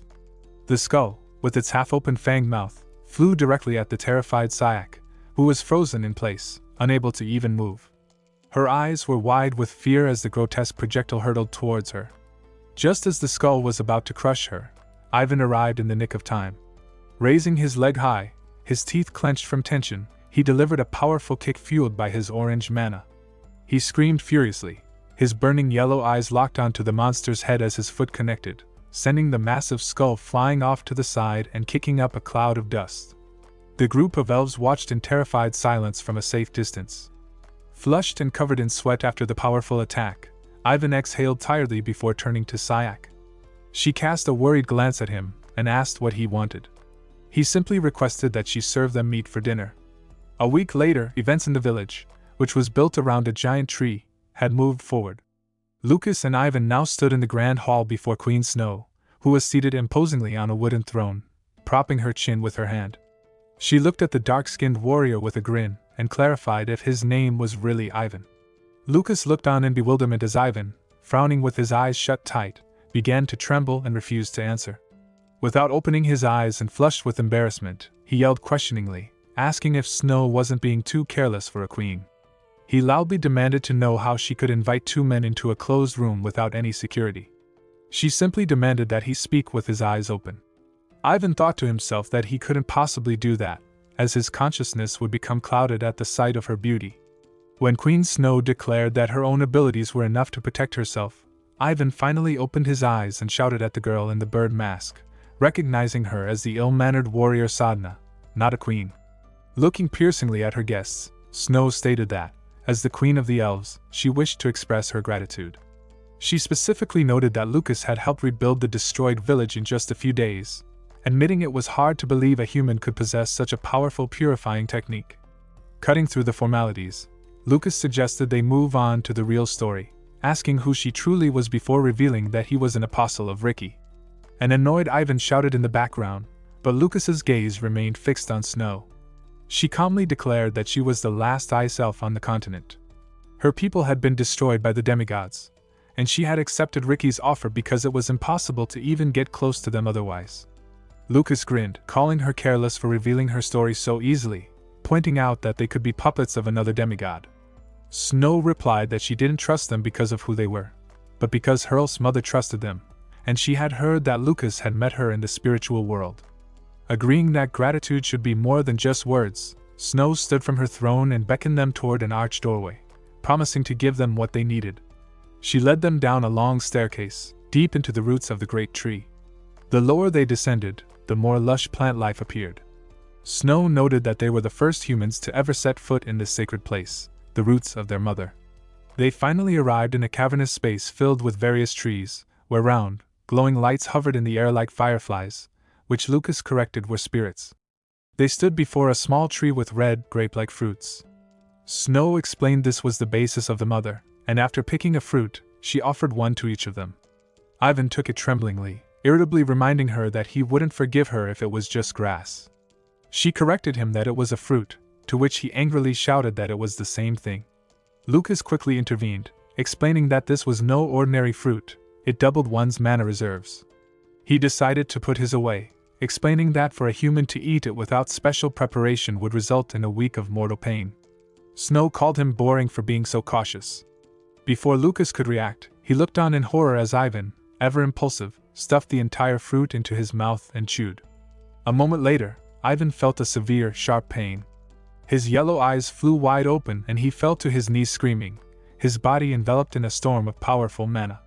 Lucas sharply placed a hand on his back, demanding he take the lotus position and concentrate.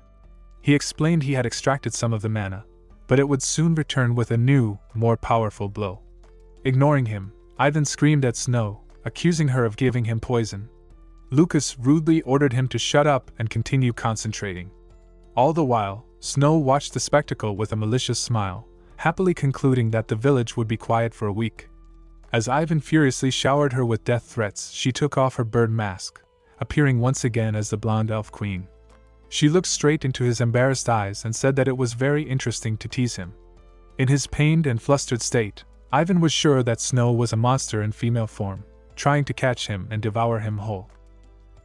In the elven village, a joyous festival was underway to celebrate their recent victory. Festive lanterns were strung between the great boughs of the trees, casting a warm, celebratory glow over the elves who ate, drank, and talked amongst themselves with clear relief and happiness. On a podium, 3 musicians in traditional green robes played lively tunes on their instruments, adding to the cheerful atmosphere. Amidst the celebration stood Lucas, whose lips were stretched into a deeply awkward smile. He felt intensely nervous as he found himself surrounded by grateful elves, all laughing cheerfully and offering their prayers and thanks. One elf with vibrant pink hair bent down slightly and lovingly took his hand, calling him a brave man whose actions had allowed her family to survive the disaster. She recalled how he had miraculously restored their destroyed homes and hinted that she was prepared to repay his deeds in any way she could. Flustered, Lucas raised his hands defensively, trying to brush off the praise. He insisted that it wasn't him who saved the village, but their own courage, and that he was merely a magician, not some grand hero. Out of sheer awkwardness, he grabbed his head with his hand, internally blaming Snow for orchestrating this entire public display of gratitude before conveniently disappearing, leaving him to face it all alone. He thought of Ivan, who was calmly meditating in a dungeon, and felt a sharp pang of envy. The attention became overwhelming, and his face grew thin with stress as he found himself uncomfortably hugged by one of the elves. He began to deeply regret not eating the fruit the day before, which would have landed him in a painful but blessedly solitary state next to Ivan. Just then, he heard a familiar voice cut through the noise. He turned his head and saw Camille, her hands folded at her waist, dressed in her black and blue robes. Seizing the opportunity, Lucas instantly ran up to her and grabbed her hand, loudly shouting and reminding her of the urgent matter she had supposedly called him for. Camille could only look at him in utter confusion, having no idea what business he was talking about. Lucas raised his other hand and pointed his thumb back at the crowd, silently pleading with her to save him. Amid the confused cries and pleas of the elves, Lucas finally made his escape, shouting over his shoulder one last time that he was not a brave man, but a magician. He luced to a remote house on the edge of the forest, situated on a small hill with a short staircase leading up to its door. He pushed the door open, letting a sliver of sunlight into the dim interior, his body trembling with fatigue. Inside, he saw Snow sitting at a table with another elf, who promptly stood up, bowed to the queen, and took her leave. The elf walked past the emaciated Lucas on her way out, but he barely noticed, his focus solely on finding a place to rest. He walked past the table where Snow was sitting, ignoring her words as she spoke about Syak was her friend since coming to Renial. She rested her head on her hand and continued to praise him, but Lucas simply collapsed onto the nearby bed. His exhaustion was so profound it looked as if his very soul was floating out of his half-open mouth. Snow asked about the reason for his fatigue, wondering aloud if another dragon had appeared. As she stood up and leaned on the table, she apologized for bringing up business while he was in such a state, but informed him that they had to prepare to leave immediately. Lucas sat up on the bed as Snow went to the window, explaining that they had to visit Ricky. They walked to Ricky's hideout along the bed of an almost dry river. Lucas, walking a few steps behind her, asked if it was wise for the queen to leave village unprotected. In response, Snow simply put on her mask, instantly changing her appearance, and said that if she wasn't noticed, there would be no problem. Impressed by the mask's ability, Lucas asked where he could buy one, but she just turned her head and urged him to hurry, as Ricky did not like to wait. When he asked if they were really going to walk the whole way, she explained that moving too fast would draw unwanted attention. Lucas, however, had other plans. He opened his palm, and a brilliant mana began to accumulate beneath it, causing a magical formation for teleportation to appear on the ground. The release of energy caused their hair to flutter in the air. He grabbed Snow by the shoulder just as she looked down at the circle in surprise. She asked him about the corresponding circle that should be drawn at Ricky's hideout, but Lucas, whose body was now seething with particles of mana, reported that such a circle was unnecessary for him. A second later, their bodies blurred and vanished. They reappeared instantly in front of a dilapidated old house, a glowing magic circle fading beneath them. Snow looked in shock at the back of Lucas as he walked away. She took off her mask, her surprised eyes still following him. It was the first time she had ever seen such a stable and precise teleportation, executed without a preparatory circle, and seemingly based on coordinates alone. As she caught up, Lucas opened the door, and they saw a swirling purple portal, a clear sign that Ricky truly hated to wait. They proceeded down a long corridor, flanked on both sides by armored soldiers, their banners hanging on the walls. Noticing a strange golden light ahead, Lucas remarked that they had come at the right time, as he also wanted to check something. They entered a room to find Ricky sitting calmly, peeling an apple with a small knife.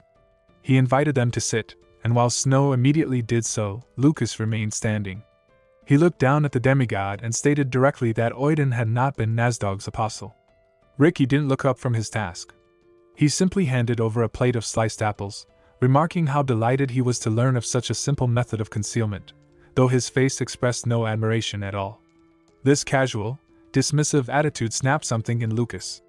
With a sudden, violent motion, he kicked the table, sending apples and dishes scattering across the room. He stepped on the edge of the overturned table and glared at Ricky, shouting that because of his faulty information, the three of them had almost died. Snow was paralyzed with fear, unable to comprehend how Lucas could so brazenly provoke one of the 5 strongest demigods, a being who could erase them with a flick of his finger. Yet, Ricky's expression did not change. He calmly asked if Lucas wanted him to apologize. When Lucas confirmed that an apology would be right, Ricky put a hand to his heart and sincerely asked for forgiveness, assuring them he would check his information more thoroughly in the future. In that moment, Snow understood everything. This entire confrontation had been a test. If Ricky were a deceiver, he would never have endured such a direct and humiliating challenge. As Lucas finally sat down, she realized he had been testing Ricky's loyalty to their cause. Ricky then reached into his kimono, saying he had called them to give them something. He placed a flask on the table containing a crystal, the one that appeared after the murder of the demigod Indra. Lucas's pupils dilated. This was on a completely different level from an apostle's crystal. It held enough energy to instantly push him to 8 stars and grant him Indra's abilities. However, accepting it would mean losing his own mana, fundamentally ceasing to be a magician and losing his humanity. He pushed the flask back across the table and wearily asked Ricky what he wanted in return. Ricky explained that after Lucas drank it, he would accompany him to a meeting of demigods in 3 months. Lucas pointed out that only demigods and their apostles could attend such a meeting. Ricky's purple eyes looked directly at him. "Lucas," he said calmly, "I invite you to become my apostle." A surprised Snow immediately questioned Ricky's logic, trying to understand what he was talking about. She pointed out that while divine powers could be granted through the secret methods of other demigods, she didn't think it was possible for Lucas to simply pretend to be his apostle. With a serious expression, she reminded him that the Lord himself would be present at the upcoming meeting of demigods. She asked Ricky if he truly believed they wouldn't see right through such a transparent deception. Lowering his gaze, Ricky quietly stated that the demigods are not omnipotent beings. A look of worry crossed his face as he admitted that just as he had failed to understand that Oiden was merely bait, the Lord could also make a mistake in his analysis. Hearing this, Lucas froze, staring into the void as he processed the audacious plan.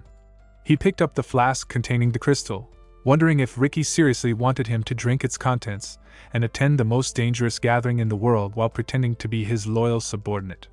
Looking directly at Lucas, Ricky confirmed that this was precisely the plan. However, after placing the flask back on the table, Lucas declared that he refused. Folding his hands, Ricky calmly asked for the reason behind his refusal. Lucas stated that the reason was simple: he is a magician. He explained with a wary tone that gaining immense power but losing his connection to mana was tantamount to death for him. Ricky turned his head, wondering if this was some matter of a magician's pride. Lucas quickly corrected him, stating that his refusal was not born from pride, but from the cold thoughts of a realist who was determined to destroy the demigods. Turning his attention to Lucas's serious gaze, Ricky posed a hypothetical question. Frowning, he asked what Lucas would do if he could take possession of both divine power and mana. Lucas dismissed the idea, declaring that hypotheses that cannot be put into practice are useless. In turn, Ricky leaned forward and noted that it was indeed possible. He added with an inspired tone that, more precisely, Lucas himself was capable of it. Lucas's face filled with surprise as Ricky revealed the reason: he had the blood of the Blake family flowing through him. Closing his eyes and calling the idea nonsense, Lucas demanded to know what his old family had to do with anything. Leaning on his knee, Ricky explained that he had known about Lucas's existence for quite some time. He recounted Lucas's history as the third son of the prestigious Blake family, who was completely ignored and ostracized due to his lack of magical abilities, eventually being sent to the academy as if he were being expelled. Ricky admitted that he had shuddered when he first heard his name, because, as he put it, the scum from Blake had always boasted that they would one day defeat all the demigods. A wary Lucas wondered how Ricky, a demigod, was so knowledgeable about a specific human family. Holding the leaves of a nearby plant, Ricky revealed a shocking truth: there was no demigod who did not know about the Blakes. He explained to the stunned protagonist that his family had always been a kind of huge, living laboratory for them.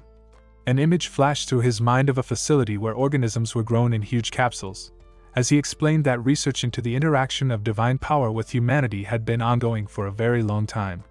This research, he reported, accelerated dramatically once one of the Apocalypse-class demigods, Lyran, took control of the project. Lucas's mind reeled as he thought of Lyran. Ricky continued, describing how trial and error were repeated thousands of times over hundreds of years, culminating in the creation of a new lineage, the Frey family. He then revealed that the Cuscaw Empire, the homeland of the Freys, was one of the countries where the gods have had a particularly strong influence. Lucas was horrified, shocked by the news that the Frey lineage, the very body he now inhabited, arose from the demigods' twisted experiments. Ricky added that he had been informed that one member of the family had maintained contact with the demigods, Isaka Blake, Frey's father. He said that Isaka sincerely hoped that his son would never learn magic and warned him not to trust the magical circles too much. This, Ricky explained, was the key. People from Frey's family, born of this unique lineage, do not lose their mana even after becoming apostles. With this revelation, he renewed his offer, asking Lucas to accept the crystal and attend the meeting with him. As he looked at the pensive Ricky, Lucas noted that there were quite a lot of unclear moments in his own past, and he began to wonder how he could have moved into Frey's body. He started to believe that all of this was not a mere accident, but an inevitability orchestrated by forces beyond his understanding. Sighing, he closed his eyes, picked up the flask, and stated that this was not something that could be decided right now. After putting it in his bag, he asked Ricky to give him time to think. As Lucas was leaving, Ricky asked him not to take too long, grinning as he noted that he hated long waits. The scene shifted to a vast, mountainous area shrouded in clouds, where a group of dragons circled majestically. One of them bowed its head in deference to a figure walking among them. Streams of a bright aura emanated from the robes of a woman known only as the Phoenix. With a serious expression, she thought to herself, vowing that she would definitely keep her promise to become the queen of these territories and to protect her friend's sacred place. Turning, she heard a sound in the distance, and realized his dungeon was nearby. Flying into the sky, the Phoenix headed towards a forested island. As she landed, she was surrounded by a large number of trees, but something caught her eye and she froze. Her gaze was fixed on a mysterious girl standing ahead. A severe headache suddenly struck the Phoenix, causing her to grab her head as fragmented, tortured memories flooded her mind. The girl stretched her hand forward and declared that if the phoenix followed her, she would kill her. Removing her hand from her face, the phoenix assumed these were the memories she had been warned about. She looked at the girl's back again, wondering who she was, and ran towards her, asking her to wait. The girl stopped in front of a huge tree and, raising her head, wondered aloud if the last room was open. With a distraught look on her face, she announced, "He has returned."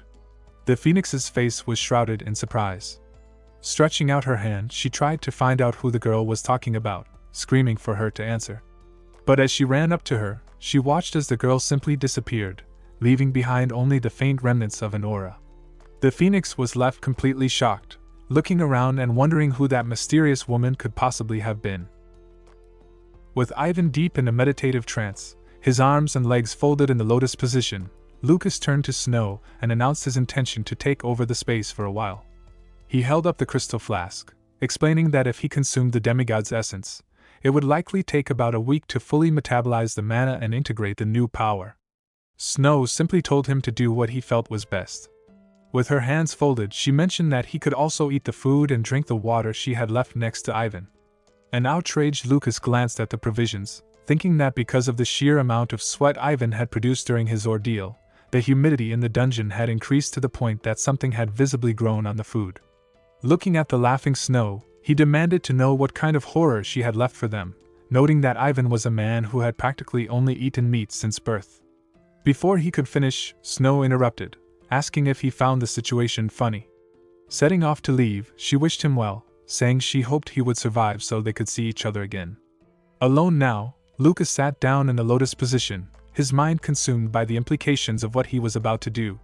He contemplated the concept of a body capable of possessing both divine power and mana, a perfect fusion of two opposing forces. He genuinely wondered if such a being could still be called a person. Raising the flask, he continued to think, unable to understand if this process would mean he would cease to be human. Staring ahead into the darkness of the dungeon, he steeled his resolve. He thought that if this transformation was a necessary step to destroy the demigods, then he was ready to refuse his own humanity. With that final, grim thought, he raised the flask to his mouth and drank its contents. Instantly, his body was consumed by a blindingly bright aura, and an agonizing scream was torn from his throat. Meanwhile, leaning against a tree somewhere deep in the forest, Snow was lost in her own thoughts. She mused on the idea of a body that could maintain divine power and mana in perfect harmony, admitting to herself that she had absolutely no idea what such an existence would truly entail. As she headed through the thicket, she was amazed that a man who had not even lived 100 years could amuse and intrigue her so thoroughly. A week and 2 days later, Ivan finally opened his eyes, his ordeal complete. He slowly got to his feet, trying to catch his breath. Leaning on his knee, he stated that he had immense difficulty calming the ominous mana he had absorbed, noting that the process had almost killed him. Looking at his hands, however, he could feel an incredible new power and assumed Snow had not deceived him. Clenching his fists, he acknowledged the excellent result. Turning around, he heard Lucas ask if he had just gotten up. He saw Lucas casually eating some leaves and asked if they tasted any good. In turn, Lucas offered him some, to which his comrade replied that he would rather die of starvation. Stretching, Ivan wondered how long he had been unconscious. Lucas informed him it had been a week and 2 days. A wary Ivan froze, observing his friend. He noted in his thoughts that he could not feel Lucas's mana at all, as if he were a completely ordinary person. Yet, as he continued to watch him, he sensed an unshakable aura of confidence and a powerful resistance to any temptation emanating from him. With a serious expression, he asked if Lucas had evolved. Closing his eyes, Lucas confirmed that he had moved to the 8-star level. Ivan was stunned, asking how old he was.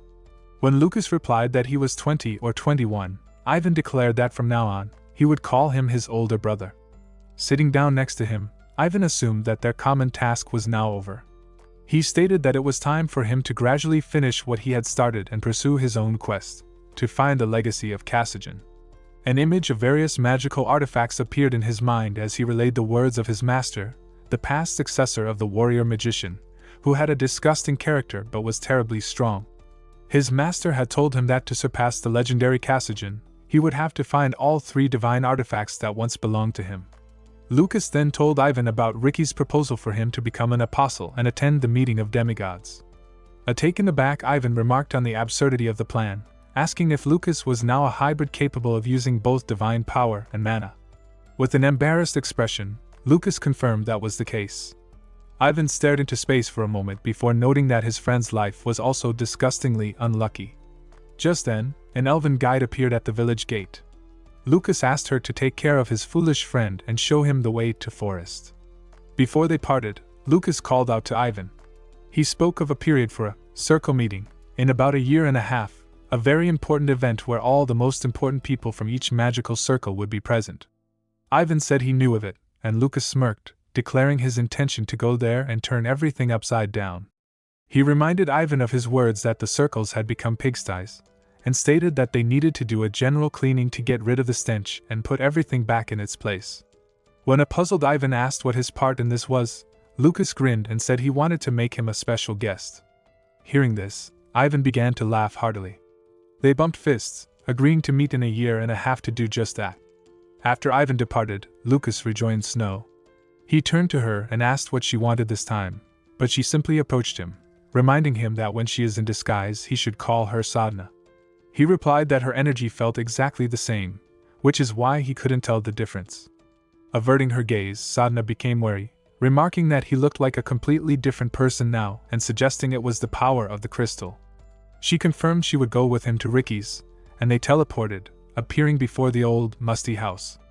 As Lucas formed a magical seal and reached for the door, he heard Ricky's voice in his mind, telling them to stay back and hide so they would not be noticed. The door of the house slowly opened on its own. At the entrance, a writhing mass of black snakes could be seen, their eyes shrouded in a bright, unnatural light.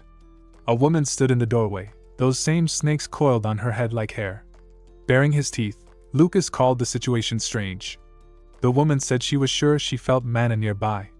Ricky, standing next to her, suggested she was mistaken, addressing her as Hydra. Turning her head, a forked tongue similar to a snake's flickered from her mouth, as she wondered if he really thought so.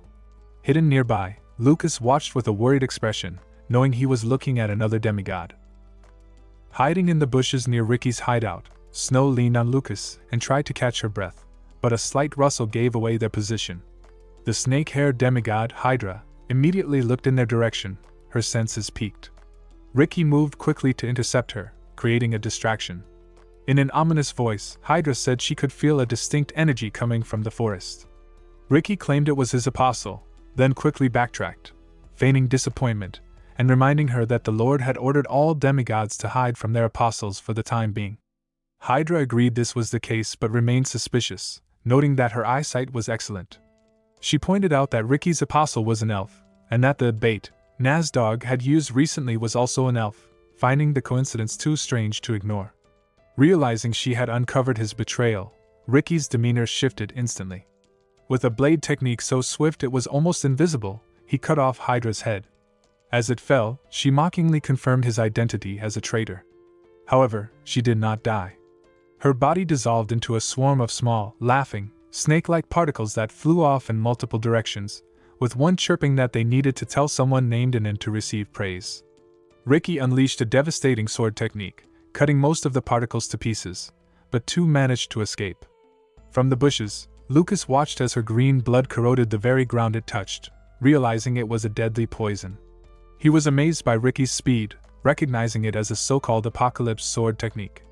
Ricky explained that two had escaped, one heading south and the other deeper into the forest. Lucas and Snow stated they would take it upon themselves to hunt them down. He warned them of Hydra's incredible survivability, regeneration, and poisonous blood, telling them to be careful. He noted her weakness to fire and instructed them only to immobilize their targets, promising to join them once he had dealt with his own. The two heroes ran into the forest after the laughing particles, which were breaking trees as they fled. Agreeing to split up, they went their separate ways. Lucas confronted his target, stretching out his palm and unleashing a powerful lava explosion. The creature was engulfed in fire and had its arm blown off, but it only continued to laugh as it instantly regenerated the limb. At the same time, Snow engaged her target, skillfully cutting off its head. To her horror, the creature kept laughing as two new heads grew back in its place. It then spat a stream of its corrosive green blood, forcing Snow to create a protective barrier. She knew she couldn't dodge its flawless movements, and would have to buy time. The two-headed Hydra charged, and though Snow cut off another head, 2 more grew back. She was stunned by its power, realizing the strength of a demigod. Even one divided into 9 parts was immense. The creature mockingly asked if she was Ricky's apostle before using a technique to create a rain of poisonous snakes. The angry serpents loosened to attack, and Snow desperately swung her blade, knowing that letting even one past her defenses meant certain death.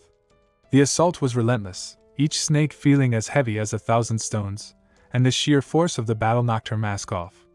Marveling at the strength of demigods, she realized her own power would not be enough.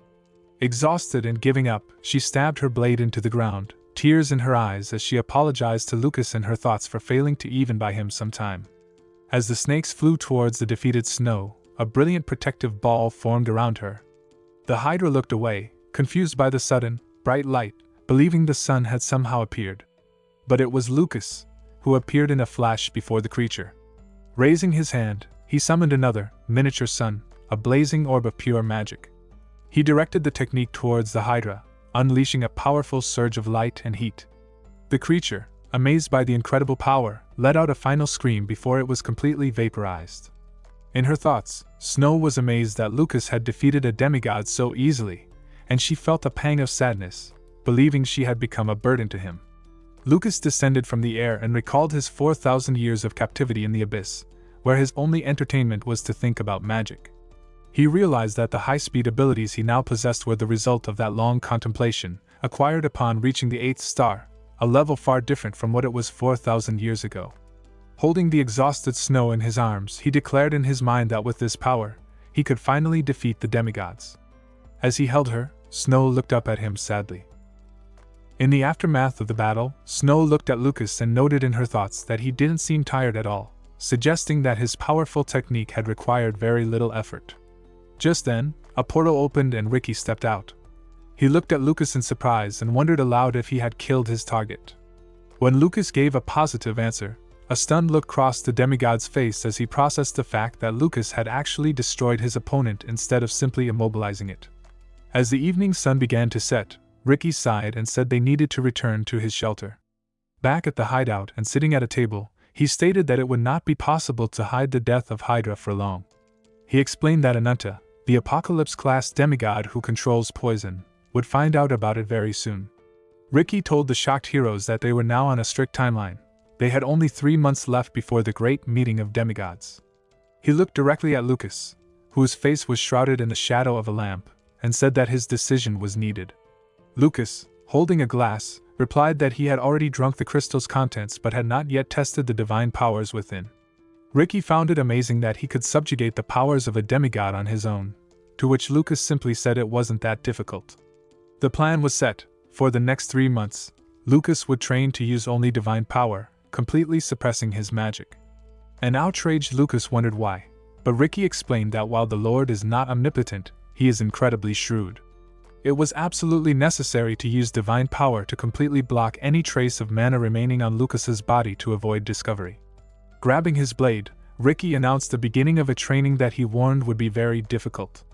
As Ricky and Lucas prepared to depart for a secluded training ground, Snow suddenly screamed his name and ran towards him.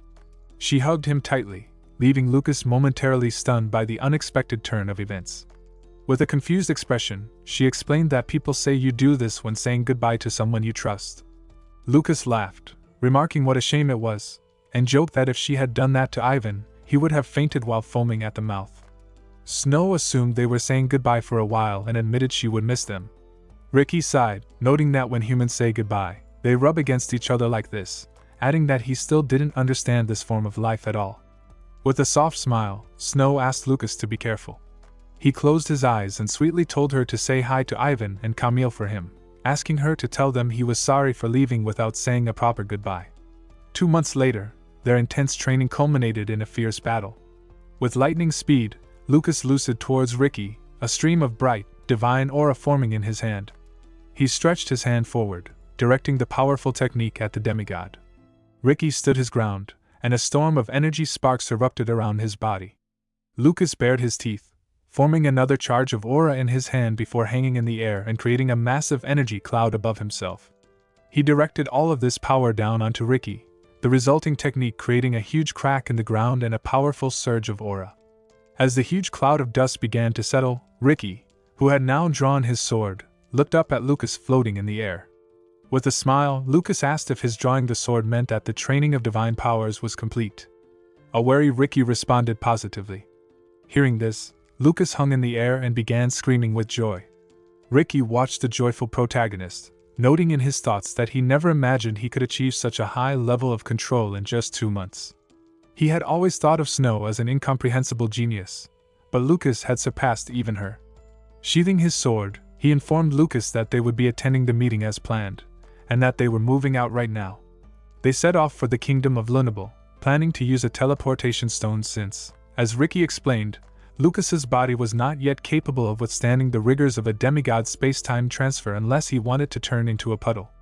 As they walked, Lucas found it surreal that he was traveling with a demigod. Their journey was interrupted when a group of bandits with weapons blocked their path. One of them declared that if they wanted to use the road, they would have to pay a toll, proudly announcing that he had come up with the rule himself. The bandit leader shouted at the foolish little ones, boasting that the sight of his group, the Red Evil, made small children stop crying from fear. He told them to give up everything they had to be spared. In his thoughts, Lucas noted their hackneyed phrases, while Ricky simply looked on in confusion. One of the bandits pointed at the thin demigod, noting that his sword wasn't bad. Hearing their demands to give up everything, Ricky suddenly assumed the bandits were doctors offering a strange form of treatment. As the enraged bandit leader ordered his men to attack, Ricky apologized, saying they didn't have such a thing. At that moment, Lucas raised his hand.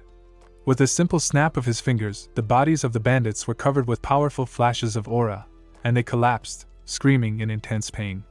Ricky noted that he hadn't killed them and asked if he felt sorry for them. With a look of complete disgust, Lucas replied that he was even ashamed to kill such pathetic people. He turned to Ricky and reminded him of their lack of time. As they walked away, Ricky smirked, noting that people are still interesting creatures, calling humans the most intricate of all life forms. At a clandestine meeting, the leaders of several magical circles gathered around the table to discuss urgent matters. A woman named Charles leaned on her elbow and wondered if it was true that the sword had finally made a move. A man named Shepard confirmed that this was exactly the case.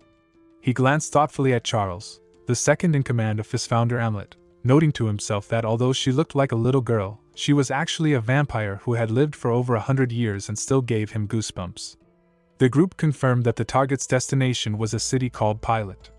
One member suggested that with their combined strength, they could likely catch the demigod, but Shepard reminded them of what happened during the terrible battle with Nazdog, when the entire Trauman Brotherhood was destroyed in a single night. He then introduced Heinz Blake, who stated that their plan was to establish surveillance, not engage in open combat. Charles pointed a finger at the newcomer, asking the name of this cutie. After Heinz Blake introduced himself, Charles noted that he was the youngest director of the Straw Necklace Circle. Heinz then announced that he had become aware of an upcoming meeting where all the demigods would gather in one place. When asked how he knew this, he stared into space, prompting Charles to laugh and suggest he had overheard his father's conversations. She reminded everyone that it was Heinz who first reported that his father, Isaka Blake, was consorting with demigods, smiling as she called him the most suspicious among them for gaining authority by selling out his own family. Ignoring the jab, Heinz explained that the meeting would take place in a location called Lunable. He deduced that since the Sword, who they knew to be Ricky, was planning to use a teleportation stone to get there from Pilot, it meant he was bringing with him an apostle who was unable to freely use space-time travel. From this, he concluded that every demigod would be arriving with their own apostle. Charles was shocked by the accuracy of this information. Heinz stated that this was precisely why they had to find out everything about this meeting, regardless of the danger.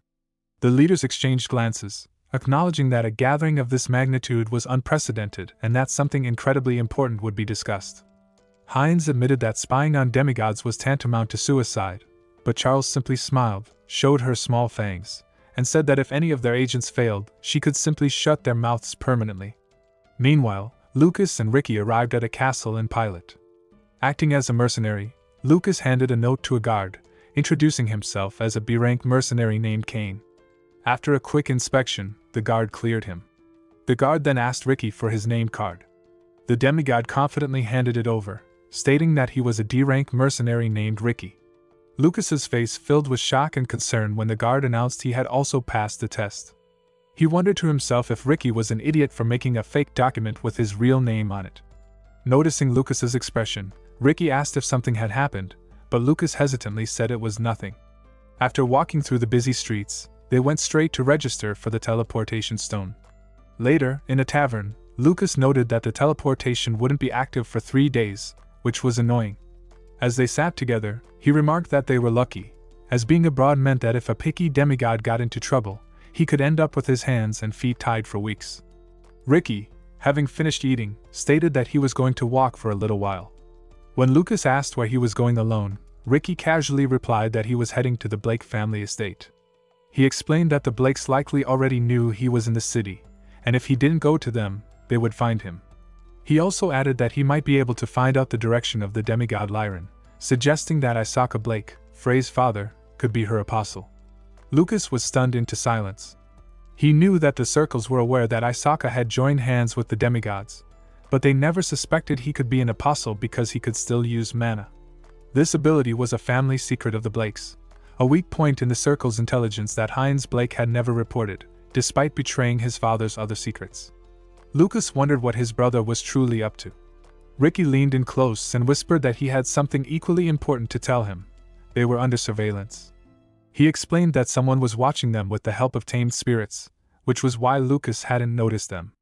He said that from the moment he was alone in the forest, someone had been hiding nearby and had followed him after he left his barrier. Lucas tiredly concluded that the spies were from the circles. Ricky confirmed they were from the leadership and suggested that when he left, they would likely try to approach Lucas, believing it was much safer to attack the apostle than the demigod himself. He offered to kill them all right now, but Lucas gave a grin and said there was no need. He turned his back to Ricky but looked over his shoulder, noting that he was interested in how well the members of the circle did their job. A smiling Ricky understood that Lucas wanted to conduct an exam to see if he could use them in the future. As he walked towards the exit, he told Lucas to be careful. After he left, a huge moth flew silently into the tavern. It fluttered over Lucas's head, completely unnoticed, and came to rest on a jar where an extinguished candle sat, its insect eyes watching Lucas intently. The sword-wielding demigod, Ricky, walked through the streets of Pilot, his silver hair making him stand out among the people. From a nearby clock tower, Shepard and Heinz Blake watched him, realizing he was heading straight for the Blake estate. Heinz announced that he would follow the demigod, then looked with a smile at a blonde girl curled up on a chair. This was Charles, who suddenly opened her eyes, which lit up with an orange glow. She took control of a moth familiar hovering near Ricky, using its eyes to get a look at his escort. She identified him as Kane, a supposed B-rank mercenary who had disappeared during a mission 2 months ago. Concluding the identity was clearly fake, Charles decided to handle the matter herself. Later that night, she closed the curtains in her room, plunging it into darkness. She bit her finger, using the drops of blood to draw a complex magical circle on the floor. A bright pink glow appeared, and from the energy, a demoness with red curls and tight black clothes emerged, introducing herself as Lilith. Charles explained that she had a favor to ask. She told Lilith about a man named Kane sleeping in a hotel in the western region and asked the demoness to enter his dream. Lilith, the queen of Succubus, was amused that she was being summoned for such a small task, but Charles insisted, stating that she could not leave any trace of outside interference, and that Lilith was the only Grand Duke she could trust for such a delicate mission. The demoness patted the vampire's cheeks affectionately and asked her to find out the purpose of the upcoming meeting of demigods. With a smile, the succubus queen turned into dark matter and vanished. The next morning, Lilith reappeared in Charles's room and reported a complete failure. An indignant Charles demanded to know how this was possible. The pouting succubus queen explained that while most men would open their souls to her immediately, this man did not even flinch.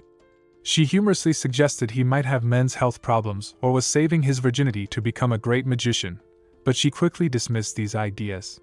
The real issue, she explained, was that when she tried to enter his subconscious by force, she discovered it was too dangerous. To Charles's great shock, Lilith revealed that Kane had entered into a contract with another Grand Duke. She admitted she could not find out which one, as pushing further would have revealed their presence. Charles was left to wonder how an ordinary magician could have possibly made a contract with a being of such power. Meanwhile, in his dark hotel room, a sweat-drenched Lucas breathed heavily. Sitting on his bed was the three-faced, six-armed DONGHUA.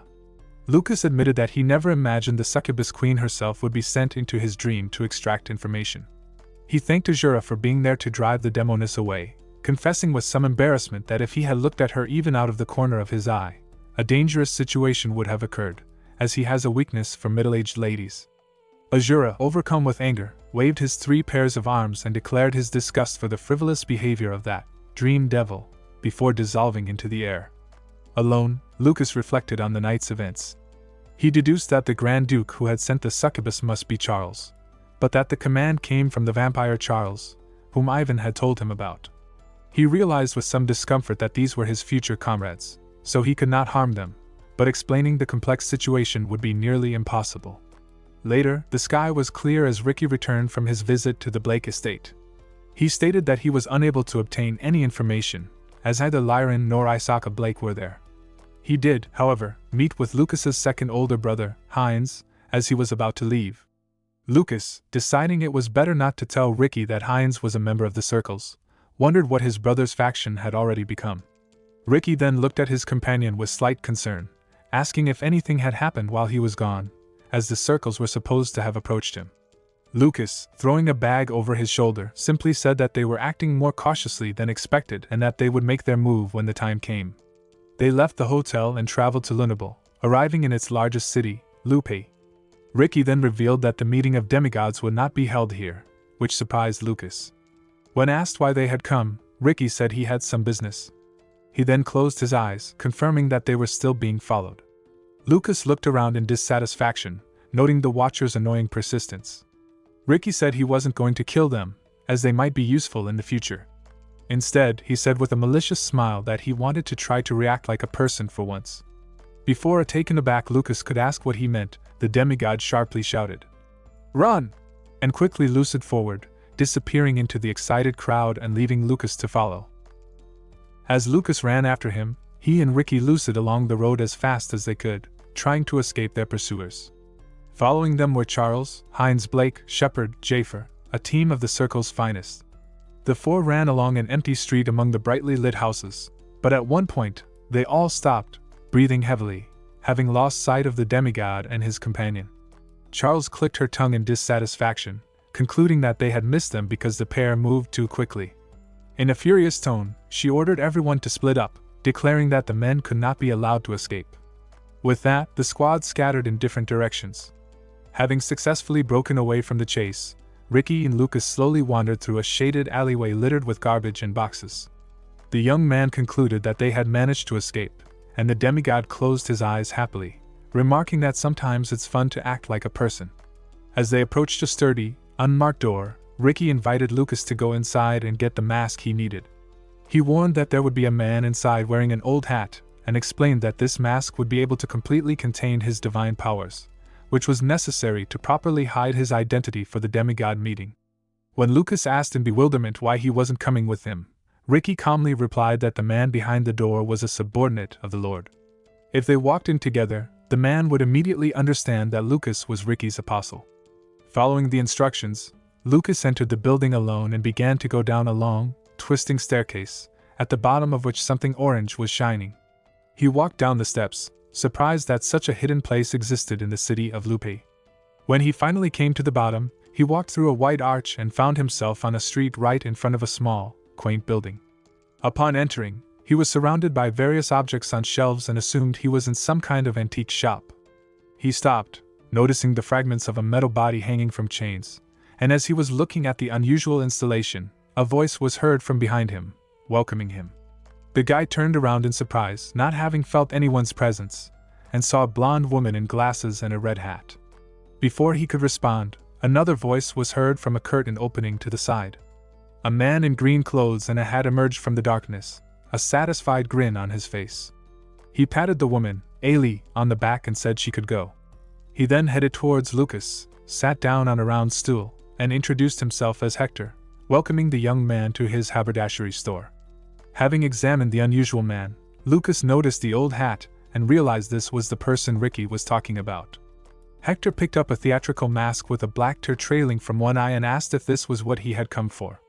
As Lucas extended his hand to look at it, Hector's bright green eyes suddenly went wide with surprise. He had noticed something unusual on Lucas's wrist, an artifact in the form of a bracelet. Hector immediately jumped out of his seat, furiously begging the young man to show him the decoration. He laughed madly, saying that he makes his living by being observant, and admiringly suggested that the artifact belonged to the Age of Light. Lucas clenched his hand and refused to show the bracelet. Hector began to try hard to convince him, and while Lucas teasingly praised his thirst for research, he again refused. Frustrated, Hector let out a displeased laugh, concluding that words could not solve the issue.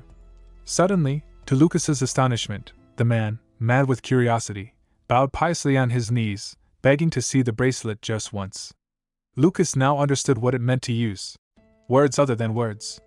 Hector then began to crawl on the floor, clutching the white robe of the young man and continuing to beg. Thoroughly bewildered, Lucas concluded with displeasure that Hector was a suck-up.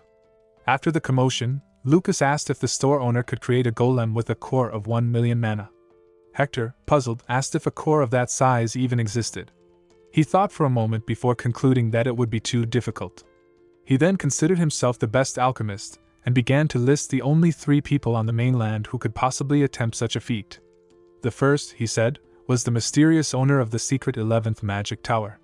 The second was an alchemist from the northern snowy dungeons, a magician over 1,000 years old whose knowledge was immense, but who had a terrible character and had locked himself away from the world. The third and final person on the list, Hector immodestly pointed out, was himself. Seeing that Lucas was unimpressed, he unexpectedly admitted that the young man was right to be skeptical. He laughed and declared that since he was trapped in this weak human body and had received his sad status, there was no point in him being modest or caring about his own dignity. When Lucas asked in bewilderment if this was really not his body, Hector admitted with annoyance that the demigods had taken everything from him, and now he lived only thanks to his wisdom. It suddenly dawned on Lucas, and Hector took up his unspoken thought, declaring proudly that he was a dragon. Hearing Hector's bold declaration, Lucas remembered a story from his notes, told to him by someone named Banyan. According to the tale, the dragon's lair had long been razed to the ground, and the dragons themselves had vanished. The reason for their disappearance was a mystery. Not only were the dragons gone, but every trace of them, their hearts, teeth, bones, scales, and even their blood, had disappeared from the world. While it wasn't unusual for such valuable materials to be coveted, the sheer completeness of their removal pointed to only one culprit, the demigods. Yet, for them, a dragon's body held no intrinsic value. As Lucas watched Hector light a cigar, the horrifying truth dawned on him. The demigods had not exterminated the dragons, they had enslaved them.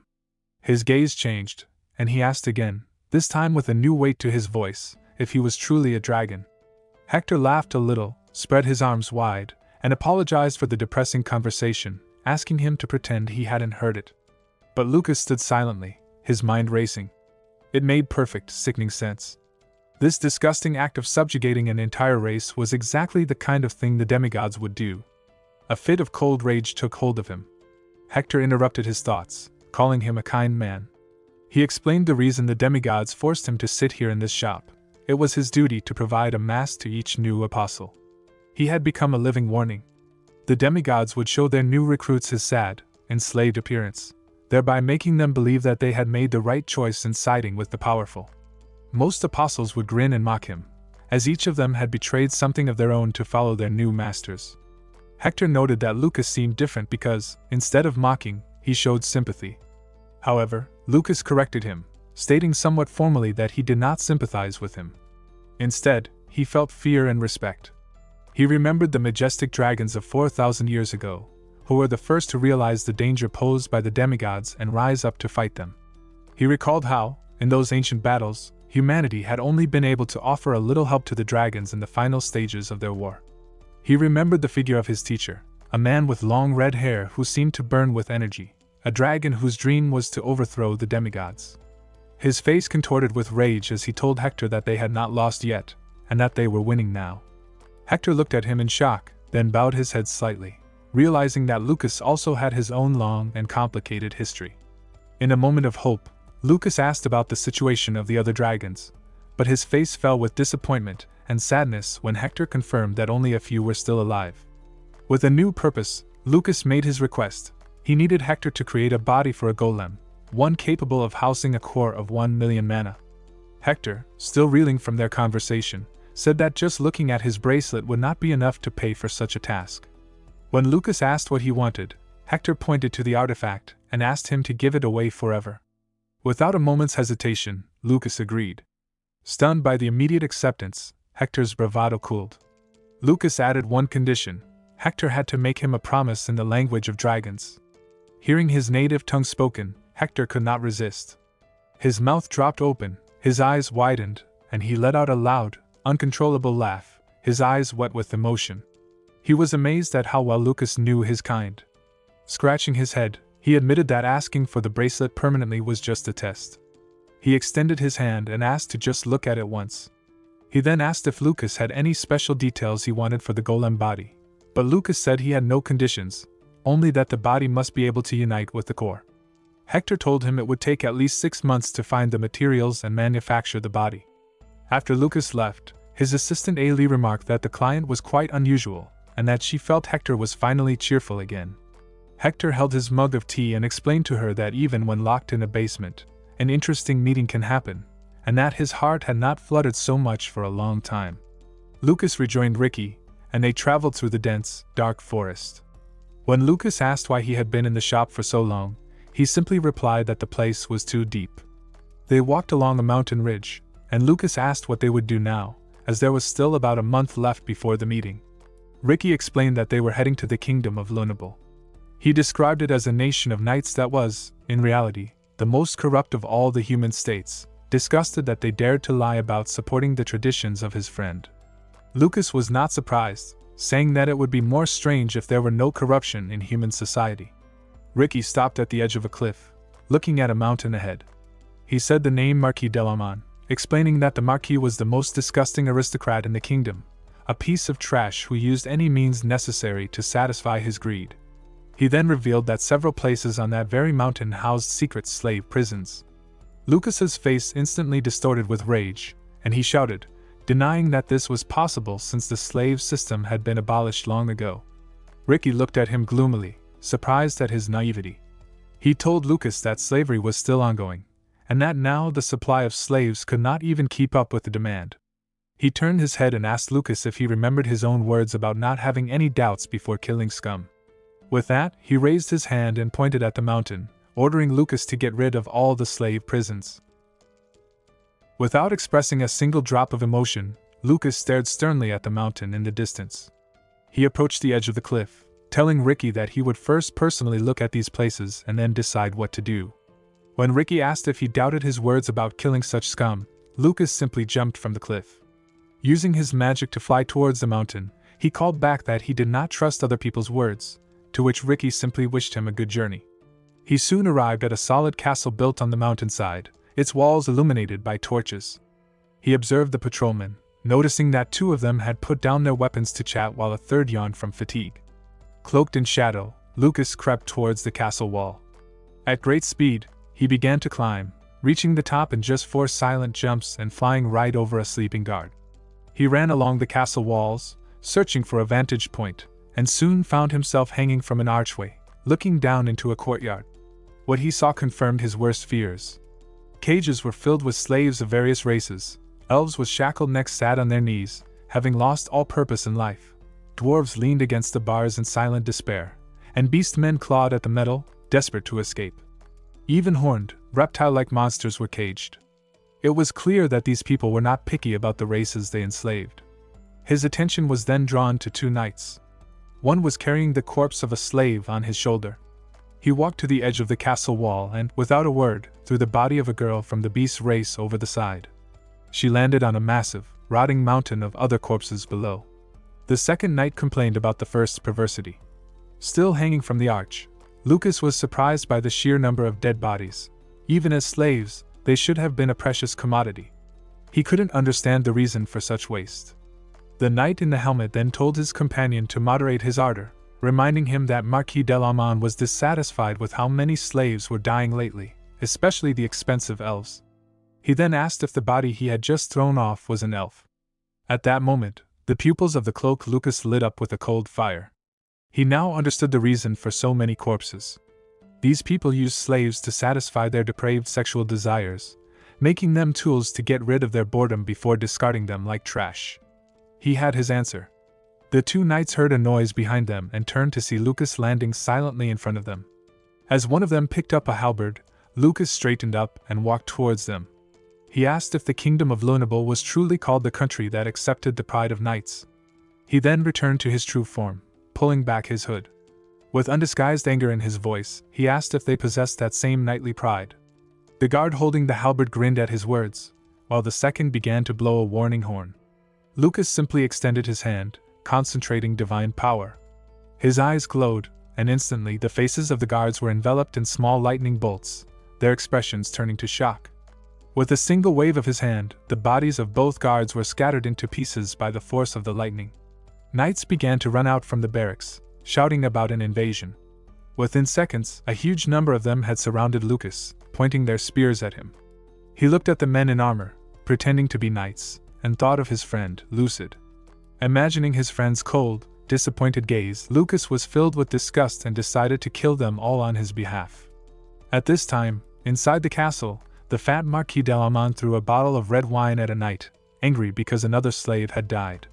The Marquis recalled his warning about the inviolability of the elves, for which he had paid a lot of money. His grotesque, scar-faced cook then approached, asking with a crazy smile what they should do with the body of the dead elf. The Marquis ordered him to act as always and add basil sauce to it, noting that meat is better when it is cooked fresh. Just then, another knight ran into the office to report the bad news. Delamont didn't even bother to listen, shouting at them for bothering him over such trifles. But when the knight announced the death of all the other knights, the Marquis stopped screaming, his mouth open in misunderstanding and fear.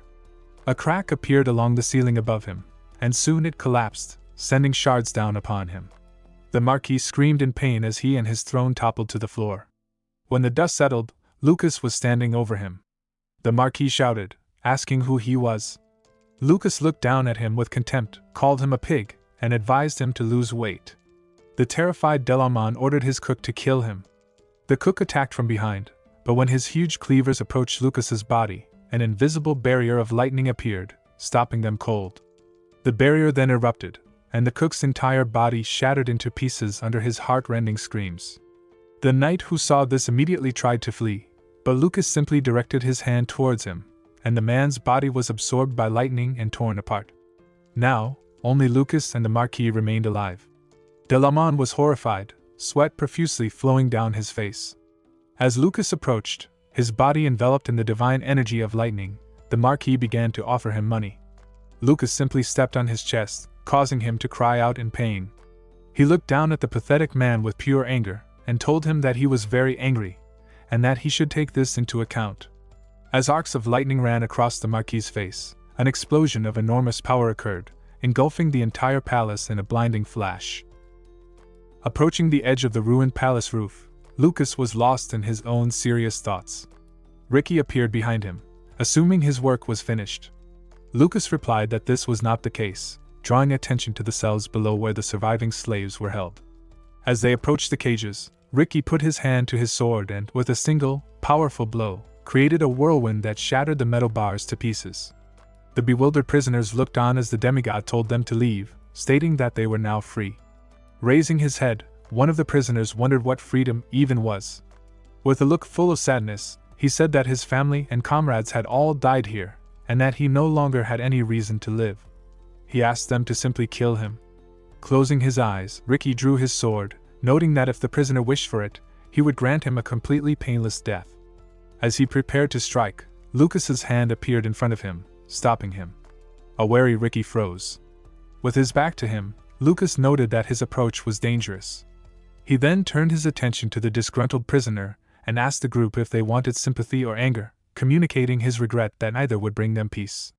With a serious expression, he told them not to be mistaken. He did not save them because he considered them pathetic. He had not freed them, but had simply taken them for himself because he wanted to use them elsewhere. With a look of disgust, he announced that from now on, and for 1 month, He would lead them on a campaign to destroy those who had done this to them. He pointed to the fragments of the cell, stating that there were still many more prisons filled with people just like them. He knew they probably thought they would be better off dead, but he was not interested in their mood. He just wanted to kill the greedy pigs who filled their fat bellies at their expense. He challenged them, asking what freedom was and why they were asking him. He invited them to go and see everything with their own eyes, and then decide for themselves what it was. After which, he turned and set off. Later, as they looked out a window at the night sky, Ricky found the situation surprising, remarking that Lucas ended up looking like a villain. He wondered if Lucas wanted to become some kind of dark hero.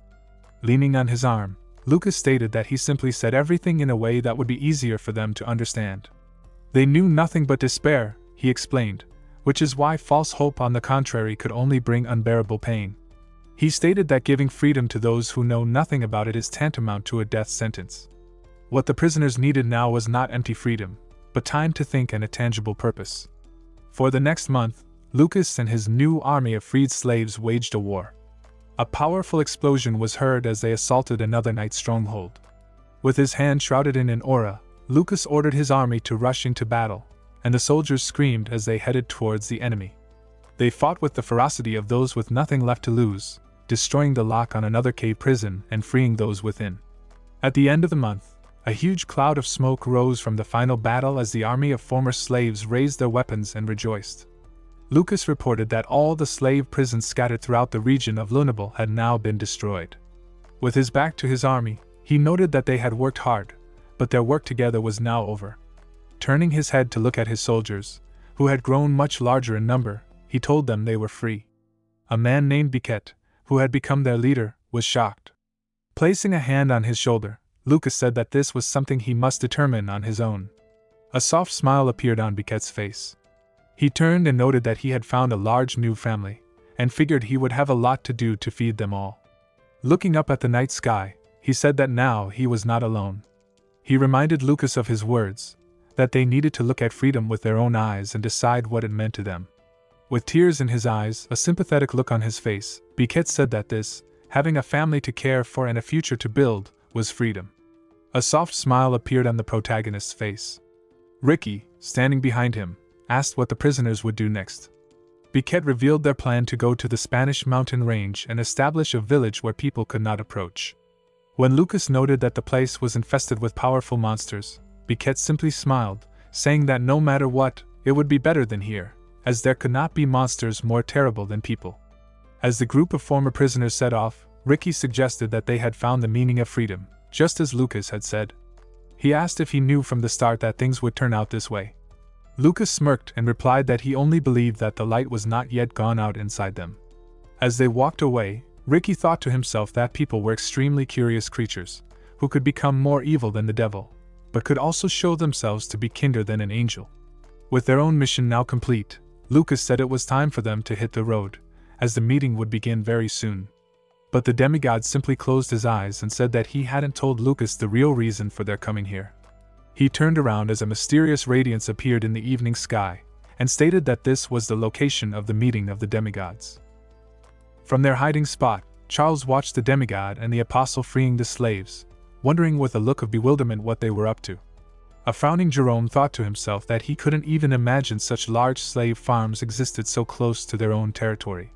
Suddenly, a powerful flash of light split the heavens, and a brightened Charles realized they had been caught inside a massive barrier set up by the demigods. She told her stunned comrades that they were trapped until the meeting was over, but noted that this was actually a perfect situation for them, giving them a front row seat to the entire conversation. At the meeting point, a masked Lucas stood beside Ricky as bursts of fire formed the silhouette of a fiery creature. Ricky identified him as Agni, the Apocalypse-class Lord of Fire, and warned Lucas to stay completely silent from now on. A grinning Agni figured he was the first to arrive. In his thoughts, Lucas saw that Agni could change his appearance to an unbelievable degree and guessed that Ricky also had a different, more real form. Agni said he was surprised, noting that he didn't think Ricky would volunteer to come first and get things in order. He then pointed at Lucas, guessing he was Ricky's apostle and adding that he looked like a pretty good guy. Ricky shot back that Agni had also brought an apostle, a stranger wrapped in a robe. Just then, Lucas was totally shocked when he saw the stranger's face. wondering to himself why that guy was here. At that moment, more figures appeared out of thin air. Lucas bit his lip, realizing a whole bunch of Apocalypse-class beings had gathered. He instantly recognized the woman as Lyran, the one who created the Fry clan. He saw another demigod with glowing green eyes and knew at a glance it was Nazdog. Finally, he saw Anunta, who looked exactly the same as he did 4,000 years ago. He remembered him as an impossibly strong old man that he and his old comrades, Shaweezer, Iris Cassigan, couldn't beat even when they joined forces. Lyran smiled at Ricky, saying they had found something interesting on the way. Suddenly, Nazdog froze and laughed, announcing that they had some uninvited guests. A frightened Charles panicked, thinking they had been discovered, but Nazdog clarified that these pests were locked inside the Lord's barrier, with no way out. He then turned his attention to another group of intruders just outside the gate, the Black Dragon Squad, sent from the Kingdom of Lunable to clean up the mess from the slave prisons. Grinning, Nazdog said he would deal with them himself. He hovered above the knights, called them cute, and said he would give them a gift. As he spread his fingers, tree branches shot out of the ground, impaling the soldiers and transforming them into twisted monsters. Laughing, Nazdog declared that death is the best gift. The circle members watched in horror. Lucas realized that with a single flick of his finger, Nazdog had wiped out a squad of hundreds. He now understood the huge power gap between a real apocalypse and the 1/9 of Hydra he had fought, and he wondered how he could have been so arrogant. As Nazdog landed, Anunta turned to Ricky and asked why there was trouble on his territory, hinting that the Lord wanted things cleaned up. Just then, a new voice was heard, telling everyone present to enter. A silhouette made of brilliant light appeared.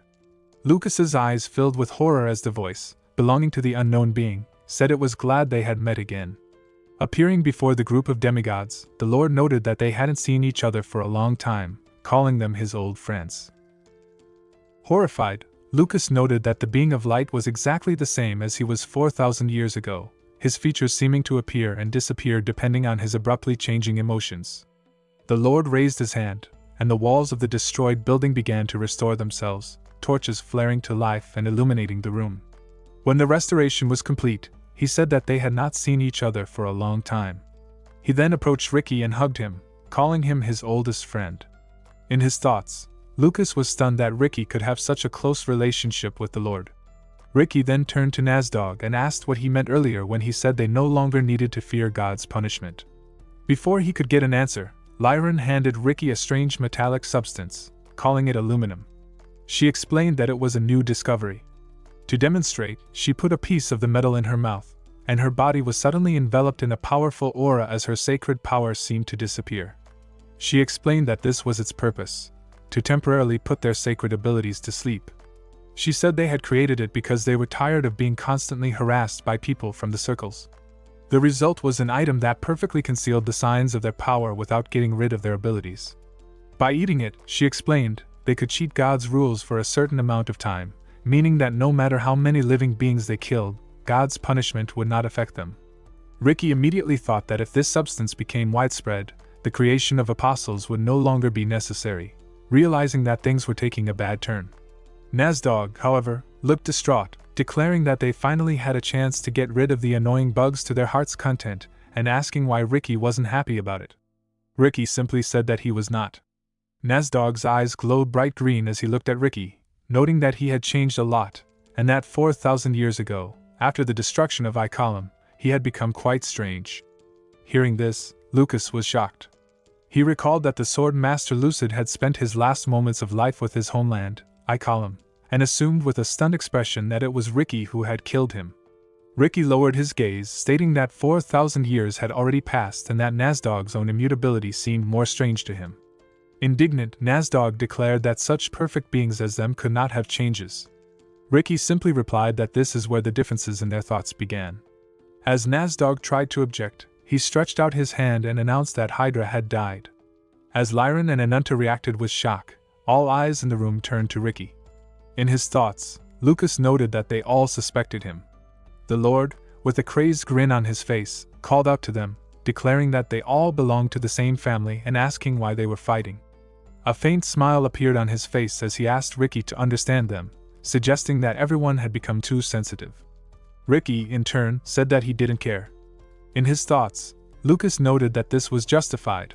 For the Lord, Ricky was literally like his own younger brother. He reflected on their history, remembering that if the first conscious part to emerge from the huge lump of energy called the rules of this world was the Lord, then right after him appeared none other than Ricky. While the Lord ruled, Ricky had given up his own domain, built a small hut in the forest, and led a reclusive lifestyle, and the Lord had never reprimanded him for it. Ricky then asked the Lord to get down to business, stating that this meeting took place in order to identify the traitor, and it was obvious that they suspected him.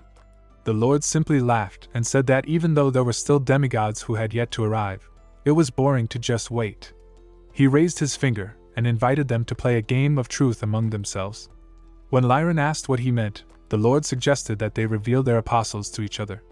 She was shrouded in shock. Lucas, in his thoughts, wondered what the Lord was even thinking. In a situation where everyone suspected each other, revealing their only weak side, their apostle, would be tantamount to suicide. He wondered what Ricky was going to do, noticing that he was strangely calm. Lyran said that now was not the time for jokes, but before she could continue, the Lord interrupted, asking them to do it.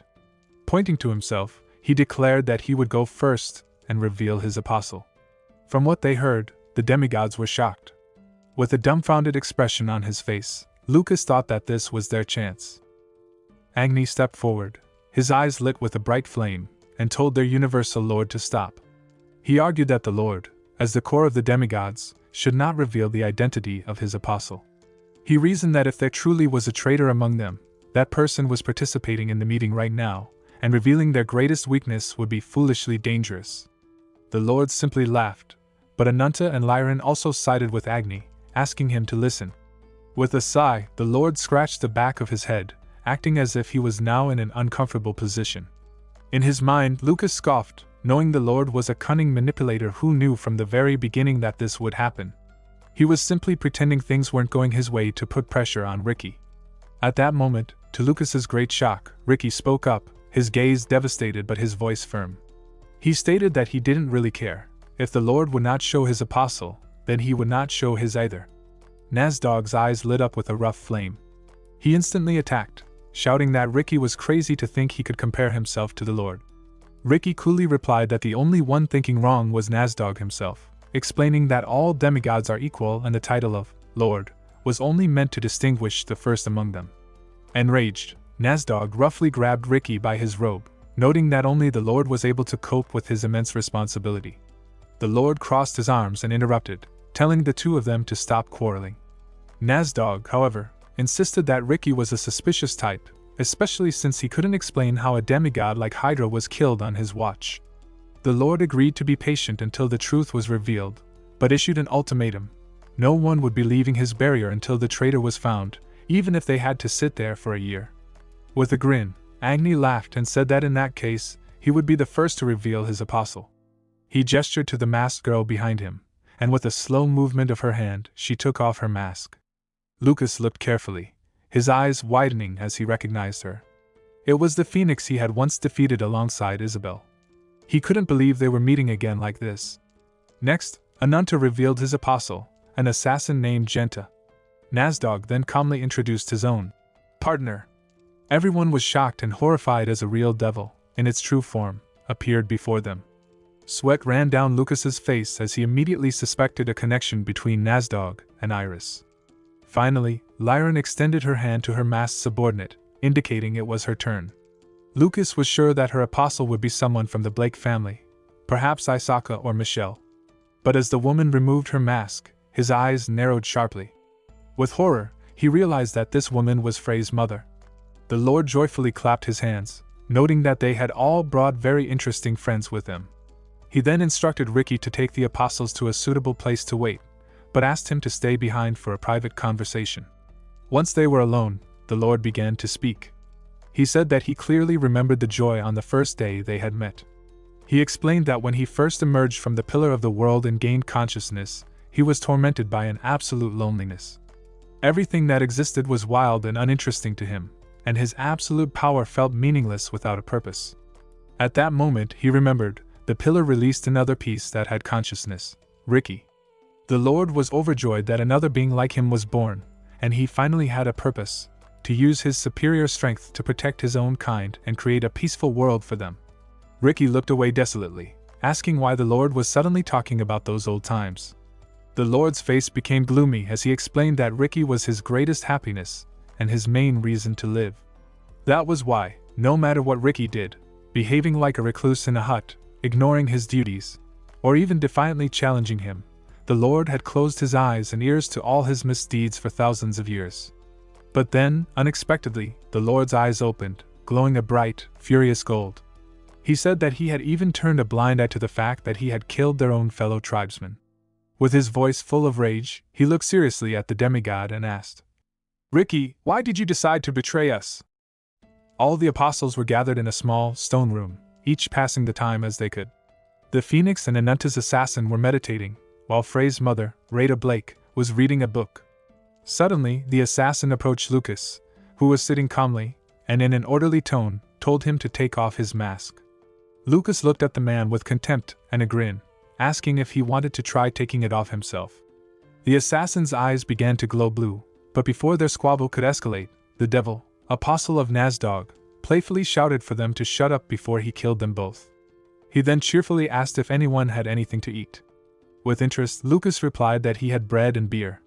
The devil squealed with joy and told him to bring the food quickly. After the devil began to joyfully eat, remarking that human food was the best, Lucas turned to the Phoenix, whose eyes had been carefully studying him. He kindly asked if she needed anything, suggesting she might also like a snack. The girl became very embarrassed, stuttering as her cheeks turned red. In his thoughts, Lucas was simply glad that she looked healthy, and she, in turn, hoped that he was also doing well. Meanwhile, the Lord looked maliciously and seriously at Ricky. In his thoughts, Ricky noted that, as he suspected, the Almighty had guessed everything from the very beginning. He realized that when the Lord had proposed the game of revealing masks, he already knew the truth and was simply provoking the other demigods. The Lord told Ricky that the murder of their relatives was an unforgivable sin. He asked what the reason for his actions was, reminding him that he once understood him better than anyone. After a short silence, Ricky finally spoke, stating that the reason was quite simple. He was doing all of this because the Lord had made mistakes in the past. With a grin, the Lord realized that Ricky was still angry about what was done 4,000 years ago, when he had interfered in his battle with that knight. The Lord then said he was ready to make everything as if nothing had really happened. He looked at the shocked Ricky and explained that he could think of this as an apology. He offered a chilling deal. He had someone in mind, another demigod named Harl who was heading to the fortress right now, who could be a replacement. The Lord would falsely accuse this newcomer of being the traitor. In return, he said the demigod must kill his own apostle in front of everyone with his own hands. After that, Ricky would go into hibernation for about 1,000 years, which the Lord called a vacation, after which he would personally take care of his safety. Ricky's eyes narrowed as he considered the offer. He thought that if he killed Lucas, no one would accuse him of anything anymore. Together with the Lord, they could change all the demigods from the inside. He realized there was no more ideal situation than this. He returned to the stone room and called for Lucas. Everyone watched as they both walked out. They proceeded in complete silence, with Ricky in front and Lucas behind. As they descended a staircase, Lucas thought that his guesses were now completely confirmed. Ricky, who had killed his old acquaintance Rashida, could not be trusted. Suddenly, Ricky swung his hand sharply, and the wall in front of them crumbled into pieces, revealing a hidden warehouse filled with treasure. As they walked inside, the demigod stopped and asked if Lucas knew what power the Lord had. Without turning, he answered his own question, stating that the Almighty has the magic of space, controlling space itself. He gritted his teeth and said that this meant that even if Lucas reached 9 stars, he would still not be able to defeat the Lord. He added that with the new substance, aluminum, the demigods would no longer have to fear divine punishment, and would soon have no need for apostles at all. With a gloomy expression, he turned to Lucas, noting that it seems the time has come for them to part ways. He unexpectedly asked for his forgiveness. In an instant, the space seemed to shroud in darkness as Ricky began to draw his sword. He carried out his attack on Lucas, who somehow managed to put up a block, but with his next attack, Ricky swung the blade of his sword right through the middle of the protagonist's body. As Ricky began to draw his sword, he swung the blade right through the middle of the protagonist's body.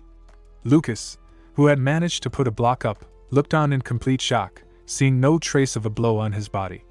He didn't understand what was happening until a wheezing cough was heard from behind him. He quickly turned to see Ananta, who was extending a hand towards him, a grievous wound now visible on his chest. In a hoarse voice, the demigod called Ricky a scoundrel, adding that he knew he was a traitor. With cold eyes, Ricky pointed his sword directly at the completely discouraged Ananta, noting that the hobby of eavesdropping is not a very good activity. He then confirmed the dying demigod's suspicion, stating that it was indeed he who had killed Hydra. With an abrupt motion, Ricky cut Ananta in half.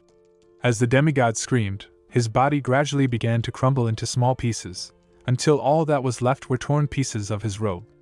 A horrified Lucas shouted Ricky's name, asking what he had just done. Ricky calmly replied that the demigod was just a pathetic fake and that very soon, the Lord himself would arrive with the others. With no time left, a bright purple aura exploded around Ricky. He let out a long, piercing scream as he prepared to strike the spatial barrier itself. Lucas was dumbfounded, shielding his face from the crumbling earth as Ricky unleashed a sword stance that he recognized with horror as his own from a past life. With a single, unbelievably powerful strike, he cut through space, and a large crevice appeared in the Lord's barrier. Breathing heavily, Ricky noted that he had put all his strength into the blow but had only managed to make a small crack. Without another word, he kicked Lucas, pushing him through the opening. As he flew beyond the barrier, Lucas looked back at the departing silhouette of the demigod and shouted his name, asking what he was doing. He knocked on the now sealed barrier, screaming for Ricky to open the passage and threateningly asking where he thought he was going alone. Sweat running down his face, Ricky simply said that he had told him before that the moment of their separation had come. Lucas furiously pounded on the barrier, shouting at him not to forget that he would be waiting, and that he had better return alive. The crack in space slowly closed, leaving Ricky to face his fate. The remaining 4 Apocalypse demigods, Nazdog, the real Ananta, Agni, and Lyran, lined up around him, an ominous aura flowing from each of them. Nazdog growled that Ricky had really dared to betray them, adding joyfully that he had finally shown his true face. Agni asked why he had done it, confirming that he was a traitor. Ricky calmly looked at the 4 of them and noted with interest that the Lord wasn't with them. Nazdog laughed, saying that he was sorry, but the Lord had not told them to let Ricky live. Ricky chuckled, saying it was indeed a pity, but that in this case, he would say goodbye one last time. He continued with a grin that since the Lord was gone, it meant that in the end, only he would survive. Nazdog sneered, asking if Ricky really thought he could cope against the 4 of them alone, saying that the Lord had babied him for so long that he had mistakenly started to think he was a lord himself. Ricky clutched his sword and noted that they were absolutely right. He had appeared after the Lord and had been in the second position since birth. But as his robe fell from his shoulders, he said that what created him was only the emptiness and loneliness that is always felt to the bone.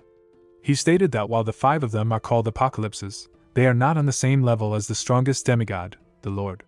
He then asked if this didn't make them incredibly angry, that they were put on the same level as non-entities like themselves. An angry Lyran asked what all his self-confidence rested on. Ricky paused, then said that it was all thanks to his trust in them.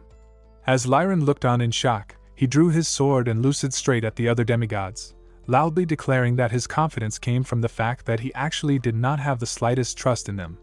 Meanwhile, Lucas silently looked at the sealed stone wall. Suddenly, his gaze turned to one point. There was a tombstone in front of him, and next to it, an old sword was stuck in the ground. He looked closely at the inscription and noted in his thoughts that Lucid's grave was really standing in front of him. He then looked at the sword and laughed a little, recognizing it as Dayukid, the weapon of Lucid himself. He remembered the stance that Ricky had used to cut the Lord's barrier and realized with a tremble that it was Lucid's technique, the rise of horror. He now understood that Ricky hadn't just killed Lucid, he had inherited his will, killing him. For the sake of a man.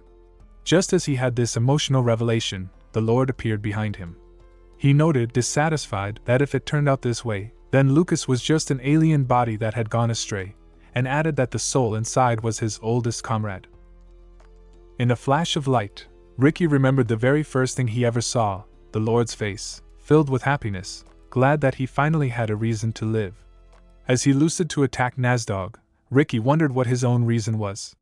He had nothing. He thought that this was why he had decided to follow the Lord in the first place.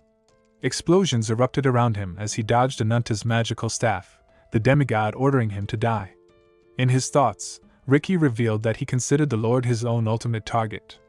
Crying out that his loneliness was only increasing, he declared that with his sword, it was not possible for him to die. With lightning speed, he cut Ananta's body into 2 parts. As he faced Nasdog, he thought about the questions his sword always seemed to ask him. Why was he swinging it, and what did he want from his power? He remembered that these questions were a sheer horror for him, as he was afraid that if he found the answers, his blind trust in the Lord would be destroyed. One fine day, a person had given him advice. A man with dried blood on his lip had told him that a sword which is not trusted is nothing more than cutlery.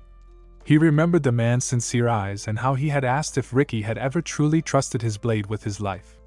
He had no answer then, but he knew now that the time would come when, in order to protect something, he too would have to entrust his life to his sword. As the battle raged, Lyran stated that she understood why Ricky did not return to his true body. He was using human sword techniques, which he would be unable to do in his original form. Agni dismissed this, saying it didn't change the fact that Ricky was strong, but Lyran added that in a human body, he could not surpass human limitations and would never be able to go against Agni's flame. Meanwhile, the scene shifted back to Lucas, who was now facing the Lord at Lucid's grave. With a look full of hatred, the Lord declared that Lucas had done something that should never have been done, and that he would not see an easy death. Lucas prepared to fight, thinking that he had to win. But as the Lord extended his hand, someone suddenly cried out for him to stop. A woman appeared, shielding Lucas with her body. The Lord wondered why she was there, ordering her to move away. In his thoughts, Lucas said that although she looked different, he recognized her at a glance. It was Iris Vispen. She asked the Lord not to kill him. Indignant, the Lord said that if she did not leave, she would simply die along with him. With a look of coldness, he stated that if this was her wish, then it would be so. But Iris reminded him of a promise, a request that the Lord had once sworn to fulfill for her. She was using that request now, to let Lucas go. The Lord's face was covered with genuine rage. He couldn't believe she wanted to use the opportunity that she had been saving for 4,000 years for this. Bound by his promise, however, he lowered his hand. He declared that this was all for now, but that when they met again, he would definitely kill Lucas. As he walked away, he noted in his thoughts that things were becoming more and more interesting. For the sake of this one man, both Ricky and Iris had put their lives on the line. He was so interested in the reason that he felt he was about to go crazy. With a final promise that they would see each other again, he disappeared. Staring ahead into the empty space, Lucas was mired in his own thoughts. His fist was clenched as he processed the fact that, after all this time, Iris was alive. She slowly turned towards him, her face full of despair, and asked if she could ask for something. She begged him to show her his true colors, to show her his real face. Looking at Iris, Lucas was lost in his own thoughts, his gaze filled with anxious doubt. He remembered how she had killed his master, Shuizer, and told the stunned Iris that he could not do this. Apologizing, he stated that he could not trust her. Her face filled with frustration, and she bit her lip, looking away. Tilting his head, he wondered why she had saved him. Instead of answering, Iris opened a magical portal. With her back to him, she asked why he was so interested in her reasons, and then stepped through the portal and disappeared, leaving him to wonder why she had killed Shuizer. The scene shifted back to the furious battle between the demigods. Ricky's blade pierced through the flames of Agni, leaving bloody streaks on his face. Towering over him, Agni said he didn't think Ricky could withstand his strikes in a mere human body and suggested he quickly return to his true appearance. Ananta added that it wouldn't matter, as he wouldn't be able to use his full abilities anyway and would die at their hands. Rushing into battle, Ricky knew they were right. He had no chance this way. His face was covered in multiple abrasions as he pointed his blade towards his opponents, wondering if they truly trusted their swords with their lives. He thought about the past, that when the time comes to protect something precious, one must be willing to trust their life to their sword. Declaring that this moment would show them what true power is, he unleashed an unimaginable force, cutting the flame of Agni into 2 parts. At that moment, he used Lucid's ultimate sword technique. Rising terror, tearing the heavens. Agni let out a terrifying cry as his body was torn apart by the blow. In the ensuing explosion, Nasdog declared that the very heavens had been cut, wondering what kind of incredible power this was. Before he could finish his thought, Ricky appeared from a cloud of dust and cut his face in two. He then turned and bisected Ananta, whose headless body froze for a moment before collapsing. A stunned Lyran watched in amazement as Ricky killed 3 Apocalypse-class demigods in an instant. She then saw him rushing towards her and let out a high-pitched roar of pure fear. Just as he was about to strike, the Lord appeared and pierced Ricky through the chest with his hand, stopping him. Blood gushed from the demigod's mouth. Hanging his head, the Lord declared that this was the saddest day of his life. With tears streaming down his face, he wondered if Ricky really had no other choice. The demigod simply asked the Lord to kill him. The Lord's face filled with annoyance. Instead of granting him death, he unleashed a horrific punishment. One of Ricky's arms was engulfed in Agni's flames, his other hand was covered in Ananta's poisonous blisters, and his leg was corroded by Nasdog's power. The Lord declared that this was the first and last punishment he would give, and that now Ricky would feel all the wrath of his relatives. As blood slowly flowed from the demigod's mouth, the Lord looked at his exhausted body, tears continuing to fall. He turned to Lyran and told her that if she hurried, the others could still be revived, and asked her to take care of them. Without another word, he silently walked away. Lyran, now seething with rage, prepared to strike the barely alive Ricky. But as he lay his head on the ground and weakly asked her to kill him, wondering why she was hesitating, she paused. Biting her lip and barely holding back her own tears, she ordered him to disappear, refusing to get her hands dirty on a worm that would die anyway.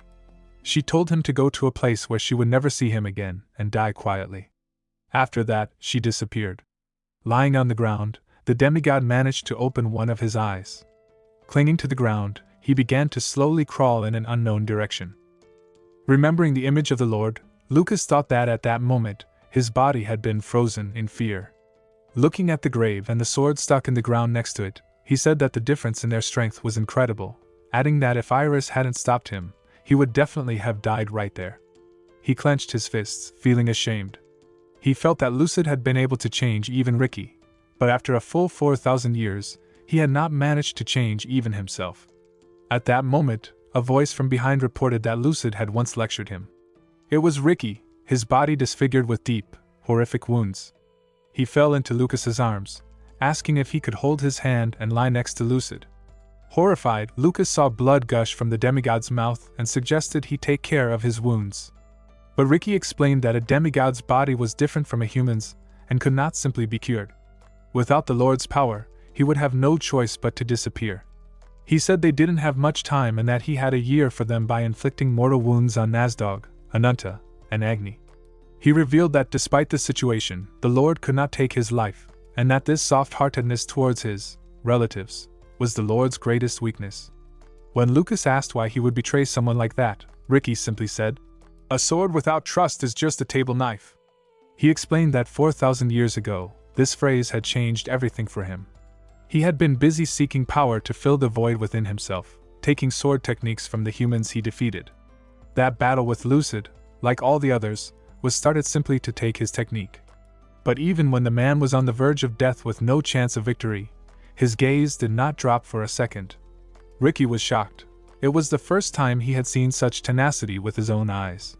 He realized that without his demigod powers, he couldn't even match the man's toe. He reported the man's words, which told him what was missing from his sword and what he needed to fill that void.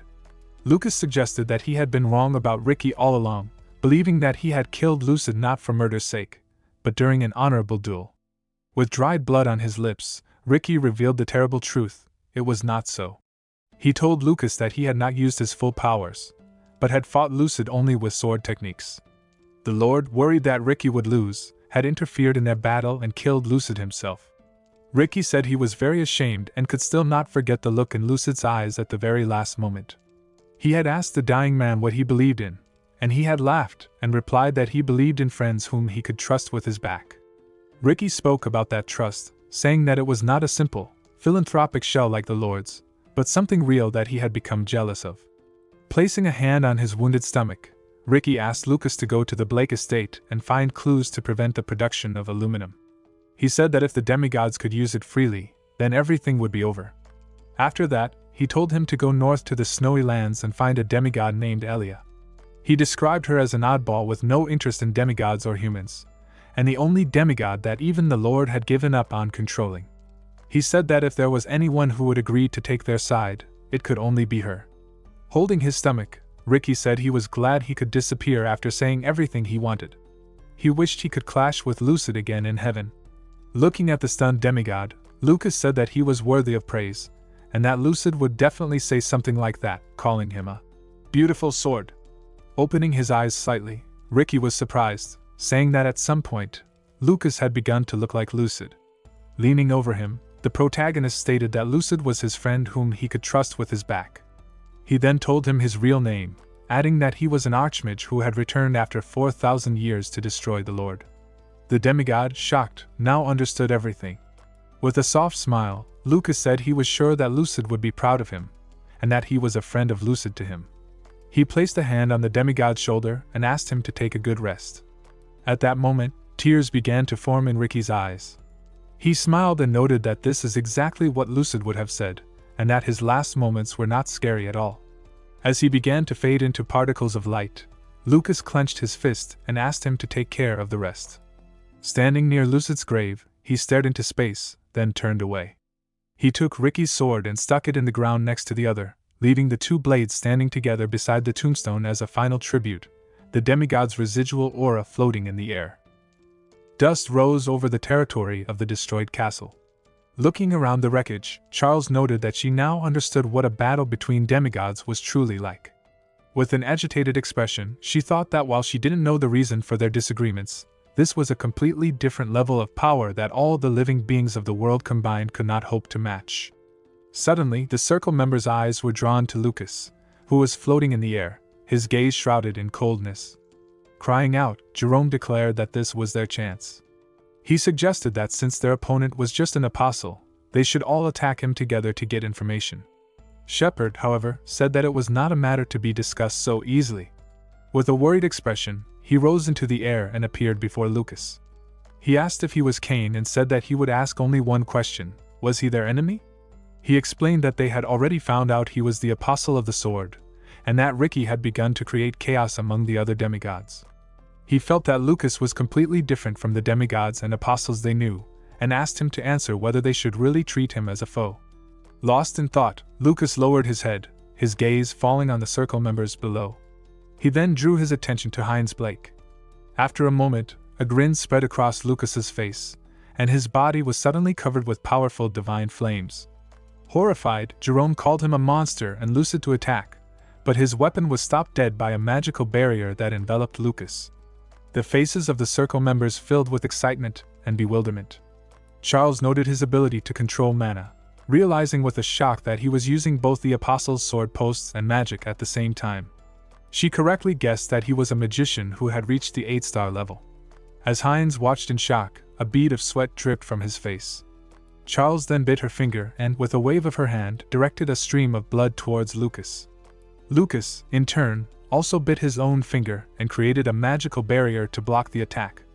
But then, he did something even more shocking. The scene was covered in a purple aura as clumps of dark energy formed, and from them, demons began to appear. A smirking Riley noted that they hadn't seen Azura for 100 years. An indignant Azura told her not to make him laugh, saying that just a few days ago she had appeared in the dream of the person who had signed a contract with him. He added that this was even better, as he still wanted to give her a good beating. The two demons then lucid into battle, and a powerful explosion was heard as they collided. With her arms outstretched, Charles stood in front of the other circle members and ordered them to leave, saying that they would only get in the way. After they reluctantly departed, she smiled, noting that she didn't think Lucas would let them go so easily. With a mischievous smile, she suggested he was rather relaxed. With a serious expression, the protagonist stated that she was his target from the very beginning. A wary Charles froze as her eyes glowed red, and she ordered Lucas to tell her everything that happened between the demigods. He simply smirked and asked her not to relax, wondering if he really looked like someone who would succumb to such a simple spell. He noted that she had already tried it on him once, and should be well aware that it wouldn't work. Baring her teeth, Charles thought that her soul capture ability had no effect on him at all, just as Riley had said. She wondered what he meant by saying she had been his target all along. With his hands folded, Lucas asked for her age, calling her grandmother. He then stated that the forces of his family were devoted to the connections of the higher and lower realms. Smirking, he declared that he wanted to subjugate her and make her his subordinate. With a distraught look, Charles called him a pathetic worm, suggesting that because he had lived too little, he was still not smart at all. Enraged by his audacity, Charles decided to unleash her power. Her eyes glowed red as wings sprouted from her back, and with a powerful flap, she summoned a horde of bats from the shadows that headed straight for Lucas. Lucas simply averted his gaze, guessing that she liked a fight of attrition more than he realized. The bats enveloped him, but a moment later, his hand broke free from the swarm. He clenched his fist, and a powerful explosion of aura occurred, scattering the creatures. Shielding her body with her arms, Charles bared her teeth and called him a brat. She then stretched her arms forward, forming two purple spheres from which a monstrous hellhound emerged. The creature's teeth stuck into the magical barrier Lucas created, and cracks began to form. After breaking through, the hellhound lunged, but Lucas jumped to the side. As an army of monsters appeared behind Charles, he simply smirked, noting that she was truly incredible for an old granny.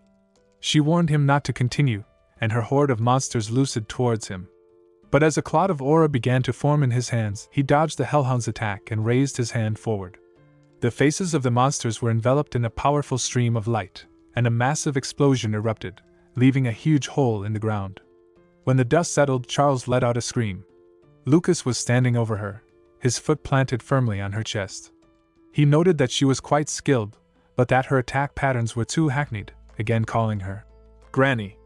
An indignant Charles told him to stop. He turned away, explaining that from the very beginning, he had not intended to kill them. Touching her stomach, she wondered what he was up to, noting that he had provoked them in the first place. With his back to her, Lucas stated that he only wanted to test their abilities and see if they were up to the task of standing up to the demigods. Taken aback, Charles asked if he thought she would believe that, declaring that he had sold out his beliefs and become a supporter of the demigods.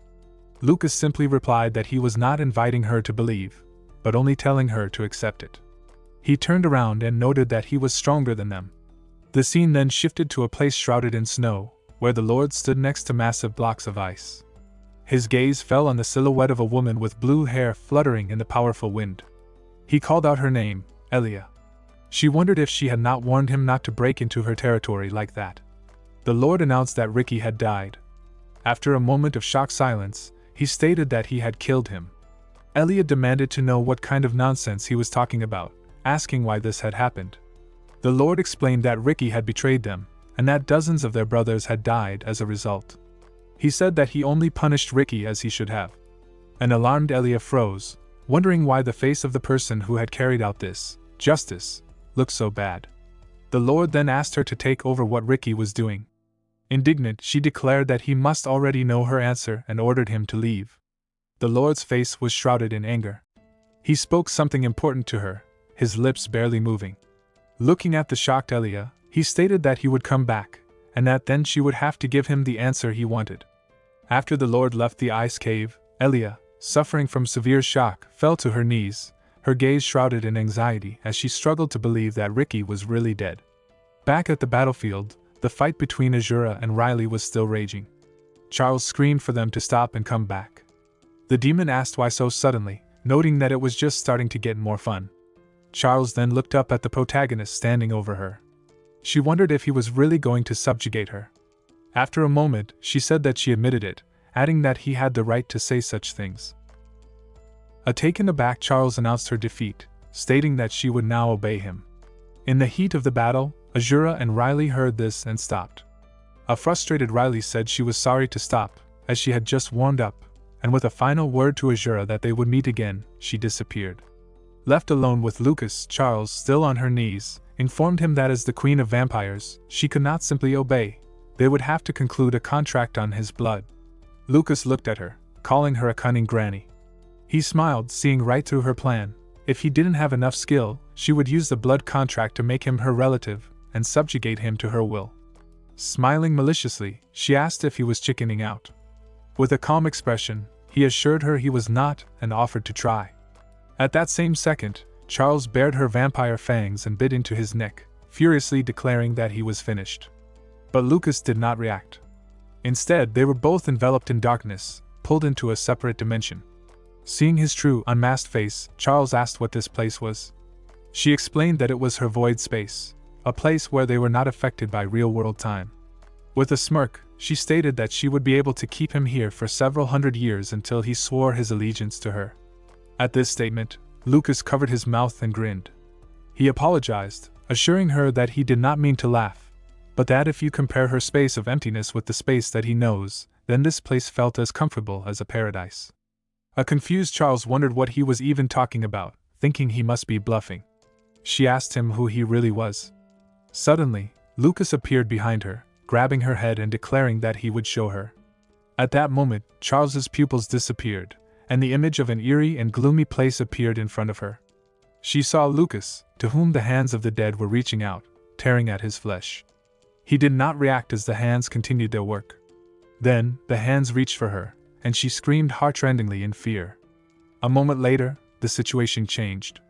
Lucas asked the lying and crying Charles if she was okay, adding that what she experienced was only 1 year, just a little taste of his past. He explained that after existing like that for about a century, he completely forgot to continue counting time, and that when he finally returned, 4,000 years had passed. Shocked, Charles wondered if these were really memories that a person could endure. She tried to turn to him but could not hold back her tears. Without allowing her to finish her question, he put his hand on her head and asked if she would obey him now. Bowing her head, Charles declared that she would follow any order from him. The protagonist smiled tenderly and gave her his first command: when the sun goes down, she was to send Heinz Blake to him, and she was never to assign an escort. As Lucas left, she asked with a face still stained with tears if he had returned to destroy the demigods. He turned and confirmed her question. Later, the sun was rising as Lucas stood on a cliff, looking somewhere into the distance. A figure with fiery hair appeared behind him. It was the Phoenix. Looking at her with a calm gaze, Lucas informed her that he had been waiting. He noticed that she had changed a lot during the time they had not seen each other, and said that he had come to her because he wanted to ask something.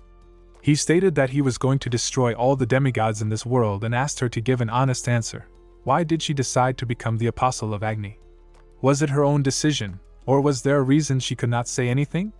With complete seriousness, he stated that depending on her response, he might have no choice but to kill her on the spot. Unimpressed, the Phoenix asked him not to make her laugh. She looked at the perplexed Lucas, mockingly asking that if he can, then he should try. Calling him a non-entity. Her eyes flashed green and orange, and she said with an evil smile that this was what she wanted to tell him, adding that since that day, she had only been waiting for the moment when she could rip his throat to shreds. As the Phoenix bit her lip and looked at him with anger, Lucas suspected something was wrong. He guessed that it was Tarita talking to him, and the being in the Phoenix's body confirmed he was quick to guess. Tarita then began to scream in pain, clutching his head and apologizing, explaining that it was infuriating that he could no longer get along with the Phoenix. He revealed that when she had absorbed his dead body, his consciousness had also been transferred, and they had been fighting fiercely for control of the body ever since. He furiously declared that he had lost, and that now he lived in some corner of her mind, able to be kicked out at any time. A confused Lucas asked why he was making such a fuss now. Tarita stated that it was because she had become a subordinate of a guy named Agni. He explained that the Phoenix had told him not to meet with Lucas directly so they wouldn't be figured out, but he had to. Before he could explain further, Lucas interrupted, noting that Tarita constantly insulted the Phoenix but never used her name. After holding his head and appearing to have a conversation in his mind, Tarita conveyed the Phoenix's wish for Lucas to give her a name. After some thought, he gave her the name Nick. Tarita sarcastically remarked on his brilliant imagination, but added that Nick liked the new name. He continued his story, saying that after his death, Nick took possession of all their territories. One day, Agni appeared. Tarita said he had never been so scared in his life, but the reckless Nick immediately prepared to fight, putting her life on the line. Tarita said that at that moment, he came out and gave her wise advice, suggesting that she lay low and save her own life. He explained that Agni had never seen other strong forms of life besides demigods, and so he became interested in Nick, especially since she had absorbed his heart. In order to survive, they had no choice but to become Agni's apostles. He then assured Lucas that he and Nick would join his cause, as they had not joined Agni because they liked him. He revealed that Agni was in the Silky Desert, and it would take him a full year to recover from his fight with Ricky, They would need to act before then. A calm Lucas thanked them, and as Tarita left, he conveyed a final message from Nick: be careful. Later, Lucas stood before a dilapidated tower, where he was met by Heinz Blake. Heinz began to question him, wondering why he had chosen the path of a sword apostle. Lucas, with a straight face, ignored the question and stated that he had heard about the secret of the Blake family, that it was a place for Lyran's experiments with divine powers and mana. He then asked Heinz to answer honestly who he was closer to, the demigods or the circles. With a downcast look, Heinz stated that he had no feelings for anyone and was simply trying his best to stay alive. Lucas noted that this was a good answer and then asked Heinz to take him to the Blake estate, explaining that he needed to find something. He added that the Blake family could not escape destruction. A horrified Heinz asked why he wanted to go there with him, since it was Lucas's house too. In turn, Lucas asked a counter question: wouldn't it be strange if he suddenly returned alone? He then addressed him as Lyran's apostle. A shocked Heinz was speechless. He then stated that he understood and would do as he wanted, adding that Charles had also ordered him to actively help in all the protagonist's desires. He then asked how Charles could have recognized him so easily. Lucas scratched his chin and wondered if maybe it was because he and Charles had the same blood type. As they walked towards the estate and the guards opened the gate, he felt Frey's old feelings boiling over inside him. He continued to think that this was not melancholy, but a deep, primal fear. As they walked through the gate of the estate, Lucas said in his thoughts that Frey had finally returned home, to the place where he had given up on his own life. The guard saluted Heinz, then looked in genuine surprise at his companion, asking who was walking next to him. With a calm expression, Lucas asked if they had forgotten his face in the time he was away. With wide eyes, the two guards exclaimed that young Master Frey had returned. They then informed Heinz that a guest had arrived, Her Highness, the third princess. Walking through the courtyard, Heinz explained that their family often met with Princess Fiori, a woman as beautiful as she was wise, and a favorite of the Emperor. He added that she was 25 and was likely postponing marriage to increase her political power. With a disappointed expression, Lucas remarked that it was a pity she was only 25, and that if she were 10 years older, she would be his type, much to Heinz's surprise. The family was gathered to greet the princess. The second brother, Michel Blake, greeted Heinz and then narrowed his eyes angrily at Lucas, asking why he had come. Their father, Isaka Blake, was equally cold, suggesting they discuss details later as they were in front of an important guest.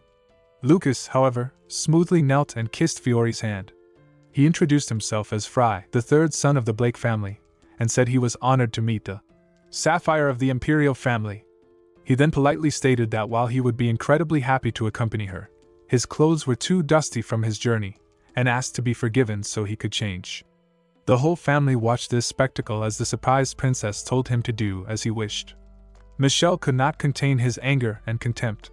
Heinz also took the opportunity to excuse himself, and the two brothers went inside the estate. As they departed, Isaka told the princess that his third son lacked a lot compared to his brothers, but she replied with interest that she did not think so. In Frey's old chaotic room, Heinz asked what Lucas was going to do now. Looking out the window, Lucas replied that he would do what a third son should do. Heinz, however, told him not to act and to just be himself. He explained that rumors of his recent deeds, suppressing pirates, befriending Perrin June, and visiting the Magic Tower, had already reached them to some extent. To forcefully pretend to be his past self would, on the contrary, look even more unnatural. Later, as Lucas meditated, a butler entered without knocking and rudely stated that the head of the house was calling him for dinner. In his thoughts, the butler furiously cursed the outcast for returning and making everyone work harder. As he walked away, Lucas called out to him. When the rude butler turned, he exclaimed in surprise to see Lucas standing right in front of him. With a calm expression, the protagonist reminded the butler not to forget to knock, warning him that he would endure it once, but not again. The horrified butler could not believe that he was afraid of this outcast. The family dinner was predictably tense. After finishing his portion, Lucas listened as Michel angrily turned on him, demanding to know why he had ignored their father's challenge at the Magic Tower. He sarcastically ridiculed the rumors about Lucas's travels around the world, suggesting he was a braggart who had been kicked out of the academy and the Magic Tower, and was nothing more than a runaway. As his mother, Rada Blake, calmly drank her tea and the rest of the family listened, Mitchell continued his tirade. With a straight face, Lucas took a sip of his own tea.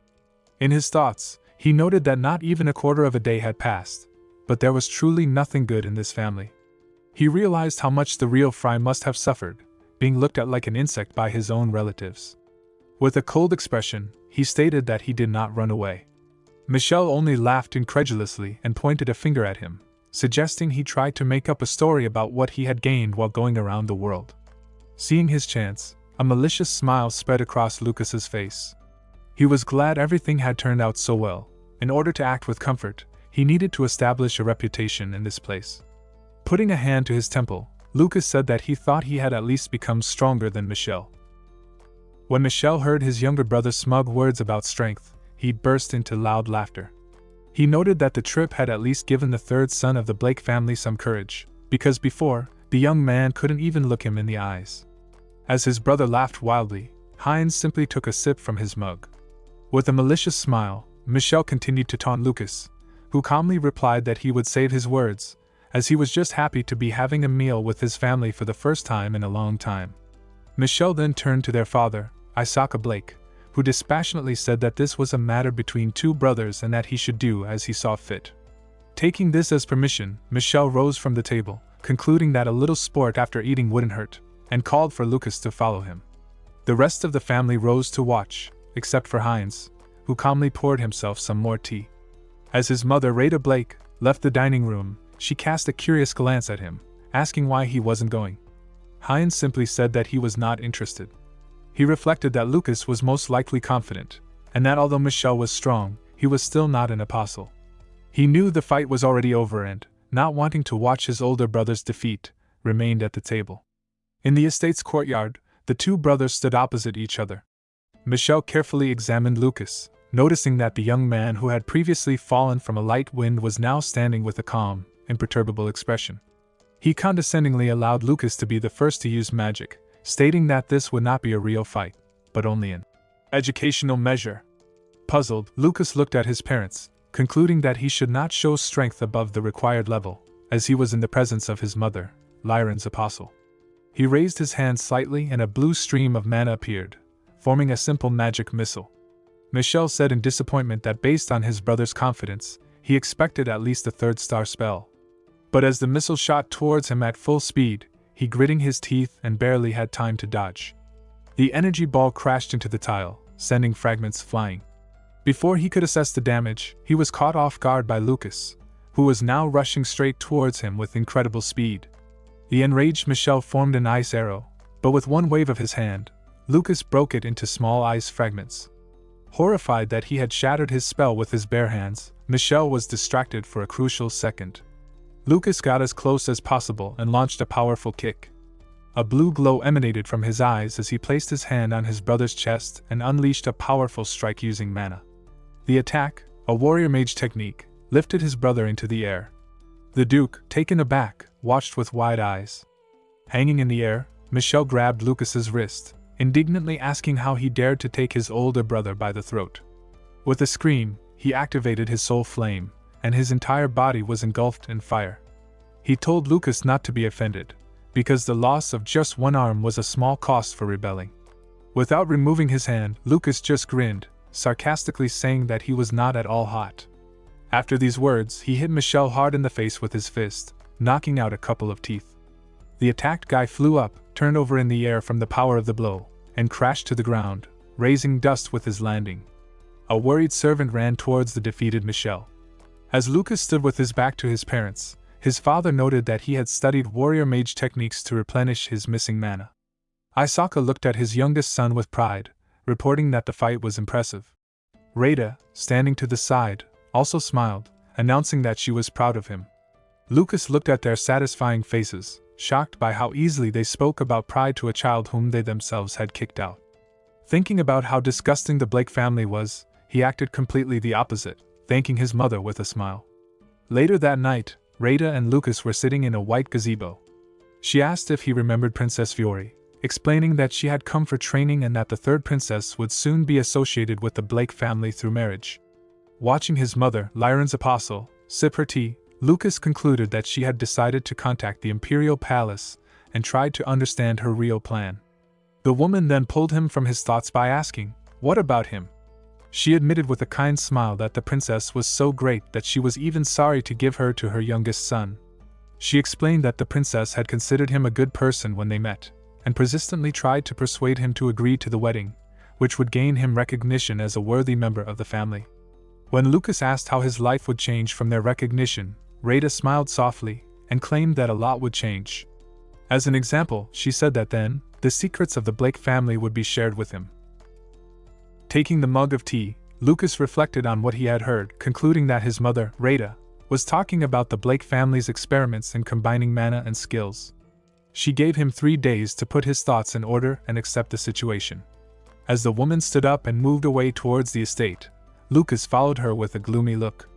The next time he walked through the corridors, the very same butler who had previously been rude towards him now greeted him with fawning cordiality. The servant followed him, sucking up by explaining how well he had cleaned his room in his absence. Lucas, without turning, noted with displeasure that his family and their servants only showed weakness in front of the strong. He waved his hand, demanding to be left alone to sleep. That night, a black, six-eared cat named Dark Ming sat on the rumpled bed. Lucas, leaning against the headboard, scratched the cat's neck, asking it to notify him if anyone hostile approached. With his body under guard, he left his physical shell, using the ghost technique to rise into the air in his astral form. With a gloomy expression, he knew he had to be careful. While other life forms wouldn't be able to sense him, Lyran might be here. He left the bedroom, flying straight through the wall, and hovered like a ghost near the ceiling, passing armored guards undetected. He followed the sound of voices down through the floors until he found a secret room. Peering down from the ceiling, he saw his parents, Isaka and Rada, sitting at a table in the candlelight. He listened as his mother told her husband that they had no other choice. She calmly stated that they could not send Michelle to the princess with a completely broken nose, and that they needed this girl, the only one capable of providing what they needed. When Isaka asked what she meant, Rada revealed that Lyran was demanding more aluminum. Isaka was shocked, but Rada put a finger to her lips, reminding him that Lyran had asked to keep it an absolute secret. She then explained that Princess Fiore is the only one who can obtain large quantities of the main ingredient for the alloy, a material called Harkon. Lucas finally understood. His parents concluded that by making the princess a member of the Blake family, there would be no problem securing the material. Lucas gloomily realized that the weakness of the Blake family's plan was Princess Fiore. The next day, as Lucas stood next to his mother, the chance to act came to him sooner than expected. The princess, closing her eyes with a smile, said she was glad to meet him again and asked if he would show her the estate. A pleased Rada whispered to her son that she was right and the girl was also interested in him. As they began to move deeper into the corridor, Fiore smiled and said she had heard about a young man who was Perrin Jun's friend, noting that they often played together as children. Suddenly, the girl stumbled out of the blue, beginning to fall and apologizing for her misstep. Lucas, looking at her in bewilderment and thinking her acting was simply terrible, caught her in time. He held her with a hand on her waist and took her by the wrist, asking with a smile if she was okay. In that moment, the girl made a romantic gesture, intertwining her pinky finger with his hand. Suddenly flushed with embarrassment, Fiore pulled back, citing an important meeting. With an awkward laugh and a loving gaze, she joyfully announced that they would see each other again, and with that, she began to move away, leaving the discouraged protagonist alone. Shocked by her behavior, Lucas watched the princess go. Looking at his hand, he concluded that Princess Fiore was not someone to be taken lightly. With all her previous actions, the girl had been able to quietly leave a note in his palm, announcing a secret meeting. Anticipating the upcoming meeting, Princess Fiore prepared herself in front of a mirror. Her guard, a woman in a ninja costume named Veronica, watched her fix her makeup so late at night, and concluded that this must be an incredible man. Fiore dreamily noted that sometimes beauty becomes a weapon, and the right facial expression can suppress an enemy better than words. When there was a knock on the door, she allowed entry, and Lucas appeared, putting on a pitiful face. The princess noted that he had arrived quite early.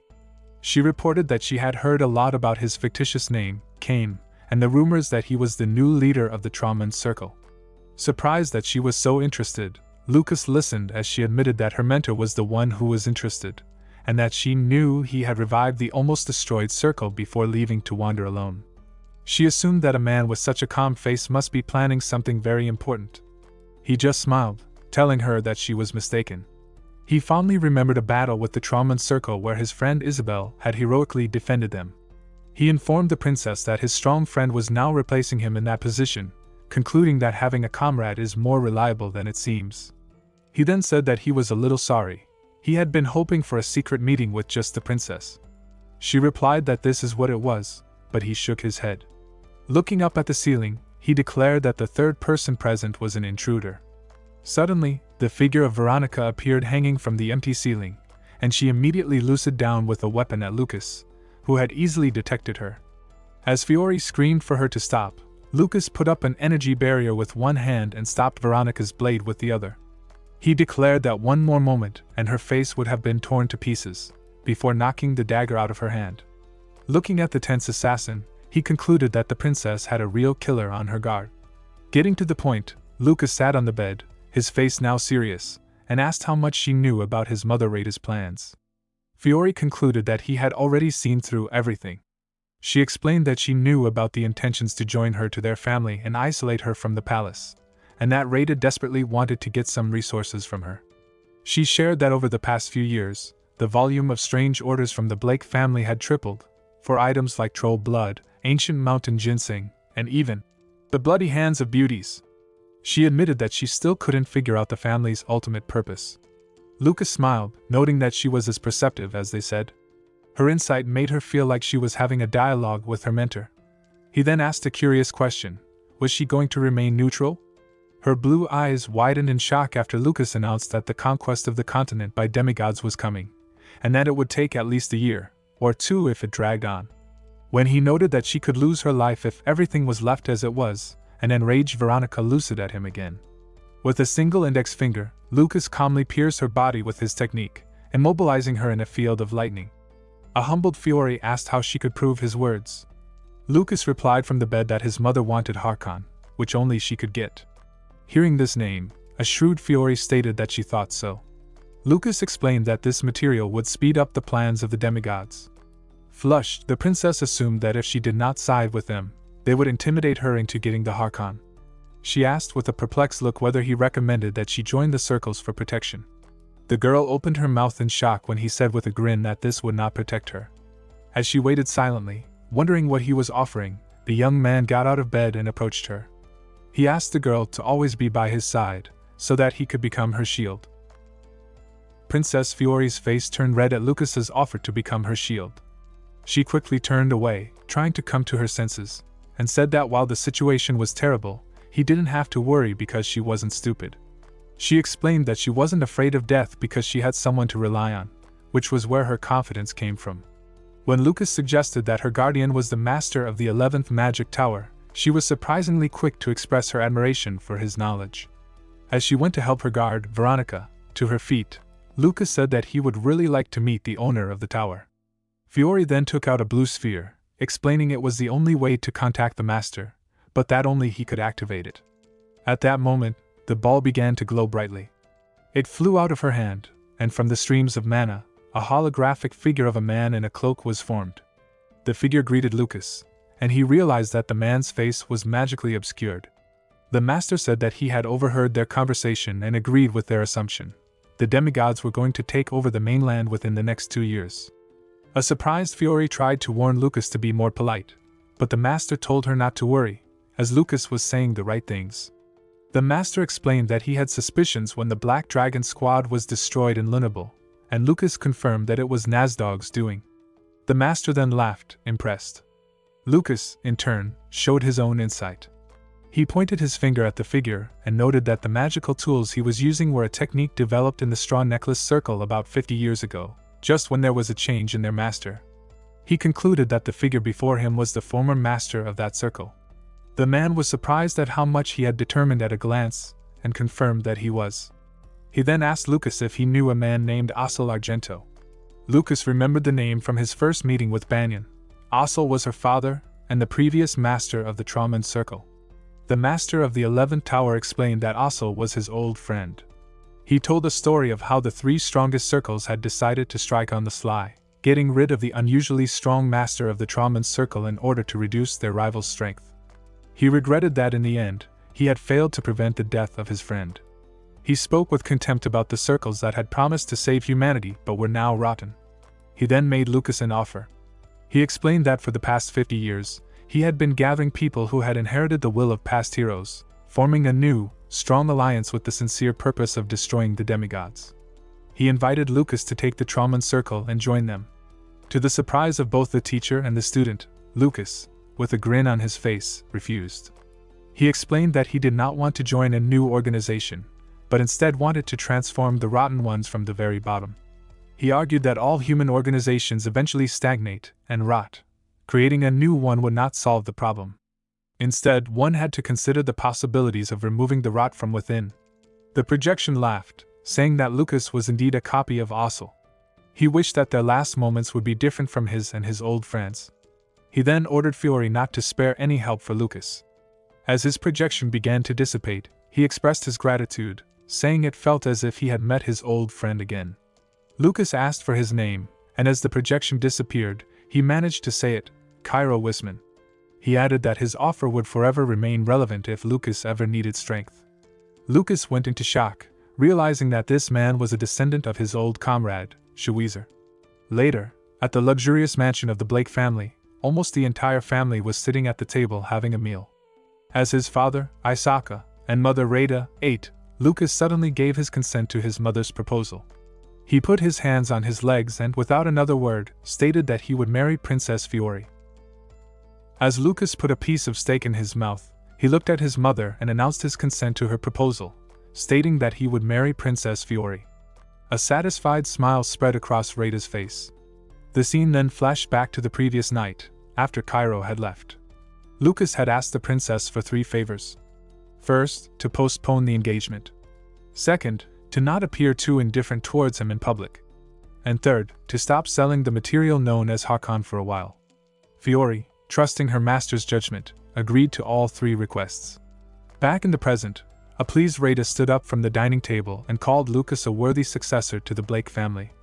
She turned to Heinz and asked him to tell Lucas the family secret, adding that she would be waiting for him in the underground office. Later, in Heinz's office, which was filled with a huge number of books, Lucas gave his brother a simple order, call Charles. Heinz was surprised but said he would convey the message, though he didn't know if she would come. Lucas simply stated that she would. He then followed Rada down into the dungeons of the mansion.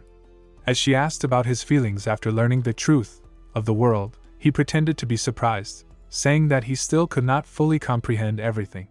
Believing his act, she smiled and led him through a screen into another room.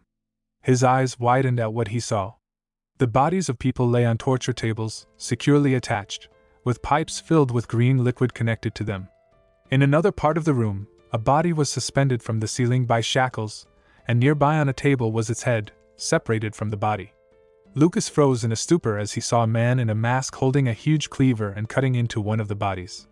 He asked who these people were. Rada, smirking at his behavior, extended her hand and told him to get used to it, as these were just bodies for experiments. She led him past more suspended and mummified bodies, explaining that the workers were all magicians and researchers from the Blake family.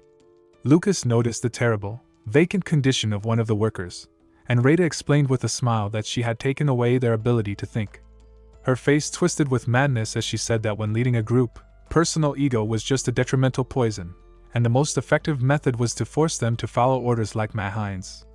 Lucas's gaze filled with anger, and he bit his lips from powerlessness and rage. They finally stopped in front of a huge door decorated with golden patterns. Lucas fell into horror as he felt an incredible divine power emanating from the door. He was scared, realizing that the demigod inside, Lyran, was emitting a power that he could clearly feel. Rada warned him to watch his words and touch the door, saying that their owner was behind it. Lucas's pupils and eyes widened as he felt the enormous pressure. He cursed in his thoughts. He had assumed Lyran was in the house, but he could not have imagined that Rada would personally lead him right to her. He wondered if he would be able to avoid revealing himself. His body wouldn't move, there were too many disturbing factors. Indra's divine power inside him would be a huge problem. He also had the mask from Hector, and the bead received from Ricky. He thought about escaping, but if he gave up now, all his plans would collapse. As he stood frozen, Rada approached him and touched his face, noticing his poor complexion and strange behavior. As she looked at him with concern, Lucas decided to take the chance. He told his mother that everything was fine, while in his thoughts, he admired the opportunity to personally kill an apocalypse. He decided to try, because in any case, it would be necessary to do so someday. As Rada approached the door again, saying that everything would end quickly, Lucas's face became serious. The huge doors swung open, revealing the figure of Lyran sitting cross-legged on a throne. This time, her face was missing a mask, so a vertical scar could be seen on her lips. She noticed that Rada had arrived quite early. Her pupils then lit up when she saw Lucas. She called him a cute baby and asked about his identity. As they entered Lyran's room, Rada fell to her knees, bowed her head, and greeted her as the mistress of the continent. Lucas stood motionless for a moment before clenching his teeth and mirroring his mother's pose. Rada introduced him as her third child. Lyran, sitting on her blue throne, asked if she actually had a third one, but quickly moved on, asking about the matters she had entrusted to her. With horror and sadness, Rada reported that she was only halfway to achieving the goal. Lyran got angry, scolding her for such a small supply. Rada quickly explained that they were preparing for an engagement to the third princess, and that if they made the princess their person, they could achieve their goal in no time. Lyran calmed down but noted the problems associated with the princess, remembering the owner of the 11th magic tower who caused her so much trouble, a figure she called Paragon. Hearing this name for the first time, Lucas assumed she was talking about the ally Cairo had mentioned. Lyran then rose from her throne and approached Lucas, calling him a taciturn child, which she admitted made him even cuter. She grabbed his chin and lifted his head, looking at his facial features. As she put her hand to his throat, she noticed something in his energy. Her pupil narrowed as she sensed something surprising about him, and she grabbed his hand, her own body beginning to glow with divine power. One hand squeezed his throat while the other held his hand. Lucas clenched his teeth, realizing that he had been discovered. He looked at a horrified Rada, knowing he needed to end her life at once from such a short distance. But suddenly, Lyran knocked him to the ground. She climbed on top of him, pinning him to the floor while simultaneously covering Rada with her body. In a voice filled with anger, she asked if his name was really Fry. Rada stood up, saying that Fry was more talented than even her eldest son, Michel. Lyran looked at her, then back at Lucas, and said that she needed to talk to his mother, so he should step aside. Lucas, realizing she had guessed who he was and was protecting Rada, played along. He quickly stood up and left the room. Once he was gone, Lyran turned around sharply and grabbed Rada by the throat. The demigod lifted her body off the ground with one hand and called her a stupid fool. Veins stood out on her face as anger filled her completely. She reminded Rada that only fools make mistakes and asked if she was stupid. Back in his room, Lucas drew a formation on the floor for a summoning. He realized that Lyran could not have missed the divine power of Indra within him. There could be only one reason why. Even despite this, she did not do anything. She was not inactive, but simply could not do anything. He opened his mouth in shock as he realized that even now, the mortally wounded apocalypses, Nazdog, Anunta, and Agni, were continuing to recover. If Lyran was the one providing the enormous divine power they needed, then right now, she was incredibly weak. He understood that this explained why she was stalling for time. He had to take advantage of this. There would never be such a chance to get rid of her again. Just as he finished drawing the formation, the door to his room swung open, and Heinz walked in, stunned when he saw the summoning circle on the floor. With a stern look, Lucas announced that today, he was going to kill Rada. Heinz's mouth opened in surprise, but he soon came to his senses. He said that he understood, as his mother had turned out to be an apostle of Lyran. He then raised his head, looked at Lucas, and spoke about the thoughts that had been confirmed. "You are not Fry." Looking angrily at Lucas, he demanded to know what had happened to his younger brother. Lucas's lips parted as he asked if Heinz was wrong in calling Fry his younger brother. He then grabbed Heinz's clothes with his hands, his face filled with rage. He brought the shocked Heinz closer to him, saying that he pronounced those words very well with his dirty mouth. When Heinz heard the news of Frey's death, his pupils widened. An angry Lucas confronted him, saying that it was he and his family who had killed the poor, real Fry. Lucas screamed at Heinz, asking if he could even imagine how the real Fry had lived. He replayed the boy's memories in his mind, being knocked to the ground, kicked, beaten, ignored, and trampled by everyone in his life. He saw the child crying when his own family abandoned him, and saw him on his knees, holding a jar of pills, ready to give up on life. While Lucas held Heinz by his clothes, the brother asked a single, trembling question. "Did Fry commit suicide?" At that moment, a ghostly voice, like that of a child, was heard. An image of the young Fry wrapped his arms around Lucas, asking him not to beat up his older brother, sure that he had his reasons. Lucas looked at the vision of the boy's trembling lips and called him a soft-hearted idiot, before pushing Heinz away to the floor. He told the trembling brother that someone like him didn't even have the right to be sad. Meanwhile, far away in a mountainous region, the Lord stood in the center of a golden formation, energizing 3 altars to heal his wounded apocalypses. He suddenly sensed an approach as Lyran appeared behind him. She notified him of the problem. A man had appeared who possessed Indra's lightning. The Lord's face contorted as he said Ricky's name. He ordered her to catch the man alive, but she resisted, explaining that because she was channeling all her strength to treat the demigods, she was as weak as an empty shell. Reassuring her, the Lord said he would send support, promising that 3 more demigods would arrive from the city of Cascal in 3 days. Back at the Blake mansion, Heinz closed his eyes and gritted his teeth, saying that he had hoped that at least Fry would get out of this hell. He then began to take off his outer clothing, revealing a body covered in countless scars. He explained that being born into this family with abilities was tantamount to living as a test subject for the rest of your life, a model used for research into the harmony of divine power and mana. He confirmed that Michelle had been through the same thing, which was why his character underwent such dramatic changes. Then, he revealed the most shocking truth of all. It was he who had made it so Fry could not use mana. He recalled the day Fry was born and how he wanted to protect the angelic smile of his little brother. To free Fry from the torment that he himself had experienced, he had polluted the mana vein in the child's body. Lucas's eyes widened. He now understood the incompatibility he felt when he first moved into the body, a feeling as if someone had artificially cut off his blood circulation. Crying, Heinz said he thought that if Fry was not a part of this damned family, he could live happily, and begged for forgiveness for his inattention. Lucas stood motionless, able to feel the spirit of the real Fry crying inside him, crying with gratitude for his brother. Heinz wiped his tears and finally asked his question. "Who are you?" Before Lucas could answer, a dark portal formed next to them, and Charles emerged, immediately kneeling and calling Lucas her master. Heinz gaped in amazement. Not even a few hours had passed since he had sent the message. Charles simply told him that he would find out everything when the time came and ordered him to follow them. Lucas then approached Heinz and gave him a new request. He told him to search for a specific metal, one that was necessary for the demigods to capture the continent, which Lyran had received with Rada's help.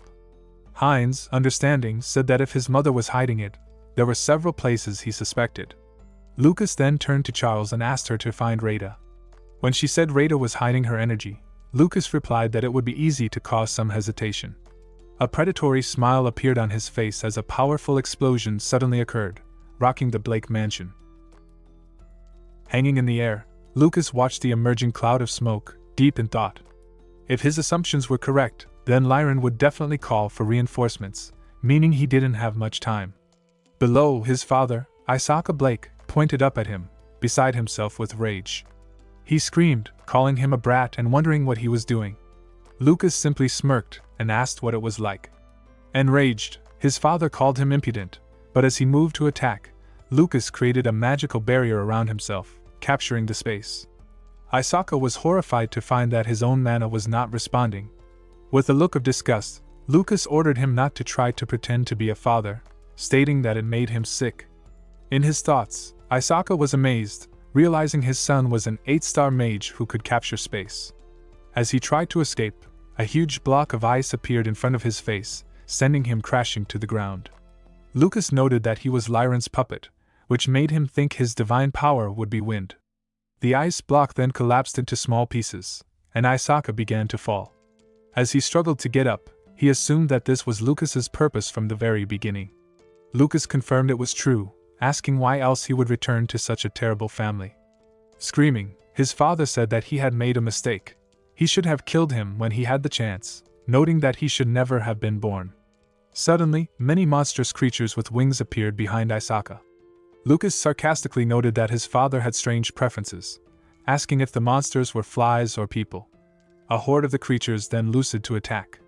Lucas created an ice wall, but it was instantly broken into small particles as the entire floor was covered in a strong poison.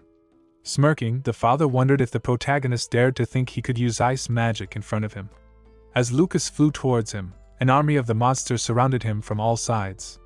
Isaka ordered him to look, saying that this was the power of divine authority, and that no matter how he floundered, he could not surpass it. Lucas simply looked at his stunned father and wondered if he was talking about authority. A stream of radiant aura then began to form in the sky, and a powerful explosion was heard.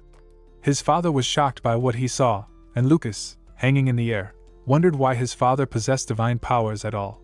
Meanwhile, surrounded by many rats, Charles was lost in her own thoughts. She ordered them to find Rada Blake, and the horde of rats fled in different directions. She noted that the Blake family estate was destroyed, which is why she could feel the energy of vibrations, albeit very slightly. By combining her senses with her reconnaissance spirits, she would be able to determine her location. Closing her eyes, she began to explore the city, and soon declared that she had found her. Deep in the dungeon, human bodies were visible, hanging upside down. Rada stood in the center of a magic seal, raising her hands and reciting some kind of spell. The place where the ceremony took place was shrouded in a purple glow. Watching from a rat's shadow, Charles noted that Rada had sacrificed living people to maximize the spell's effectiveness. As Rada continued to whisper, a portal opened before her eyes, and a man's foot appeared from its depths. The unknown man had arrived, and Rada greeted him, addressing him as Mr. Epheb. With a look of disgust, Epheb noted that it was a dirty place. She stated that she was very sorry, but that Lyran had ordered her to hide. Drawing attention to the hanging corpses, Epheb stated that she had sacrificed people to call him a superintelligence. He noted that if he were heading here on his own, it would have taken about 3 days. In her thoughts, Charles noted that, as Lucas had said, the demigods were gathering reinforcements.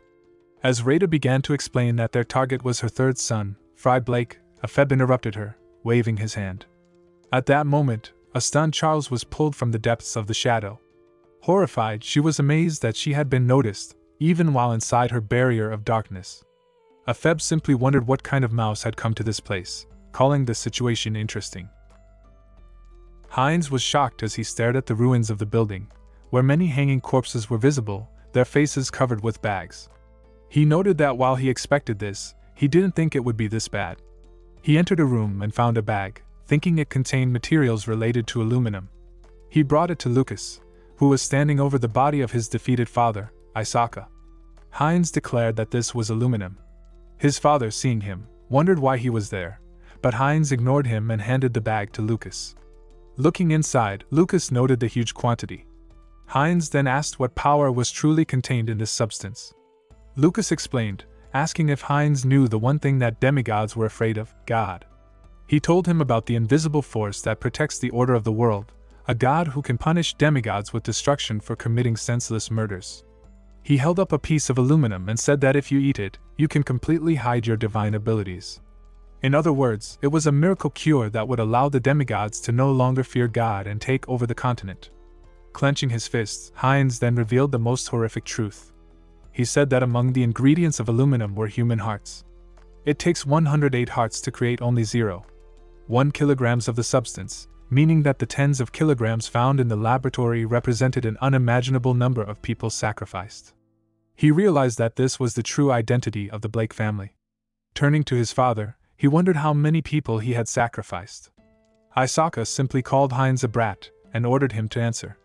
The father, lost in his own thoughts, said that there are quite a lot of parents in the world who sell their own children for a single piece of silver.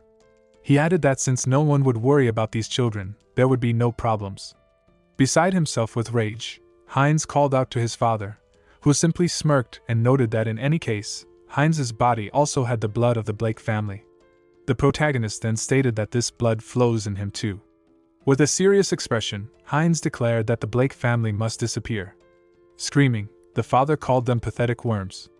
Lucas then grabbed his hand, wondering if it was time for his father to say what he needed to say, and asked where Lyran was. Frowning, his father asked rhetorically whether Lucas thought he would answer. But before he could continue, a cloud of light suddenly appeared in the air, and an unimaginably powerful push threw Lucas to the side. He managed to catch the beaten and bloody body of Charles. His gaze was then attracted by Epheb standing next to him. The new demigod suggested that he had some business with Lyran, and that if he wanted, he could tell him everything. With bloody streaks on her face, Charles asked Lucas to be careful, adding that Epheb was in control of darkness, and there was no point in hiding from him inside the shadows. She told him that he needed to run quickly, as 2 more demigods would arrive before dawn. Looking at the exhausted Charles, Lucas noted that she had done a great job and asked her to get a good rest, adding that he would finish everything himself. He handed her over to Heinz, asking him to take care of her. A horrified Heinz wondered if he was going to confront the demigod alone. Lucas simply said that he was. With a serious expression on his face, Heinz asked him not to die. Epheb's face was shrouded in contempt as he looked at Lucas, calling the situation dull. Preparing to attack, Lucas summoned his staff. The demigod Epheb noted that he was a demigod who used the power of darkness and asked Lucas if he was a magician. He then added that Lyran must have become much weaker if she was shaking with fear because of someone like him. Lucas directed a magical attack towards Epheb, but the Lord of Darkness simply gathered dark energy in his hand and, with a wave, used his dark force technique. In his thoughts, Lucas noted that everything around him became as light as day, as if Epheb had absorbed the surrounding darkness itself. Black holes then appeared behind the demigod, and he summoned dark spears, pointing them towards Lucas. Lucas created a strong barrier, but the spears pierced right through it, which made him realize that Epheb was really ignoring the laws of physics. Lucas then unleashed a magical explosion of lava, but the Lord of Darkness blocked the attack using only his robe as protection, noting that the attack was dull. As Lucas dodged another volley of spears, he noted that the power of darkness was a complete headache. He summoned a stone wall to block the next attack, but Epheb simply laughed, calling it useless resistance. Deciding on a new strategy, Lucas gathered his mana and tried to respond with white magic, summoning a holy breath. The demigod tried to repel the attack, and the resulting collision of light and darkness created a massive explosion that blasted a hole through Epheb's body. Lucas was shocked, but Epheb simply looked at him and said that it was fun, noting that he liked him. The hole in his body was then covered with a purple magical aura as he began to absorb all the light and darkness near him, healing himself instantly. An angry Lucas realized that he was using the surrounding darkness as a source of energy. Epheb confirmed this, adding that until the pitch darkness dissipates, his power would be close to infinite. With a thoughtful look, Lucas knew he was in trouble, as even if the darkness dissipated, 2 other demigods would soon arrive. He dodged another barrage of spears, analyzing his opponent's movements. He noted in his thoughts that Epheb's left hand was for attack and his right was for defense. He realized that he would only have a chance of winning if his right hand was immobilized right before he began to defend himself. Meanwhile, Heinz was holding the barely breathing Charles.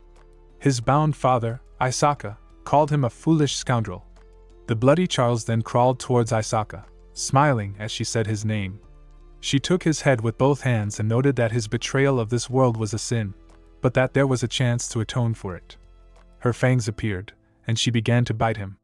She absorbed all of his mana and blood while he screamed in pain, his body withering until he was a dried-out husk. After sucking his blood, Charles stood up, wiping her mouth. A surprised Heinz shouted, suggesting she had killed his father, but she noted that he shouldn't worry, as she did not kill him. The vampire then spread her huge wings, and telling Heinz to cover her, she said that she needed to help the master and flew off to the fight. Just as she left, Rada Blake appeared, looking at Heinz with a menacing expression. She wondered how he could succumb to Frey's deception and betray their family, but an angry Heinz noted that he was the one who was disappointed in them. Back on the battlefield, Lucas was still dodging the demigod's attacks. He thought that they could spend the whole night like this. At that moment, Charles flew up to him and told her master to leave the demigod to her. Surprised by her appearance, Lucas wondered if she was okay, to which she noted that she had never been so grateful for being a vampire as she was today. He stated that he was glad she had recovered, but that this was not an opponent she could do anything about. However, Charles noted that she had an idea, and that if her plan worked, then they would be able to get rid of Epheb. As they continued to dodge Epheb's dark spears, Charles flew towards Lucas and noted her plan. She would teleport him to the world of demons. A shocked Lucas listened as she explained that she could instruct Azura, who was in his body, to get rid of the demigod there, where a Grand Duke would be superior. However, to do this, they would have to draw a teleportation circle using the Azura summoning circle as a basis. Charles noted that there was no time. As soon as it became light, 2 more demigods would arrive, and they would have no chance of success. Lucas knew this was too dangerous. He thought that even for Charles, such a feat would use up all of her life energy. He remembered a moment in a cave where Isabel told him she trusted him and that he was not alone. Looking at the menacing but ready Charles, he realized he had forgotten about the trust and support of those living in the present. He told her they should try, but on one condition: she should not die, no matter what happens. Before she could finish her reply, one of the demigod's projectiles hit her directly, causing her to fly down into a nearby building. Lucas's face was shocked by what he saw, and he shouted her name. He froze for a second, and in that instant, a dark silhouette appeared next to him. It was Epheb, who struck him with his technique. The demigod noted that while he didn't know what they were planning, he couldn't just leave them be. He thought Lucas would cheer him up a little, but he was also uninteresting, and it was time to finish things. In his mind, Lucas frantically called out to Charles, asking if she was okay.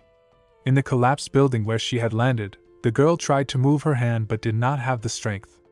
She grunted in pain, noting that due to one attack, she couldn't lift a finger. She was on a completely different level. As she looked around the room, she was stunned by what she saw. A familiar seal was painted on the floor. She recognized it as an Azura summoning circle and then recognized the room itself. It was Heinz's room. She realized that her master had drawn this here earlier, just in case. She answered Lucas in her thoughts, telling him that she was fine and had barely escaped being fatally wounded. She said she would complete the teleportation circle and asked him to lure the demigod to her location. She cut her finger and began to draw. Meanwhile, Epheb continued to hold Lucas by the throat. Lucas, trying to hold back the pain, looked towards the building, thinking that the circle he drew just in case would now be their salvation. The demigod wondered what he was looking at. Lucas, holding the demigod's hand, noted that his right hand was for defense. Then, looking at Epheb's eyes, he noted that the attack was left-handed. He suggested that if he only blocked his left hand, then the demigod could only defend himself. Using Indra's technique, he began to feed lightning into the demigod's hand. Epheb's body was covered in lightning, causing him to scream in pain as he recognized Indra's divine power. As his magical aura began to fade, Lucas pushed him towards the tower. He then summoned a light aura around himself and created his second sun technique, directing it towards the demigod. Epheb, using his technique of blocking attacks, began to cover himself with darkness. He wondered if the protagonist intended to get rid of the darkness with the help of light, calling him awkward. A powerful magical explosion occurred, but Epheb blocked the attack, shielding himself with his darkness. He noted that his darkness would not disappear from the light created by some little man. At that moment, Lucas shouted, turning to Charles and noting that she needed to act now. Behind the demigod stood the vampire, who pointed her hands in his direction. Spreading her wings, she used her magic to open the teleportation circle. The demigod's face was filled with surprise as a magical purple aura began to glow around him. His body began to disappear into the magical light as a huge purple beam shot from the Blake mansion into the sky. Falling to her knees, Charles began to laugh, continuing to laugh as she noted that everything had worked out. Flying in the air, a tired Lucas looked at the sky and how the trace left by the magic ray remained. He then told Azura to end him. After some time, the teleportation circle sent Epheb to the demon world. A cocoon was visible in the air, and after it fell to the ground, a powerful explosion occurred. The walls of the cocoon were shrouded in a purple aura, and as Epheb stretched out his hand to remove the shackles, a voice was heard from above, requesting his murder. Laughing, Azura stood up, noting that Lucas had indeed sent him. He welcomed the demigod to the hell of horrific deaths, remarking that he was glad the day had come when he would destroy a demigod with his own hands. Epheb simply wondered if Azura had sent him here. Gripping his weapon, Azura loosed into battle, and the two began to fight. Back in the human world, Lucas, floating in the air, suddenly felt his divine power disappear. Surprised, Charles thought that he had won, but then blood began to flow from Lucas's nose and eyes. A moment later, he began to fall quickly down to the ground. A frightened Charles called out to him and, rising into the sky, managed to grab his falling body. Holding him, she noted in her thoughts that it was too much. He had fought face to face with a demigod while in a human body. She thought that the legend of Lucas Stroman must have been mixed with fiction over 4,000 years, because what she had just seen with her own eyes was more incredible than any legend. She noticed that even though he still had not reached his original 9th star level, he already had such immense energy. Lucas opened his eyes and noted that the day was getting light, adding that there was no time. At that moment, a fierce battle was taking place elsewhere on the estate grounds. Heinz clenched his fist, declaring that his mother Rada must be disposed of before the other demigods arrived. She screamed and called him an ungrateful brat, asking if he knew about the warmth with which he was born and raised. Indignant, Heinz tried to find out whether there was ever any warmth in their family. He tore off his jacket, revealing a body covered in scars, and stated that from the day he was born, without missing a single day, experiments were performed on him, during which parts of him were cut off and reattached. He asked what kind of warmth she was talking about. Rada simply stated that everything done for Lyran's sake was the path for them. Soaring in the sky, Heinz said that for normal people, their parents were a symbol of love and self-sacrifice. He remembered being chained to a chair, screaming in pain, and noted that for him, they were a symbol of torment and fear. He stated that despite this, he could hold out in that terrible hell thanks to the joy of creating a future, at least for Fry. He believed he could see with his own eyes the bright future he had created for his brother. Interrupting him, Rada wondered if Frey's mana blocking was his work. Heinz admitted that all of it had proven to be useless, because in the end, there was no way to get out of the Blake family's fate. He said that Fry had cursed himself and committed suicide. A frightened Rada wondered what he was talking about, noting that Lucas was alive. At that moment, Charles arrived, carrying the wounded Lucas. Heinz declared that Fry was right, that the Blake line must disappear, and that the only way to open the future was to destroy it completely. As he and Rada faced off, Lucas told him that he would finish everything himself, and that he did not need to get his hands dirty. Frowning, Rada said that he looked terrible and asked where Epheb was now. Lucas declared that Epheb was dead. With a face full of horror, Rada asked him to repeat it. The protagonist simply said that he and Charles had destroyed a demigod. Not feeling Epheb's divine power, and screaming with genuine rage, Rada ordered Lucas not to make her laugh and unleashed her full power.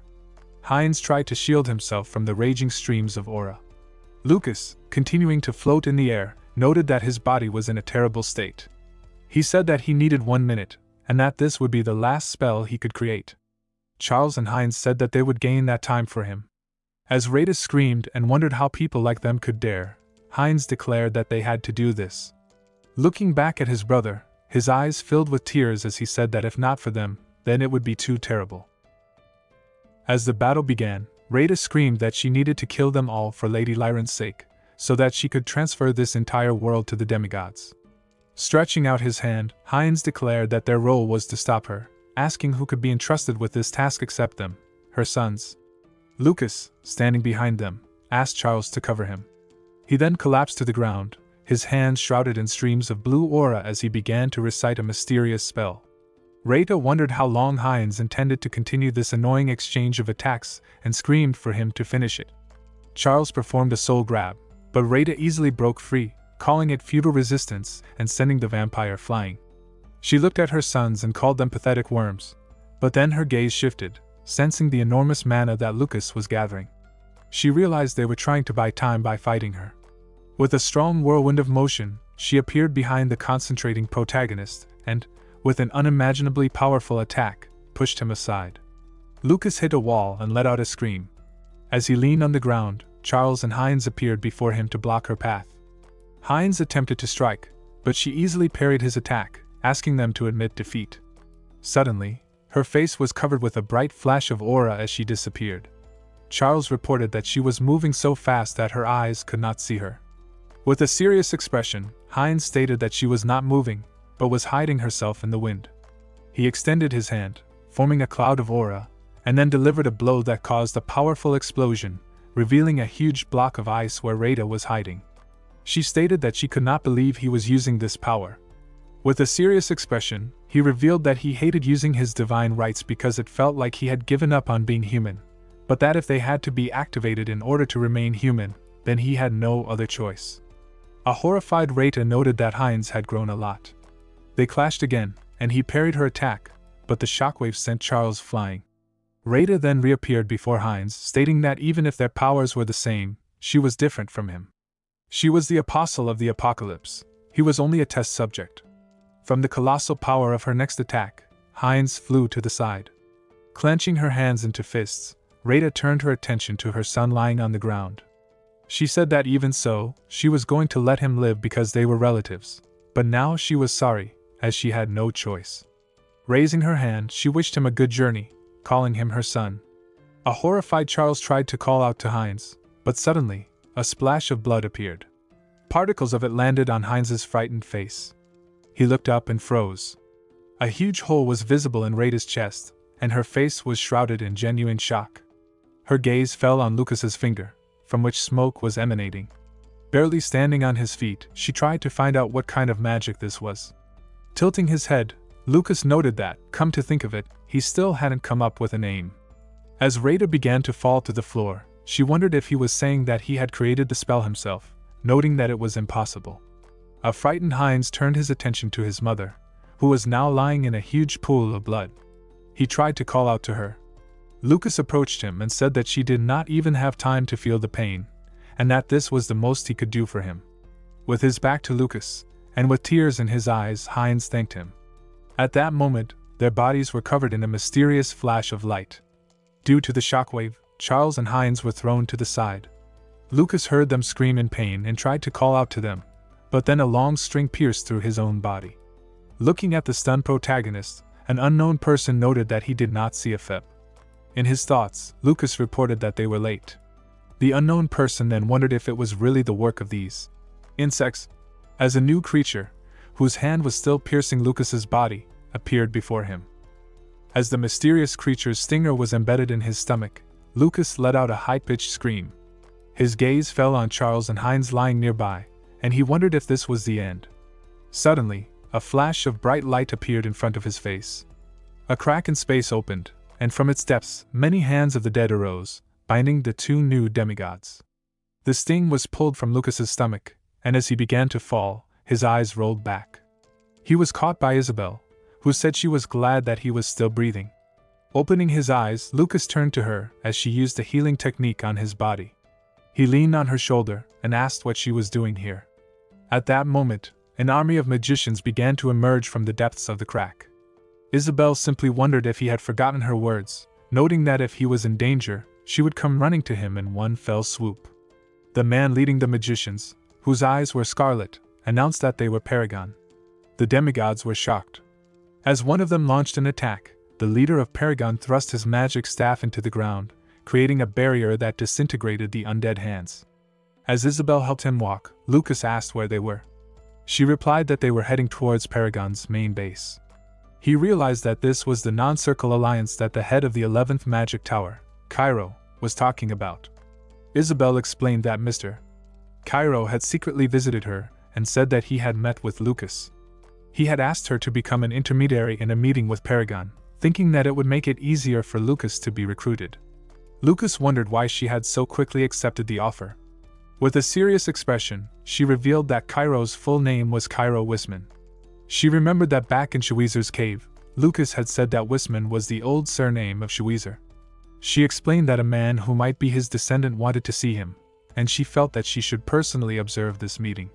They soon arrived at an old house where a group of magicians were treating the wounded Charles. Inside, Cairo welcomed them to Paragon. He asked Isabel to quickly put Lucas on the bed, and she activated her healing technique. Lucas thanked Cairo for his help, noting that thanks to him, his life was now safe. Taking off his hood, Cairo revealed a face that was so similar to Shuizer that it was surprising. He said that they were the grateful ones, as Lucas's help had given them a precious opportunity to kill the demigods. Lucas, with an exhausted expression, wondered if he was sure that everything would be okay, adding that their enemies were demigods. Smirking, Cairo noted that while he didn't know about apocalypses, two ordinary demigods could not become opponents of Dayukid. He explained that this was the name of the Archlich who had led another group of warriors to save him. Surprised, Lucas tried to find out whether it was the same Archlich located in the northern lands of Permafrost, which he had heard about from Hector. Cairo then looked at him with a serious expression and asked if he thought he could defeat the Lord after reaching 9 stars. Staring at one point, Lucas declared that it was not so. Cairo noted that he did not think he would state this so firmly. Lucas explained that the longer he studied this, the more he was faced with a reality in which no matter how many 9 stars gathered, they would not be able to surpass the Lord. He admitted that he had despaired, wondering whether in the end, no matter how hard people kicked, they would not be able to escape the demigod's reign. Smirking, Lucas tried to find out if Cairo was afraid of this. He, in turn, stated that this is why they had come to the same conclusion. With a serious expression on his face, Cairo spoke about the 10 stars, saying that they would create a level that could break free from the death row. Lucas's face was enveloped in genuine shock. He asked Cairo if he was offering to create 10 stars, calling it nonsense, and stating that 9 stars is the last level a person can reach. Cairo simply replied that 10 stars existed, and that they had found notes on the subject created by the legendary Lucas Stroman himself. Changing the topic to more immediate plans, he stated that it would be in their interest to help Lucas reach 9 stars, on the condition that he joined Paragon. He warned that the Trauman Circle was now facing great danger from rival circles like Straw Necklace, who saw its restoration as a threat to their own power. Isabel added that in order to protect the circle from the coming storm, they needed Lucas's power. Lucas agreed, but he had a condition of his own. He wanted them to help him free the dragon, Hector. He explained that Banyan, a descendant of the Dragon Lord, was a core member of the Trauman Circle.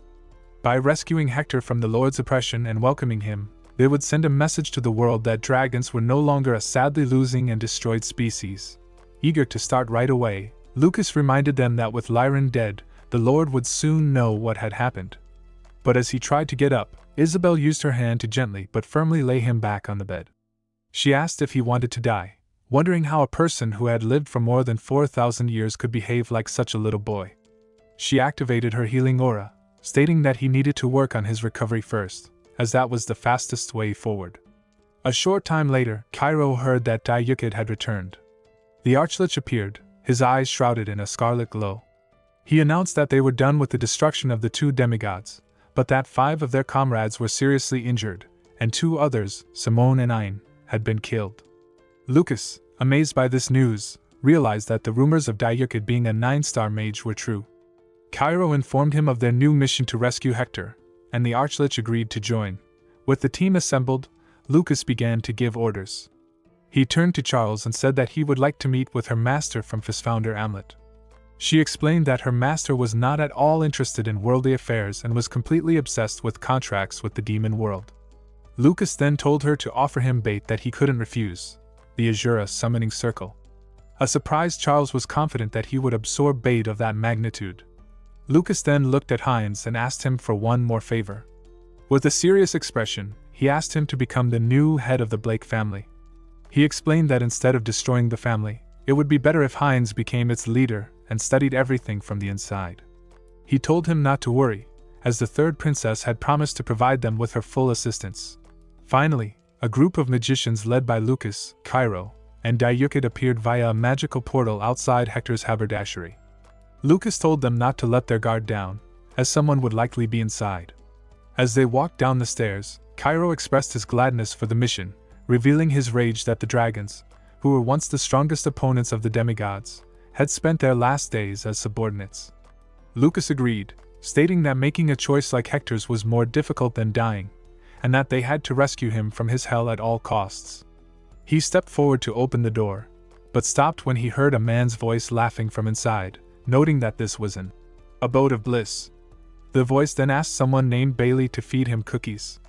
Lucas's face was shrouded in genuine indignation. Hector in the haberdashery noted that it would be even better if she fed him the cookies with her feet. While Cairo's face was filled with incomprehension and steam began to come out of Dayukid's mouth. With a look full of disgust, Hector froze, asking who they were. Lucas assumed a different form and announced that it was him. Hector, recognizing the him, said his name. He noted that they were an impatient customer, as there was still time until the moment appointed during their order. Lucas, however, said that he didn't come today because of the golem. With a serious expression, Lucas stated that he was here to rescue Hector from this place, sure that he was spending every day like it was hell. As he said this, he looked at Ailey feeding Hector cookies and assumed that this was not entirely true. A surprised Hector asked if it was true that he could really get out of here. Lucas smirked, reminding him of his words that this place was Heaven.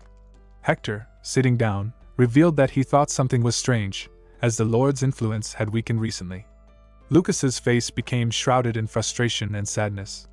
He explained that there was a traitor among the demigods, a man with the power of the sword named Ricky. The real situation was that they had received this chance in exchange for Ricky's life, and they had to take advantage of it at all costs. He then revealed that yesterday, he had gotten rid of the apostle of the last remaining apocalypse, Lyran, which meant she too would soon go into hibernation for about 100 years. A stunned Cairo noted that this was the reason why the demigods hid their apostles so well. Lucas reported Ricky's last words, which were to seek help from another demigod. Dayukid, from whose mouth steam continued to pour, wondered if he was talking about the demigod of the snowy steppes to the north. Lucas confirmed that Ricky said that Elia would be able to help them. Hearing this, Dayukid stated that 100 years ago, Elia had contacted him and asked him to become her apostle.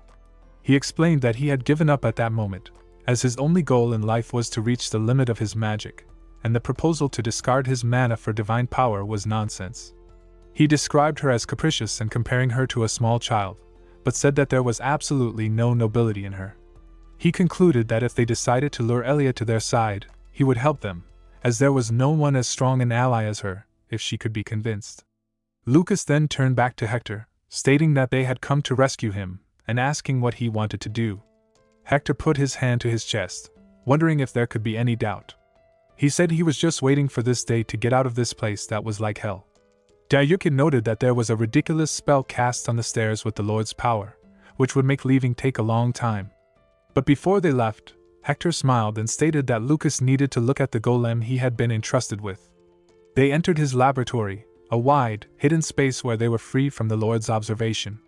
The protagonist's gaze fell on a group of Hector's subordinates, all of whom were identical female golems. He wondered if the golem he had asked for would be the same.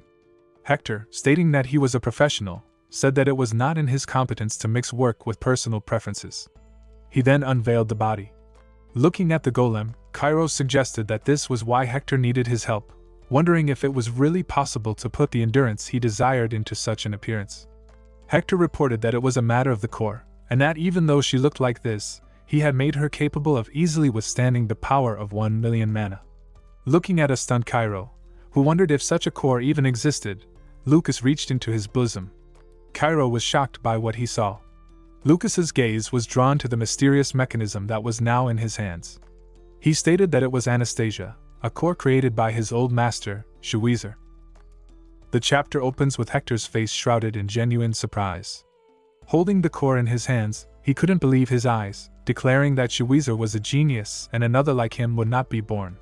He then noted that the name, Anastasia, was written inside. Cairo explained that Shuizer had left a message in his diary, telling him to finish Anastasia, and he assumed it could pose a great danger to the demigods.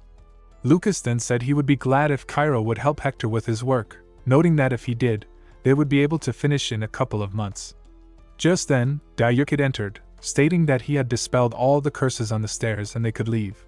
Cairo noted his incredible speed, and Hector smiled, saying that his body alone was enough for him, as he considered everything in his workshop, his golems and his instruments, to be his body.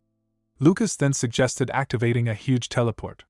He and Isabel were transported to a location dotted with clouds in the thick of a forest. A dumbfounded Isabel wondered if these were the lands of the elves, as she had heard that the entry of outsiders was a heinous crime. At that moment, a voice from behind noted that she knew they had come. It was Snow, who said they had not seen each other for a long time. Lucas announced that this was the Queen of the Elves, and Snow took off her mask, returning to her true image. Isabel, with a face full of embarrassment, noted that she was as beautiful as a saint. Tilting her head, Snow wondered if Ricky was truly dead. Lucas reported that this was so, and that the murderer was the Lord. Snow's face clouded with annoyance. She said that her own fellow tribesman had been killed by a demigod, Lyran, and that it was Ricky who had saved her while she was dying, extending a hand to her inside a sudden blizzard. She said that she could still not forget the hand that he had extended, and that Ricky was a hero who had given her a new life. With a look full of sadness, Lucas noted what had also happened to him. Snow then invited them to wait, and after an hour, she returned, announcing with a smile that she had renounced the throne. Lucas wondered if it was a place she could so easily leave, But she explained that while the elder's grumbling did not stop, she had simply run away, appointing someone else to take her place temporarily. She then declared that from this day on, she too would stand face to face in the destruction of demigods. A barely noticeable smile also appeared on Lucas's face as he shook her hand and said that he was counting on her. Suddenly, Snow loosened into his arms, leaving Isabel with a face filled with genuine indignation. Snow explained that she was no longer a queen and must more actively get used to human etiquette. A confused Isabel said that people don't use their bodies like that, asking if she knew that the body was so precious. Snow then tried to find out who Isabel was, guessing that she was Lucas's maid. When Isabel screamed that this was not so, Snow asked who she was to him. With an embarrassed look on her face, Isabel called herself his girlfriend. Closing her eyes, she stated that she did not care at all about the age difference of approximately 4,000 years. Lucas simply noted that he didn't understand what kind of crazy nonsense she was talking about. As they set off, their path led to a huge tree, and Snow, seeing a structure in front of her, stopped and asked if this was the place to which they were leading her. Lucas, Isabel, and Snow stopped in front of the gate to the main base of the Traumon Circle. A shocked Banyan saw Lucas and, unable to utter a word, ran to him, grabbing his hands and greeting her. "Launderer!" With a faint smile, he greeted her back. But her words were interrupted when she saw his unexpected guests. She was struck by Snow's dazzling beauty, and when Snow introduced herself as the queen of all elves, Banyan almost fell back in shock. Later, inside the main tent, they discussed the plight of the circle. Banyan immediately began to blame herself for her shortcomings, but Isabel denied her words, saying that her leadership was the reason they had survived the crisis. Snow also praised Banyan for not hiding her flaws, and said she now understood why Lucas had joined her circle. Lucas then told a shocked Snow about Banyan's true nature as a dragon, which left the former queen flushed with embarrassment. Isabel turned to Lucas, asking what he intended to do about their two strongest rival circles. Lucas simply said that there was no need for provocation. They only needed to properly show their enemies that it was too late to hold the Traumon Circle back. He recalled the night before, when he and Snow had stood in the forest before a makeshift grave for Ricky, a simple sword stuck in the ground. After Snow finished a quiet prayer, she looked at the sword and said she was sorry that they were in such a hurry that they couldn't even use the one that had belonged to him. At that moment, a bat familiar had appeared, and Charles's voice was heard, notifying Lucas that Master Alton had agreed to the meeting. She said that the Azura summoning circle had attracted him very much, and that he would come to wherever Lucas was. Back in the present, Lucas called out to Banyan, and his words about a guest who would arrive tomorrow surprised her. He said that this was not necessary to greet him with all honors, but that he would like her to come out with him. Sometime later, a festive table was being prepared when Master Alton and Charles walked next to Lucas. When Banyan saw the guest, she was horrified, and all the dishes in her hands fell and broke into pieces. Alton, a middle-aged man with curly black hair, looked at her with his blue eyes and greeted her. Soon after, in the main tent, Alton, sitting opposite Isabel, decided to discuss the main thing from the very beginning. He turned to Lucas and asked about the Azura summoning circle, wanting to know what he wanted in return. Lucas closed his eyes, his lips stretching into a smile. He liked the straightforward and fast conversation of the master of his founder Amlet. He then opened his eyes, which glowed brightly, and proposed an alliance. Banyan shuddered when she heard his words, but Alton quickly calmed down and refused. He put his hand on the table and stood up, explaining that concluding an alliance with them in such a situation was tantamount to becoming enemies with the other two powerful circles. He said that as the master of his circle, he had no reason to cause such chaos. As he turned to the exit, he warned Lucas to be prepared, because if those two circles decided to combine their forces, they would not be able to withstand them. Lucas chuckled, saying that he felt there was a slight misunderstanding. Alton turned his head as Lucas recalled that he had proposed an alliance, an agreement for hard work with equal effort. A little surprised, Alton asked if they were equal. At that, Lucas stood up from his chair. He slammed the table, saying that from now on, he was going to stop the useless battles of attrition between the circles, and that neither Straw Necklace nor Russet would remain in order. He walked up to Alton and stood opposite him. He looked him in the eye and said that he would be very kind and exclude them from this sudden disorder, if Alton promised that he would be on his side. When Alton looked at Lucas and asked if there was any basis for his arrogance, Lucas simply reached into the inner pocket of his jacket. His eyes opened wide when he saw Lucas holding a demigod crystal, which he had gotten from Ricky. He then deceived Alton, claiming that it was he who had killed the demigod. Alton could not believe that he had not only defeated but killed the demigod, and he said that it was difficult to believe such nonsense, as he couldn't know if Lucas had destroyed it himself or simply received the bead from somewhere else. Charles then approached and confirmed his words, stating that she was a witness and had helped him. She asked Alton why else she would be playing a connecting role for the sake of this meeting. Convinced that the offer was now tempting, Alton approached a terrified Banyan. He extended his hand as a sign that he was ready to enter into an alliance, and he informed her that FIS founder Amlet promised the Traumans Circle completely impeccable alliance relations. A shocked Banyan shook his hand, and thus began the union of the two circles. Later that night, somewhere in the forest, Azura was trembling with anger, his 3 faces clenching their teeth in rage. Lucas tried to explain that it just happened that way, and he had to summon him. The angry Azura waved his 6 arms, shouting at Lucas and cursing him for the sudden and trivial reason for his summoning. A sweating Alton was convinced that this was indeed Azura. Lucas simply put his hands on his hips and winked, telling him not to be so serious. Azura was seriously angry, reminding him that the unauthorized distribution of such secret data was outside the contract they had signed. He only calmed down after Lucas stated that all his actions were for the sake of destroying the demigods. The next day, in the main tent of the Traumans Circle, Banyan's screams could be heard as she asked Lucas to explain what had happened. He complained about life, saying that everyone scolded him today. He confirmed that from that day on, their circles were in alliance, and asked her to announce it to the other members. Charles then entered the tent, informing him that she was seeing off Master Alton. Lucas praised her, saying that thanks to her, everything had ended well. Her face instantly turned red, and she bowed, glad for their further cooperation. Banyan watched in amazement as Lucas stroked Charles's head with a smile on his face, unable to understand why the proud vampire was acting so respectfully. The next morning, Lucas and Isabel walked along the streets of a small settlement. He told her that he was going to have the dragon Hector help Banyan, as her dragon structure was different from that of humans, and he was sure that Hector could help her understand and increase her strength. He suddenly stopped, his gaze directed forward. In front of them stood a small girl with pink hair, her clothes similar to those of a martial artist. She asked to be given the opportunity to ask a question. As Lucas watched her carefully, he felt something was wrong. His pupil dilated as he realized who she was. He seemed to see the figure of his old friend Cashin, overflowing with energy. The girl then asked, "Where did you learn the techniques of a warrior mage?"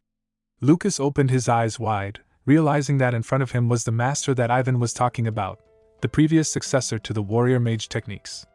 He remembered how an irritated Ivan had told him that his master had a ferocious character, and it was impossible to come to an agreement with her. He knew that this was the same master because of whom even Ivan was shaking with fear. The girl explained that their techniques were passed on to only one person. A golden aura flared up around her, her eyes filled with murderous intent. She said that she chose only one person to whom she decided to transfer these techniques, and that depending on Lucas's answer, she could end his life. But his answer calmed her. Her eyes stopped glowing when he said that it was Ivan who had taught him the techniques. A faint smile appeared on his face as he called her Ivan's master. The master also smiled at his words. She clasped her hands together, asked forgiveness for her rudeness, and, after apologizing for the late presentation, said her name was Nora.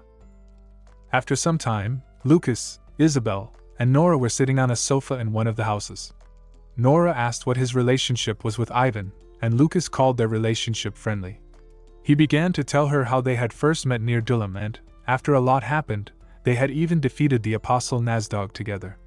Nora noted that Ivan had grown a little in strength and was now ready to accept more of her teachings. She was pleased that despite all the noise he made, he had listened to her well and was heading to Scylla to look for Cashin's weapon. Isabel, covering her mouth, leaned towards Lucas and asked if Nora wasn't the complete opposite of what he had heard, as she seemed to be an outstanding master who cared about her student. Nora's demeanor then changed. She said that she did not think that Ivan would teach the Archmage their techniques, and that she was afraid of what this meant. She explained that the warrior mage techniques were supposed to be transferred to only one person. As Lucas began to sweat, a terrible pressure came from Nora. Her golden aura reappeared, and she said that during her next meeting with Ivan, she would hammer out a firm rule for the transfer of technology. On his bones. As Isabel was simply surprised by her behavior, a terrified Lucas silently asked Ivan for forgiveness, pledging to mow the grass on his grave every year if he died. Luckily, Nora calmed down and asked if he had joined Paragon. He replied that they were just in an ordinary alliance.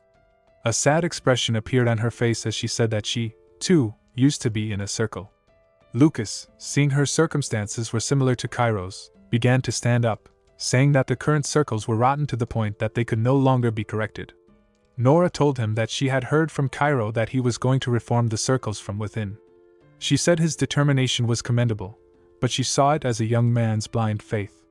She then put her hands behind her back and walked up to him, saying that she would watch him from the side for a while, as she wanted to know if his determination was real or if it was just bravery.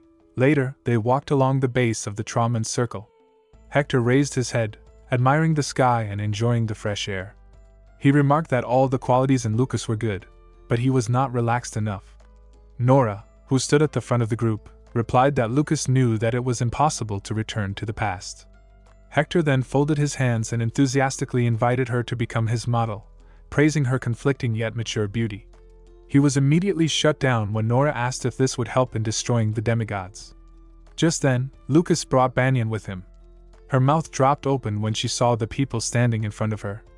She asked Hector, who was still trying to convince Nora, if he was a dragon. The two dragons introduced themselves, and Lucas intervened, asking Hector to give Banyan the necessary instructions to unlock her powers. Hector hugged the embarrassed Banyan and led her away, saying he would like to check her level of mana use, practice the dragon language, and test her communication with the spirits. Lucas and Isabel simultaneously thought that he just wanted to make Banyan his new model. Alone with Nora, Lucas talked about his imminent visit to the Straw Necklace Circle and invited her to go with him. She understood that he was going to use her to show them the new power of the Trauman Circle and avoid unnecessary fights. She agreed, saying that she had an unpaid debt to them. Later, Lucas and Isabel stood in front of a luxurious two-story house with a red roof. He looked at the mansion in shock and asked if this was a house. Isabel explained that he had said they couldn't just meet in the house of an ordinary member. At that moment, Gislin came up from behind and said that it was the decision of the circle members, asking him to accept the house with joy. As Isabel's face turned red and an aura of love spread around her as she fantasized about them spending time alone, they entered the house. Inside, they noticed Snow lying on the sofa, arguing with Charles, who stood with her arms crossed, about who would get this room. Also in the room, opposite where Snow was lying, Nora was already sitting on a sofa, drinking tea.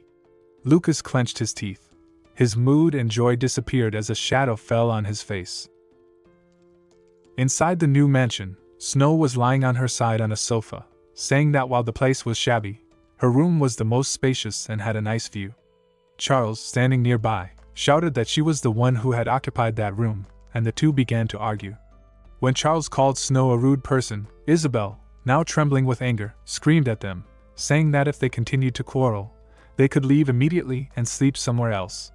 Lucas simply watched from the sidelines as the three girls now argued with each other.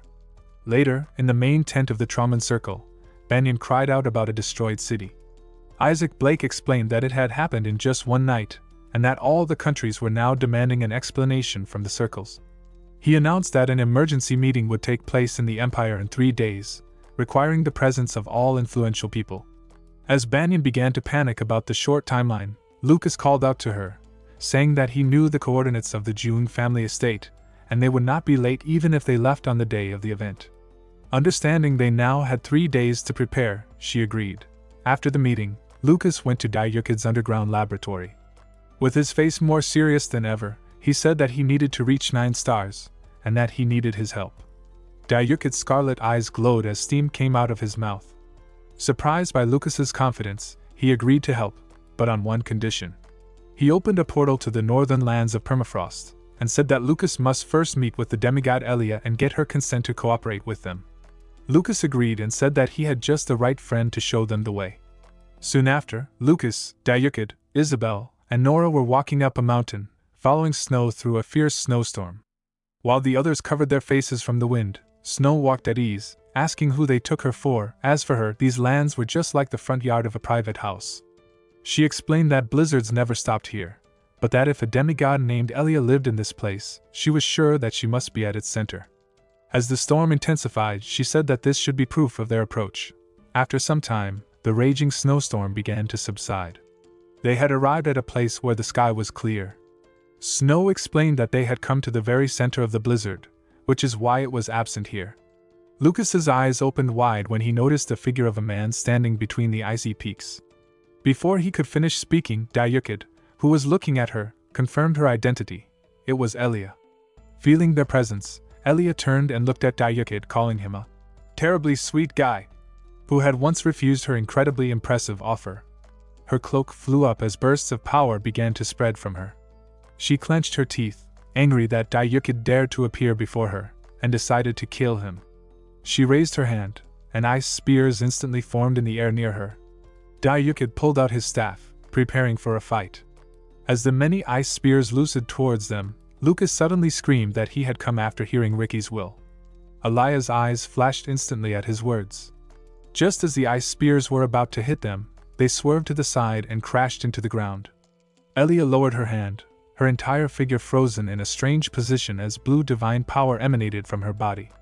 She turned to Lucas, her eyebrows furrowed and her eyes glowing, her teeth clenched with rage. She asked him if he knew what he had just said. Lucas replied that Ricky had said that she would become their strength. Elia looked at them with horror in her eyes, unable to believe what was said. She asked if it was really Ricky. When Lucas was silent, sweat flowing down his face from the awkwardness, she began to light up with loud, hysterical laughter. She laughed more and more, until suddenly her face was illuminated by darkness, and she stopped. She noted that the demigod Ricky did whatever he wanted until the very end.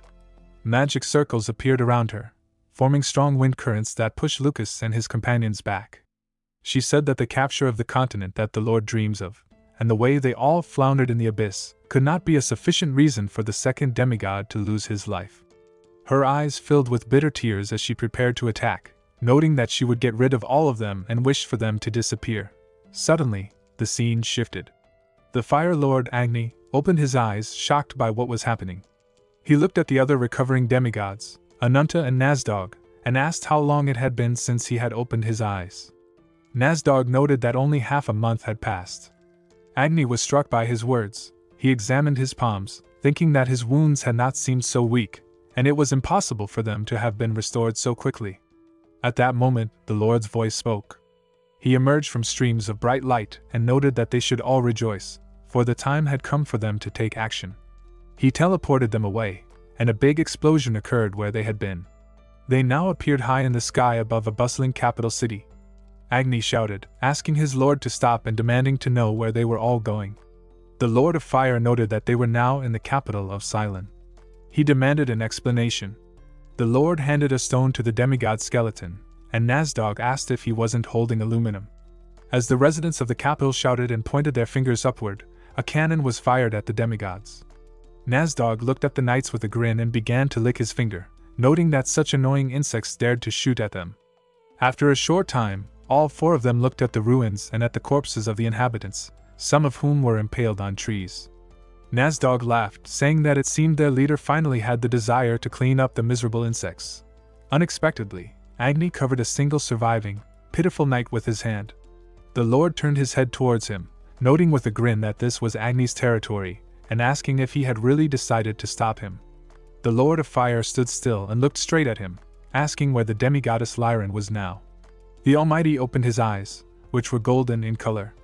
He noted, asking what he was talking about, that Lyran was right here.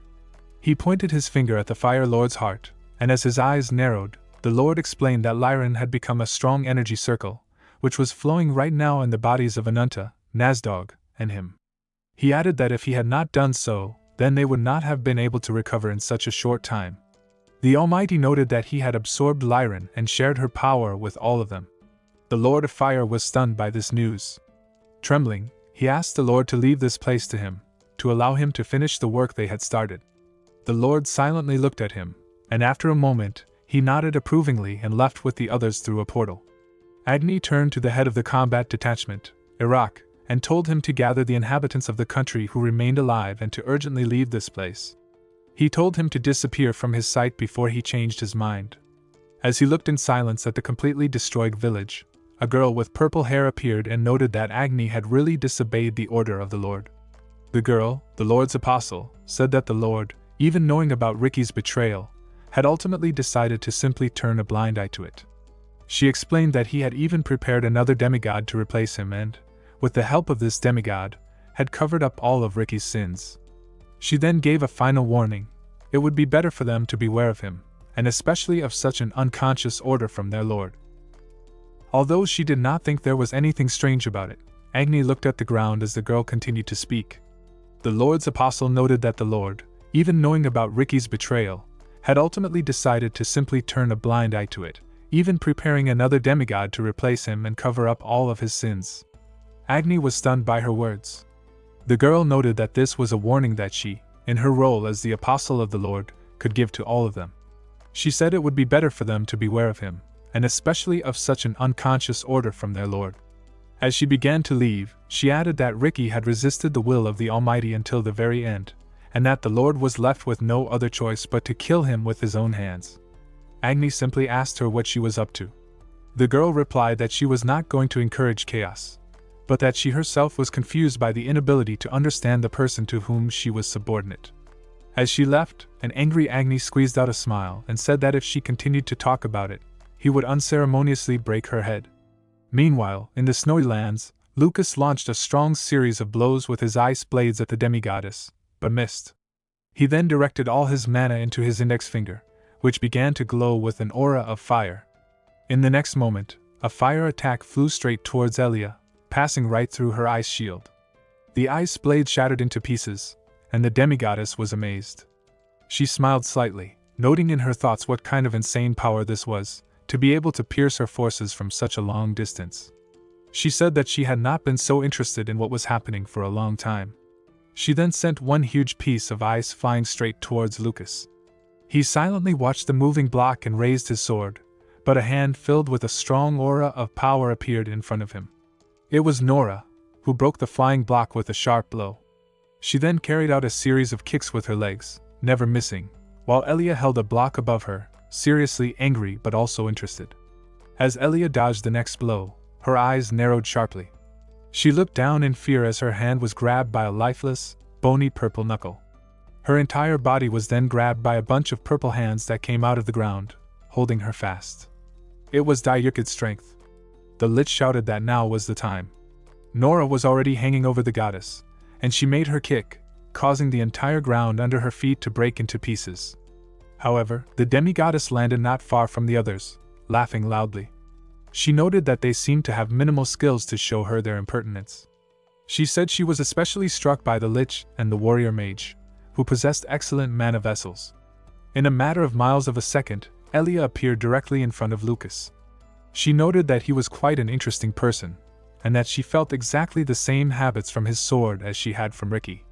He silently and sternly looked at the demigoddess. He noted that she had quickly guessed everything, even though he had not even used his divine powers. Elia said to tell it like it is, noting that after Ricky's death, all of his powers should have passed on to him. But since they hadn't, she explained, this was not a force that was capable of playing the role of an intermediary. She said that if he did not become stronger, then someday, this power would strangle him to death. She then noted that his magic at the moment was simply terrible, and the divine power he had received carried with it Indra's incredibly weak abilities. However, she said, he had a huge amount of combat experience, so ideal that it was impossible to think of him as a yellow throat. She then asked Lucas who he really was. Lucas just noted that he didn't know where to start. Elia slowly began to approach him, and said that she had decided she would make him a 9-star hero. With a grin, someone noted that she would have to rejoice to her heart's content, because she had a hard time with them. The half-goddess noted with a grin that he was very unusual, and that she did not think that she would hear the word 9-star from a demigod. She asked him how he knew the way to reach 9 stars. The goddess noted that even if she did not know the way, she had experience, as she had seen several guys who were able to reach 9 stars during battles with her. She then pointed her finger at Dayukid and noted that the bug skeleton, who had come with him, also had 9 stars. The Lich calmly noted that this was true, and that it was partly for this reason that he had brought him here. The demigoddess grinned and noted that there was one common similarity between all of them: they had all fallen at her hands. Before Lucas could react, she sharply extended her hand, grabbed him by the head, and began to drown him in the snow. She squeezed his hair so tightly that he squeaked in pain. She noted that this meant that from now on, he would find himself on the road to death over and over again, and that there would be only two ways to end this: either he would become a 9-star character, or he would hang up his skates. Leaning over, Elia told Lucas to remember this well. Dayukit extended his palm and said that in 3 days, there would be an important meeting, and they needed to start training later. Elia then stated that he would have to become a 9-star mage within those 3 days and asked if he was confident. Lucas said that he was not exactly sure that 3 days would be enough. Getting to his feet, however, he said that the time was not so short. Turning her back to him, Elia said that if he did not reach the level of 9 stars, he would not be able to keep up with everyone in the next battles, and she would not allow the guy who had accepted Ricky's will to die a dog's death without her permission. 3 days later, on the day of the emergency meeting at the June family estate, many high-ranking officials could be seen in the banquet hall. One of them approached Shepard and said that this was the day when the updated Trauman Circle would show itself. Shepard, however, said that at the moment, with the capital completely destroyed, one should be careful with such statements. As they were talking, they noticed that the Trauman Circle had arrived. A man with black hair looked menacingly at a smiling blonde man, asking if he was Sven. The man was a former launderer of the Trauman Circle, a pathetic worm who had conspired with the other circles to destroy them. The man wondered how he dared to say such a thing with his holy mouth. At that moment, Banyan looked menacingly towards Sven and stated that she was glad to meet him again, warning him to mind his manners if he did not want to be so disgraced that he would never be able to forget it. As a fearful Sven and his comrades left, Banyan's companion wondered if Lucas had contacted them. She replied that he had not, and that they would have to resolve all the issues without his presence. At the meeting, Shepard thanked everyone for their presence, but was cut off by a man with dark blue hair and a scar, Master Jacket, who noted that now was not the time for unnecessary talk. With a snap of his fingers, Shepard summoned a visualization mirror, and the surroundings of the hall changed to a destroyed city. He stated that everyone present now saw what was happening in Geotambel, a maritime state that had been destroyed in just 1 day. He announced that the demigods had begun to act. As the leaders wondered why they would suddenly behave so extremely, a man in a red beret, Master Rizzle, interrupted. He said that it was difficult for him to believe that such an important meeting was being attended by people hiding themselves as subordinates, and he looked towards the Trauman Circle delegation. When Banyan said that she was responsible for their status, Rizzle chuckled and demanded that the robed figures take off their hoods. One of the figures said that he was still just as suspicious as ever. Having removed the hood, the attendees recognized the girl, calling her Nora, and wondered what she was doing here. Rizzle said that she had broken all ties with the circles and wondered why she was now with the Trauman Circle. Nora, looking at him, told him to stop there. She stated that they did not have to continue answering their dirty intelligence questions. She then explained that while she had not joined the Trauman Circle, she supported their launderer, Fry Blake. She continued, hoping that he would remember that tactlessness towards the Trauman Circle is tactlessness towards her. As the other leaders wondered how the last successor of the warrior mage had united with them, the scene shifted to a cliff near the building where the meeting was being held. An unknown man in black said that it was becoming increasingly interesting, noting that he was talking about a man named Fry Blake. A man with strange black bracelets clapped, asking to return to the main topic. The red-haired man, Master Dake Gauntlet, wondered if they were just going to talk about the pathetic demigods now running around. He indignantly called for them to go and stop them. Nora noted that it turned out there were some adequate people in the circles after all. The debate was then taken up by Master Jacket of the Russet Circle, who said that it would be wrong to act without a specific plan, as they did not know the demigods' numbers, strength, or motives. An angry Dake asked if this meant they would remain inactive, but Jacket said he was only offering to observe the changes. He stated that the circles were the last fortress on the continent, and that their destruction would mean the destruction of the continent itself. Master Rizzle of Straw Necklace fully supported Jacket's opinion. Dake, however, asked if they were really ready to spout such nonsense after hundreds of thousands of victims had already fallen. With a calm expression, Rizzle stated that they would not act even if millions died. Unable to bear it, Dake called him a scoundrel and broke the table in half with rage. The robed man sitting to Nora's right then spoke, saying that she had listened well to the position of straw necklace. Taking off his hood, everyone was at a loss. It was Snow, in her Sadhana persona. Rizzle noted that he did not expect to see her here. Sadhana, looking at him, wondered if he was really not going to act until he received information, asking what he would do if the rest of the circles did not obey his will. Rizzle arrogantly replied that there would be no such circles, as the opinion of the 3 strongest circles was like the truth, and if there were dissenters, he would be guided on the right path.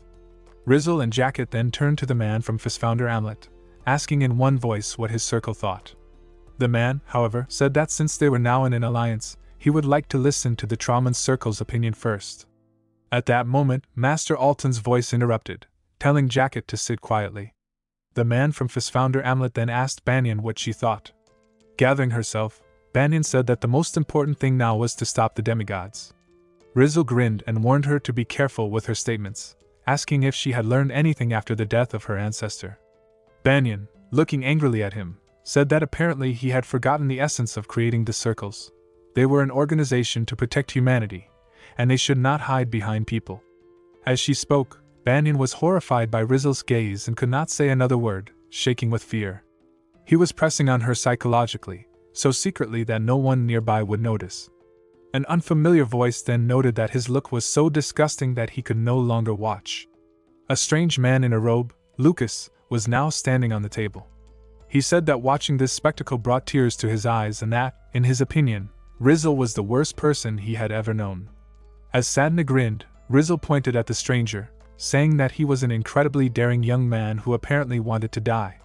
Lucas took off his hood and replied that the words spoken by Rizzle actually belonged to him. He then looked into Rizzle's eyes and said that first, he would repay him for his rudeness towards Master Banyan. He made a gesture, and Rizzle was forced to the ground in a deep, humiliating bow. Lucas remarked that he was pleased to see a proper apology. Lying on the floor and unable to get up, Rizzle could only express the opinion that Lucas was a brat.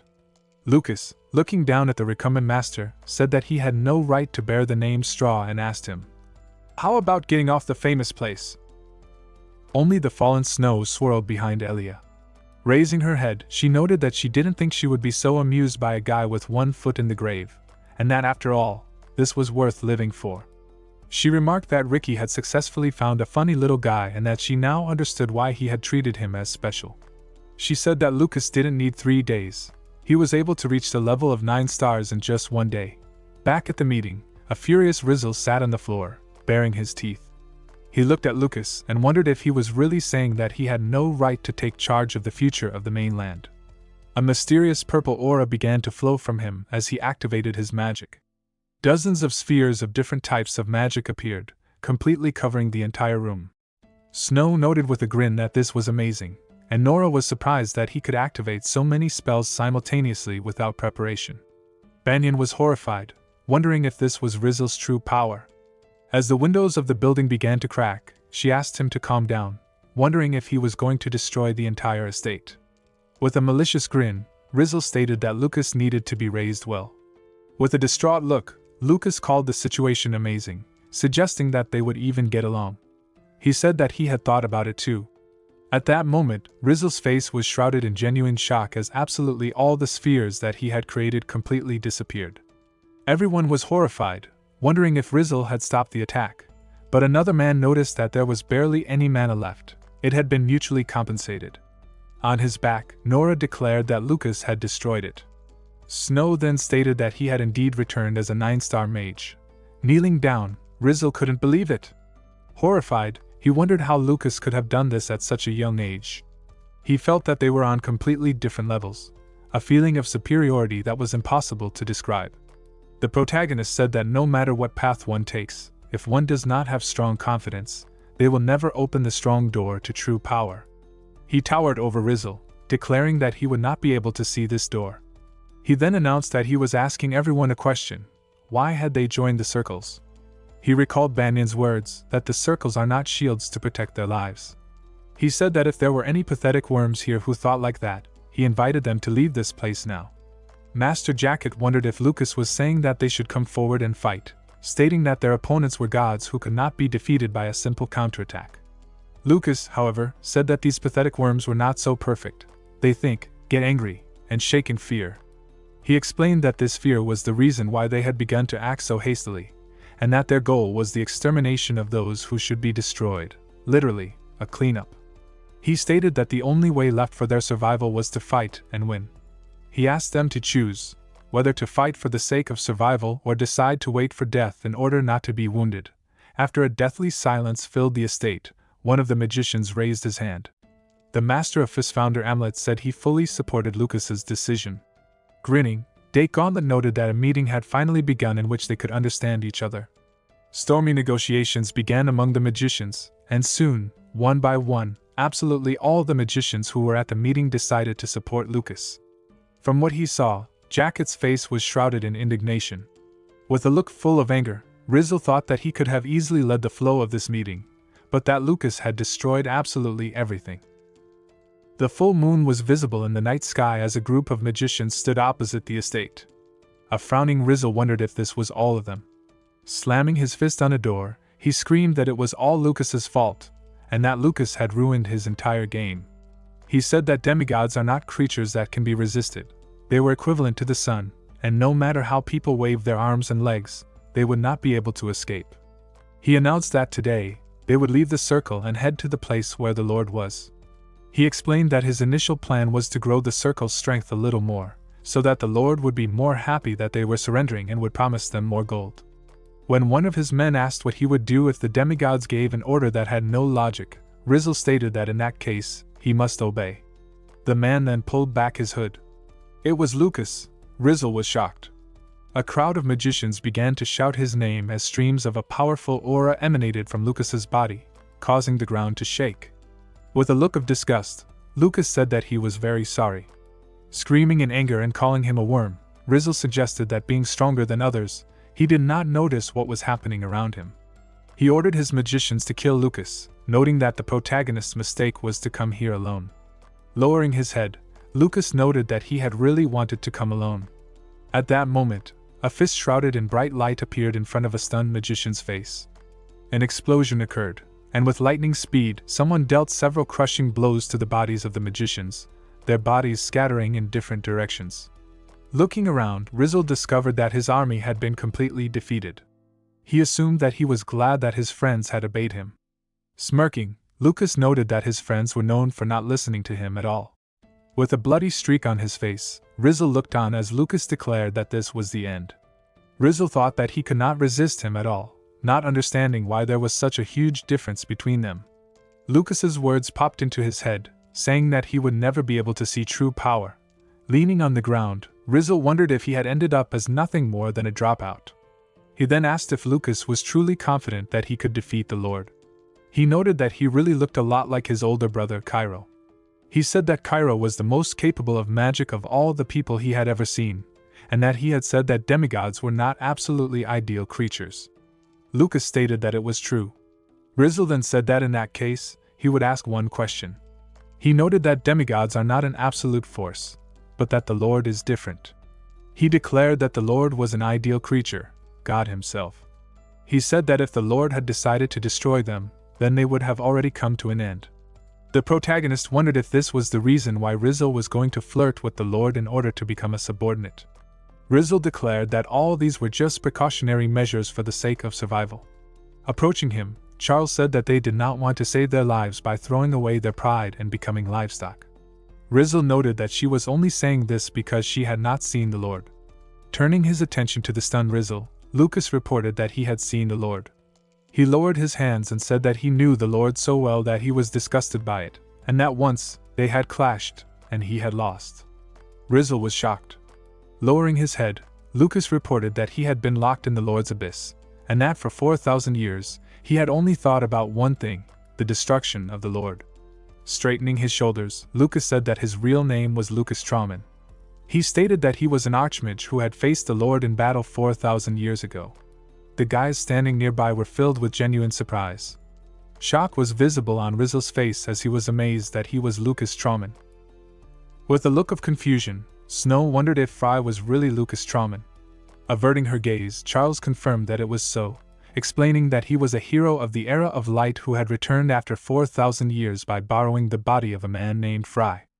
From the genuine surprise, Rizzle began to shake.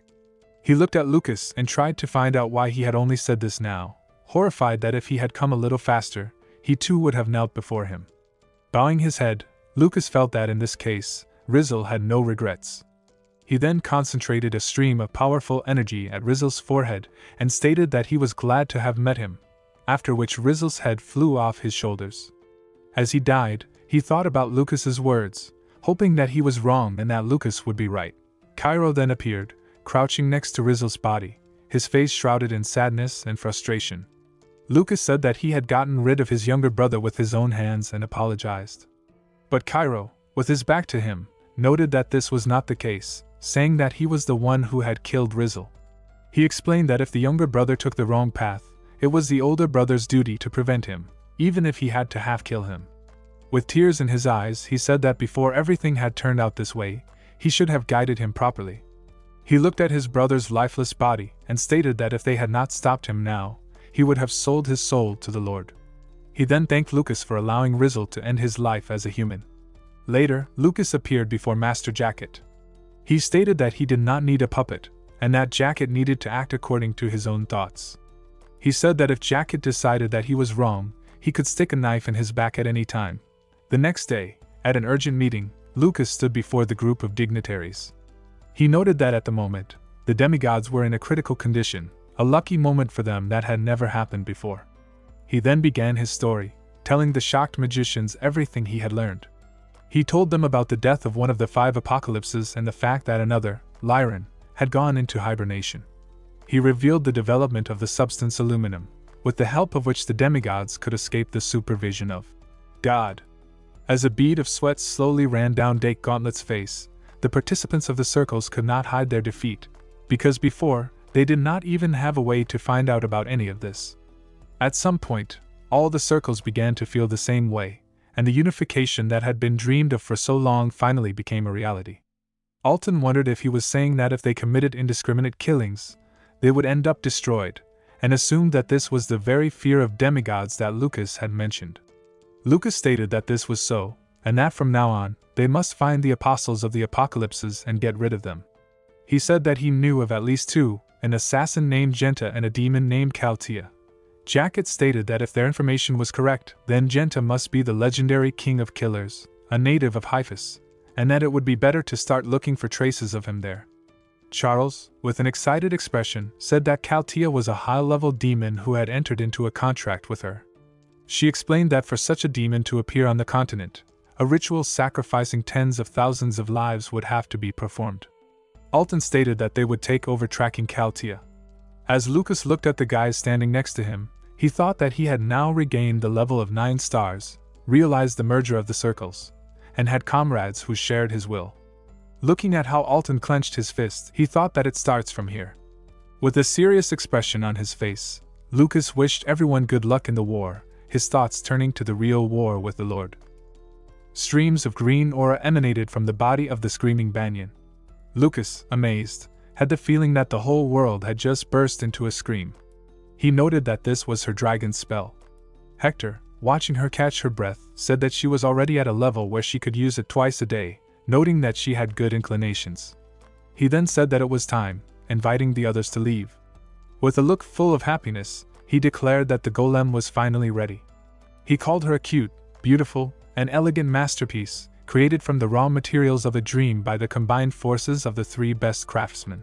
He praised the core as the lifelong masterpiece of Shuizer from the Age of Light, saying that no future golem would be able to compare with their sweet Anna. He then took the core from Lucas and, with an evil grin, inserted it into the golem's neck. The core began to glow, and the golem's body rose up. A sound like a heartbeat could be heard, and Lucas was surprised, realizing it was the sound of 1 million mana activating. Hector reported that the power of this girl, born in a better body, was at a level that could not be measured by the methods available in their time. Lucas thought that this was mana energy that went beyond common sense, superior even to Dayukid. With tears in his eyes, Hector announced that she was moving, calling her Jaina. But Lucas interrupted, saying he had called her Anna. As Hector said he had changed his mind, the golem spoke. She wondered where she was, why her arms were so thin, and how much time had passed. Lucas, with an agitated expression, grabbed her shoulder.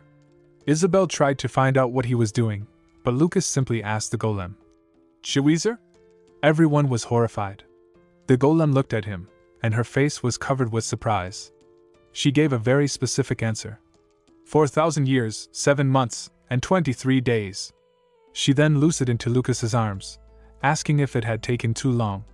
A stunned Cairo tried to find out what this meant, but Isabel said that she understood. She explained that Cheweezer's cave itself was a message for only one person, Lucas Trauman.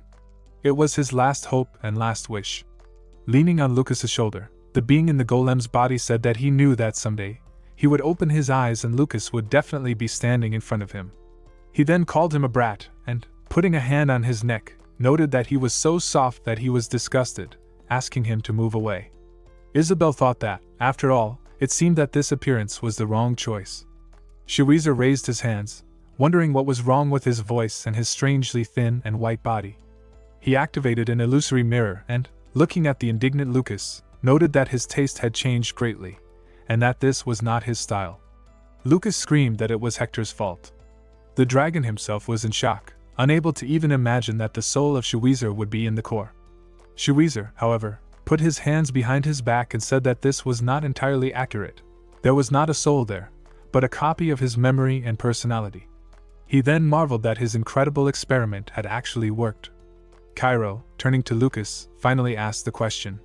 Surrounded by his comrades, he wondered if he was actually Lucas Trauman. A smiling Isabel said that it was so. Fry was Lucas Trauman, who had disappeared without a trace 4,000 years ago. Cairo said he couldn't believe it. Isabel asked if he felt relieved that all the questions they had up to that point had disappeared. With an excited expression on his face, Cairo froze, then a grin appeared as he noted that this was so. He reported a better feeling, saying that he could not believe that he was in the same place with the heroes of the Age of Light. At Paragon's base, located in a mountainous area, Cairo and Snow were sitting at a table discussing Lucas and Cheweezer. Cairo still couldn't believe that Lucas Trauman and Cheweezer were here. Isabel explained that, according to Lucas, he had been locked in the abyss for 4,000 years when one day he heard Frey's voice. Snow said that she had heard of the abyss, a place where living while conscious was a greater torture than death itself. Cairo turned his gaze to the two heroes, who stood at the parapet, realizing that they were the greatest hope of humanity. Meanwhile, Lucas and Cheweezer were admiring the night sky. Lucas explained how he had seen Cheweezer's memories through Rural and then told him the truth, that Iris had taken his life. Cheweezer raised his hand, as if stroking an invisible beard, and said that he was not too surprised. He explained that his memories were notes copied in advance, even before his death, so he didn't know the details. He did, however, find the betrayal strange. Although she was rude, Iris would not have betrayed them just to save her own life. Lucas then called her the Lord's Apostle, which left Cheweezer confused, saying that he had a lot to learn. At this time, in the city of Ceylon, Ivan was sitting on a sofa and tying bandages on his hand. An orc with his arms folded stood nearby, telling him that if not for him, they would have already been destroyed. As Ivan reflected on how more and more settlements were turning out to be completely deserted, another orc informed him of a guest. Nick, the Phoenix, entered the room, her hair twisting like a flame. One of her eyes changed color as Tarita took control of her body. He lowered the mask from her face, introduced himself, and with a menacing gaze told Ivan to kill himself. Back at the base, Cheweezer looked at Lucas and was amazed at how he had again reached the 9-star level, starting from the very beginning. Lucas turned and put his hands on the railing, saying that he had not achieved all this alone and that he owed a lot to the people living in this world. Cheweezer, resting his head on his hand with a bored look, said that now the most important thing would be to determine the Lord's actions. Lucas brought up the problem that the demigods and the Lord were moving freely through time and space, but Cheweezer interrupted him, saying that they had a way to solve the problem, Iris. Lucas immediately jumped up and shouted, calling Cheweezer an idiot and reminding him of her betrayal. But Cheweezer simply looked at him with a malicious smile, reminding him of how Iris had just saved him, and stated that she would never betray him. Events then moved to the Spanish mountain range, where Lucas and Cheweezer stood on the edge of a cliff. Lucas explained that one of the apocalypses, Agni, had an apostle whom he had met here, a friend named Nick, and that he was now obliged to destroy Agni with his own hands. As he looked around, he noted that usually he could meet Nick anytime he came here. At that moment, A huge figure of a creature jumped out of the treetops. A huge, green-skinned ogre landed in front of them, sending up clouds of smoke. Shuizer, looking at the ogre, asked Lucas if this was her friend, to which he immediately denied it. The ogre then opened his mouth and began to speak, calling Fry a gray-haired man and his master's master. Lucas, surprised, realized that he was Nick's subordinate. The ogre began to tell how Nick had told him about a dangerous situation and that it was impossible for her to stay here. Shuizer complained about Nick choosing such a creature to transmit information, as the ogre spoke in a strange and uncertain manner. The ogre conveyed Nick's request, that he needed to create a gap, after which the master of the master would go there. The ogre's huge mouth opened again as he said the country Nick had gone to. He repeated the name over and over again until Lucas understood. Their destination was Silkid. In the vast desert, there was a city of decent size, and in the middle of it, an oasis. Nasdog approached Agni, who was standing on the edge of the water, asking what was so important that he wanted to talk about in private. Without turning around, Agni asked what he thought about Lyran's disappearance. Green lights flashed in Nasdog's eye sockets. He said that Lyran simply sacrificed herself to save the three of them. Agni did not believe that she could sacrifice herself, and asked if she had done so even without wanting to. Nasdog froze, then asked him in response what he wanted to say. Agni bowed his head and said that the Lord had never demanded sacrifices from them until now, and that perhaps he was changing. The aura around Nasdog manifested as he reminded Agni that the Lord's will was equal to the will of all the gods. He warned him not to repeat Ricky's failure and not to do anything stupid. Agni simply looked into the sky, admiring the vegetation, and expressed his understanding. At this time, in the city of Silkid, Nick, with her pupils glowing, screamed and lucid to the attack. Ivan stood in a fighting stance, and when the streams of fire almost reached him, he disappeared. He reappeared in front of the shocked Nick, whose body was now controlled by Tarita, and struck him in the stomach. His body flew into the air as Tarita cursed Ivan. The warrior's entire body was covered in a golden aura as he struck again, throwing him away. Tarita crashed into the ground several times, disgusted to be fighting with Ivan, who did not use all his strength, but only irritated him. Tarita jumped out of the dust and smoke and again lucid towards Ivan, who simply watched as, due to the mutual movement of his body parts, Tarita collapsed and fell to the ground. Ivan immediately took advantage of this and launched a kick, slamming Nick's body into the ground. He then sat on him, grabbed him by the throat, and with his fist filled with mana, said with irritation that the end of the fight had come. Back at the oasis, Agni twitched. Nasdog asked how he was watching over his apostle. He said that at the last meeting, Fry Blake had identified all of their apostles, and that he was smart, and clearly would not leave them alone. Agni asked how Nasdog watched over his own, and he recalled that his apostle was the devil, and that a person would not even dare to touch him. Agni then asked whether the fact of the need to appoint an apostle, which was a huge weakness, made sense. He looked at his hand, around which a flame was writhing, and told Nasdog that he intended to completely get rid of this disgusting weakness by achieving an ideal harmony between himself and the Phoenix. At this time, a huge explosion occurred in the desert as Ivan struck a blow past Tarita's head. He stood up and turned around, telling him to get out of here. Tarita stood up and started screaming, cursing and asking Ivan to kill him. He stopped, however, when he felt a huge pressure coming from Ivan's back. The warrior was angry, looking at a part of the desert that glowed brightly in the distance. The figures of monsters began to be seen, and their screams were heard. Filthy, eyeless fire monsters ran towards them. Ivan knew that the city of Cuxor was located in the direction from where they fled. He asked himself how the monsters followed them to every place they went. He sniffed his kimono, and then his gaze became serious. His eyes narrowed as an invisible pressure was released from his body, and he suggested that there was a traitor among them. He told Tarita to shut up, as he had no hobby of killing those who whined and asked for it, and advised him to go somewhere and hang himself if he so wanted to die. Tuda looked after him as he left, amazed and angry at Ivan's stupidity. At the same time, Lucas was floating in the sky above the desert, looking at the city of Arid nearby. He landed next to Snow, Nora, Isabel, and Banyan. He reported that the city was still intact. Snow asked where Shuizer had gone, and Lucas explained that he had to get used to the new body and had gone to train. They all turned their gaze to the clouds of dust rising in the distance. Isabel looked at Nora after she reported the divine power scattered there. Nora could not believe that there had come a time when demigods acted so openly. She explained to Isabel that there were members of the Paragon in Arid, and this would definitely be able to explain the current situation to them. Hearing her words, Lucas's group moved towards the city, deciding to hurry up before Silkid completely fell. The ruler of the city, Aura, hit the table, cursing everything. The man, in the clothes of a sultan, was angry because out of his 17 cities, 7 had been attacked and 4 had completely surrendered. At this rate, he thought, Silkid would definitely fall. He clenched his teeth, not understanding what he could do. Suddenly, a soldier entered the tent and informed him about arriving guests from Paragon. Overjoyed at the arrival of reinforcements, Aura ordered the guests to be escorted to him. He was dumbfounded, however, when he saw the group coming to help. His mouth and eyes opened wide as Nora, standing in the middle of the group, greeted him. He looked past her at Snow, Banyan, Isabel, and Lucas, and his shoulders slumped. He immediately bowed his head and sighed in sadness, his hope of victory gone, as it was clear that neither Cairo nor Dayukid were with them. Nora, looking at him, said that they had come to assess Silkid's situation. Aura understood and invited the group to see everything in person. As they walked, a bad feeling came over Lucas. The city had been turned into ruins. Flames still burned, and smoke and dust rose into the night sky.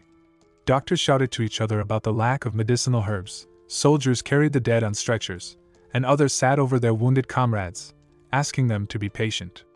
Banyan, looking around, was horrified and called this place hell, unable to believe that something like this had actually happened in just one day. Aura responded by saying that this was only a small part of the horror. Lucas looked at a lying soldier who was screaming in pain as doctors tried to help him. He straightened up and addressed Aura, saying that the people were not killed by demigods. Aura, surprised, asked how he knew this.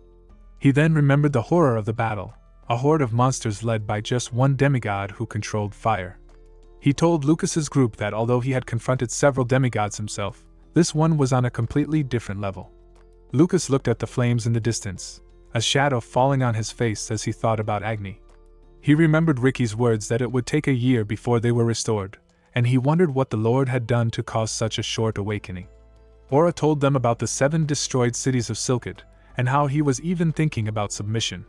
He then began to shout, regretting that they did not even have their great warrior here. Lucas asked about this warrior. Aura explained that in Silkid, the strongest person was called a great warrior, and that their current one was an excellent commander who had instantly created the best resistance army. Lucas's pupil constricted when he heard that the great warrior's name was Ivan. A smile stretched across Nora's lips, pleased with her student, but then she suddenly became angry, and a wild aura burst out of her body as she said with a smile that Ivan was still making a lot of noise. At that moment, a bell began to ring, and an evacuation order was given. The soldiers reported an attack. Far beyond the horizon, one could already see the approaching figures of fiery, insect-like monsters, a crowd completely filling the horizon. Aura was horrified. Lucas intervened, asking a soldier if there was a demigod with them. The soldier announced the absence of a demigod. Lucas then walked to the observation deck, his cloak and cape fluttering in the strong wind. He looked at the monsters and laughed a little, calling Agni a brat for sending so many to such a small city. Aura asked in surprise if he was really going to stop this huge army alone. Lucas looked at him with a smirk, considering how much he relied on Cairo and Dayukid. He said that he knew too little about mages. For a magician, the number of enemies did not matter, because it was enough to simply lure them to the desired place. Blue mana began to circle around his foot, and in the next second, a huge amount of mana was instantly released from his body. Aura raised his hands, covering his face, his body trembling with fear, unable to believe that this mana actually belonged to a person. The group of girls watched him without emotion. The wide-open eyes of Aura reflected the figure of Lucas, engulfed in streams of mana. For a magician who had reached 9 stars, this was quite natural. His eyes, filled with anger, began to glow as a stream of mana splashed out through them. For him, the coordinates ceased to have any meaning, because all the space known to him was in his area. As the monsters continued their raid, waves of blue mana began to form under Lucas as he floated in the air. He folded his hands, and all the mana in the area began to flow towards him. He then waved his hands and sent a powerful blizzard spell in all directions. Instantly, the ice enveloped the monsters, turning them into frozen blocks. A snowstorm spread across the entire battlefield with tremendous speed, and after it subsided, only pieces of ice with monsters imprisoned in them remained. Lucas, still enveloped by mana, extended his hand and clenched it into a fist. The blocks of ice cracked and began to shatter into small pieces, finally killing the monsters inside them. Isabel calmly watched as steam and dust rose into the air from the unnatural cold that now covered the desert. Aura stood with his mouth open in shock, unable to believe his eyes. In an instant, Lucas had really destroyed thousands of monsters. If someone were to look at the consequences of his spell, they would notice a huge ice floe, larger in size than the city itself. Undoubtedly, in the future, what happened on this day would be called the Snow Flower of Silkid. Sometime later, Lucas was sitting at a table having dinner, actively shoving everything into his mouth. The girls expressed their admiration for his actions. Snow, who stood aside, told him that Agni would definitely find out about the commotion he had caused. She approached the table and slammed her hands on it, asking if he was intentionally attracting Agni's attention and if he even had a plan. With a somewhat irritated face, Lucas reminded her that Agni never leaves his city. Nora watched as he calmly said that since they were weaker, they couldn't just break into his city without a plan. He said that he was going to clean up the entire territory of Silkid with Isabel, though she would only be in the place of a porter, which offended her. Snow, looking at him, realized that he was serious about forcing Agni to act. Lucas then said that they should meet with the head of Silkid and suggest that he attack Agni's forces, and that it would be better to reunite with Ivan, who seemed to be quite authoritative here. Nora smiled at his words and promised him a union with Ivan, but added that she couldn't promise that he would be alive until he met the local leader. Snow then expressed her protest, saying that confronting a large number of monsters without a magician would become a war of attrition on an incredible scale. Lucas simply pointed to Banyan. The small girl screamed, asking how she could possibly fill his place. Lucas glanced at her and asked to talk to her alone. They stood on the observation deck, and Banyan, with a smile, said that because it was a desert, there was a cold wind at night. She was amazed at the sheer size of the ice in the desert. She hugged herself, saying that Lucas always did this. Time after time, he turned dreams into reality like clouds that were impossible to reach. She said that she was not at the level of a Trauma Circle master. But Lucas interrupted her, talking about his friend who had recently awakened from a very long sleep. He tiredly praised his friend, calling him a man that was much more incredible than a guy like him, because he was correct, unwavering, and wise. He said that they both couldn't believe that now, 4,000 years later, there were people who had taken over their will and were fighting the demigods. He then asked if there was anything that could make them even more content and happy. He remembered how his friend had become interested in Straw Necklace, but that he couldn't answer him, because if he had found out about how rotten they were now, he would definitely be disappointed. He then told Banyan that his friend's name was Shuizer, and that he had unusually bad luck with students. Banyan's pupils widened. Lucas looked at her, and asked what he had felt when he first set foot on the ground of the Trauma Circle. He said that this was his luck, the luck that Shuizer did not have. Tears appeared in her eyes as Lucas said that although a long time had passed, his will was followed and carried out the way he wanted. Lucas was proud that it was they who had adopted his name. He turned around, and at that moment, it was as if his true form had returned to him. He thanked Banyan. She couldn't help but burst into tears, and she clung to him. Lucas hugged the roaring Banyan and stroked her head, praising her for her endurance and for the fact that she had endured all this. He said that he was sincerely proud of her. Standing next to Isabel, Banyan noted in her thoughts that Lucas, who had returned to everyone, had begun to call her Master again and address her with respect. She knew his secret and was sure that he wanted to protect her nobility as the master of the Trauma Circle. Lucas, hugging Banyan, said that he was grateful to her for all her work and that he was proud of her. At that moment, a very excited and joyful man, the Sultan of Silkid Sarman, reported that his magic was incredible. He took Lucas by the hands and said that when he saw what he had done, he was sure that they would not be enslaved. Later, sitting with everyone at an oval table, Lucas announced that they would be divided into 2 teams and would prepare to hunt the apocalypses. He said that during this time, he was going to clean up the entire territory of Silkid in order to piss off Agni. Sarman advised them to head north, where all the cities had been subjugated by the demigods and now belonged to them. He warned that this was a big risk, as the rules in that territory were destroyed and there was now absolute lawlessness there. Lucas said that he was looking for a woman, one in her early 20s with flame-red hair. Sarman, laughing a little, said that he remembered one terrible and unpleasant story about a woman who wanted to die. He said that she walked around Silkid and asked to be killed, but when they tried to do so, she would scream and burn in flames. Isabel noted that the story was truly scary, and that it was worth checking out that girl. The plot then took them to a place called Altara, a collapsing city. A girl in tears was being cornered by 3 men, asking them not to touch her. As one of the men grabbed her screaming hand, Lucas appeared, kicking the man and sending him flying several meters away. Looking with a menacing gaze at the other 2, he told them to disappear. They wondered who he was and whether he wanted to die. He reported that due to the actions of the demigods, these lands were left without laws. At that moment, the girl he had just saved took out a knife and, with a smile on her face, attacked him from behind. But someone grabbed her hand. Isabel, looking at her menacingly, said that they seemed to have completely given up on being human. She lifted the girl and threw her to the ground. The 4 strangers then ran away. Lucas revealed that he already knew full well that no one in this area could be trusted. They then heard someone screaming and, approaching a crowd, wondered what had happened this time. Both of them fell into incredible horror. A crowd of people looked at dead bodies hanging on pillars, with crows landing on them. On the chest of one of the dead, a sign with the inscription, "Purge," was visible. An old man reported that this was the death of those who protested against Millet, the most powerful person in Altara. He told them that they had died after opposing Millet's punitive troops, and that if they had sat quietly, they would have saved their lives.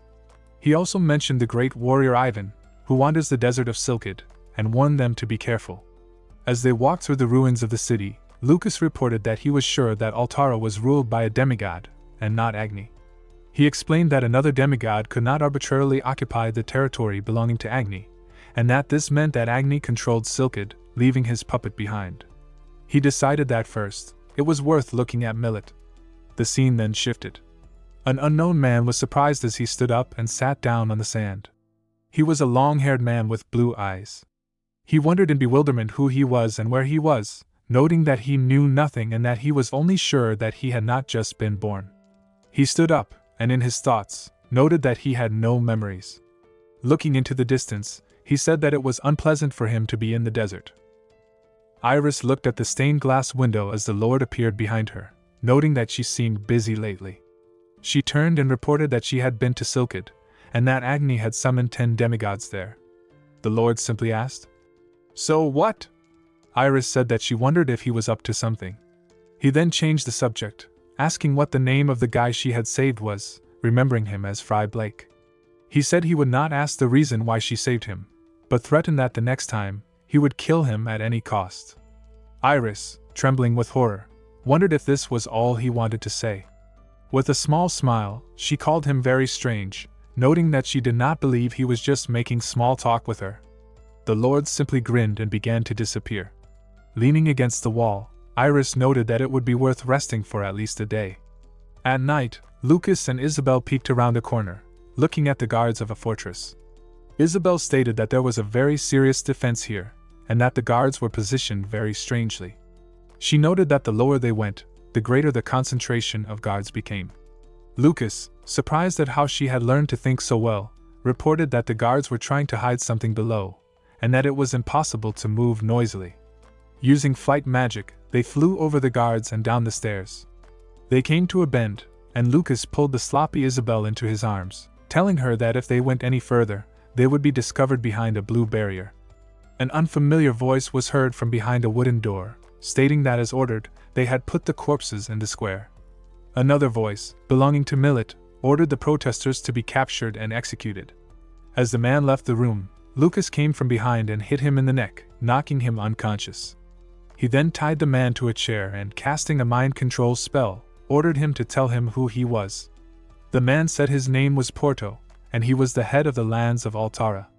He explained that he had to make a choice to protect the citizens. Lucas stated that he needn't worry anymore, and that he would help him so that he would no longer have to obey the demigods.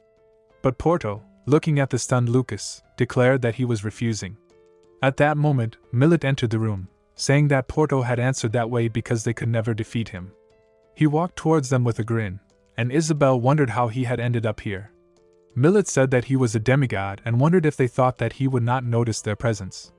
He called them stupid and stated that he knew more about them than they realized, asking if they were looking for Agni's apostle.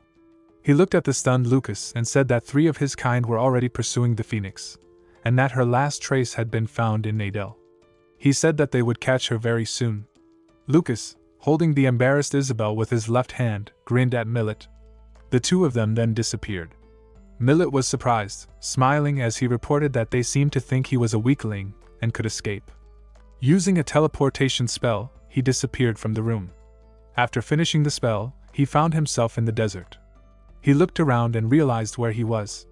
Lucas looked at him, who had just appeared, and said that he was very slow-witted for a demigod. He then looked down at him and said that, to be honest, he did not think that he could lure him out. On Millet's weapon was a stone from which a bright green glow emanated. The demigod pointed his weapon towards the protagonist, and noted that these were bold words for someone who would soon be destroyed. Lucas told Isabel to keep her distance, saying that he would deal with him himself. He put up a protective barrier, but when Millet released his first projectile, the colossal power of the attack threw him back, leaving a huge footprint in the ground.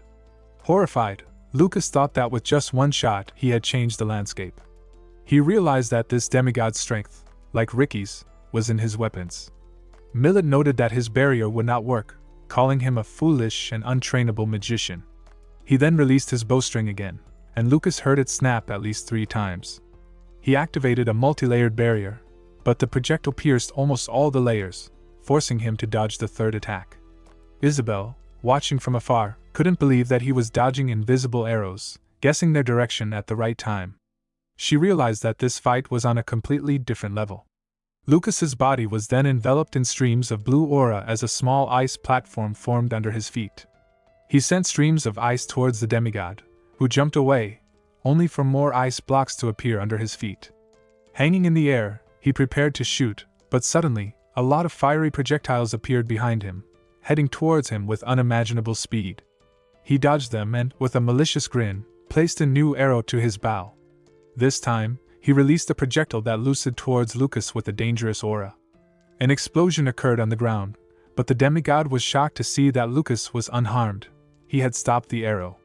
Sparks of black and scarlet mana were visible on the tip of the protagonist's finger. A surprised Isabel wondered if this was absolute magic, a level that was said to tear apart even space. She couldn't believe that he was actually fighting against a demigod on equal terms, alone. Millet appraised him, noting that he was one of the most troublesome people he had fought in the last 1,000 years. He then summoned countless arrows above his head and declared that Lucas would soon be completely destroyed, asking if he really dared to think that he could defeat him. He stated that he had been tempering this power for thousands of years, and that his experience was different from Lucas's. Smirking, Lucas asked him not to talk nonsense. He looked at the surprised Millet and noted that they, the demigods, were not that decent. He said that if they had actually tempered their strength for thousands of years, this world would have ended up in their hands a long time ago. He called them a race that was mired in self-glorification, unable to even think about developing the absolute divine powers they were lucky enough to be born with. He noted that if the demigods had taken possession of qualities commensurate with their long past, then he would not have had a chance of success. At that moment, Millet called him a cheeky human worm and released the magical arrows, declaring that he would make sure that Lucas could not open his mouth again. An explosion occurred, and due to the rising dust, Isabel could see absolutely nothing. Screaming, she said that she would help him. She lucid forward and, in the thick of the smoke, saw the silhouette of Lucas, leaning on his arm. Millet was on the ground, trying to catch his breath. With blood streaking across his face, he wondered how this was possible. With a look of disgust, Lucas stated that this was because he had actually been tempered for thousands of years. Millet ordered him not to talk nonsense, noting that some mortal was not capable of living for thousands of years. Kneeling, the demigod Millet remembered the words of the Lord, who had asked them to recognize the entire human race as their enemies. In his thoughts, Millet said that it seemed the Lord had gone crazy. How could mere humans become a threat to the demigods? But looking at Lucas's gaze, which was filled with contempt, he thought that a man could not defeat a god, and that it was common sense. Lowering his head, Millet declared that he recognized the protagonist as his enemy, and then he suddenly disappeared, using a space-time movement to escape. In the depths of the dust, a glare of bright light was visible, and Lucas realized that this was not an escape. The real battle would now begin. He screamed and turned to the shocked Isabel as a powerful explosion occurred. The tip of a weapon was suddenly visible in front of her face, but at the last moment, Lucas managed to protect her by putting his hand in front of her. Isabel asked for forgiveness, but Lucas interrupted her, saying not to make a fuss, as it was just a fracture. He told her there was no time for that. He explained that the demigod had completely hidden himself, and was no longer in the direction from which the arrow had come. A wary Isabel noted that the demigod was just like a hunter, and that if they could not find his location, their heads would fly off their shoulders. She then suggested that he use his divine power. She said that she knew that they were against using divine abilities and that she respected his pride, but if it was the same divine power, then Lucas would eventually be able to determine the location of the demigod. Lucas flicked her forehead, saying that it was a great idea. At that moment Millet, hiding in the smoke, smirked. Due to the energy of their mana, he could see where they were. He thought he would make them regret daring to look down on a god. As he pulled back his bowstring, he was surprised to hear something. He looked at Isabel's silhouette, and noted that her mana energy had disappeared, calling Lucas fast and wondering where he had disappeared to. He then raised his head and saw a cloud of powerful, bright aura forming above him. He was shocked, as a scarlet aura then began to suck him in from below. Horrified, he turned his attention to his hand, which had disappeared. From the sudden pain, the demigod screamed, amazed that the mana had disappeared again and guessing that Lucas was hiding it on purpose. He wondered how he had known his location. He then saw it, a lightning strike. He believed that it was Indra's lightning. He was pierced by a powerful surge of scarlet aura and, from the unimaginably severe pain, he screamed as he collapsed to the ground. Lying in a huge hole, Millet called him a pathetic insect. He wondered how a person could simultaneously and completely freely use both mana and divine power.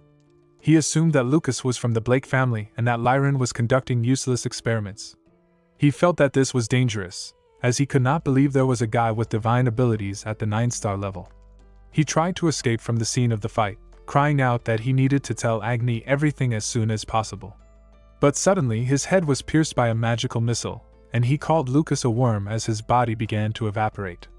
Holding his broken arm, Lucas headed towards him. Isabel, looking at his severed hand, wondered if Lucas was truly a demigod on his own.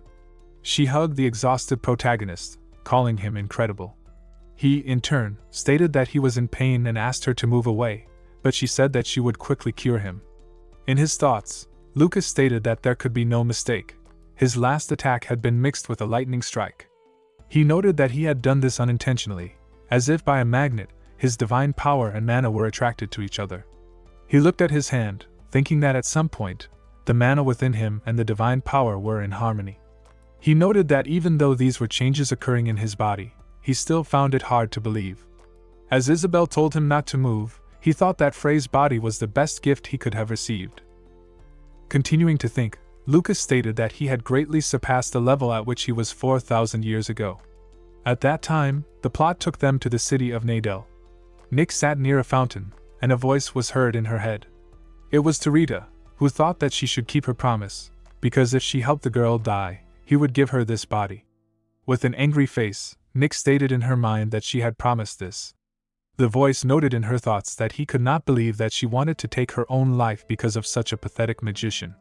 At the same time, in the vastness of the desert, a man could be seen walking. He stated in his thoughts that he had no memories, but knew that in order to maintain life, a person must periodically absorb moisture and nutrients. He stated that despite this, his stamina did not decrease and he did not even feel drowsy, after which he wondered who he was. In the distance, the city of Nadel could be seen. After a while, Isaka's eyes gradually began to open. He was connected to many devices and wondered about the human beast. He stood up, removed a device from his mouth, and began to look around, noting that this was a secret underground place. He remembered that he had been defeated by Fry and Heinz, and as soon as he had united with the demigod crystal that had accidentally fallen into his hands, he had lost consciousness. With a smile on his face, Isaka opened his robe to reveal a dark crystal in his chest, which had merged with his body. He noted in his thoughts that this was a success, and that it was not in vain that he had played roulette with a body that would have died anyway. Using his new magical power, he summoned a blue aura and noted that the divine power had become so powerful that it could not be compared to what it was before. He flew up through a hole he made in the ceiling and began to laugh loudly, shouting for Fry and Heinz to wait for him. He called them ungrateful, pathetic worms and said that he would kill them all with his own hands. Before he could finish speaking, he was interrupted by a woman who told him not to shout because it was too noisy. Isaka looked at the woman and assumed in his mind that she was a demigod, but then noted that she was not, because she was an unfamiliar face. He shouted that she was pitiful and that luck had not smiled on her. The girl then used her technique to hit him, causing him to fly straight to the ground. She noted that she was interested, because what kind of fool uses someone else's power as he pleases? She put her hands on her hips and noted that this was all Lyran's doing. Isaka suggested in his mind that this was an apocalypse, and that he had never even heard of such a demigod. The demigod wondered when Lyran had managed to steal her samples and noted that it would be good to go after her and kill her, but due to the fact that she was already dead, she could not do that. She grabbed Isaka by the hair and smiling, noted that she was very angry now, and that he would become her toy. The plot then took them to the Casco Empire, where the Lord walked towards the king, Baliad, who was sitting on the throne. The demigod noted that he did not seem to have made a decision yet. He told him to make a choice. He would either obey them or be killed like a dog in a gateway. The smiling Lord then said that he seemed to need help to make up his mind. He pointed his palm at a portal, and a girl, Genya, appeared from there, held by grey hands. The king shouted her name. Baliad ran towards the Lord, shouting for him to stop, but with a snap of his fingers, the Lord used his technique and compressed Genya's body, thereby killing her. Blood fell on the face of the king, who could not control his tears. He fell to his knees, still shouting his daughter's name. The Lord used his technique and closed the portal. He wondered why he was so sad, because their relationship had lasted some 10 odd years. The bloodied Lord approached the kneeling king and wondered if he couldn't just make another daughter. He noted that they, the demigods, could not do this. He said that each of their kind was special, and that they had lost about 10 such individuals. He then noted that this was his last chance, and wondered whether he would submit to them. After the battle with the demigod, a divine crystal remained on the sand. As Lucas stretched out his hand to take it, he was surprised to find the crystal beginning to flow into his body on its own. He couldn't understand what was happening as he knelt, writhing in pain, realizing in his thoughts that the divine forces were attracting each other. A fearful Isabel screamed that the crystal was penetrating his body, but as she moved to help, he told her to get away. A moment later, a divine explosion occurred, enveloping them both in its aura and knocking them unconscious. Sometime later, a mysterious man with long black hair, who had been wandering the desert, found their bodies. He looked at the unconscious pair, then lifted them both onto his shoulders without any effort and walked off into the desert. At this time, in a camp in Silkid, Ivan was looking at an ancient belt with a red ruby, said to be the Giant's Belt, and one of Kashin's 3 miracles. He thought it looked like nothing more than an old belt. Suddenly, a goblin announced that a guest had come, and that reinforcements had arrived. A man in a white robe introduced himself as Sarman, the feudal lord of Arid, and noted that he had heard much about the great warrior's reputation, offering to add his 45 warriors to the cause. Ivan was confused, wondering where the warriors were, as he only saw 2 women with him. He suggested they were going to open a restaurant. As one of the girls began to take off her hood, Ivan noted that they looked as if they would break with just a breath of wind. His face then changed dramatically. Snow took off her hood and winked at the petrified Ivan, introducing herself. Before he could recover from his shock, a voice called him a pathetic worm. He looked menacingly at the small girl, calling her a little one, but it was his master, Nora. She kicked him with such force that he flew several meters away, crashing through a tent. The camp immediately went on high alert, with goblins shouting about an enemy attack and grabbing their weapons. Banyan quickly reassured them, explaining that this was not an attack, but most likely training. Sitting in the wreckage of the tent, a pale and frightened Ivan asked his master how she had appeared here.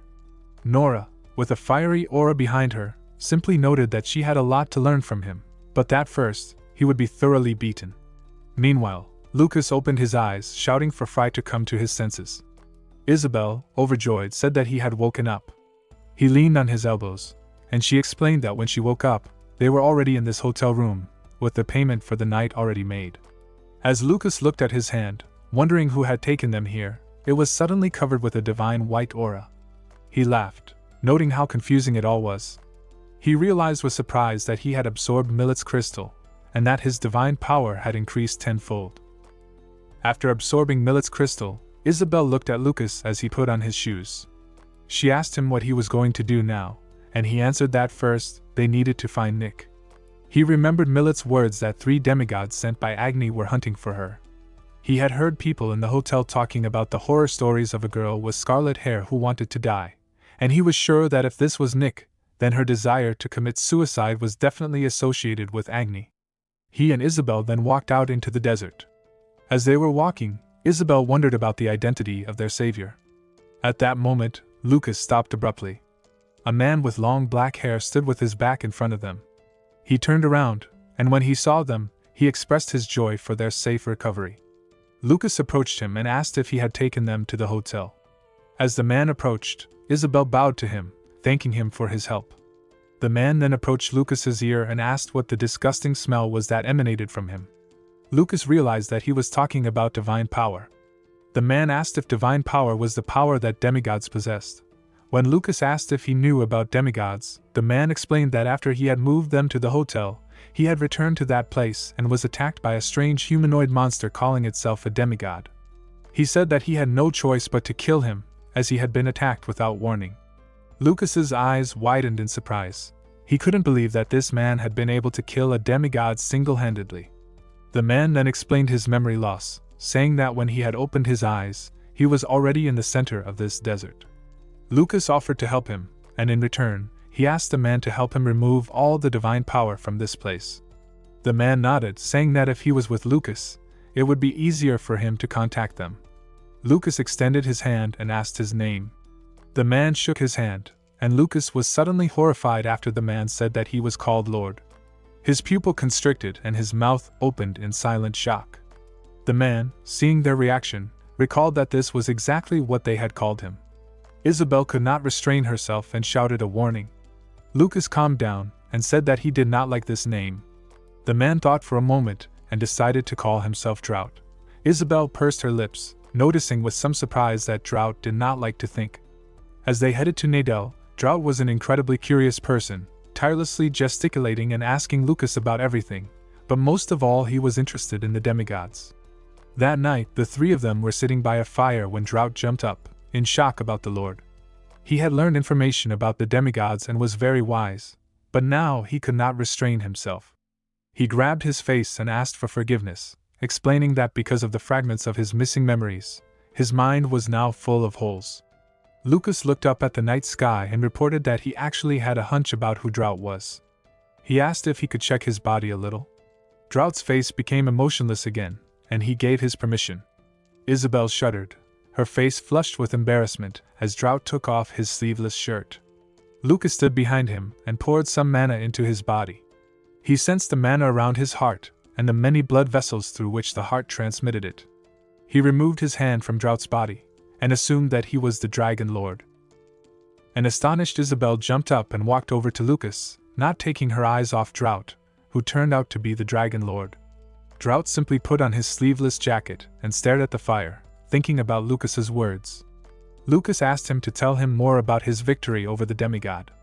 Drought raised his head, and after a moment said that the earth was sad. He then stood up and walked towards one of the dunes. As Lucas and Isabel followed him, he explained that an object had been buried in the ground for thousands of years.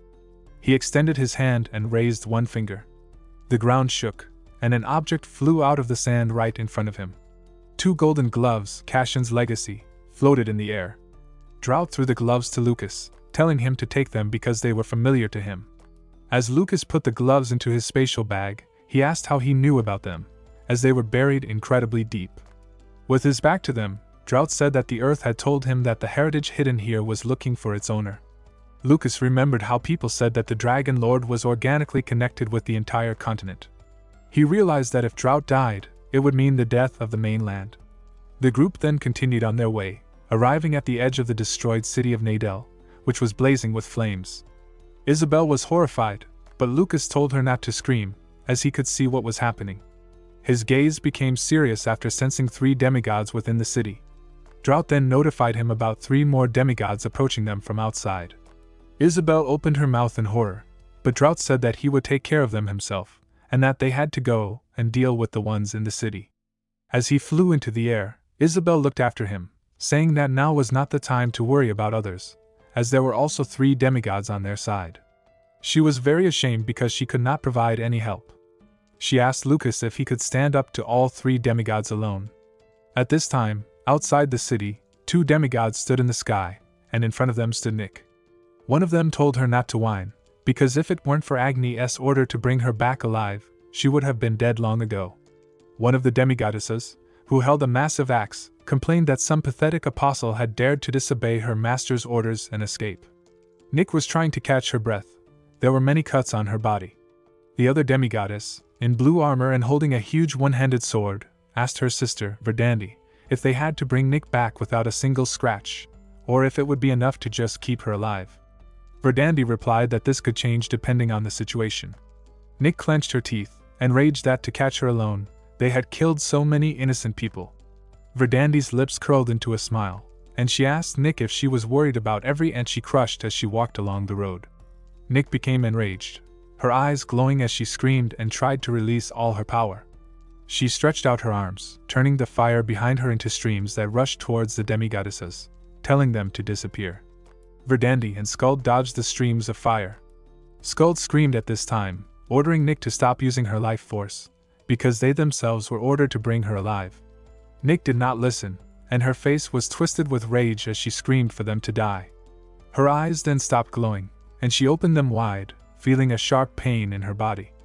A spear had pierced her stomach, and blood gushed out from the wound. The 3rd demigoddess, in white armor, stood behind her. It was Erd. As Verdandi grabbed her head, Erd, with her violet eyes, told her not to worry, because Nick was a phoenix and definitely would not die from this. She swung her spear, causing Nick's body to fly down. As she fell, Nick mentally asked Fry for forgiveness. Suddenly, he flew up and picked up her falling body in his arms. He was floating in the air, holding her. The crying Nick looked at him, and even Tarita could not hold back his tears. Lucas winked at her, reassuring her that he had finally found her. He landed and asked Isabel to heal her. As Isabel began to use her healing magic, Lucas walked towards the demigoddesses. Nick, with tears in her eyes, asked how they had found her. When she tried to talk about her recent emotions, Lucas stopped, realizing that it was not Tarita who was speaking now. He turned around, looking at Nick, and told her to say that she was just glad to see him again. She explained that the 3 demigoddesses were the Noral sisters, who were under the control of Agni. Lucas narrowed his eyes at the sisters in the sky and angrily told Nick that she didn't need to die, because she just needed the sisters to disappear. Skuld put her sword on her shoulder and, standing next to Erd, asked about Lucas's identity. Erd wondered where he had come from. Lucas didn't answer them. He stretched his arms to the side, and instantly his body was surrounded by red mana, with black and red lightning sparkling all over him. Verdandi, hovering nearby, asked what kind of magic it was, unable to believe that a kid like him could activate magic of that level. A wild smile appeared on Erd's face, and she said that if he wanted to play, then they would do his bidding. She extended her arms, and her spear split, transforming into 4 more that flew towards Lucas. Suddenly, Verdandi screamed, asking her sister to stop, but it was too late. A moment later, Erd's body was struck by many lightning bolts, and her heart-rending scream could be heard throughout the entire area. After the lightning stopped, her burned and torn body fell backwards, landing next to Lucas. He stood motionless, not happy even after defeating one of the demigoddesses. Skuld and Verdandi opened their mouths in shock and anger. Skuld screamed her sister's name, at which time Verdandi realized that the lightning strike was the power of Indra. She didn't understand how any person could do this. Skuld flew down to her sister's body and hugged her, tears streaming down her face. Lucas covered his face with his hand and laughed at them. Skuld raised her head, asking what was so funny. Lucas opened his eyes and looked at her with fury, calling her disgusting for whining now, although she had previously destroyed hundreds of families. Skuld drew her sword and rushed towards him with a scream and tears. At the same time, Verdandi realized that Lucas was Fry Blake, the apostle of the traitor Ricky, whom the Lord had spoken about. Just as she flew down, shouting for Skull not to rush, black lightning pierced her sister's forehead. Lucas stood with his arm outstretched, his lightning having stopped her momentum. A moment later, a huge amount of mana burst out from the back of her frozen head, and she fell face first into the sand. Tarita, who had seized control of the prone Nick's body, could not believe that Lucas had defeated 2 demigods in an instant. Verdandi raised her head and roared, divine power bursting out of her body. She clenched her teeth as tears streamed down her face, angry that he had dared to kill her sisters. She said that he knew nothing about how she had lived in the abyss of loneliness for 1,000 years. She screamed that her sisters, Urd and Skuld, were parts of her. The bodies of the lying sisters began to dissolve, turning into streams of energy that poured into Verdandi. Lucas, standing below, said that he knew that initially, they were one body. A sword appeared on her back, and a spear hovered at her side. He called her playing at sisters disgusting, saying it was an inferiority complex. Verdandi clenched her teeth, calling everything he said nonsense, and rushed towards him, swinging her axe. A huge golden axe collided with Lucas's barrier. He simply told her to stop, because it was pathetic to look at her, and that she could not defeat him. Verdandi was furious, but suddenly the barrier around him disappeared. Lucas extended his hand and then lowered it, and her body was slammed into the ground. A red aura surrounded them as he stood in front of her, calling her a stupid creature. Red circles of mana appeared on the ground around her as he asked if she needed mercy. She screamed for him to wait, but in the next second, her body shattered into pieces, turning into red energy. He stood with his arm outstretched, but he did not see the demigod's crystal. Suddenly, behind him, a human figure burst out of the sand and rushed towards Nick, who was being treated by Isabel. He turned and shouted, realizing that Verdandi's target was Nick. Verdandi, whose body now consisted of sand, swung her claws, saying that she only needed to take the phoenix from the very beginning. Isabel covered Nick's head with her body. But at that moment, she heard Elia complaining about the screams. She raised her head and saw Verdandi imprisoned in ice. In an instant, half of her head shattered into pieces. Lucas, standing to the side, looked at Elia in shock. She approached him and said that they urgently needed to leave this place. Her face became serious as she announced the Lord's approach. Lucas carried Nick in his arms as Isabel and Elia walked on either side of him through the raging blizzard. When they arrived at Elia's house, a small hut in the middle of a snowfield, the snowstorm had already died down. Elia opened the door, and as they entered, she asked Lucas if his memories were appearing one after another. He drooped, remembering the scenes of the past, and said that it would be better for him to forget these memories. He stopped, however, when he saw a man's face, covered in bruises and contusions. It was his father, Isaka Blake. Elia walked past Lucas and sat on the back of the bending Isaka, who trembled as she said that he was a good massage couch, which was why she liked him.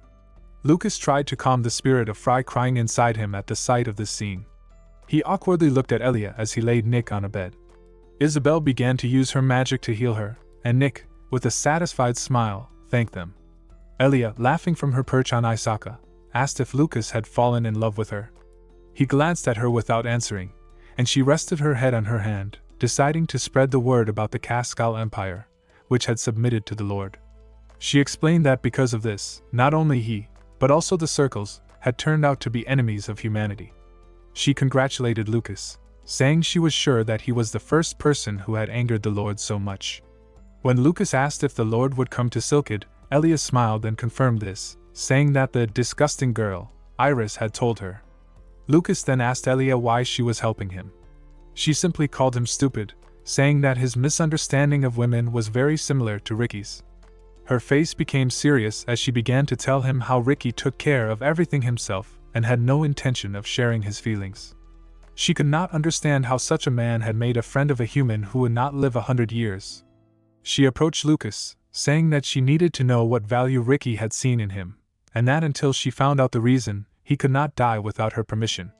Lucas simply said that he considered the demigods to be pests who had to disappear from this world, and that she was no exception. Elia, however, grinned, saying she trusted him because Ricky had trusted him. Lucas remembered Ricky and said that the reason he had considered him a friend was very simple, because of Ricky's ability to respect other beings. Elia let go of him and called him a copy of Ricky. At this time, in a fortress in the desert, Agni stood next to a window. He looked back and asked if the Lord could tell him the reason for his arrival. The Lord, who was lying on a bed with an apple in his hand, was a faceless being with no organs on his face. He said that he needed to find something, but no matter how much he searched, he could not find it. He said that he just needed to wait, relaxed, until the footprint became so large that he could step on it. He then noted that the occupation of Silkid was not going as well as they would like, and with a creepy smile, he asked if he could add some strength. Later, Agni stood on a platform in front of the demigods. He said that he had learned the next location of the target. The Phoenix was heading to the location of the Air Force troops inside Silkid. He spoke of how he would unite with his apostle and deceive the Divine Eye forever, meaning they would no longer need to worry about God's reaction when they punished the air forces and captured Silkid. He shouted, calling the demigods to stand up and calling them his brothers, as a powerful divine power gushed from his body. Under the black and blue sky, in a small house on the sand, Lucas walked over to the window and looked out. He turned to see Isabel holding the red-haired Nick, and he wondered if she was okay. Nick, with embarrassment, apologized and reported that she was fine. Isabel, looking at the back of Lucas's head, wondered what he had been thinking about so intently since early morning. He stated that Drought had said he would get rid of the demigods, but that he had later gone missing. He recalled how Elia was sure that he had come here, but that she had stated there were no demigods here from the very beginning. Isabel wondered if he might have escaped. She said that she was surprised at how easily Lucas had opened his heart to him and believed the first person he met, noting that it was not like him. Lucas said that something was bothering him. With a horrified look, he said that he had never seen a human body with a dragon's heart, and that it was more like a created and rigged shell. Elia then wondered where Fry was heading next. Lucas reported that they had found Nick and that they now needed to team up with their comrades. He said that his friend Ivan was gaining strength in Silkid, and he was thinking of heading there. With a calm look, Elia wondered if they would attack head-on, to which Lucas replied that naturally they would. Elia reported that he had a very annoying personality, and that even in this, he was a copy of that stupid guy, Ricky. She said that she would like to help, but that the Lord could not ignore Agni's desire to take over Silkid on his own, so he held her back. She explained that if she spoke here, the Lord would have to come out in person. With his back turned, she said that although everything was bad, in his current situation, he would have to defeat the Lord. Closing his eyes and smiling, Lucas reported that she had already helped him enough. He then noted that he owed her a lot. Elia turned and said that even taking into account the fact that he had harmonized the divine forces and mana and at the same time remained human, this was only possible due to the dominance of his mana. She explained that if he absorbed more crystals of the demigods, then the divine power within him would be able to seize dominance. A frightened Isabel wondered what would happen if this happened, and Elia noted that at least, this could not be called a person. The plot then moved to the resting place of the great warrior, Ivan, inside Silkid. A man, Tuareg, was giving a fiery speech to the armed soldiers, saying that they had united with a common goal to fight the demigods. He stated that their numbers were insignificant, but that they would bypass Silkid and gather people who shared their intentions, and that he believed in Silkid's pride. As he was speaking, Agni appeared, looking at the warriors and saying that this was surprising for lands that were about to be destroyed. He created a flame spell and struck the group of troops, continuing to kill them one by one. One of the soldiers announced that the demigods were advancing. A stunned Tuareg was then confronted by Agni, who wondered where the one he was looking for was. He asked where his apostle was. Agni then sat down in a chair, saying that he had long suspected that they were preparing a resistance force but that they were not worth confronting, so he had simply left them. He declared that while he was waiting for his apostle, he would have a good time. He gave an order to his subordinates, who reported that they were like insects that should be exterminated. As Tuareg screamed at the pathetic worms to stop, an imposing Agni wondered what a green weather Tuareg would have for something to drink. Just as a demigod was about to kill a man, a sudden blow sent its head flying back. It was Ivan, who wondered why they were so vicious. Agni, from his chair, put a hand to his cheek and declared that they were all insects. Nora approached her student, telling him to be careful, as this battle would be very different from all the previous ones. Ivan, taking a stance near his master, noted that the day had even come when he would fight together with her. He then turned to the disorganized and frightened warriors and screamed, wondering what the weaklings had learned from him all this time. He declared that even if they were demigods, they had to fight to the very end, as that was the essence of the soldiers of Silkid. He called on everyone to protect everything that was dear to them. The soldiers charged, but the demigods were too strong. Snow found that her attack did not work, noting that these were demigods, after all. Banyan, standing in front of a soldier, supported a barrier, telling him to save the wounded and that they must remain alive until hope arrived. The battle raged. Ivan, holding one of the demigods by the head, watched Nora land after another kill, but noted that it was impossible to resist so many strong opponents. Snow was sent flying from a blow and, as she tried to stand up, she saw a large number of defeated soldiers on the battlefield. Ivan, trembling as he held back an enemy's hand, wondered what moment everyone was waiting for, as they were all about to die. At that moment, he looked up and was horrified to see a massive scarlet spell growing in the sky. A lying Nora happily announced that they had arrived. The demigods looked up at the scarlet ball and saw 3 silhouettes. Lucas maintained the spell, then lowered his hand, launching a scarlet cloud of magic at the demigods below. He continued to rain down spells, destroying one demigod after another. The soldiers could not believe their eyes. In an instant, the spell hit the ground, and the bright light began to dim. Ivan and Nora, watching what was happening, were shocked. They looked at what was left of the demigods, and noted that they had all simply disappeared. Snow, who was lying down, saw Lucas, Nick, and Isabel descend to the ground. She noted that while they had not seen each other, Lucas had become even stronger. He knelt on one knee, helping her up, and said that the number of opponents does not matter to a magician. Ivan, standing behind him, called him a fool. Turning around, Lucas noted with a smile that they had not seen each other for a long time, and Ivan hugged him tightly, very happy about his arrival. From his chair, a very surprised Agni saw something.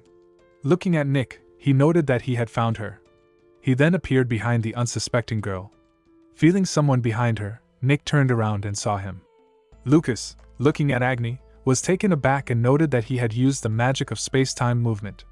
Agni held out his hands and said that he had been waiting for her for a very long time. Lucas, running towards them, shouted for her to move away. As Agni looked to the left, he saw a flash of a spell. Lucas hit him, flew forward, and grabbed Nick, holding her hand as he flew several meters away. He asked if she was okay, and she replied that everything was fine. As the smoke rose, someone wondered what had happened, noting that something seemed to fall. A barely visible silhouette appeared in the smoke. Lucas, watching the unknown girl emerge from the fog, realized who she was. Looking at the girl with silver hair and bright yellow eyes, he announced that her name was Anastasia. The silhouette of Agni was visible in the cloud of smoke. With a look of disgust, he noted the huge number of competitors, which he called insects. Lucas took off his robe and asked Isabel to take care of Nick, saying that she was Agni's target. At that moment, Anastasia appeared, assuming that he was too late. He then indignantly noticed the weapon in Lucas's hands, wondering how he dared take his weapon without permission. Lucas asked if he hadn't left it for him to use, and then invited him to look at his results. He plunged his staff into the ground, but Agni simply put his hand forward and, creating many flames, wondered if Lucas thought such a mediocre attribute would work on him. At that moment, the demigod's face was struck by a fist. Due to Anastasia's unimaginably powerful blow, Agni was thrown to the side. With lightning speed, Anastasia continued to deliver his powerful strikes, and Lucas noted that he was called a sage, asking if he had gone over to the side of the physically strong. Anastasia declared that there was no other way, as he needed to choose the style that best suited his body. Leaning on his knee, the defeated Agni tried to stand up. He declared that the others needed to get out of the way, as his only goal was his apostle. Calling Lucas Ricky's apostle, he stated that he had gotten on his nerves from the very beginning. He said that he was going to refrain from killing in order to deceive the eye of God, but that Lucas was in his way so much that he had no choice. The demigod's body was then covered with a fiery aura as he absorbed the defeated demigods around him. A horrified Ivan noted that the demigod had become incredibly large, and Nora reported that this was his true appearance. Snow wondered if Agni really thought he could deceive God's eye by dividing himself into hundreds of warriors. Agni then struck the scene with his fiery aura. As Ivan wondered how he could do this with just a movement of his hand, Lucas activated his icy aura, casting Ice Age. However, he quickly realized that because of Agni's flame, the oxygen was instantly igniting, and he didn't think he could last long. Clenching his fists, Anastasia declared that this body still had one advantage: it didn't need oxygen. He rushed into battle, and an explosion thundered near Agni's foot. The demigod called it amazing, as Anastasia's body could withstand the flames. Anastasia noted that this was not the case. The flame was disappearing. He placed his hand on the demigod's leg, and his golem hand began to transform. He then rushed into battle, and due to the colossally powerful attack, the battle site was enveloped in thick smoke. Agni's face was covered with genuine surprise as he fell to the ground with a crash. Anastasia turned to Lucas and asked him to act now. Concentrating a scarlet cloud of aura in his hands, Lucas thanked Anastasia. The streams of scarlet aura were directed towards the stunned Agni, and his body was completely covered by the technique, causing him to let out a piercing scream. At that moment, Lucas used the absolute line square. After the attack, a large cloud of smoke hung in the air. Banyan wondered what it was, noting that she felt strong mana and the power of divine power, and that this was Lucas's current strength. Anastasia tried to find out if it was divine power, asking how he had combined it with mana. But from the smoke, Agni emerged and raged. He called them brats and, looking at the frightened Nick, declared that she was his apostle. As he ordered her to approach him, Lucas lowered his hand, and Agni's body was once again enveloped in Lucas's scarlet aura. The stunned Ivan noted his incredible durability. As Lucas prepared to deliver another attack, a powerful surge of aura appeared. A frightened Isabel told him to hold back, asking if he remembered what Elia had told him. She screamed that he should not continue to abuse his divine power. But at that moment, Lucas suffered an incomparable pain, and his eyes began to roll back in his head. Elia had reported that if he absorbed another demigod crystal, the divine power within him could take over. Barely able to stand on his feet, he let out a piercing scream. A frightened Ivan tried to find out what was happening as Lucas's eyes were shrouded in streams of red aura, and he collapsed to the floor. Watching them, Agni froze, indignantly noting that Lucas had already given up.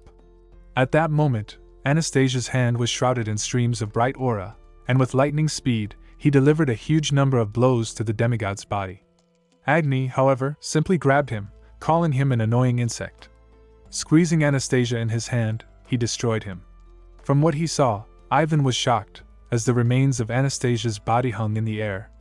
Appearing in front of Lucas's body, Agni suggested that the divine powers had gone beyond human capabilities, calling him not smart.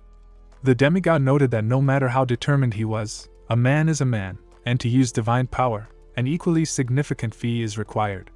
In his thoughts, Ivan wondered what kind of dire situation this was, noting that he couldn't see anything other than their destruction.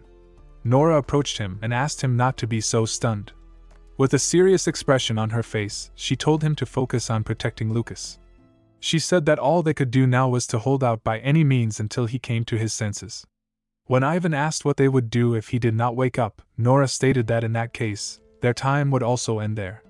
With lightning speed, she rushed towards Agni. She attempted to pierce his body, but as she looked at her fist, she noted that, as expected from the flame's power, the more she attacked, the more she hurt herself. Baring her teeth, she put her foot forward to strike. She created a magical seal, using the depth of meaning of a warrior mage's power, and after striking Agni, she activated the edge of her stone fist. Due to the colossal power of the blow, the demigod was thrown to the side, and the place of the fight was shrouded in a huge layer of dust. A surprised Snow thought about how Nora had made him fly away with just one huge fist, noting the strength of Ivan's mentor. But suddenly, Nora's hand began to bleed. From the piercing pain, she bared her teeth and, falling to her knees, noted in her thoughts that her right arm was broken. Aware, she noted that Ivan was right. As she looked at how Agni was heading in her direction, she noticed that he was really, incredibly strong. Lucas's soul was located in a mysterious place. Looking around, he assumed that he was inside the world of his own state of mind. He then heard someone say that this was his limit. A smirking Indra noted that this was not bad for a human. In his thoughts, Lucas revealed that he saw that face, and that it was the demigod that Ricky had killed first. Using his powerful aura, Indra covered his body with it, causing him to let out a scream. A large number of projectiles then pierced his chest, and a smirking Millet noted that the one who must die, will die. The demigods declared that they would accept this physical body, but Lucas bared his teeth and called them pathetic worms. In the real world, a scream was heard from the mouth of the tortured protagonist. A frightened Isabel asked him to come to his senses. Nora stood before the angry demigod, and Ivan told her to be careful. He looked at Lucas lying on the ground and informed her that she was not the only one worried about him. In his mind, Lucas assumed that the demigods lived inside him thanks to the crystals he had absorbed.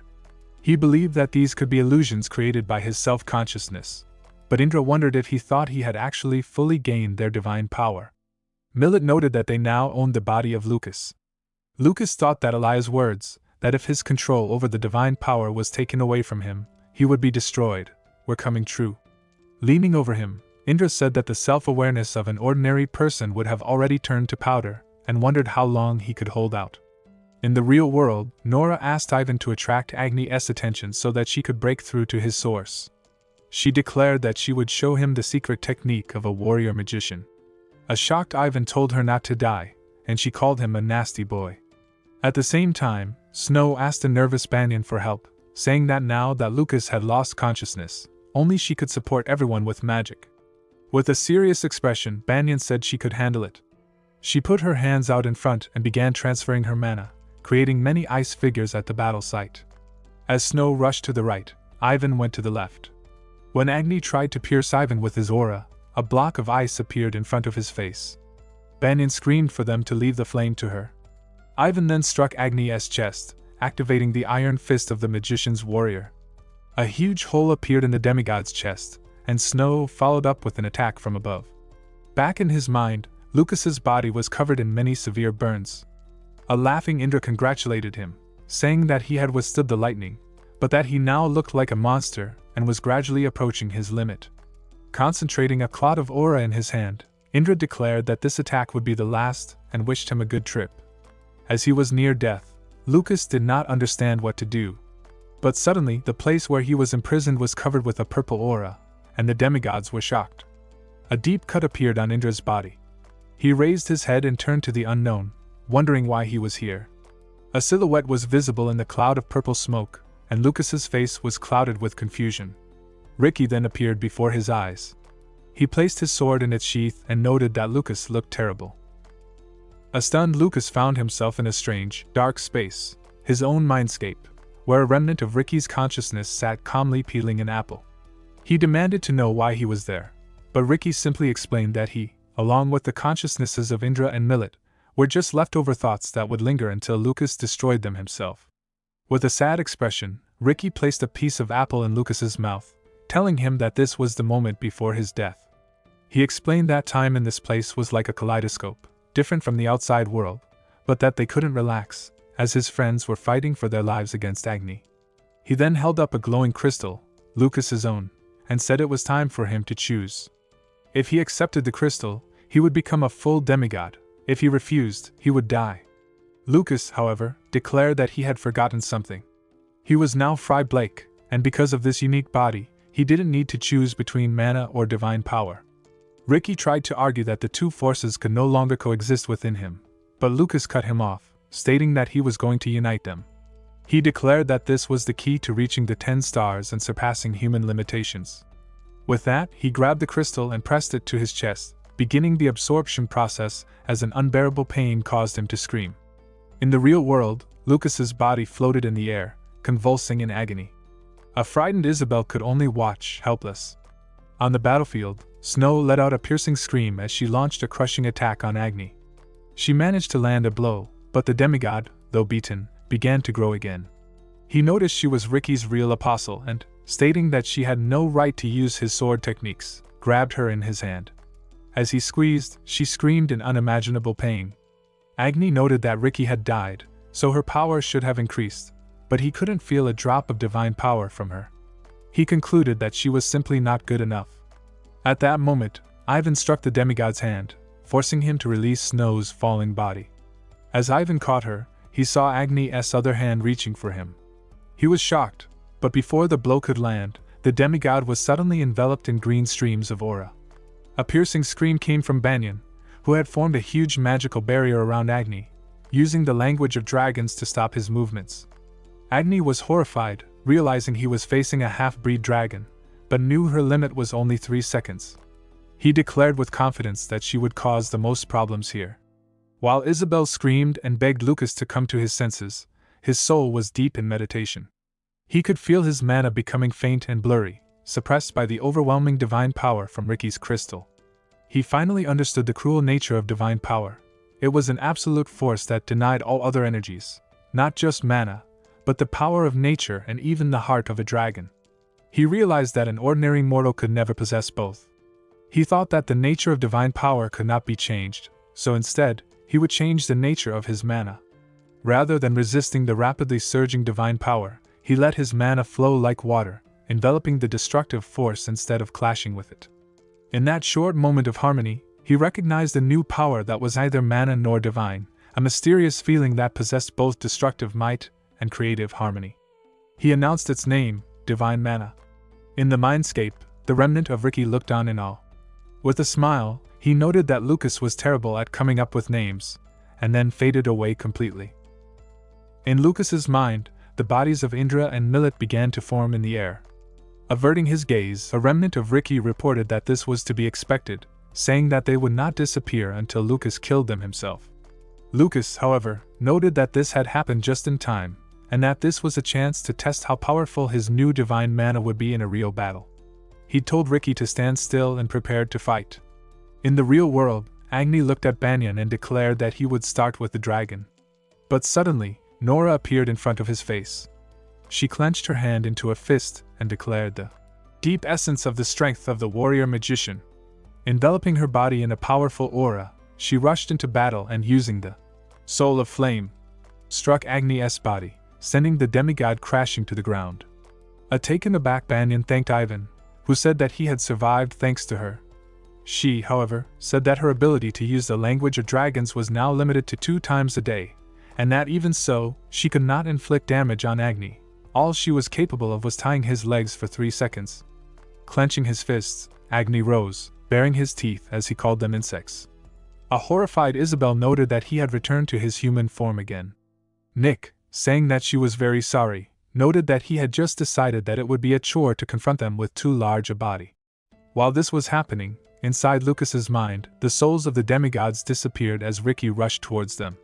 In the real world, Lucas noted that this new power was causing more trouble than he had thought.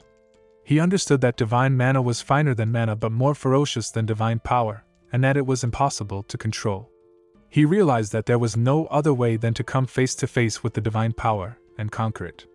He folded his palms, started his meditation, and closed his eyes. Seeing this, Agni appeared before his comrades.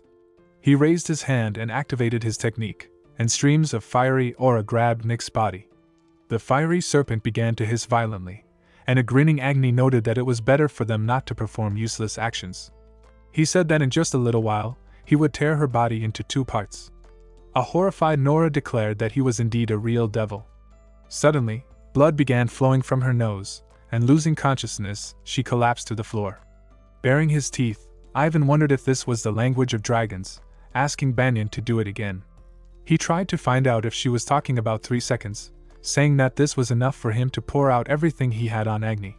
He took a fighting stance, thinking about his master's movements and the way she controlled mana, determined not to miss a single moment. The demigod declared that these were useless movements. Suddenly, seeing something, Agni was shocked. He looked at Banyan screaming and, in his thoughts, called her a pathetic dragon. He noted that his body was not moving. Looking at the demigod's fist, Ivan forced himself to remember the moment when Nora had destroyed that annoying flame. Finding himself behind the demigod, he noted that he still needed to hit with 1 blow. At that moment, he activated the deep essence of the warrior magician, using Ivan's fist. Due to the colossal power of the blow, the guys flew to the side. Isabel tried to find out if Nick was okay.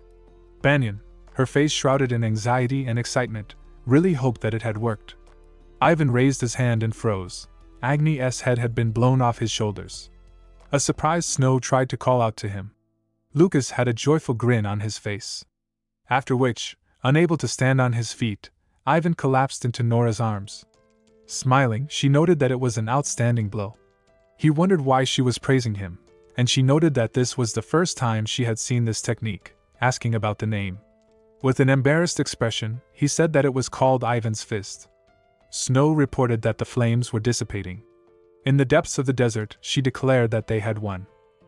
In the mysterious space of his mind, Indra's body began to form, and Millet also appeared. A remnant of Ricky reported that this was to be expected. Lucas, however, noted that this was a chance to test how powerful his new divine mana would be. Turning to the demigods, he told them to obey him, and using his technique, he absorbed their remnants. With a dissatisfied face, Ricky noted that it was finally over. He then revealed to a shocked Lucas that over 548 years had passed in this mental space, and that his comrades were now fighting Agni.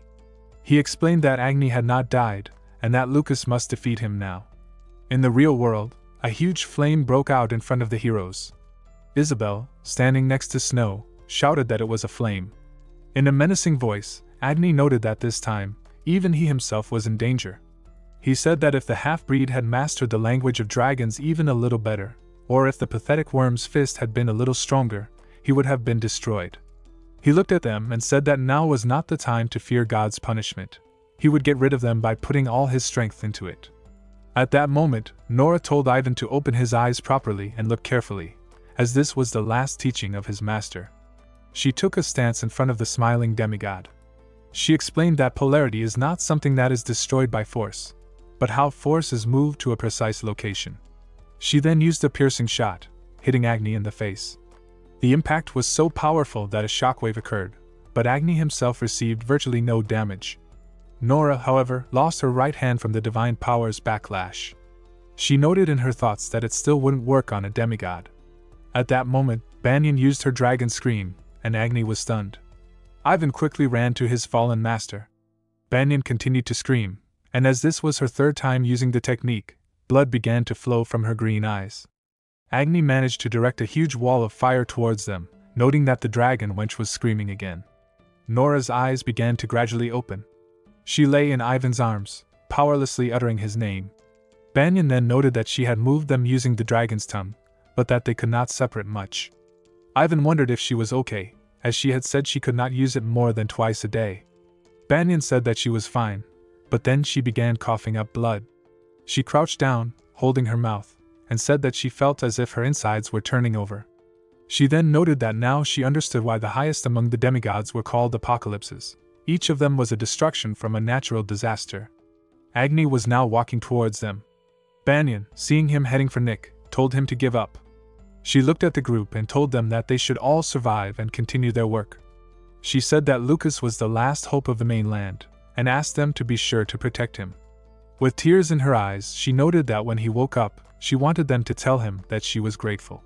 Seeing Nick, Agni shouted her name with a smile on his face. At that moment, Master Banyan, using her last strength, put on a dragon's suit. She used the language of dragons again and said in it the word, "Leave." As Agni jumped over her and tried to grab the phoenix, she teleported the group to another place. With her back to the demigod, Banyan said that she had sent them to a place where he would not be able to find them. Ricky put his sword back into its sheath and stood before Lucas, who was on the ground, sweat beading on his face. The demigod told him he didn't have time to lie still, as his friends were in danger. As Lucas slowly began to stand up, he asked how much time had passed since their internal battle began. Ricky replied that in this mental space, 251 years and 107 days had gone by. Lucas, still feeling weak, said he didn't feel like he could defeat him. Ricky reminded him of his fight against Millet, explaining that he had won not just because of his divine mana, but because he had the self-confidence to believe he was stronger. He scolded him, saying that the current Lucas was afraid and saw his opponent as impossible to defeat. He explained that the final piece that would complete him was not power, but belief. Lucas understood. He had forgotten the basics. He realized that Ricky was so strong because his beliefs, learned from Rushed, were stronger than anyone else's. He closed his eyes, remembering his time in the abyss, and how even then, he had not given up. When it came to belief, he would not lose to anyone. At this time, in the real world, Agni sent Banyan flying with a wave of his hand. As she stood up, he asked why she would throw away her life for the sake of strangers. She recalled his words about the weakness of mortals and replied that if they did not give their lives for each other, they would not be able to stay alive. Blood appeared under her eyes as she said that perhaps God loved their despair and self-sacrifice. Agni's pupil burst into flames, and he remembered the Lord saying that love was the one concept he couldn't understand. He asked for her name. Squinting in pain, she gave her full name, Banyan Argento, and introduced herself as the master of the Trauman Circle and the student of the Archmage Lucas Trauman. That, she shouted, was her pride. Agni, looking at her, said he would remember her name. At that moment, his open palm, surrounded by flames, rushed towards her. Her eyes glowed brightly as she screamed, using her dragon tongue one last time. Agni froze in the air, wondering what the point was, as her death would only be delayed by an incredibly short 3 seconds. In the mindscape, Lucas clenched his teeth in pain. Ricky sheathed his sword and told him he had 3 seconds. Lucas didn't understand, and Ricky explained that Banyan had squeezed out the last of her strength to cast a dragon spell. In 3 seconds she would die. He told him that if translated into the time of this world, that would be about 10 years. Hearing this, Lucas stood up completely as a stream of mana was instantly released from his body. He looked at Ricky and said that in that amount of time, he could knock him down 3 times. Ricky simply grabbed the hilt of his sword. Time passed, and in the real world, a frozen Agni looked at Banyan, who was still shouting for him to stop. Green lightning came from her body as she recalled Lucas's words of gratitude and how he had hugged her, saying he was proud of her. Blood sprayed from her mouth and from the edges of her eyes. As soon as the 3rd second passed, Agni flared up and freed himself. His blow caused a flame that rose tens of meters, and a powerful explosion followed. When the smoke and flames cleared, Agni's eyes opened wide in surprise. He straightened up, looking around and trying to find the missing Banyan. At this time, her eyes rolled back, and only rare wheezes escaped from her throat. Lucas held her in his arms, having returned to Frey's body and saved her at the last second. Agni looked at him, wondering how he had ended up here. Lucas landed on the ground and carefully placed Banyan's body down. He praised her and told her to leave the rest to him and get some rest. He said that when she woke up from a good sleep, everything would be over. He then calmly walked towards Agni. The demigod clenched his teeth and stretched out his hands, directing 2 streams of raging flames directly at him. Lucas waved his hand, and with a calm face, continued to approach. The 2 streams of fire were split in half by his windy cutter, and redirected. Agni stood with his arms crossed, his mouth open in shock, wondering if a person could actually be used by another person. He clenched his teeth again and raised his hands to the sky, forming a huge sphere of raging flame. But Lucas, without changing his facial expression, waved his hand again, and the huge sphere of flame was destroyed. Agni opened his mouth in shock and fear. He could not believe that his strongest ability had been destroyed with just one movement. Lucas, surrounding his body with mana, stopped just a few tens of centimeters from him. He extended his hand, prepared 2 fingers for clicking, and brought his hand to Agni's head, ordering him to disappear. With just a snap, he destroyed the upper part of Agni's body. As he dissolved, Agni thought that if he had to die, it would be at the hands of the Lord's equal. Banyan, who was lying nearby, looked at Lucas, and with tears in her eyes mentally said that hope had returned. Banyan lay on the ground, tears streaming from her eyes. In her thoughts, she called for Lucas Trauman, noting that it was thanks to the fact that he existed. With a final tear, she passed out. Lucas stood with his eyes closed, and the ghost of the former demigod, Ricky, nodded to him with approval before fading away. Lucas thought that he was grateful to the demigod for everything, and that he would definitely take care of the rest. At that moment, Agni's heart, like a heavy stone, fell to the ground. Far away, the Lord's eyes widened, and his mouth opened. He was in complete shock from the knowledge that Agni had died. He fell to his knees, trembling all over, as Nazdog and Anuna asked in fear what had happened. He noted that the demigod of fire had been killed by none other than a human. Anuna, with tears in his eyes, said that these words were some kind of nonsense. The Lord noted that the one who had spoken was Ensilkid. He said that if this demigod rushed into battle right now, he would lose. He explained that this happens once every few tens of thousands of years, people who have reached the power of origins. He noted that the current main character, who was Fry Blake, could only be defeated if he himself took to the battlefield. He then opened a portal in the form of a red eye, and addressed his brothers, asking them if they would add their strength to his. The protagonist carefully covered Banyan with his cape. Suddenly, a large purple portal opened behind him. Two people emerged, the Dragon Lord Drought and the Lord's Apostle. The girl looked at Lucas and noted that he looked like a completely different person than before. She squatted down, reached for Agni's heart, and said that she still couldn't believe that he had actually been able to completely destroy him. Lucas noted that their union was so unexpected that he was speechless. Drought looked at the unconscious Banyan and noted that she was apparently a dragon by nature, though only half. He said that he was truly sorry, but that while her life would be saved, she would lose the powers of the dragon forever. Lucas replied that this did not matter. The only important thing was that she remained alive. At this point, the girl said that she believed that Lucas would like to ask her a lot, and that she would come again very soon. She noted that it was not scary if he made some decision about her when this happened. Lucas silently looked at her as he snatched Agni's heart from her hand. The girl closed her eyes with a grin, saying that today she had only come to escort someone to him. She noted with a smile that she was looking forward to meeting him again as soon as possible, and the portal began to close. Drought said that the girl was an amazing person. He then asked if she was really the girlfriend of the protagonist. Lucas menacingly noted that she was not. He then asked what had happened to the demigods that Drought was supposed to confront. The Dragon Lord apologized for deceiving him, noting that it was an order from Iris herself. He went on to say that his identity was not really a secret to her, and that she even knew what he would have to do in the future. He then noted that he wanted to correct something. Iris was not actually the Lord's Apostle. A dumbfounded Lucas was puzzled. He noted that although he really wanted to ask him a lot, their primary action should be to treat Banyan's health condition. He used teleportation, and in an instant, he, Drought, and Banyan appeared in the capital. Nora and Isabel were already there. Nora screamed Banyan's name as she held on to her shoulder. Lucas calmly noted that she was breathing and that Isabel should take care of her. The knights were happy that she was alive. Nora, with shortness of breath and fear, asked what had happened to Agni. Lucas took out his fiery heart and raised it above his head. All the villagers were stunned. Lucas looked sternly at everyone present and coldly said that this crystal was his heart, and that their battle was able to destroy Agni completely and forever. He continued to say that Silkid had now become completely free from the dominance of any demigods. The villagers raised their fists and shouted triumphantly with joy, their eyes filled with tears. Lucas raised his hand in the same way.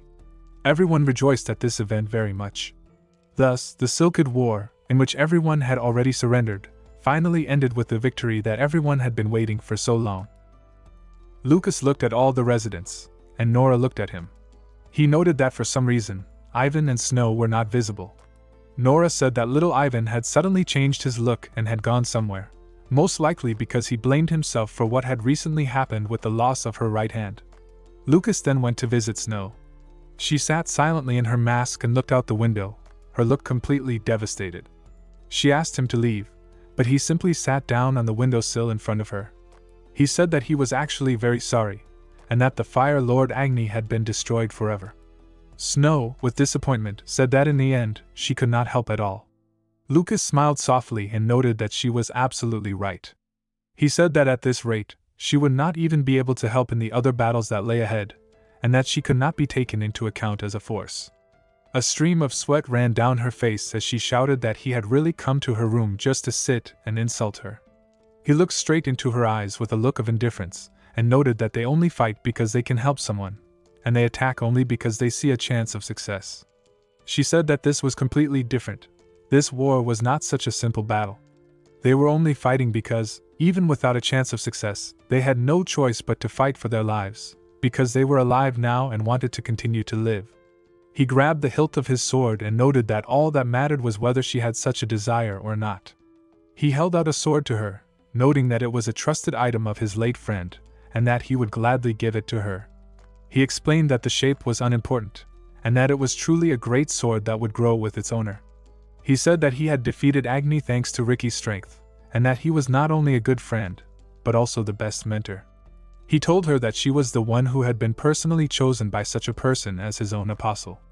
The girl grinned and noted questioningly that he was really telling her that she should decide whether to disappear or become stronger, adding that he was an exact copy of Ricky, even judging by his manner of speech.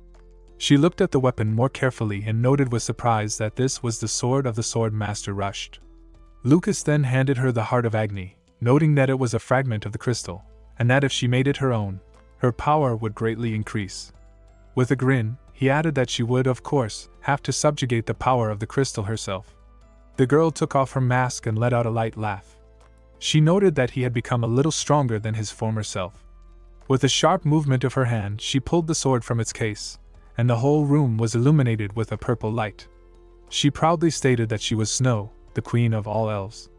At that moment, Ivan stood under the strong pressure of a waterfall and meditated, cursing his helplessness. Suddenly, Snow appeared, wrapped in only one towel, and noted that the water was really warm. Ivan, almost with tears in his eyes, was very embarrassed and shouted, asking her what she was doing.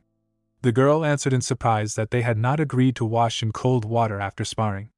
He noted with displeasure that she was very stupid, because he did not mean that they would take these baths together. The girl said that she had heard that for mutual love between two comrades, people get used to washing in the river together. Flushed with anger, Ivan shouted that only men or women engage in such obscenities among themselves, and that she was an adult and unmarried woman. He climbed into the water and stood opposite her. The two friends were silent for a short split second. Snow then noted that Lucas had destroyed Agni's existence forever. Ivan indifferently averted his gaze, noting with sarcasm that Lucas had only done the final blow and had taken the entire story for himself. Snow told him that he was wrong, and that he himself perfectly understood that. She reminded him how they had fought together in Demon from the very beginning, and that she knew then that the three of them would become good friends and support each other. Ivan was gloomy, but he noted that no one was saying that this was not true. He added that at some point, the stupid protagonist had alone reached a place to which he and Snow could not even reach. The girl asked him if it was precisely because of this that their lives had been saved. Ivan, with his eyes closed, noted that he was very dissatisfied with the current situation, and that next time, he would definitely save Lucas. At that moment, he noticed that she was trembling. Tears flowed down her cheeks profusely, and she covered her eyes with her hands, crying and sniffling. Ivan awkwardly turned away from her, as she noted that next time, she would take this turn on herself. With a malicious look, Anastasia rested his elbows on the balcony, and said that he had returned alive. Lucas and Isabel simply remained silent. He explained that he was still in a period of adaptation, and that he did not feel any magic at all. He said it was all divine mana. Lucas explained that in the world of images, he had found a way to combine divine power and mana, and this new ability allowed him to completely take possession of all these powers without having to give up his mana. Anastasia assumed that he had surpassed the 9-star level. Lucas, however, looked down and said that he had only been able to reach this level thanks to the flesh of Fry Blake. Anastasia said that this was fate, in which everything was predetermined. Lucas looked at his hand and said that it was fate in order to defeat the Lord. Anastasia then said that his blood was boiling, because for the first time in a long time, he had a reason to cross his limit. He looked at her with a confident look, and added that they should definitely destroy the Lord together. At this time, at a celebratory feast, Lucas was greedily eating everything he saw, and Isabel looked at him with an awkward face. She started yelling at him, asking if he couldn't wait at least a little bit. He replied that their food was excellent, and she should try it too. Isabel shouted that he didn't feel sorry for their host, Torque, who was trying so hard to say something. She called him rude. He pointed his finger at Nora and Ivan, asking why she shouldn't try yelling at them too. Isabel hit the table with displeasure, and shouted that the frivolous warrior mage and he were the same.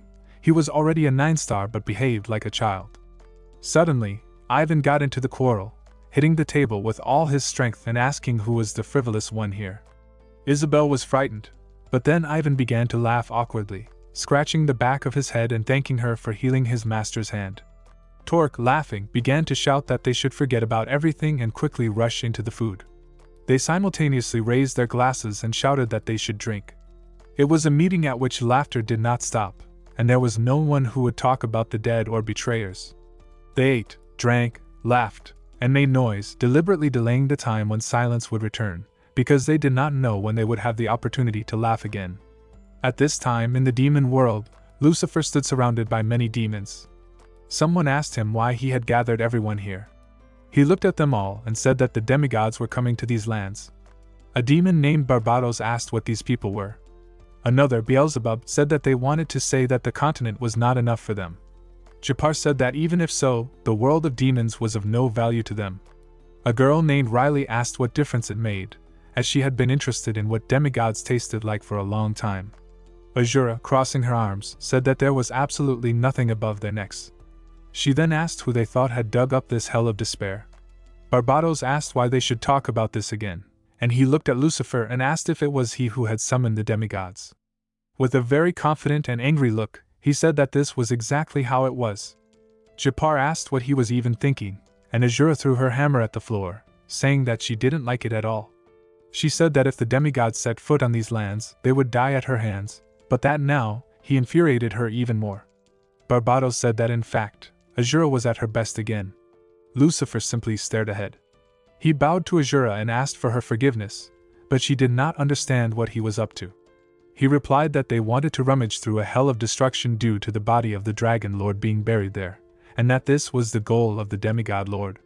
Beelzebub asked about the Dragon Lord, and Lucifer replied that he had been sealed in the demon world about 5,000 years ago, after he had lost in battle. He explained that the Dragon Lord was connected to the mainland, and as soon as he died, the mainland would also perish. So, the demigod lord had sealed him here and did not kill him, in order to break this connection. A furious Azura prepared to fight, but Lucifer approached her and said that when this battle was over, he would leave the place of the Grand Duke. He said that he would go into battle for the last time and was going to divide his lands equally between the 5 rulers who were here. Azura, displeased, stomped her foot on the ground, saying that she didn't need it. She said that in return, after she destroyed all the demigods, he would have to tell her everything that he had agreed upon with that girl, Iris Visben. Riley said that she was just some human girl who was able to shake up the entire demon world. Lucas and Drought stood behind Isabel, who was crouched over the unconscious Banyan, using her healing magic. Drought informed Lucas that many demigods, and even the Lord, had moved into the world of demons with the goal of getting the Dragon Lord's body. Lucas narrowed his eyes, asking what the Lord wanted to do after he got his hands on it. Drought, without looking at him, said that he was not sure, as he had not heard anything about this either.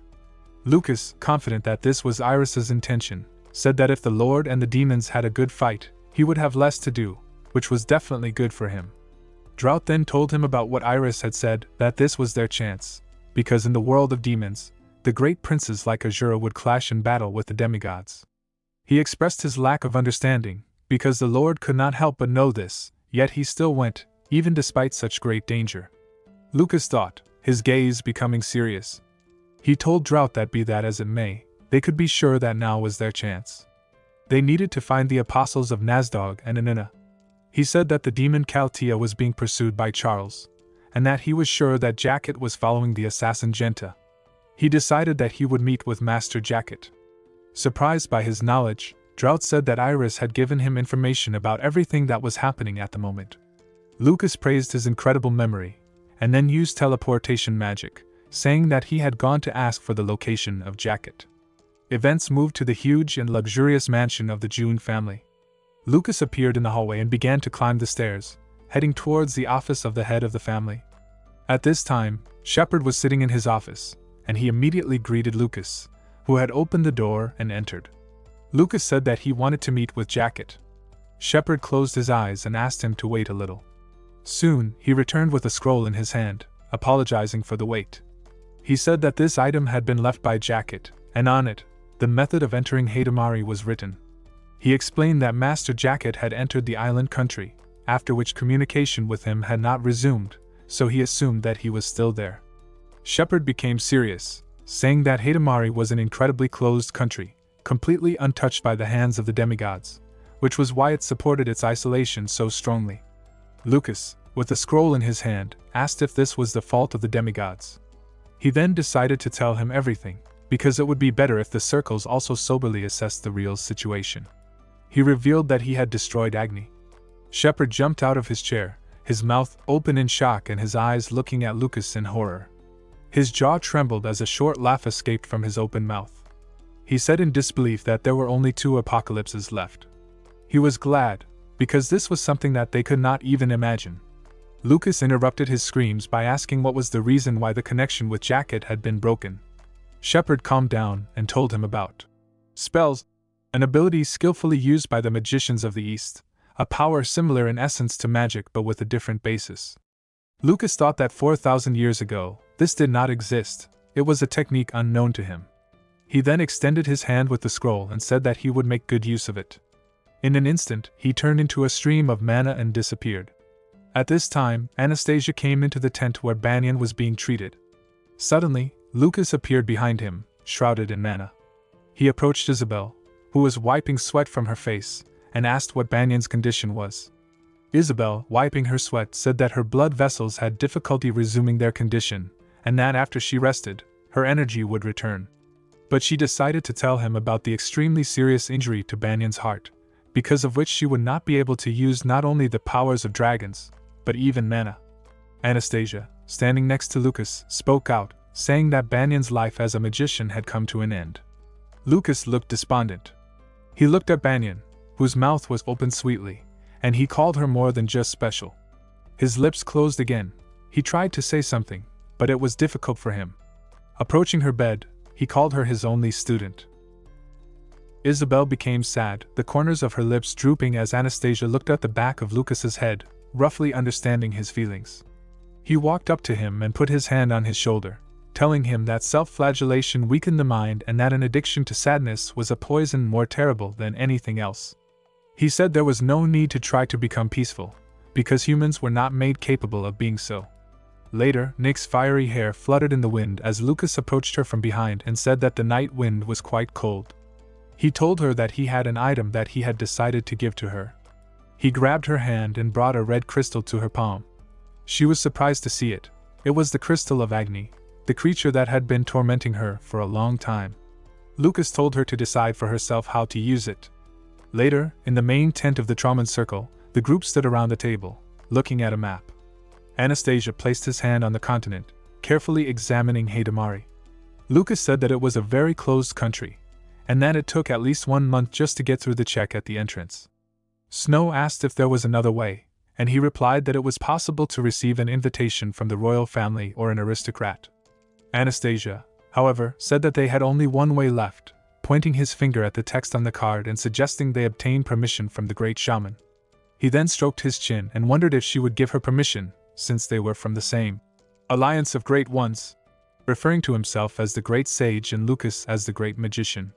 Lucas clenched his teeth in rage, and Snow and Isabel pursed their lips with displeasure. He simply looked at Anastasia with a grin, saying that he had felt for some time that he was becoming more and more like a girl. At this time, Ivan decided to ask Nora whether Lucas was really a great magician. She confirmed it. Ivan then turned around with shock and fear, falling to the floor as he learned that he was the hero of the Era of Light from 4,000 years ago, the Archmage Lucas Trauman.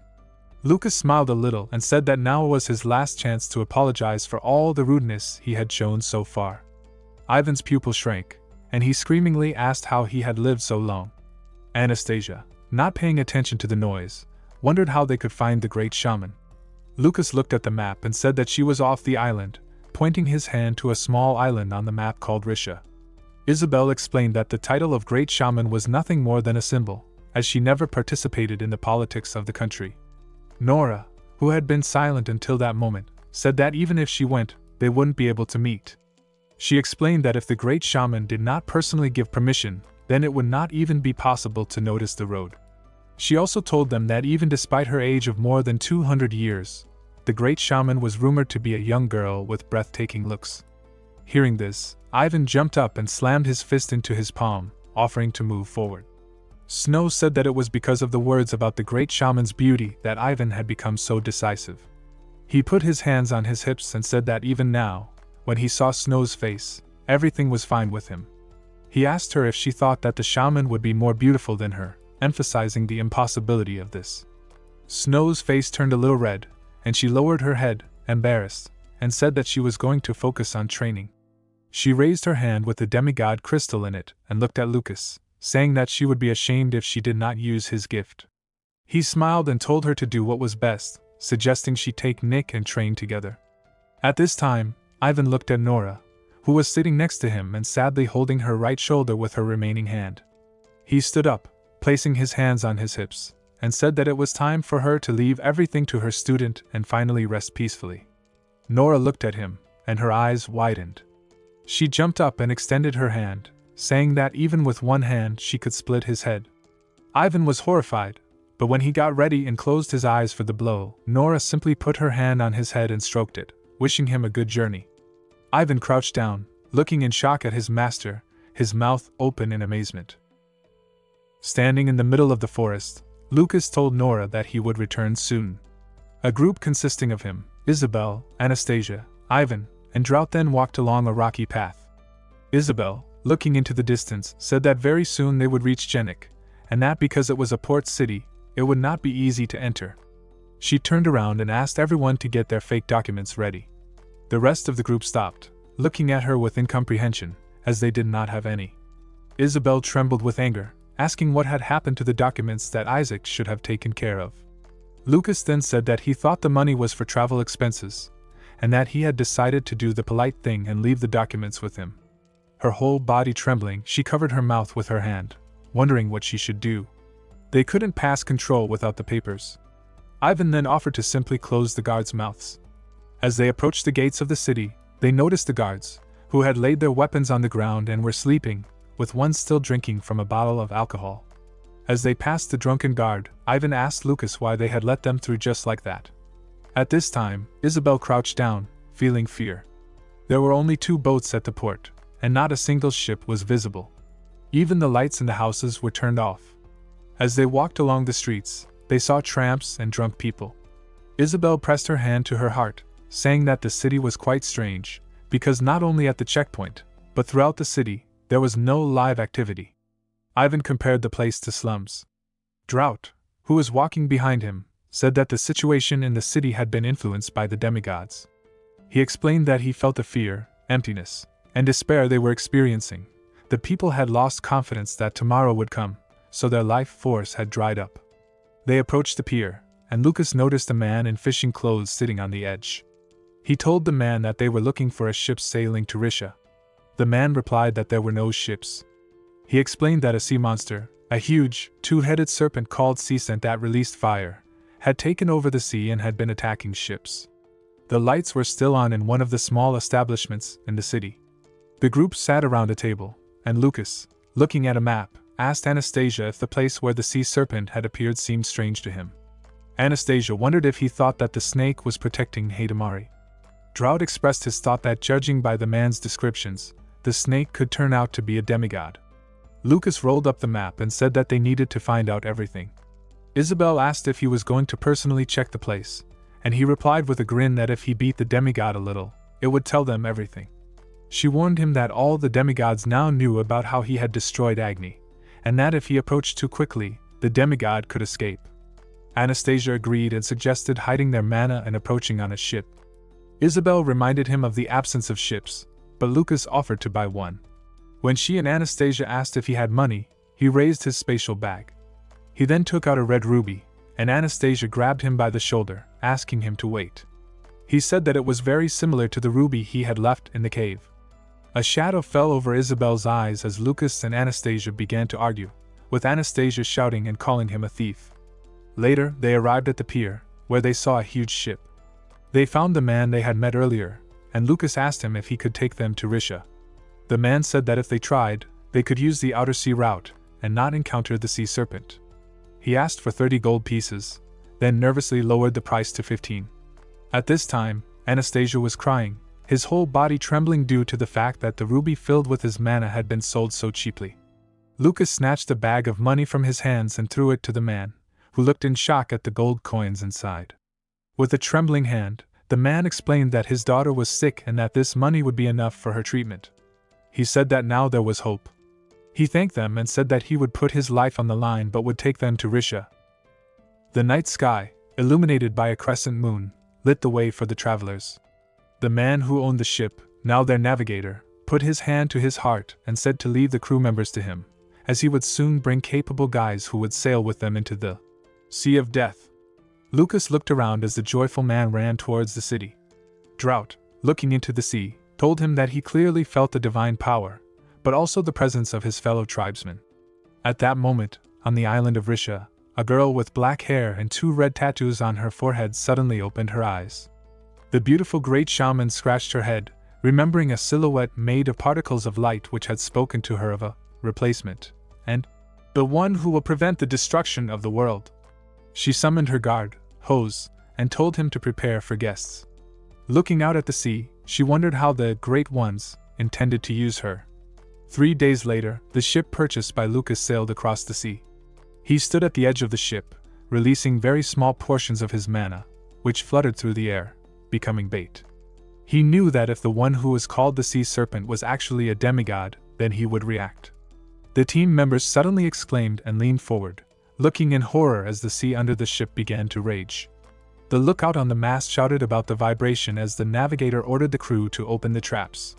The bustle and restlessness of the workers did not affect Lucas and Drought in any way.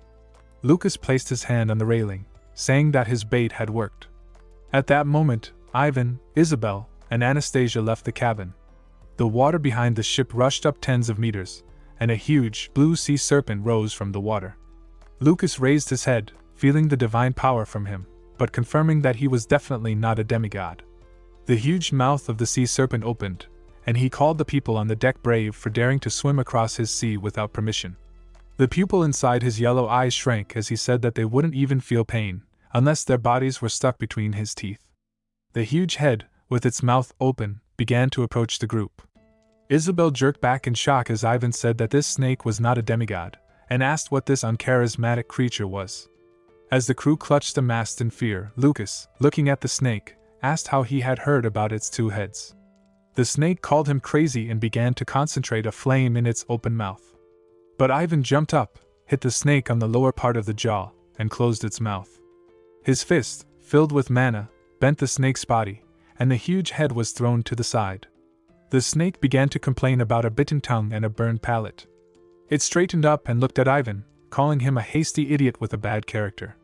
As the snake rushed towards the ship, ordering Ivan to shut up, a huge splash of water occurred behind the ship. Anastasia and Lucas's eyes widened in shock as the snake's second head, this one green and horned, swam out of the water. Anastasia couldn't help but scream when he saw it, recognizing the wounded head as belonging to Lady Isola. Isabel asked who that was, and her mouth and eyes opened wide when Anastasia said that Isola was Lucas's mentor. She looked closer and noticed that although mana was released from the dragon's eyes, she was still not conscious. The blue head of the snake continued to mock the people. Lucas clenched his teeth, his pupil glowing brightly in the night as a shadow fell on his face. He angrily asked the snake what he had done. He told his comrades not to touch the serpent, and that he would deal with it alone. A stream of mana burst out of his body and surrounded him. He clenched his hand into a fist, raised his head, and stared at the serpent, angrily asking what had happened to his master. An enraged sea serpent with an open mouth and wide eyes towered over the calm Lucas, who created a lot of mana around himself. The monster shook, screaming that it wanted to see how long his insolence would last. Casting a cold and impartial glance at the serpent, Lucas directed his hand to the side, and a powerful blow of blue mana immediately struck the creature, causing it to scream in pain. Having become even more furious, the monster again rose high above the ship, but Lucas once again moved his hand, this time creating a magical protective barrier on the side of the second head of the snake, which belonged to the now incapacitated Lady Isola. Another powerful stream of energy hit the first enraged head right in the chin, causing it to fall forward and begin to cough. One of the ship's crew, watching in fascination, concluded that this was his new force, while Isabel, standing not far from him, also looked shocked. Against the background of the night sky, the sea serpent wept bitterly, asking for forgiveness and letting streams of tears flow from its eyes. Ivan, looking at the monster with bewilderment, asked if there was really a demigod in front of them. The sea serpent, hearing them, began to convince them that he was not, in fact, a demigod. Breaking into a friendly smile, the blue head introduced itself as Neptune. When Ivan continued to look at him with complete bewilderment, the monster trembled with fear, begging him not to speak so frighteningly, and arguing that he had a weak heart. The crew was shocked by the strength of the protagonist, who had forced the ruler of the seas to bow before him. In fear, the monster began to talk, saying that he used to be just a sea serpent with incredible strength. He recalled that one day, a demigod, a girl with blonde hair and blue eyes, had come to him. The sea serpent was attacked, and when he woke up, his body was mangled and tied up in a dark, unknown place. With painful memories of bleeding scales and torn flesh, he began to cry heavily again. He concluded that he had eventually woken up with a second head. Anastasia was horrified, and Lucas and Ivan looked very surprised. Lucas, not taking his eyes off the serpent, concluded with horror that the demigod was Rairan. The monster recalled that she had given him only one order: to sink all the ships sailing to Haitamari. Lucas, replaying the words in his head, glanced at Isola, who continued to be out of her mind. He told his partners to go to Risha and that he would soon follow them. He then asked the monster to go to the ground. A two-headed sea serpent was coiled on a rocky land, next to which stood the barely noticeable figure of a man. It was Lucas, who was intently examining the serpent and concentrating blue mana in his raised hand. He wondered how many living beings were united in this one body. He then found two dragon hearts inside and realized that Rairan had suppressed the essence of his master with added divine power. He came to the conclusion that if he sucked out all the remnants of divine mana and injected his own, he would free Isola. Having completed all the necessary actions, the young man removed his palm from the dragon. Suddenly, the yellow glow of the dragon's eyes changed to green. Having finally awakened to her consciousness, she incomprehensibly asked where she was. Lucas did not take his eyes off her, and then closed them, lowering his head and smiling slightly. The green head of the dragon bent over him, who was sitting on the ground, and asked who was in front of her, to which the young man stated that it was Lucas. Bowing before his master, he froze in anticipation. She assumed that much had happened and asked him to tell her about it. The dragon cast an expectant green eye at him, listening carefully to his story. She concluded with surprise that, in fact, there was a lot that was difficult to believe. She then lowered her head, declaring that she did not have much time left, and wanted to convey important information. She warned that if the one who might be the Dragon Lord actually refused them, the young man would not be able to trust him. A genuine shock appeared on his face, and she explained that the Dragon Lord and the Demigod Lord were literally brothers. At that moment, the four who had moved from the ship to a boat now stood on the shore of the island of the great shaman, Risha. The shores of the island of Risha were hidden by a thick fog. Ivan noted with displeasure that nothing was visible. Isabel, however, said that if the great shaman gave her permission, then the path would soon open before them. As soon as she said this, the fog began to swirl and dissolve, opening up a road dotted with lanterns. In the distance, on a hill, a village was visible. As they headed forward, an unsatisfied Ivan admitted that he was too lazy to climb the mountain, but Isabel was surprised to see that there was someone there already. Right at the beginning of the stairs, under the gate, stood a couple humbly awaiting them. A man with dark, long hair demanded that they observe manners, a yellow flash of light in his eyes. The four were shocked that such a strong warrior was here. The woman, the great shaman with red spots on her face, then greeted the guests. She looked straight at them, and then her gaze fell on Drought. She called him a creature of foresight, associated with the end of this world, which made him perplexed. Meanwhile, in a separate space, Lady Isola laid her head on the ground and calmly exhaled. She told her student, Lucas, that while fighting the demigods, she could not get out of her head the question of whether dragons were the right kind. She said that now, the Lord wanted to get the dragon family into his hands, and that Lucas had become so strong that he could no longer be considered doomed to die. She said that this fact made her very happy, but just as much, Ige made her worry. She warned him that if he stumbled even a little, he risked becoming the second lord. With a green glow, Lucas promised her that he would be careful. Closing her bright green eyes, the dragon began to dissolve, saying goodbye to her student and admitting that thanks to him, her second death was not so bad. With tears in his eyes, he expressed the hope that she would sleep peacefully. Flying into the sky with green sparks, the dragon said that having become rain, wind, mountain, and sea, she would always be with Lucas Trauman. At the same time, in a ruined noble building, Master Gento was carefully examining his spinning blade. He was called out, and a subordinate reported that the foggy path had opened and that reinforcements had arrived, including Master Jacket. Dissatisfied that with such reinforcements, the annoying members of the circles had come again, he raised the blade above his head, and with a crazy look, joyfully declared that it was necessary to crush the arrivals before they united. Back on Risha, the Dragon Lord and the Great Shaman were sitting opposite each other. She said that this morning, God had sent her a revelation that he was deeply connected with the end of this world. He asked what this God was doing. She replied that the revelation was fragmentary, but as she spoke of the last battle, his blue eyes widened. He had a vision of himself lying in a pool of blood, his silhouette reflected in the scarlet liquid, as a dark-haired girl appeared, gently putting a finger to her lips and asking for silence. The great shaman, seeing his face, realized that he was guessing something. She rose from her knees and said that she did not intend to question him. But suddenly, her green eyes widened in horror. She began to shake, realizing that someone had been able to destroy her barrier without much effort. Feeling unwell, she began to fall, and the Dragon Lord managed to catch her. They looked outside to see the giant Neptune towering above the guards. The great shaman was shocked, not believing that he was capable of breaking her defense. The Dragon Lord, however, calmly looked up. Standing on the head of the sea serpent, holding his hands in his pockets, was Lucas. The great shaman looked at him in bewilderment and asked if this man was Mr. DS. That night, Lucas walked quietly through the dimly lit streets. The soft glow of lamps flickered around him, casting long shadows on the path.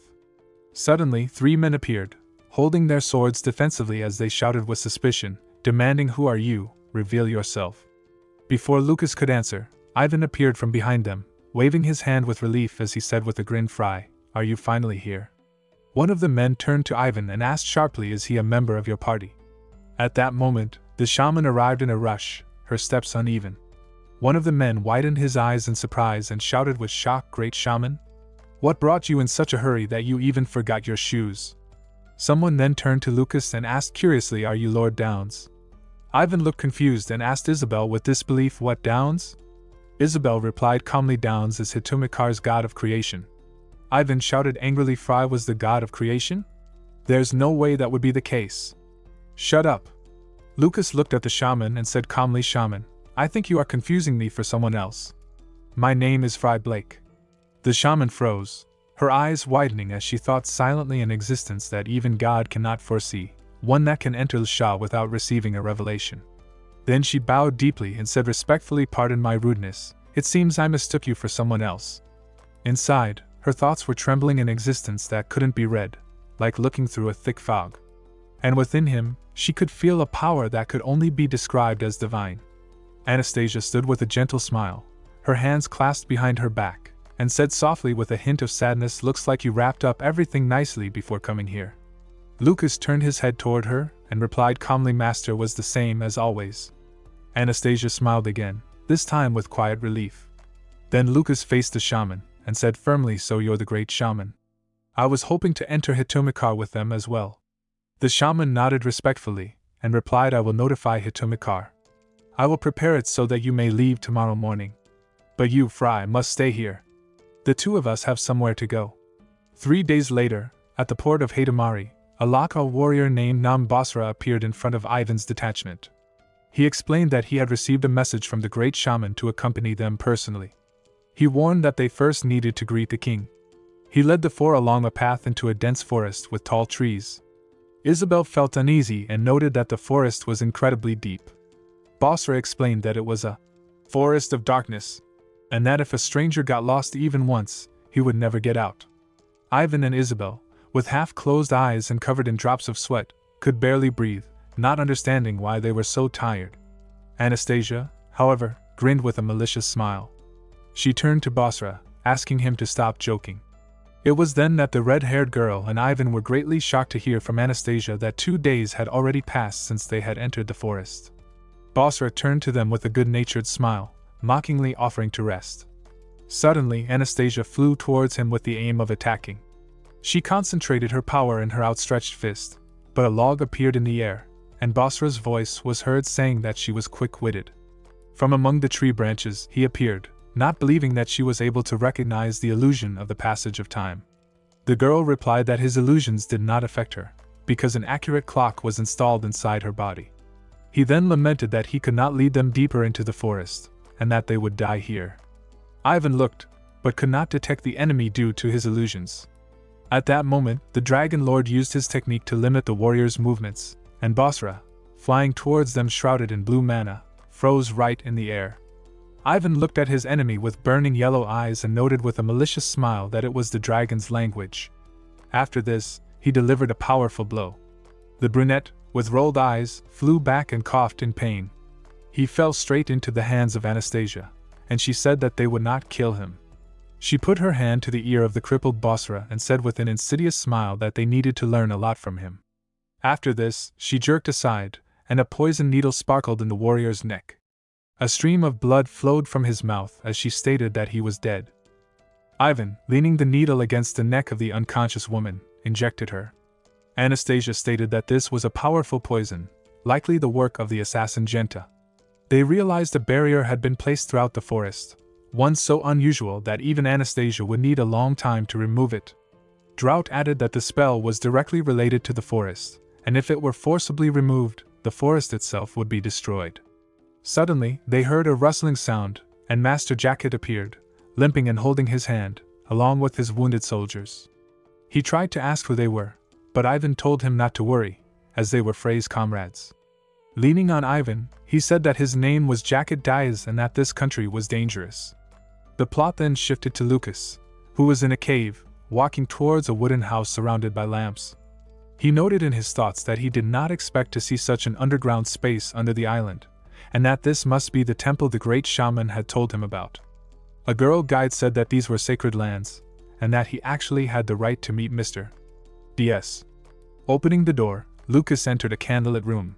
He looked up in surprise and saw a statue of a seated, faceless man that looked just like the Lord. As he wondered if this was Mr.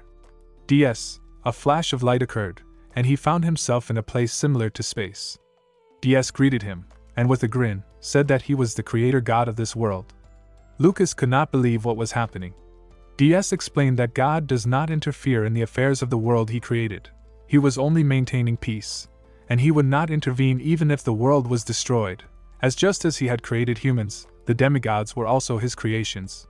He looked into Lucas's blue eyes and stated that his powers went beyond human limits, and that he wanted to observe the mortal resistance a little more. DS then asked if the protagonist wanted to know who the demigod lord was. He explained that he had created 3 worlds, a normal one for people, the lands of devils, and the heavenly world, the land of angels. Lucas, surprised, wondered if he would now learn the truth about this world from the creator god himself. DS reported that the heavenly world had been destroyed, and that the souls there were swallowed up in a whirlpool of aspirations.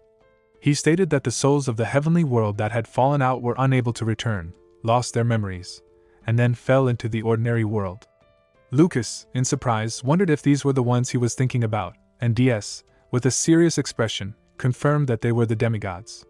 He said that the Lord was supposed to become the leader of the heavenly world, and that he had loved him more than anyone else, giving him a special name, Michael, the head of the angels. He explained that this story had happened much earlier than tens of thousands of years ago, and that after a long time, the Lord had formed an ego and had begun to clash with the rulers of the ordinary world, like the Dragon Lord. A war had begun between dragons and demigods, which the demigods had won. DS also said that the Lord now wanted to sever the Dragon Lord's connection with the fate of the ordinary world and become its ruler. Lucas wondered why he was so obsessed with this, and DS revealed that he may have another goal, retribution for being abandoned by his creator. Trying to hold back his laughter, Lucas said that it was stupid to take revenge on the god who had abandoned him.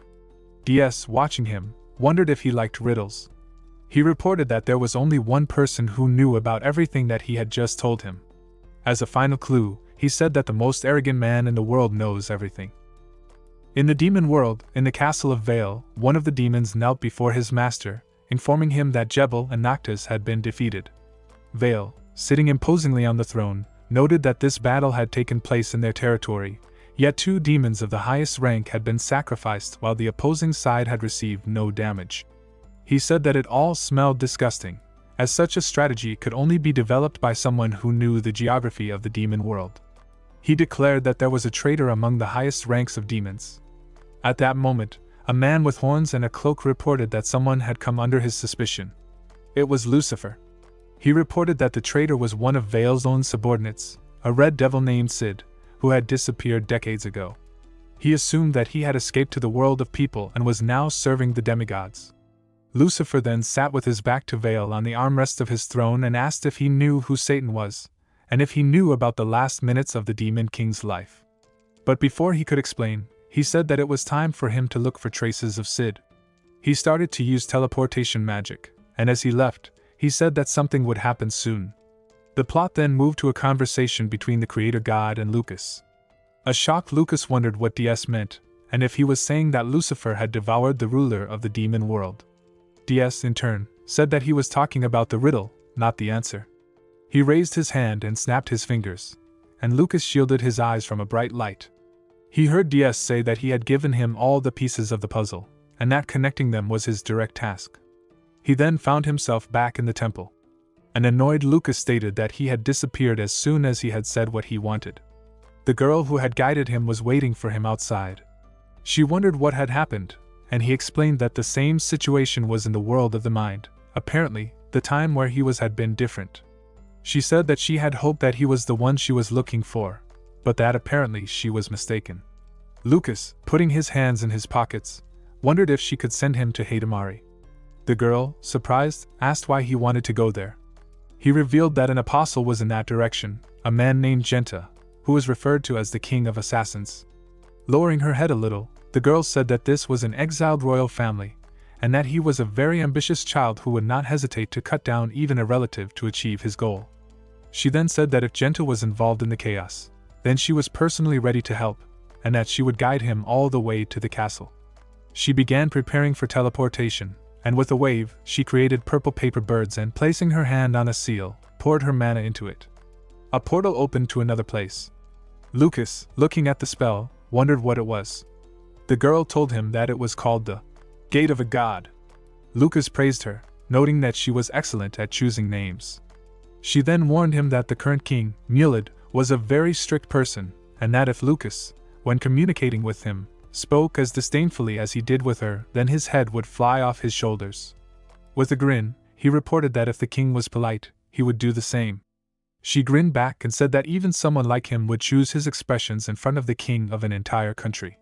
The two of them then entered the portal. Lucas, looking at the absolutely calm girl, noted that her spell was fundamentally different from teleportation, feeling more like moving at high speed. As they came out of the spell, the girl announced that they had arrived. Lucas was surprised to note that this was the castle of Hidamari. The girl told him to wait there for a while and come to the audience only after receiving permission. But as she headed towards a tunnel, Lucas used his own teleportation magic. He appeared in the middle of the chambers where the king, Mulid, sat on a sofa, surrounded by armed soldiers. The shocked soldiers wondered who he was and how he had ended up there. They called him a brute and drew their swords, but Lucas, with a raised hand, used a spell that knocked all the swordsmen to the ground. Lying on the floor, one of the soldiers told His Majesty to get out of here quickly. Trembling with horror, the king jumped up from the sofa, wondering if Lucas was a demigod. Lucas simply said that he had come to take his life. The shocked Mulid wondered why, but Lucas declared that he knew the reason better than anyone else. He stood and watched as Mulid carefully climbed over the table, knelt down, and bowing his head, asked for mercy. Lucas thought that a king who begs a demigod for mercy in front of his subjects was not worthy of being in power.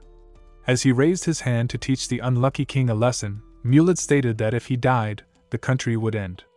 He explained that his brothers were fighting each other over royal power, and that if he died, his younger brother, Genta, would take the throne. He said that this kid was not interested in the well-being of the people and would turn all the citizens into slaves because of his ambition. Lucas, with a smirk, wondered what the king was trying to say, asking if he was not like his little brother. At that moment, several strangers watching from under the roof threw a needle with lightning speed. Lucas, with his back turned, deflected the needle with a barrier spell, and it stuck into the floor near the stunned Mulid. Lucas noted in his thoughts that it was poisonous, and that they had not been aiming at him, but at the king. Mulid, looking at the people in black masks, declared that these were assassins, Genta's minions. Lucas, surrounded by the mercenaries, used a lightning spell which struck all the attackers. After being struck, they screamed in pain. Lucas took one of the mercenaries by the hair and said that they had arrived just in time, wondering where Genta was now. But he noted that the mercenary had passed out. He looked over his shoulder and saw a purple energy appear. An unknown woman, grinning, said that she hoped he had at least a drop of common sense. It was the great shaman. Malad wondered what she was doing with the demigod.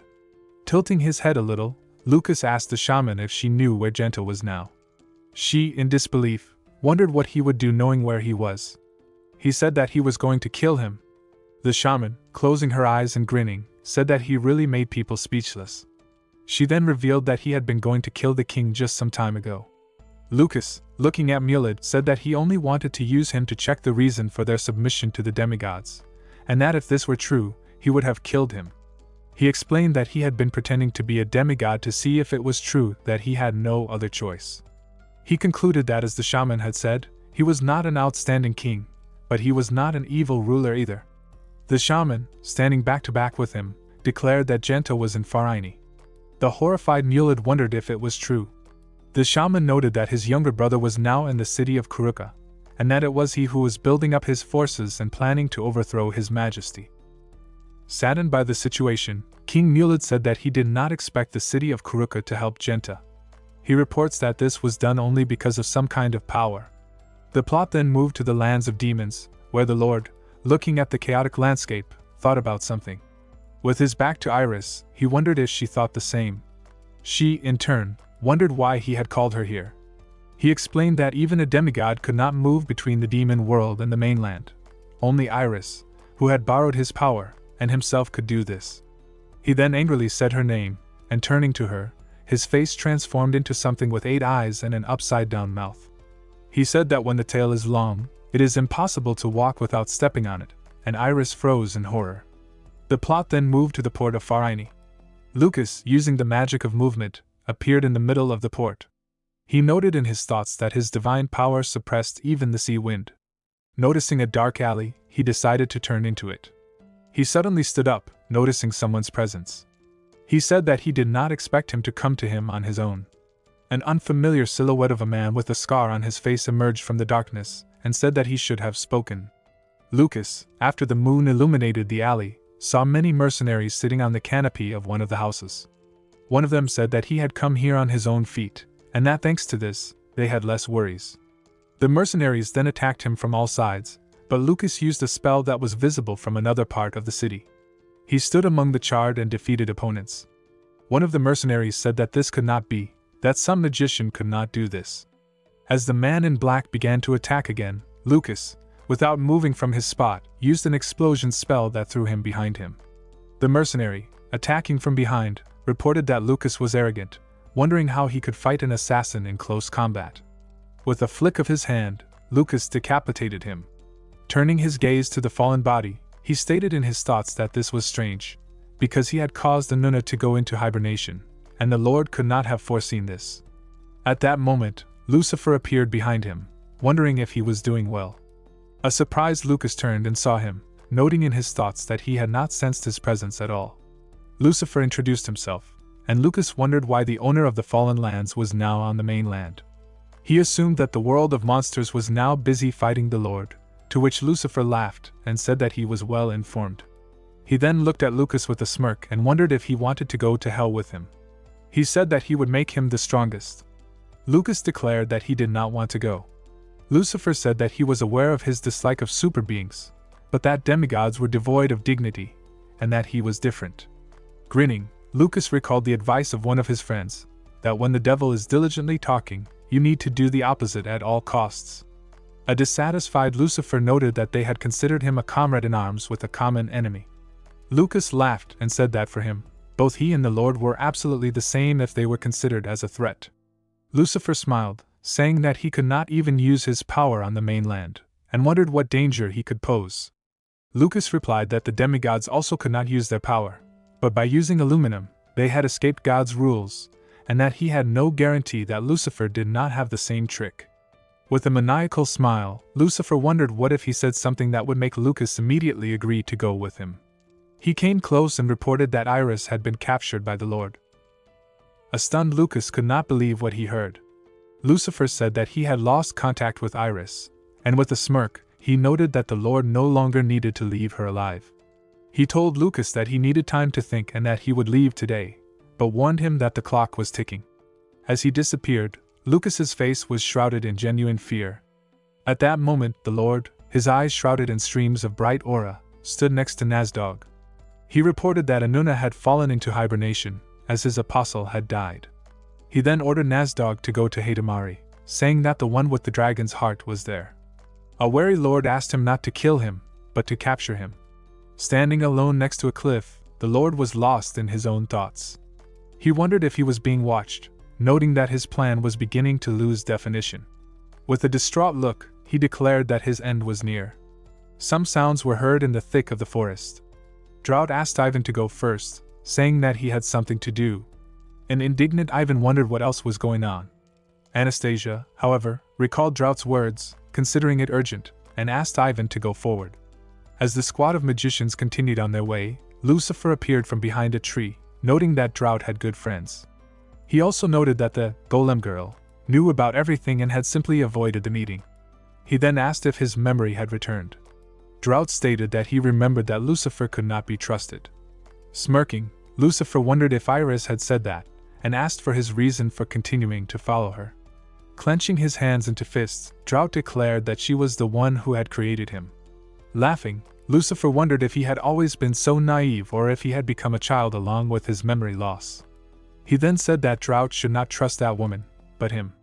He appeared behind him, grabbed him by the shoulder, and with an evil grin, asked him to remember the true meaning of his name. As Drought began to scream from unbearable pain, bright flashes of aura appeared from his eyes. He lowered his head and declared that he was not a dragon lord. Lucifer, his eyes glowing with a violet aura, noted that he was certainly not a dragon lord. He was not so mediocre. The place of the fight was covered with mysterious tentacles. The demon dream queen, Riley, called her opponents pathetic worms for coming into someone else's house without permission and making a mess. A blindfolded stranger told her to finish it, calling her the Lord of Devil Dream Hell. As the opponents rushed to attack, she noted in her thoughts that although she did not regret anything in life, she never thought that she would die at the hands of demigods.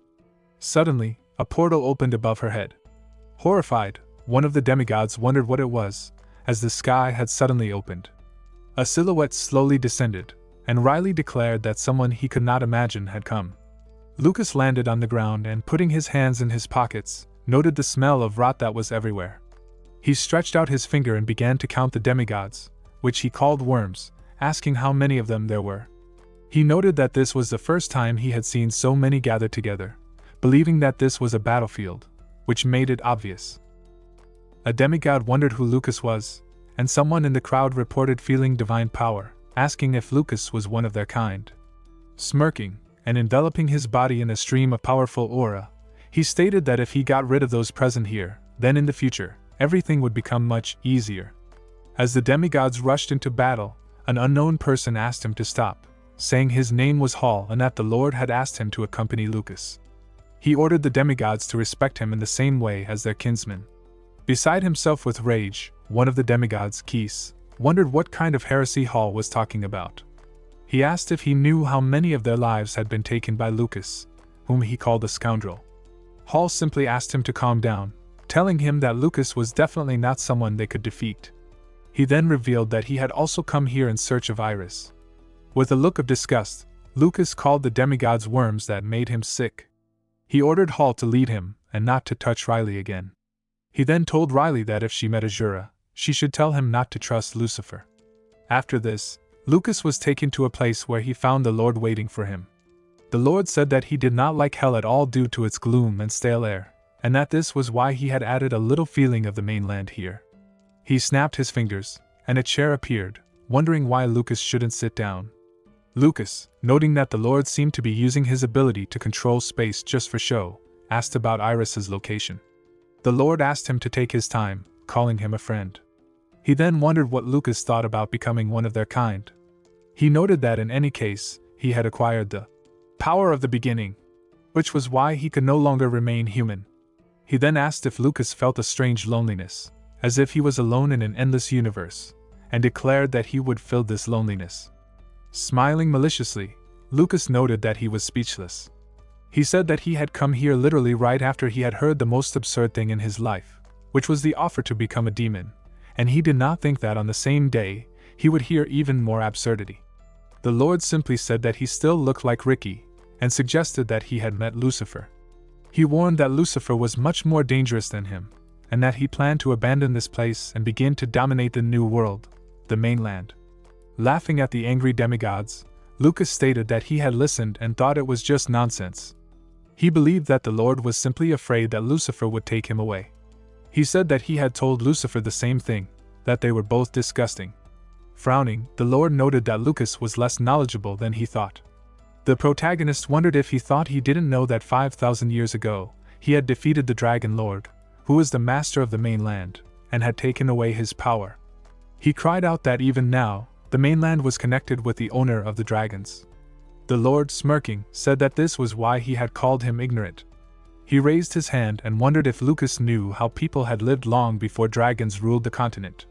When Lucas asked if there would be a history lesson, the Lord reported that humans had existed, but that there was no record of this because the history of subordinates was not recorded. From what he heard, Lucas was shocked.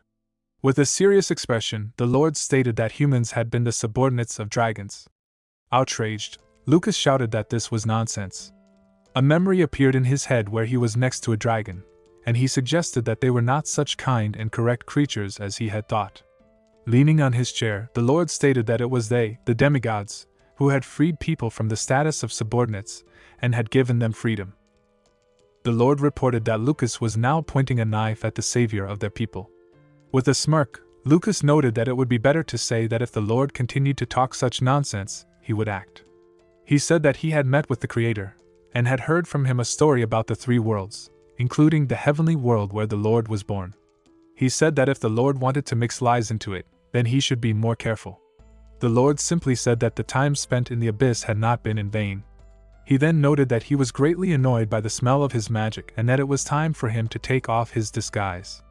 He explained that it was impossible to enter the world of demons in a physical body, and that the mind-body does not always show the soul's true form. The demigods were surprised as Lucas began the process of reincarnation, and the Lord noted that they had not seen each other for a long time, about 4,000 years. Lucas stated that he thought the Lord knew this. The Lord replied that he knew that Iris was planning something, using him as an intermediary. Lucas said that they had difficulty returning to the conversation about Iris. The Lord stated that she was now in the abyss with Lucifer, and that he had locked her away because she was hiding a lot, using her as the last card against him. Baring his teeth, Lucas declared that he would enter there and asked to be sent to the abyss. A malicious grin appeared on the Lord's face. The scene then shifted to a flashback of a little child, Iris, who was called cute by mysterious creatures. She said that she considered those whom ordinary people did not see as her friends. When she was 9 years old, she realized that they were demons. At that time, she was tied to a post, and someone shouted that they must cleanse the plague and curses with the blood of witches. The frightened girl's gaze was riveted on her mother, who was also shrouded in flames. With tears in her eyes, she began to pray for salvation, wondering why her mother was doing this to her and promising that she would become a better daughter. A distraught mother announced the death that would overtake the witches. As a man tried to bring a torch to her body, Iris screamed at the top of her lungs, ordering him to get away. A powerful gust of wind blew the man to the side and extinguished the flame. The townspeople were horrified, as all the lights had gone out. They saw a demon appear behind Iris. With a look of hatred, the demon declared that she belonged to him, and wondered if it was possible to touch what belonged to others. The next morning, the sun's rays enveloped the city. Iris was taking care of a flower when the door opened. A stranger in a robe appeared at the entrance, and declared that he had finally found her, calling her a black witch. He said that he had come after seeing the western forest, where hundreds of trees had been uprooted, and asked if it was her doing. He was struck by the fact that there were good witches. He said that the forest was already dead and that this was caused by the actions of a lich, but that if she had not acted, the entire forest would have rotted. He conveyed the words of gratitude from the forest. As tears began to flow from her eyes, the smiling Lucas tried to find out her name. Remembering all this, the chained Iris lowered her head, reporting in her thoughts that pictures that she did not want to see appeared before her eyes, and that she could not do anything about her feelings of guilt and self-loathing. Iris stood trembling as tears streamed down her cheeks and said with a broken voice, "This reminds me of the first time we met." Lucas smiled gently and said, "Back then you were also crying with an innocent face too, right?" Iris stared at him in disbelief and shouted, "Are you really Lucas? There's no way. How are you here?" Lucas spoke calmly, "I met Lord in the demon world, and Lord let me in here." He raised his hand slightly and added, "To be more exact, this isn't me, just my separated soul. Frey's body wouldn't have been able to handle going across different dimensions. Iris's eyes widened in shock as she asked softly, "How is that possible?" Lucas replied calmly, "It's because I had a helper." Iris only stood there, confused and speechless.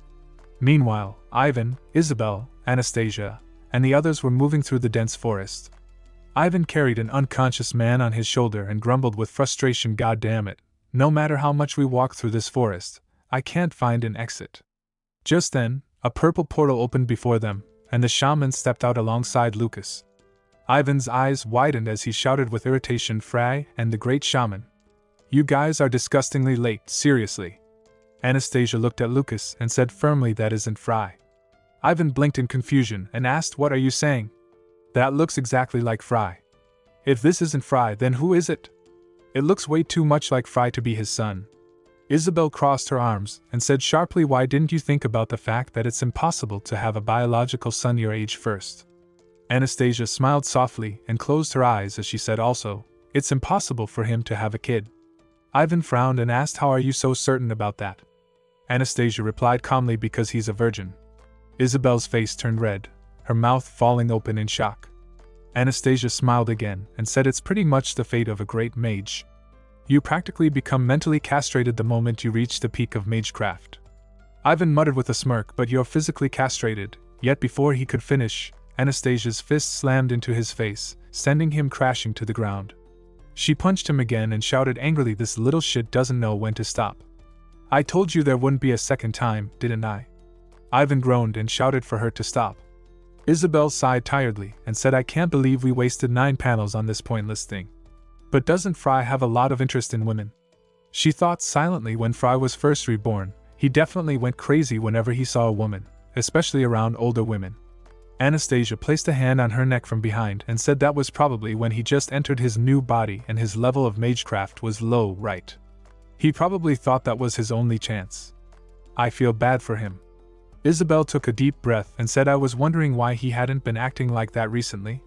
Just then, the shaman interrupted them and said firmly, "Fry is currently in hell."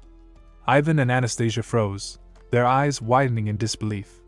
The shaman looked toward Lucas and continued, "He separated his soul to enter hell. I just temporarily filled his body with a fake soul." Anastasia asked with surprise, "Is this also a shamanic spell?" "The East really is filled with some surprising abilities." Ivan placed a hand on Lucas's mouth and asked, "Wait, then are you telling me this is just an empty shell?" A malicious grin appeared on Ivan's face as he beat Lucas's body with his feet, ordering him to die. Isabel wondered what he was doing, and Anastasia stated that he also wanted to join in. The shaman noted that she too would make her contribution. At that moment, Lucas's face was shrouded in genuine rage, and the vision disappeared. A taken aback Iris tried to find out what was wrong with him. Lucas, saying that he did not know, spoke about a sudden chill. Lowering her head, Iris asked him to come back, saying this place was not for him. He assumed that she would not explain anything, and wondered if she was afraid that if he heard about everything, he would not forgive her. He believed that she did not want to be forgiven, since she had come here to punish herself. He stated that if this was her chosen repentance, then he would respect her choice, but that she had gone about it the wrong way. He said that the abyss would not be able to wash away her sins, and that he spoke like someone who had spent 4,000 years here. With a serious expression on his face, he said that if she truly wanted to take responsibility for her sins, then she needed to be with him. Wary and turning to her, he declared that he needed her. Suddenly, tears appeared on her face. Biting her lip, she lowered her head, and with bitter tears in her eyes, she declared that she really wanted this, but that it was impossible. After enveloping Lucas's body in an aura, she asked him to leave. Staring into space, he thought about a similar sensation, a memory of when he and Fry had first resonated. He wondered if it was Iris. Horrified, he tried to find out if she had made it possible for him to escape from the abyss. Looking at the stunned Lucas, she communicated her faith that someone like him could endure. He stretched his hand forward and asked her to wait. With tears in her eyes, she said that she was glad to have met him again. Light from lamps was visible in the windows of a building. A demon stretched out his hand and ordered a man to tell him where the great shaman was. Surrounded by defeated knights, he declared that if the man did not speak, he would die. Baring his teeth, the man asked to be killed. Looking at the stunned Nazdog, he announced that he was the king of this country, and that he would no longer succumb to any monsters. Suddenly, a bright purple aura appeared behind the demigod. Someone's foot appeared from the depths of the portal, and Nazdog, turning around, froze. With a serious expression on her face, the shaman ordered the demigod to remove his hands. The king of Haitamari told the stunned Nazdog that he would no longer succumb to any monsters. Suddenly, a bright purple portal opened, and the great shaman ordered the demigod to remove his hands. Nazdog then transformed into a formidable monster with a bare skull and burning green eyes, demanding to know where the man with the heart of a dragon was. The great shaman calmly stated that she was not obligated to answer. Enraged, the demigod yelled that he would make her obligated. Ivan and Anastasia immediately stood in front of her, preparing for his attack. With a grin, Nazdog released a wave of green mana, but the great shaman elegantly extended her hand and created a spherical barrier, blocking it. She then folded her hands, concentrating her own mana as she spoke of life and death, light and darkness. Nazdog was horrified as a yin-yang sign of pure mana formed, a spell based on a harmony that his own power of death could not overcome. Ivan was pleasantly surprised, and Anastasia concluded that this was a method he had never even thought of. At that moment, Isabel screamed, reminding them that they needed to finish off Nazdog before he could move. With a menacing frown, Ivan announced that he was no longer the same as before and activated the technique of deep meaning, dealing a powerful blow directly to the monster's bare skull with his fist. As Nazdog flew back screaming, another voice softly called his name. He looked up in horror to see the fully armed golem, Anastasia, pointing a transformed hand at him. Anastasia, with a mad look, activated his weapon, the Patriot Apollo Booster Alpha Cannon. A strong flash of a bright beam of energy burst out, shooting far beyond the temple. The scene then shifted to the abyss. Through a portal sparkling with lightning, DS found himself in the gloomy place. The passage between the worlds began to tighten as Lucas quickly headed towards the exit, loudly calling for Iris. The creator god coldly noted that the hero had returned quite quickly. Lucas looked at him with bewilderment, and asked why he had arrived alone. DS, with a sly squint of his yellow eyes, said with satisfaction that the others had already returned. The blonde was shocked, asking if they had really gone to the human world during the war. With complete seriousness, DS said that the decision rested only with Lucas and invited him to become his comrade. When Lucas said he already knew his answer, the deity asked if he was really going to confront him and Lucifer. Lucas's eyes glowed blue as he stated that he would be grateful if they fought so that only one would be left. Grinning, DS concluded that people were so simple after all, explaining that his battle with Lucifer would not end with simple death. The defeated would be absorbed by the winner. He prophetically said that in the end, Lucas would not be able to win. Lucas just grinned and mockingly stated that he was terribly grateful for the warning. After these words, he left, heading in the opposite direction. Magical matter began to form, and the succubus queen Riley sat on the ground, holding her side. Lucas appeared in front of her, and she asked in bewilderment who he was. Ignoring her question, he gloomily asked where Azura was. The succubus queen, realizing that in front of her was the one she knew as Fry in his real form, was surprised at his incredible divine power. As the young man repeated his question, she began to shake with irritation, thinking that he always talked only about his own things. She said that Azura was most likely in the castle of Vale, where he was probably taking countermeasures. Lucas was puzzled by the fact that, in addition to Azura, all the lords had gathered in the castle. He then decided to clarify if Lucifer was among them, to which Riley answered in the affirmative. After some deliberation, Lucas turned to her with a request to take him to Vale Castle. The heroes then found themselves in a hell of burning blood, next to a scarlet lake. Standing on a cliff, Riley reported that Vale Castle was below, explaining that there was flaming blood in the lake and demonic flies were flying around. As she spoke about the dangers, Lucas, without further hesitation, jumped straight into the lake, which outraged the woman. A swarm of demonic flies immediately headed towards him, but he simply surrounded himself with a magical barrier and calmly descended while Riley, with indignant exclamations, tried to catch up with him. As Lucas quickly went down, the flow of magical energy around him broke the flaming blood, and he was followed by the succubus queen. They were greeted by giant demonic guards in black suits with the heads of a goat and a lion. Angry at the intrusion, the goat asked the lion if Mistress Riley was near the man. She explained that this was a guest who intended to meet with Beelzebub. The demon with a goat's head said that this would not do, and the one with a lion's head furiously asked if the guy was not a demigod. Swinging his fiery whip, The goat menacingly declared that all demigods were considered interlopers. Lucas calmly stopped the demon's weapon with his outstretched hand, causing the fiery whip to fall to the ground. Riley, watching this, indignantly asked what he was doing. The blonde rose into the air, nonchalantly noting that the guards had attacked first. After that, he extended his legs, sending a powerful blow towards the demon. When the goat was defeated, the angry lion screamed menacingly and began to catch him with his clawed paw. The main guard bared his fangs, but the paws opened with a trembling and did not close back, because Lucas did the splits inside them. After he got out of the trap, he flew up and kicked the guard right in the animal's face. The second demon was also defeated. Riley, standing at a distance, watched with her mouth open, surprised as the young man dealt with two high-ranking demons in an instant. Beelzebub flew up from behind the frightened succubus queen in the guise of a huge fly, indignant that the guest would now cause more problems. After examining the bodies of the defeated demons, he came to the conclusion that Lucas had not intentionally killed them, and added that his divine power was somewhat different. The huge fly hovered in the air next to Riley, and Lucas, noticing it, said that he was glad for the attentiveness of his billion eyes. The giant insect asked the guest what his goal was, and he asked whether Lucifer was among the members of the meeting. Realizing from Beelzebub's reaction that he had his own claims against the aforementioned ruler, Lucas noted his extreme insight.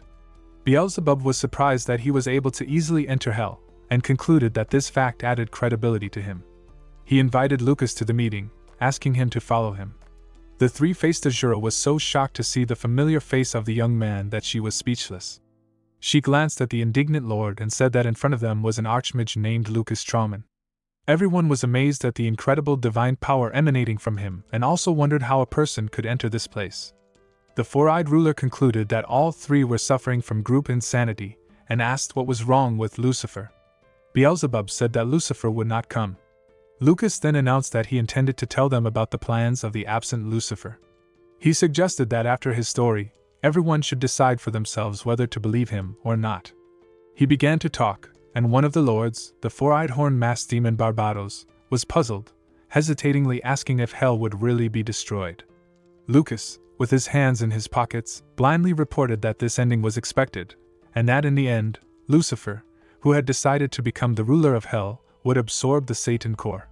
Beelzebub explained that in this state, it would be difficult for him to maintain his form. The blonde gloomily stated that there was only one way to prevent this destruction: to kill Lucifer and pull out the core. After hearing this, the four-eyed ruler laughed maliciously, saying that Beelzebub had gone crazy. He stated that he himself wanted to get the core of Satan, to which he replied that he did not take up gambling with a small chance of success. Azura, looking at Lucas below, asked how he could believe it.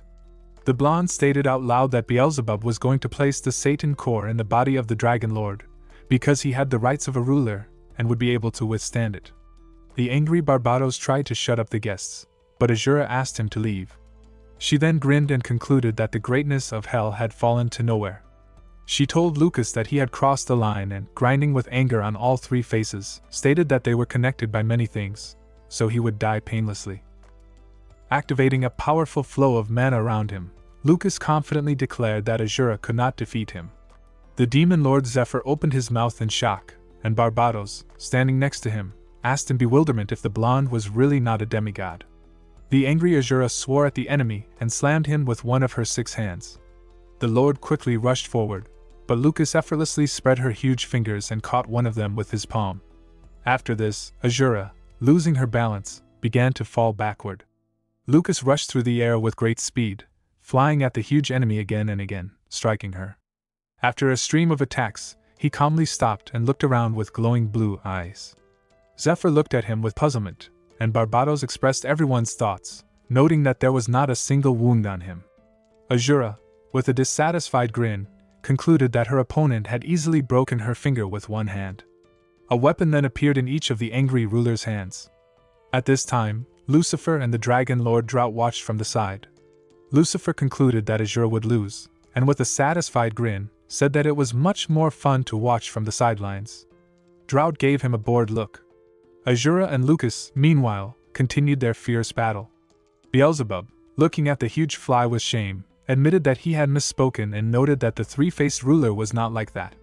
A grid of honeycombs sparkled in his eyes, and thanks to this, He was able to easily notice Lucifer watching them, but he did not recognize his companion. The demon noted that the guy next to him had triple wings, just like him. At that moment, Riley screamed as the king of flies suddenly flew through the air, turning purple. She shouted for him to at least warn him first. Lucifer ordered Drought to return to the ordinary world, and he glanced at him. The Lord in the red coat told him that one fly was approaching them, after which a glowing blue portal appeared, and Drought quickly disappeared from hell. Events are then transferred to the ordinary world, where devastation reigned. Ivan, who stood closest to Nasdog, looked menacingly at the ground.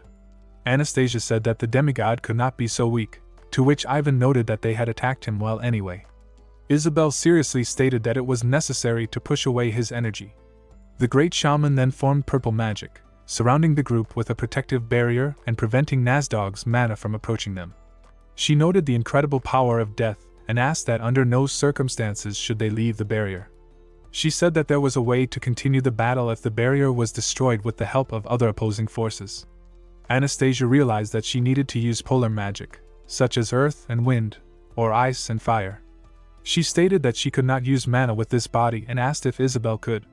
Isabel sharply activated flame magic in one hand and ice magic in the other. Anastasia looked in surprise at the red-haired girl who used magic of this level without slowing down, and understood why Lucas had always let her along. He was pleasantly surprised by her 7th level at such a young age and realized that she was a genius. She sent out a powerful stream of ice and fire magic mixed together. Upon hitting the target, the two opposing energies created an explosion, followed by a blinding flash. Everything was as the great shaman had said. Although it was small, a gap appeared. After this, Ivan, disobeying her, furiously flew out of the protective barrier and headed towards Nasdog. The jock, surrounded by golden energy, wanting to attack the demigod, raised his fist in flight and threateningly addressed him. Ivan broke through the dark energy of the monster, rushing towards it. After that, the man decisively activated Ivan's fist. Shielding himself from the bright flash, Anastasia angrily called Ivan an idiot for his carelessness. Ivan, breathing heavily, smugly and mockingly asked Nasdog how he felt about the blow. Anastasia, watching with concern, furiously demanded that he immediately return to the protective barrier. He began to look around in fear, realizing that the dark energy of the demigod was condensing around him. Isabel, fiercely clenching her teeth, rushed to his aid, sending 2 magics directly at Nasdog. Ivan was caught in the epicenter of the attack and flew away under the pressure of the blast wave. When he was safe again inside the shaman's protective dome, Anastasia angrily shouted at him to think about his moves. The giant Nasdog, hovering in the sky, concluded that his opponents were very annoying, and they noticed with displeasure that the monster had already returned to its original state. The angry demigod then directed a powerful stream of deadly energy directly at them. The barrier held, although it was compressed under the strong pressure. The great shaman fiercely activated her mind attack, loudly asking everyone to gather the power of their mind. She explained that his power crushed the will to life, and that the stronger their beliefs and self-esteem, the easier it was to break them. Anastasia and Ivan, with horror, recognized themselves in her words. At that moment, a piercing scream was heard. The king, Malad, had succumbed to the provocation and fallen into the midst of the deadly energy. Nasdog began to suck out his vital forces. Swearing in panic, Ivan flew out of the barrier and abruptly grabbed the fugitive by the collar, forcefully throwing him back into the protective barrier. Isabel grabbed the rescued man, loudly asking the jock to come back quickly, but he was now enveloped in the deadly energy. Tears streamed from his eyes as Nasdog's magic consumed him more and more. Memories from the past flashed before him. He saw his master, Nora, screaming in pain as her arm was torn off, shouting angrily that it was his fault. He saw Isabel and a golem calling him a useless and worthless warrior, and he saw a green-haired banyan with blood pouring from her eyes, nose, and mouth, asking why he had told her to use the language of dragons. He screamed and sobbed from the difficult visions. As he opened his eyes, he fell to the ground in shock, seeing the silhouette of an elf in front of him. At the same time, a stream of the opposing magics of fire and ice was again sent to Nasdog. The golem and Isabel shielded themselves from the bright glow, and the red-haired girl loudly asked what was happening this time. A dark silhouette appeared in the air above the barrier on 2 wings made of ice and fire. Ivan, covered in tears, rose and raised his eyes in amazement. A woman with silver hair on wings woven from the opposite elements appeared right in front of him, and he asked in shock if she was an angel. The elf, casting a calm look at him, concluded that he had begun to chat a little better. Anastasia looked at the woman in amazement, and Isabel loudly asked in shock what Snow was doing here. The elf queen said with a smile that Banyan had woken up and had sent her to this place using the dragon tongue.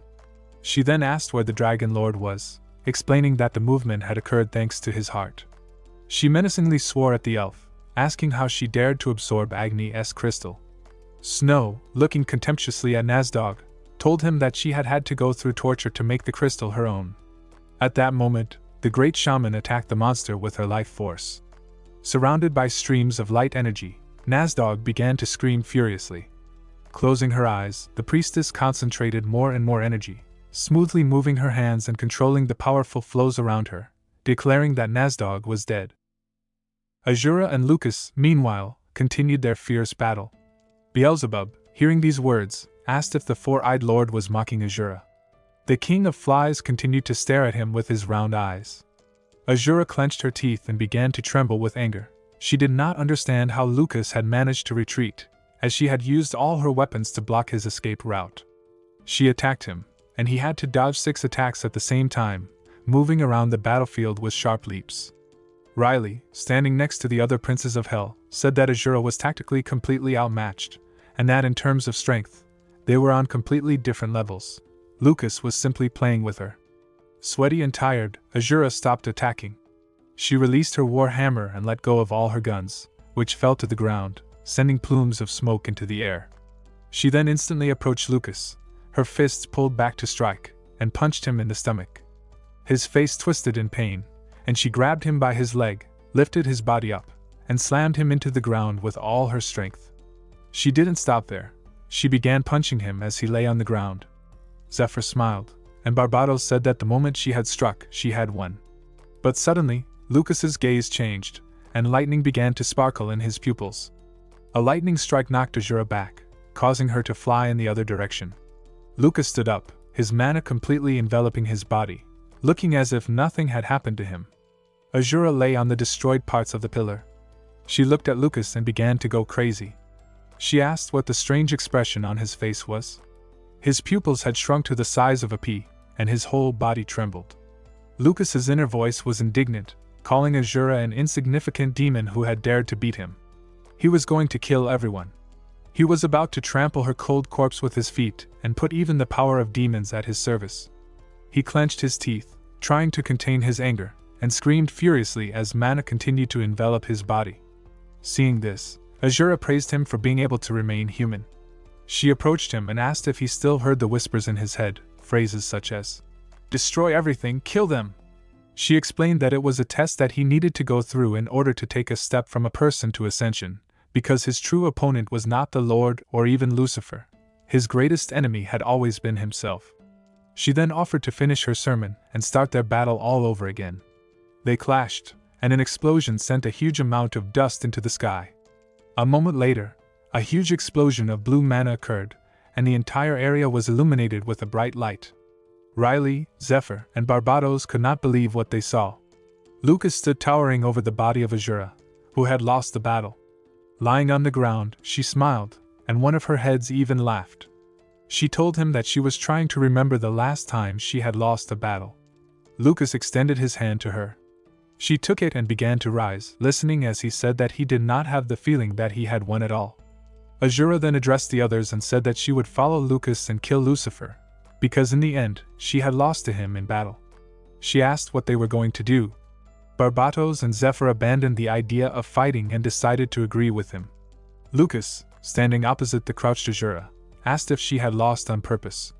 She ordered him to shut up, saying that she had just felt unwell and wanted to have fun in a good fight. The 4 princes of Hell, including Lucas, gathered together. Barbatos reported the disappearance of Vale. Riley, straightening her hair, told them how he had flown away from here recently. Lucas raised his head, saying that he had a bad feeling about this, and suggested they find him. At this time, near a huge ebony tree, Lucifer stood, wiping blood from his face. In front of him, attached to the tree, was the destroyed body of Vale, blood gushing from it. Lucifer smiled as he said that accidents happened regularly. Back with the others, Riley flew up to Lucas, saying that she had used all possible means of searching but had not found a trace. Lucas looked around and said that they all knew very well that Vale was not the type of demon that would fly off to God knows where in the middle of a blazing war. Suddenly, Barbados spat out blood from his mouth. His chest had been pierced through by the Lord's hand. The Lord waved his hand, shaking off the blood, while Barbados fell to the ground.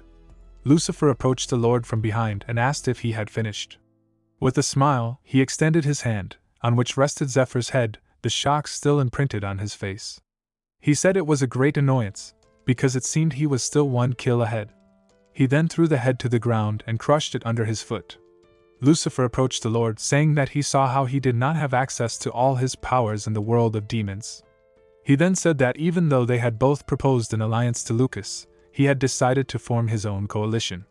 At that moment, Azura appeared, calling Lucifer whatever he wanted and screaming, asking him why he was in contact with this divine brat. She asked if they had killed Barbados, Vale, and even Zephyr. Lucifer smiled and said that his secret was simple. He knew the right tactics to build against them. He explained that he knew they would rush to look for Vale and would act separately, so it was not difficult for him and the Lord to deal with them one by one.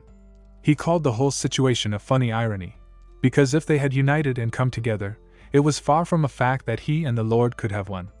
Azura did not listen and, snatching her weapons, rushed towards him.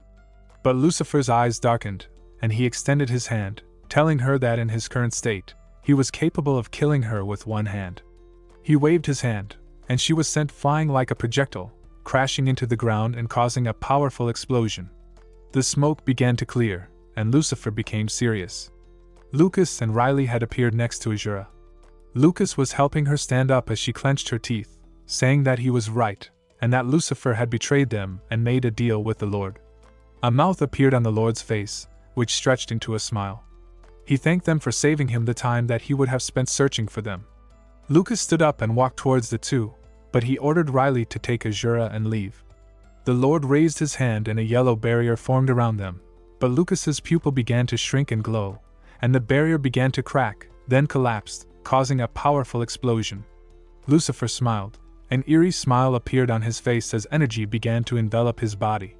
He used the magic of the false sun, trying to kill everyone with one attack. Lucas extended his arms, using earth magic to block the attack. He then put his hand to the ground and began using lightning magic, which instantly engulfed Lucifer's legs. He followed this up by forming a sphere of water and launching 5 cutting attacks at him. A powerful explosion followed, but it turned out that Lucifer had remained unharmed by using Barbados's wounded body as a shield. The Lord then instantly found himself behind a shocked Lucas. He enveloped himself in divine power and launched a vertical strike, cutting off his hand. Lucas was shocked as blood gushed out from his wound, and a loud scream was heard. Lucas raised his hand, using water magic to heal his wound. He screamed, trying to calm down, and decided to retreat, jumping away from the Lord. The Lord, however, stood motionless, saying that he was wrong. Lucas, holding the wound, shouted and asked what kind of nonsense he was talking about. Lucifer, who was standing aside, became serious. He looked at the rocks, swearing at Riley, who had no equal in her ability to escape. The Lord then approached him, and Lucifer grinned, saying that it didn't matter, they would just have to spend a little time searching. At that moment, Lucas's entire arm was almost restored, formed from mana. Lucifer looked at him and said with a smile that his will was impressive. He and the Lord came within a few meters of Lucas, and Lucifer said that although it was a pity, he believed that it was better for them to get rid of him right then and there. He said that if they hadn't been careful, perhaps a third, absolute truth, would have appeared in the form of him. But he suddenly opened his eyes and looked down. The Lord's bloody hand, enveloped in his divine power, had made a hole in his stomach. The Lord asked him what kind of stupid joke this was. A smile appeared on his face as he said that he shouldn't be so surprised, because Lucifer had most likely expected this. Lucifer asked if he was sure that he would win in a fight with him. The Lord clenched his hand into a fist, saying that there was no essence in his body. 3 dark wings burst out from Lucifer's back, and he extended them, attacking Lucas and sending him flying. He then turned and stood in front of the Lord, his wings covering him, and said that the Lord did not even want to find out who would win in a battle between them. He was angry as never before, because it turned out that the Lord was even more arrogant than him. The Lord, with a smile, said that it was not arrogance, but satisfaction with his own existence. He said that from the very beginning, he had no idea of cooperating with anyone other than his brothers, and he extended his hand, inviting Lucas to join the battle against Lucifer. At this time, the great shaman was using a magic circle to suck the life force from Nasdog's body. Ivan and Anastasia were amazed. Anastasia said that death itself gave life to Nasdog, but this created a paradox. Death was denying itself. The shaman could no longer hold the circle and defended herself from his attack. She asked others to wait for the end of her spell. Snow grabbed the hilt of her sword and, with a powerful blow, sent streams of ice and fire towards him. Ivan flew up, delivered a powerful blow to his head with his fist, and then kicked his jaw. His powerful blow sent Nasdog's body to the ground. As he lay there, Anastasia flew up and, from his back, wings and cannons were extended. An explosion of enormous power covered Nasdog, but he ran out of the clouds of smoke, heading towards the shaman. Ivan grabbed his hand, blocking his path.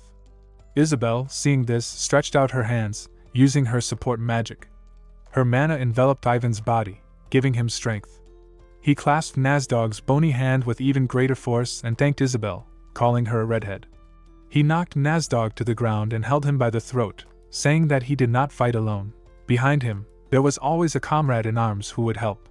He asked Nasdog if he could entrust his back to the Lord. With a wild smile, he raised his hand to strike. But Nasdog extended his hand, forming a sphere of dark energy at the tip of his finger. The shell hit Isabel's chest and went right through. Her eyes widened in shock. Ivan, who saw this, was horrified, his mouth falling open due to fear and anxiety. Blood gushed out from the wound on her chest, and Isabel's body began to fall onto her back. Snow and the shaman shuddered in horror, their mouths and eyes wide open as they ran to her body, shouting her name. Snow shouted with concern, "Isabel, wake up." Isabel coughed blood and slowly opened her eyes, her body weak and trembling. Her gaze shifted toward Lucas, who was lying on the ground with a glowing shield covering him. Suddenly, Lucas's eyes shone bright blue as he screamed in pain, and in an instant, his body rose from the ground, surrounded by a raging surge of blue mana. Lord and Lucifer watched in confusion. Lucas glared at them, his teeth clenched tightly. Lord smiled mysteriously and said finally, "He has taken a step into divinity." Lucifer rushed forward furiously and shouted, "I knew I should have just killed him earlier." But before he could reach, a bright flash struck his head, tearing through his wings. He fell hard onto the ground and shouted in disbelief, "There's no way. How is a mere human?" Lord looked at Lucas and said calmly, "Congratulations on becoming one of us, Lucas Trauman." Lucas roared and charged forward, clenching his fists with rage, but before he could strike, a golden shield formed around him, trapping him inside. Lord looked down at him and said, "You're like a starved beast, and beasts must stay in cages." "No." Lucifer gritted his teeth and said coldly, "I see, so it was like that. From the start, your objective was to absorb Lucas. I thought it was strange that the presence of so many demigods disappeared at once. You lied about sending them back to the mortal world, because if you actually sent them back, there's no way Drought wouldn't have noticed. You absorbed them all, didn't you, Lord?" A mysterious smile appeared on Lord's face as he snapped his fingers.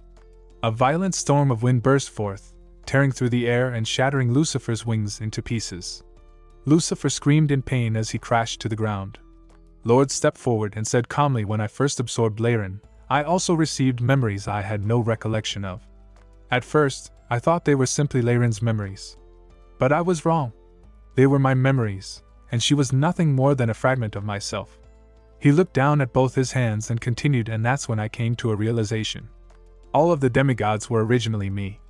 Lucifer glared at him, his eyes glowing purple, and said, "So that's why you didn't kill Fry even though he was your biggest obstacle?" Lord turned his head slightly and said, "Because my biggest fragment was inside of him. It was quite unpleasant that he, a human, had assimilated with it. And that was why I had to make him transcend." Inside the golden shield, Lucas punched furiously, his body trembling in anger. Lord watched him with calm amusement, and said, "I thought that you would be the perfect opportunity for him, Lucifer. But I never would have thought that the opportunity would actually come from a mere human girl in the mortal world. I really can't get tired of humans at all." The scene shifted as the shaman knelt beside Isabel, healing her with waves of purple mana. she said firmly. Leave it to me. Closing her eyes, she sat on the ground and raised her finger, letting the glowing purple energy swirl around her body. Snow watched with a faint smile and said, if you can take death away from her like how you destroyed Nazdog. The shaman shouted with frustration, shamanic spells can't reverse a human's fate. This is nothing more than a temporary measure. At that moment, Ivan shouted angrily while clenching his fist and gripping Nazdog by the neck. Damn it, then we just have to finish him off quickly. But Nazdog's tentacle coiled tightly around Ivan's body, lifting him from the ground. He smirked darkly and said, who's finishing who off now? Ivan gritted his teeth and thought desperately, I can't fight him anymore because the enchantment wore out. Suddenly, green mana exploded from Nazdog's body as he screamed, die humans. The scene shifted again to Lord, who smiled calmly and said, why don't we return to the mortal world now, Lucas Trauman? Lucas' physical body and the man with the Dragon Lord's core will both fall into my hands. And with those two, my plan will be complete. Then Lord turned toward Lucifer and said coldly, unfortunately for you, Lucifer, this is my victory. Lucifer's eyes glowed purple as he shouted with fury, Diaro, return to the demon world right now. Drought held a struggling demon by the neck and said coldly, I refuse. I'm sorry, Lucifer, but even this was all according to Iris' plans. She told me that Lord would approach me, that we should use this opportunity to end Nazdog, one of Lord's bigger fragments, and that Nazdog would make his move in the mortal world while Lord stayed in the demon world to fight. He tightened his grip around the demon's neck and continued, and that's why she told me to find Kaltad. She said the person who made Kaltad Nazdog's apostle was you, Lucifer. That's why I played along with you to find his location. Lucifer clenched his teeth and shouted with rage, Diaro, you fool, you were working with that bitch Iris and betrayed me. Drought looked at him with a cold expression and said, now that I think about it, betrayal was your specialty, right, Lucifer? But it seems you pale in comparison to Iris. Then, with one brutal motion, he crushed the demon's head into pieces. Anastasia widened her eyes in shock and said, what, the black fog is going away? Ivan, suddenly freed from the tentacles, looked at his hands in disbelief. Then he shouted in confusion while gripping his own neck, what just happened? The Lord approached Lucifer, saying that his friend did not listen to him at all. Cursing everything, Lucifer pushed off the ground and flew away, but the Lord extended his hand and a sphere of space formed around his body. He clenched his fist, and the sphere exploded, shattering Lucifer's body into tiny particles. At this time, back in the human world, Drought approached the group, holding part of Nazdog's apostle's head in his hand. He said that now, Nazdog would fall asleep for the next 100 years. He then crouched in front of Isabel and said that he would take care of her. He brought his hand to her wound, and it completely disappeared. The shaman was shocked, asking how he could do something like that. Anastasia, with his hands clasped behind his back, suggested that he had remembered who he really was. Drought then explained the truth. He told them about Lucifer absorbing Satan's core to become the ruler of the demonic world, but how he could not tame it completely because it conflicted with the previously obtained Dragon Lord core. He explained that Lucifer had divided into two parts, and had placed the core of the Dragon Lord in the second himself. A shocked Anastasia asked what he meant, and Drought looked at him, saying that he was the other half of Lucifer. Anastasia asked why he had decided to help them. Drought told them that Iris had explained everything to him, and that this was an important part of her long game. She had told him that his empty personality would meet with Isabel and Lucas, and that thanks to his stay in their company, his consciousness would be filled with other ideas and desires. He said that he considered that it would be more correct to remain on the side of the people. Anastasia, surprised by her actions, still said he had a bad opinion of her. At that moment, they looked at Lucas, who suddenly stood up, a small growl coming from his throat. Ivan, with his hands on his hips, accused him of sleeping as soon as they started having problems. But Anastasia became serious, warning the others. Mana surrounded Frey's body, his eyes glowed, and he raised his head and screamed like a beast. He instantly appeared in front of Anastasia, hitting him in the face and sending him flying. Ivan shouted, asking what he was doing, but Lucas attacked him, grabbing his hand with his teeth. Drought, standing aside, shouted that he had entered the divine world. Having ascended, he could not maintain his sanity, and only the instinct of destruction spoke in him. He sent the shaman's body flying, then jumped on Drought, kicking his body into the ground. He landed directly on Ivan and slammed him into the ground with his foot. Soon, all the buildings in the area were destroyed, and Snow, Drought, Ivan, and even Anastasia and the body of a golem were lying on the ground, unconscious. Lucas bent down, saying crazy words about submission, that he would destroy everything and subjugate everyone. Anastasia, who, as it turned out, was not unconscious, raised his head and asked Lucas to wake up. At that moment, the Lord's voice was heard, overjoyed at the safe return to Lucas's body. The Lord stood in front of him with his hands behind his back. Lucas again became furious and, looking at him, began to scream madly. He attacked the Lord directly, but he pulled his hand away and, with the other, pierced him through the stomach. With a crazy smile on his face, he said that perhaps now, he would take what belonged to him. Anastasia, crawling, approached the Lord, but suddenly stopped, shock and horror visible on his face. Everything was exactly the same as then. Looking at the smiling Lord and Lucas, who had fallen to the ground and was now coughing up blood, he realized that no amount of effort, talent, courage, or faith would help anyone in the face of an absolute being. The Lord began to laugh uncontrollably. All of his friends and comrades lay on the ground, unable to even move, and only the Lord stood on his feet. The nightmare of that day that had happened 4,000 years ago had repeated itself exactly. Lucas stands before a breathtaking landscape, murmuring how heaven must look just like this. The girl steps beside him with a soft smile, teasingly asking if he really means heaven. Before he can answer, a voice calls out from behind, asking what they're doing, leaving the investigation to others just to go on a date. Turning slightly, Lucas greets Tsuchuhai, asking if he's finished already. Stroking his chin, the man notes that the area is filled with untouched ancient ruins and wonders where to head next. Another suggests the east, claiming Eastern martial arts offer unique inspiration. A third agrees eagerly, saying he's always wanted to see the single-edged blade known as the katana. Tsuchuhai sighs, asking if they ever talk about anything other than research, while the two exchange puzzled looks. Watching them quietly, Lucas starts walking when the girl asks if something's wrong, simply replying to forget it. She smiles faintly, and the group moves on together. Now in the present, Lucas hovers before the Lord, his companions battered and shaken. The girl trembles as the Lord declares that Lucas is dead, reminding them that history cannot be changed.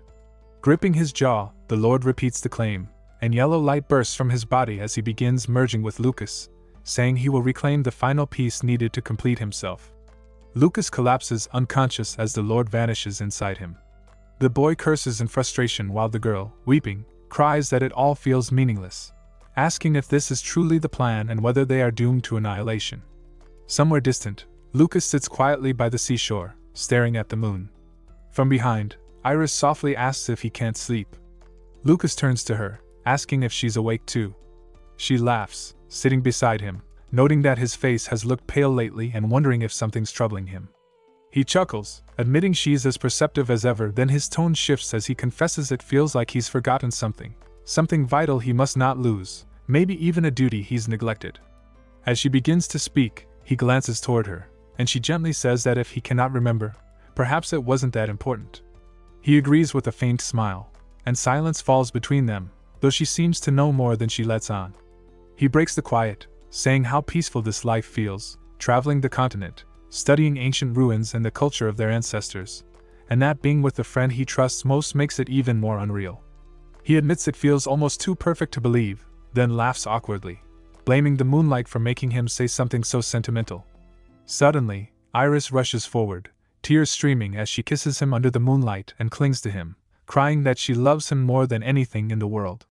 Shocked, Lucas murmurs her name, saying that's why he became greedy, but even so, her true nature never changes, and ironically, that's the very thing he fell in love with. Confused, he asks what she means as her whole body begins to glow.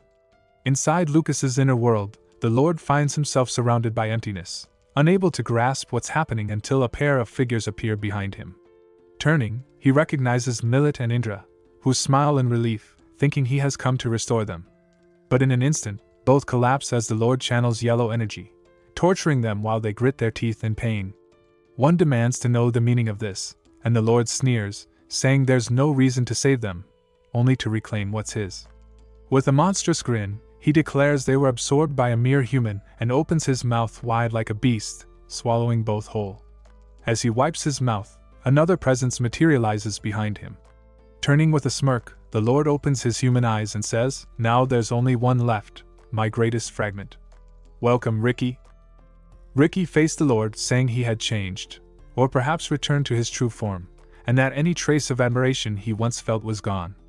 The Lord replied that everything would make sense once he rejoined him, but Ricky firmly answered that his decision was already clear. With a faint sadness, the Lord said it was a shame, though Ricky had no choice. Drawing his sword, a purple aura flaring around him, Ricky declared he would fight with everything he had. The Lord's fury ignited as yellow energy erupted from his body, his voice trembling with rage as he shouted Ricky's name. As the battle began, Ricky thought to himself that this was Lucas's world and urged him to remember who he truly was.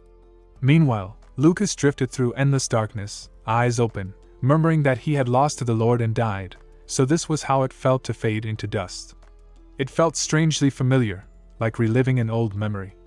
Then a voice echoed through the void, reciting, 3,917 years, 11 months, and 7 days. Shocked, he demanded to know who it was, but his voice only sank into the dark.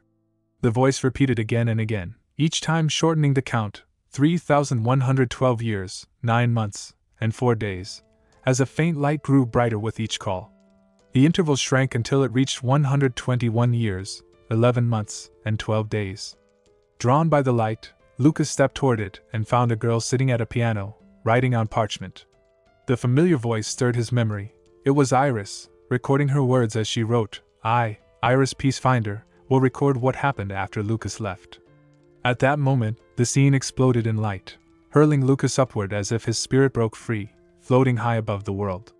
Below, he saw the Lord standing on a cliff, Iris approaching from behind, demanding to know where Lucas was and whether he was still alive. From above, Lucas realized he was witnessing Iris's memories after he'd fallen into the abyss. The Lord told her that her powers were too precious to waste, calling her Iris the Peacefinder, the Black Witch, and ordering her to submit and swear loyalty to him. She stood silent. The scene shifted again, to another memory, where Lucid stood by a railing as Iris approached, calmly declaring that she had come to destroy his bond with Casa Zin. Turning, Lucid replied that it was an odd way to do it. She met his gaze and said he must have heard the rumors, that she had betrayed them all and joined the Lord. He tells her she feels betrayed, but reminds her that everyone already knows what kind of woman she is. She stays silent as he adds that she has been carrying a heavy burden. She gulps and admits they can never defeat the Lord as they are now, insisting what they need is time, maybe hundreds or even thousands of years, until Lucas rises again. He looks stunned, asking if Lucas is still alive. She declares she will save him no matter what, explaining that he is trapped in the abyss, a realm she must learn to control. To do that, she must earn the Lord's trust and borrow his power, proving her loyalty while stirring unrest between him and Casa Zin. Mentioning Set Juhizer's head shocks him completely.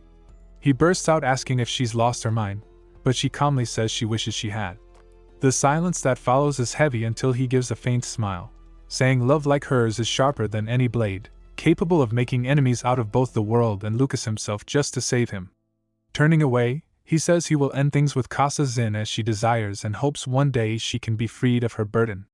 He walks off, leaving her alone, unaware that Lucas watches everything from the sky above. The scene shifts as Iris stands before the Lord, who praises her for surpassing his expectations and proving her resolve. He grants her his power as promised and vows on his honor to fulfill one favor for her someday, as long as it does not harm his own kind. Watching this memory, Lucas realizes she bore all that pain for him, while Iris bows deeply, thanking the Lord with quiet gratitude. Iris's whole body radiates with a deep violet glow, her hand blazing as waves of energy swirl around her. In front of her, a massive purple magic circle unfolds, its symbols spinning as light ripples through the air. Inside that circle, Lucas appears, his body restrained by countless spectral hands, each one clutching him tightly as if determined never to let go. Seeing the sight, her eyes widen in shock, her voice trembling as she murmurs that he truly went too far. The purple aura intensifies around her fingers, pulsing like a heartbeat before she thrusts it forward, releasing a surge of energy that crashes into the space ahead. Reality itself splits apart, cracks spreading through the air like shattered glass, but just as quickly, the rift begins to mend, sealing itself once more. Watching it close, she clenches her fist, thinking this is all she can manage for now. If she dares to use any more of her authority, the Lord will start suspecting her. What she truly needs is a massive rupture, one strong enough to force Lucas out of the abyss. That, however, will take centuries. She tells herself she will endure by transferring her soul into vessel after vessel, each time before the body decays, continuing endlessly as her spirit erodes bit by bit until she finally fades into dust. She wonders quietly if she can really last that long. Picking up her pen, she records every thought and plan in her journal, her hand trembling as she closes it. Memories of Lucas flash in her mind, his laughter, his words, the way he once told her she had such a beautiful smile. The glow around her fades slowly, leaving only silence and the faint warmth of his memory lingering in the room. Iris recalls a quiet afternoon from long ago, Lucas sitting peacefully with a cup of tea in hand, remarking that it looked delicate yet carried an unshakable strength, a reflection of the life she had lived. He smiled softly, telling her her smile was even lovelier now. Startled, she asked why he was suddenly saying such things and if he was planning to die that day. He chuckled, saying it just felt good to speak his heart sometimes. Her face flushed, and he teased that even gods would take her side. Now, standing before the bound Lucas, she murmurs bitterly, asking if even gods would side with her. What about him? Would he still be on her side when everything ends? She sits down again, pen trembling as she writes that he will survive because he is Lucas, and even if the world turns against her, she knows he never will. She pleads silently for him never to forgive her, believing that is the only atonement left for the comrades who once trusted him, the great mage who returned after 4,000 years. Closing the book, she suddenly feels the link of Fry, whose power flares wildly after consuming countless pills. Rising sharply, she senses Lucas resonating through the abyssal rift. She spots Fry collapsed on the ground but pays no mind, declaring she cannot miss this chance. Raising her glowing hand, she summons the purple energy once more, widening the crack until the rift splits open. Through it, Lucas stands while Fry, trembling, stares in awe and whispers his name through tears. Realization dawns on Lucas. It was Iris all along who, for over 4,000 years, had been chipping away at the abyss in secret, right under the Lord's gaze. Tears filled his eyes as he calls himself a fool for thinking he escaped on his own.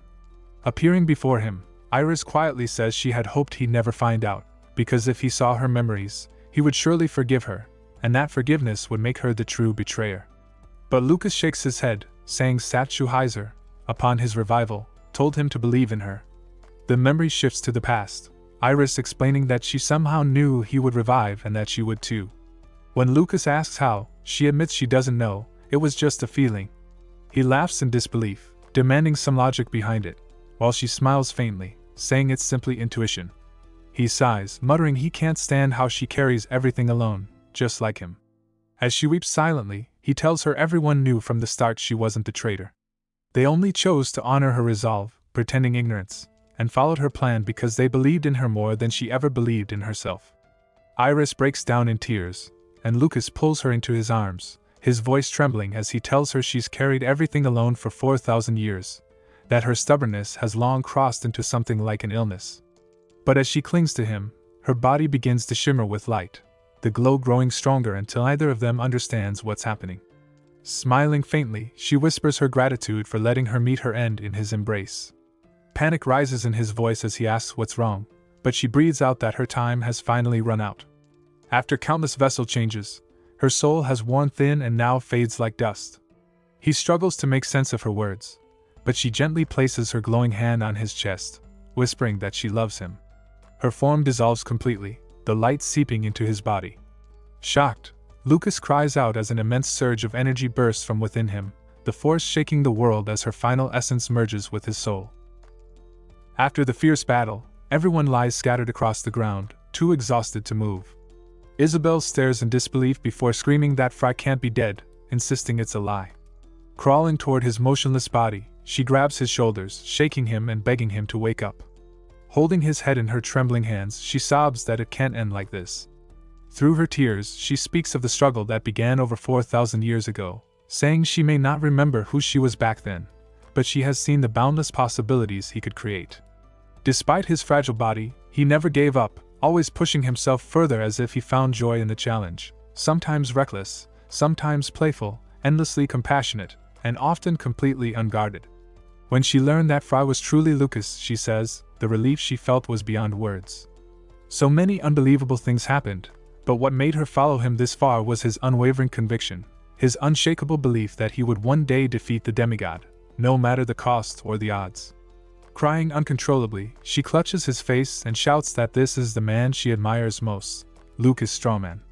Inside Lucas's inner world, his body radiates with blinding light as he screams in agony, the merging power consuming him. Meanwhile, the Lord clashes fiercely with Ricky when the immense light bursts across the battlefield. Gritting his teeth, the Lord hisses that the light feels disgusting, while Ricky turns to him and says this is the reason he chose humanity. He admits humans are weak, almost beneath insects, yet they possess something maddeningly powerful, a potential born when they care for one another more than themselves. When that bond connects hearts, he says, they can transcend even divine expectations. Humans have a name for that power: love. He warns that because of it, the Lord will never defeat Lucas. Above them, Lucas rises through the radiant light, his form glowing with the strength born of that very love. Fry floats high above the battlefield, his entire body radiating blinding light as everyone below watches in shock. Isabel and the others stare upward, unable to comprehend what's happening. Suddenly, from within Frey's glowing form, the Lord bursts free, screaming in fury as he separates from the body. Clenching his teeth, he calls them vermin while the brilliance in the sky begins to take shape. Lucas now stands there, surrounded by swirling cosmic energy. The men below gasp in disbelief, one laughing through tears and shouting that he knew Lucas was still alive, only to pause when he realizes it's not Fry anymore. A girl beside him whispers that this is Lucas's true form. Isabel, trembling on the ground, can barely believe her eyes. The Lord raises a hand toward the sky, calling the moment tedious and declaring the end of Lucas Strawman. In response, Lucas's entire being glows like a galaxy come alive, stars spinning around him in radiant motion.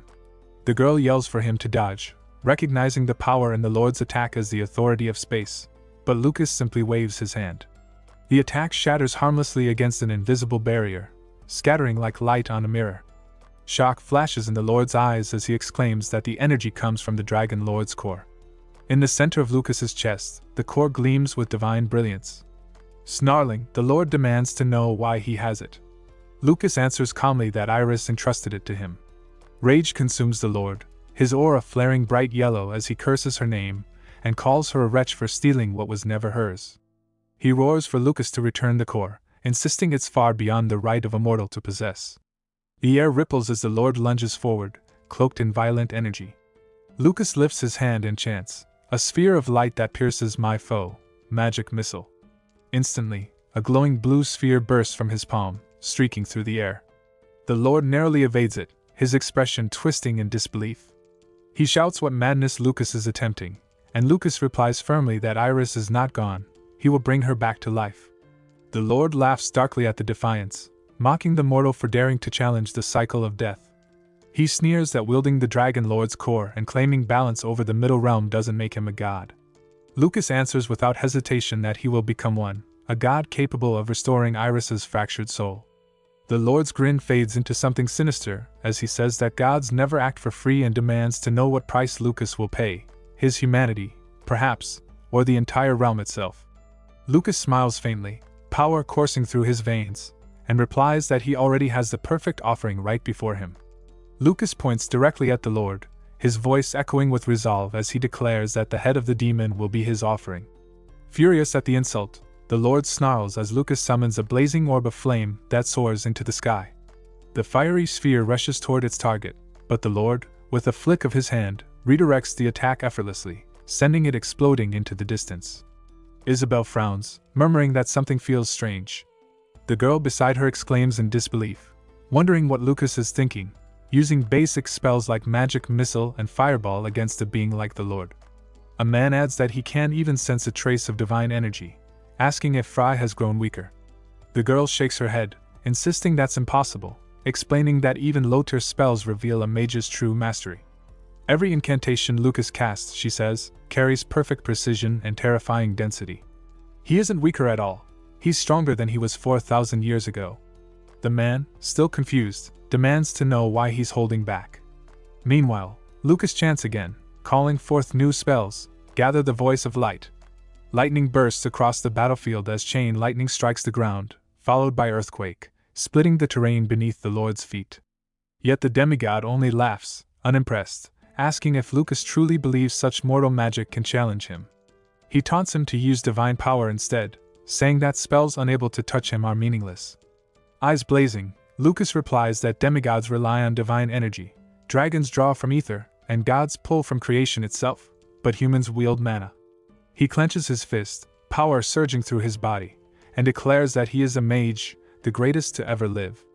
Fixing his gaze on the demigod, he says firmly that the one who will defeat the Lord today will not be a god, nor a dragon, but a human. Lucas's eyes burn with focus as he chants another incantation, hurling a blazing fireball straight toward the Lord, yet the impact does nothing, not even causing a flinch.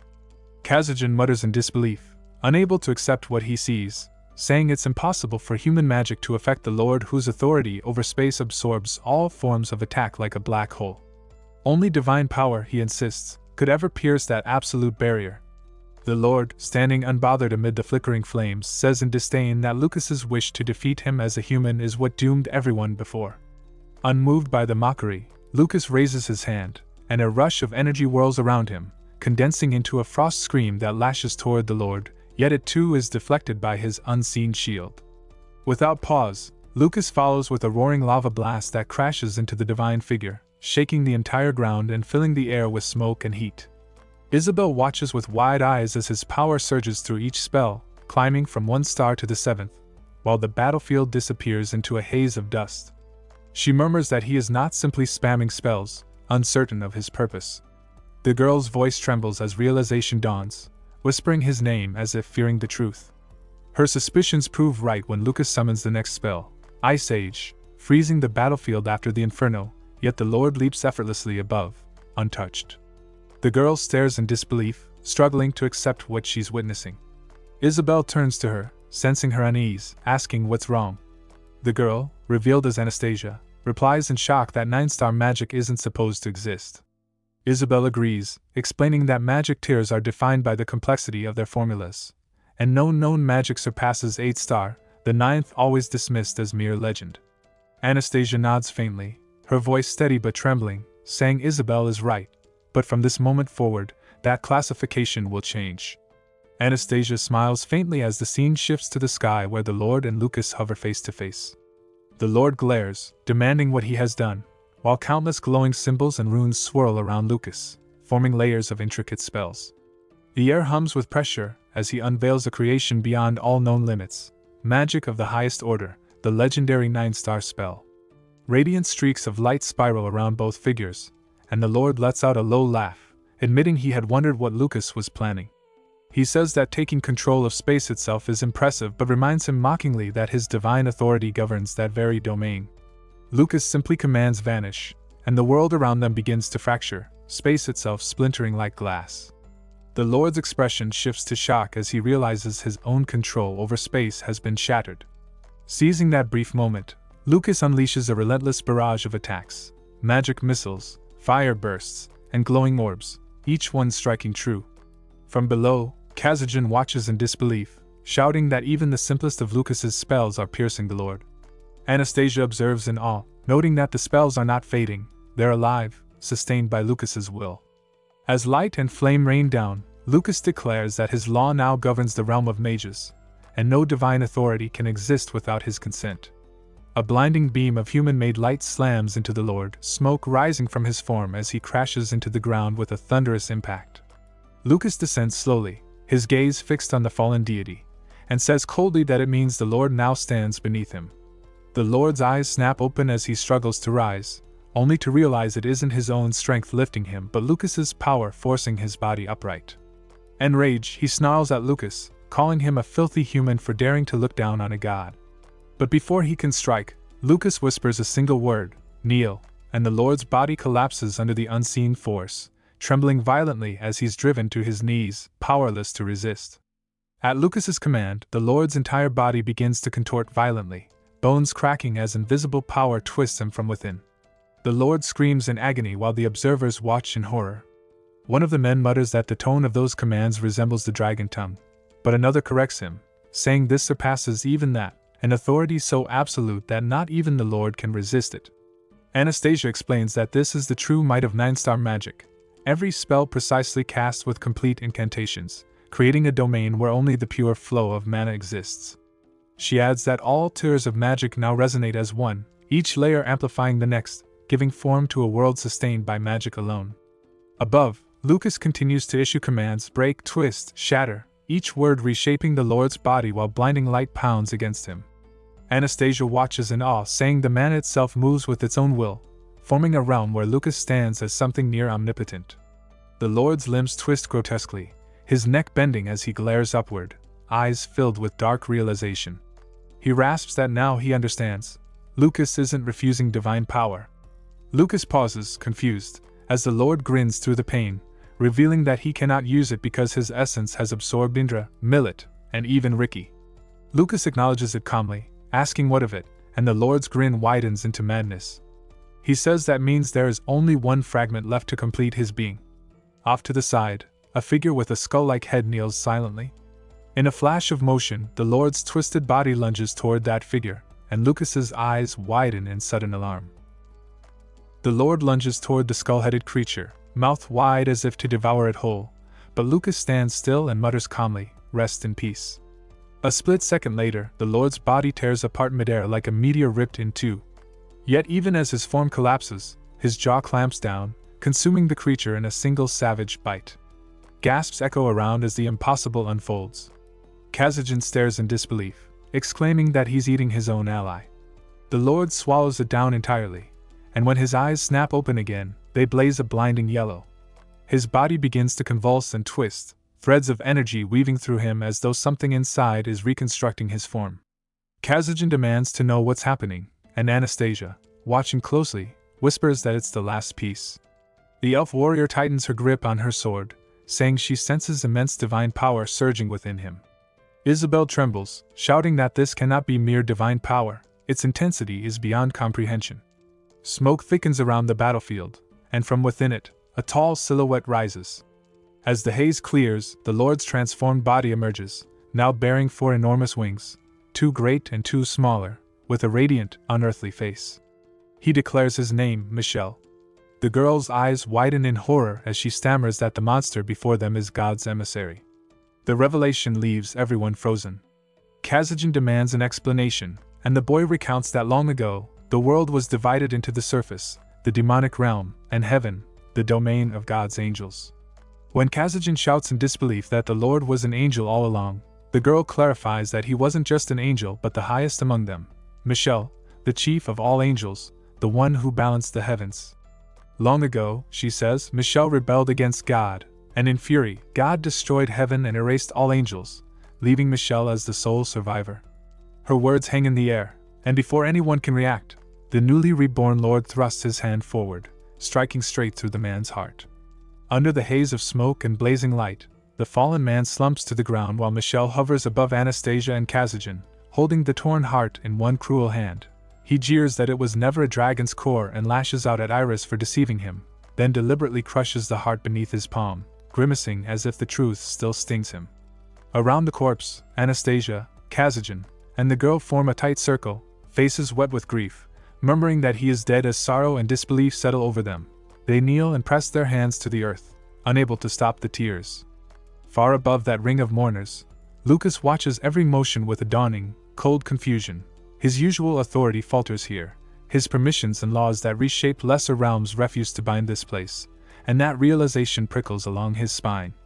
Michelle turns his attention to Lucas and announces, voice heavy with ruin, that his true aim is revenge upon God itself. Then he stretches forth both hands and releases a cataclysmic burst of energy that fans outward like a tidal wave, hurling everyone across the battlefield and throwing the wounded into the dust. He proclaims that his mission is to erase what God created, and the words carry like a winter wind across broken stone. Lucas scrambles to raise an invisible barrier and drags his companions beneath that fragile dome. The shield snaps and hums as the divine force tries to tear it apart, but for a moment it holds, a small hollow of protection amid the spreading devastation.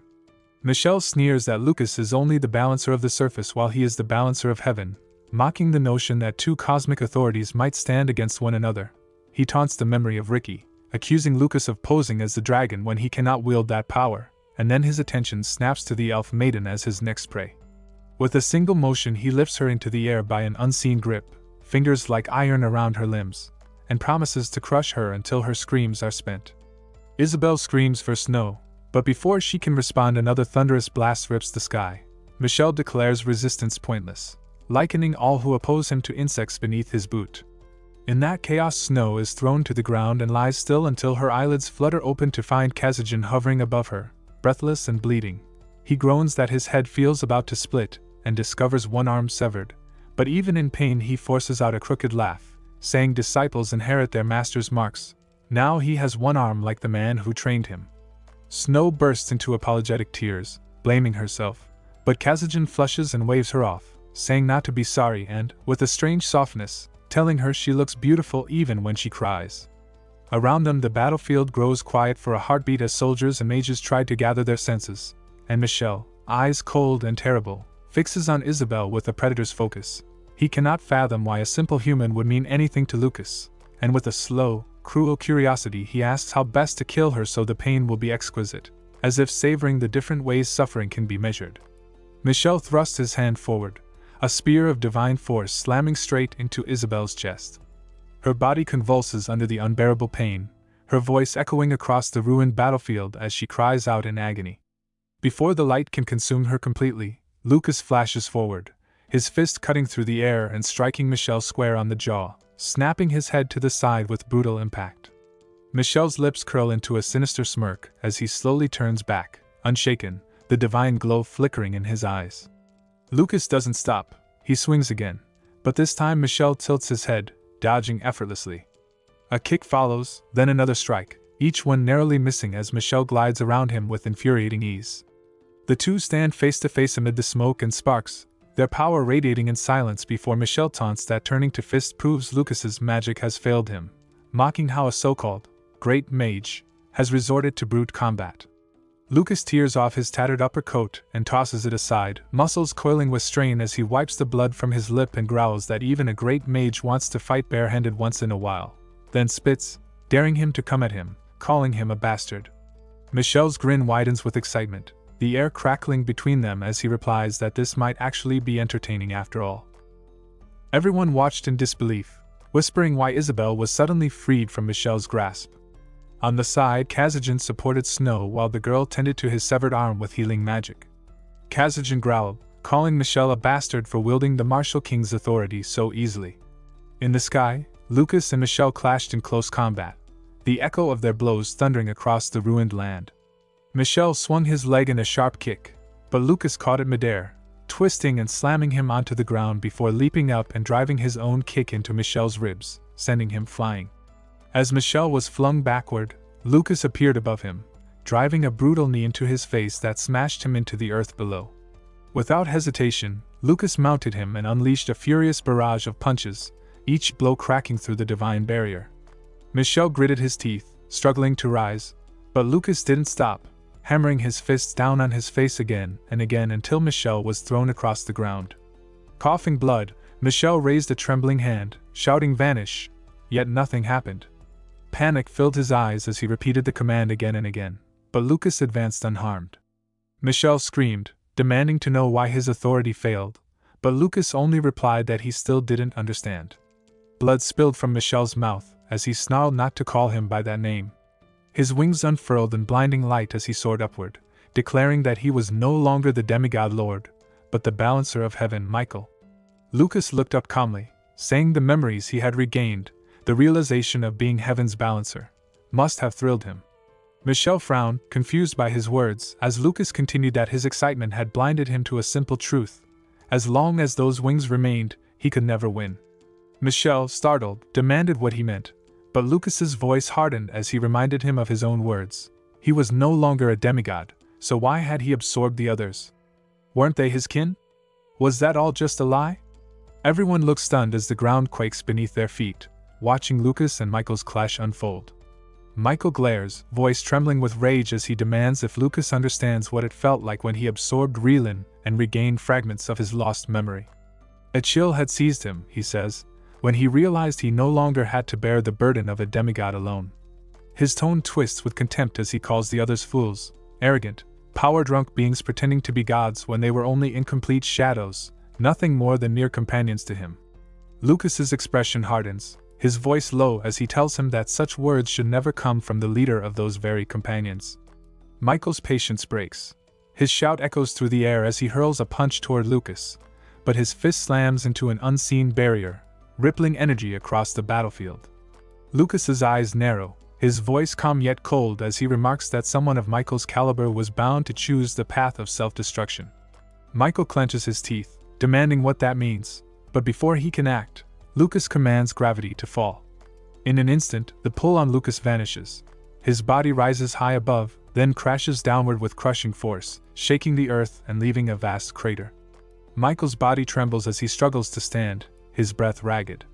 Lucas's voice echoes from above, steady and sharp, telling him to think about the demons, how they lured him into the demonic realm, knowing he couldn't unleash his full strength there.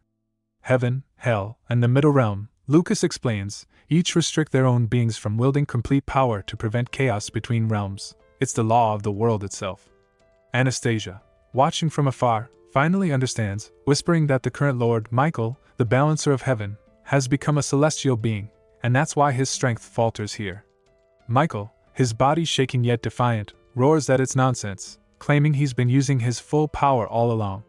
Lightning tears down from the heavens as Lucas summons it, the thunder splitting the sky and striking directly upon the Lord. The impact shakes the entire field, leaving Michael scorched and staggering. Lucas lands firmly on the ground, his voice steady as he recalls the words of the divine, that demons are fragments born apart from the original will of the world. Stepping closer to the charred figure of the Lord, he explains that because the law of the world recognized those fragments as beings of the middle realm, Michael, by absorbing them, was also bound to that same realm. His tone sharpens as he tells him even his arrogance should now comprehend that the core of his power once relied on the very demigods he destroyed, the same ones he called weak. Lucas's eyes darken as he continues, saying those beings, unlike him, valued others beyond themselves, and when their hearts connect, humans can surpass even divine expectations. He calls it the power of love, a force he has witnessed in countless souls who crossed his path. The wind swirls around him as fury hardens his gaze. He raises his hand toward Michael, declaring it's time to end this. Crimson energy coils around his fingers like burning threads, humming with power. Just as he's about to strike, Michael suddenly bursts into laughter, his voice echoing with eerie amusement as he calls Lucas's name. The sound grates through the silence, but Lucas's expression only grows darker. Without hesitation, he unleashes the crimson string, and it lashes into Michael's body. The impact forces a violent cough from the fallen lord, and as he opens his mouth, countless black threads pour out, writhing like shadows escaping into the air, souls devoured and imprisoned now tearing free from within him. From Michelle's mouth, thick black sludge spills down to his feet, bubbling with a sinister hiss that burns the ground it touches. The air turns foul, forcing Lucas and his comrades to quickly raise a protective shield around themselves. The girl who casts it trembles as she mutters that the substance carries immense resentment. Within the spreading puddle, grotesque faces begin to emerge, those of the fallen demigods writhing inside the tar-like mass. Anastasia gasps that he has vomited out every demigod he ever consumed. Lucas narrows his gaze, telling him that casting out his karma will not change what he's done. Struggling to his feet, Michel repeats Lucas's words and then spreads his wings wide, only to snap them apart himself. Feathers burst into the air like broken fragments of light before fading away. With an eerie calm, he declares that as long as he bore those wings, he could never defeat Lucas. Now stripped of everything, emptied of divine ties, he stands as nothing but his own will. The rules of the world no longer recognize him as heaven's master, and he vows that this act is solely to drag Lucas down with him. Anastasia and Kazajan stare in disbelief, realizing even the Lord's face appears among the expelled remains. Kazajan mutters that Michel has even cast himself away. Lucas warns him of the madness he's embraced, but Michel only laughs, saying the emptiness feels liberating. In an instant, he lunges forward, slamming a brutal punch into Lucas's abdomen, sending him flying through the air. Lucas steadies himself mid-flight, spreading his hands to summon a towering wall of ice between them. The crystalline barrier gleams for a moment before Michel crashes straight through it, grabs Lucas by the head, and slams him into the earth. Gritting his teeth, Lucas bites his lip in pain, thinking how could he have grown this strong. Michel smirks darkly, correcting him, "It's Michel now, not Michael," and calls it a fair fight at last. Lucas raises his arm and unleashes the absolute field, the surge of power exploding between them. The blast hurls Michel backward while the recoil scorches through Lucas's own body, leaving both warriors battered but unyielding amid the ruin. Michel snarled that Lucas had cast the spell on himself as well, calling him a fool before landing a harsh kick to his ribs. Lucas stumbled but steadied himself, raising his hand toward the sky as light gathered above his palm.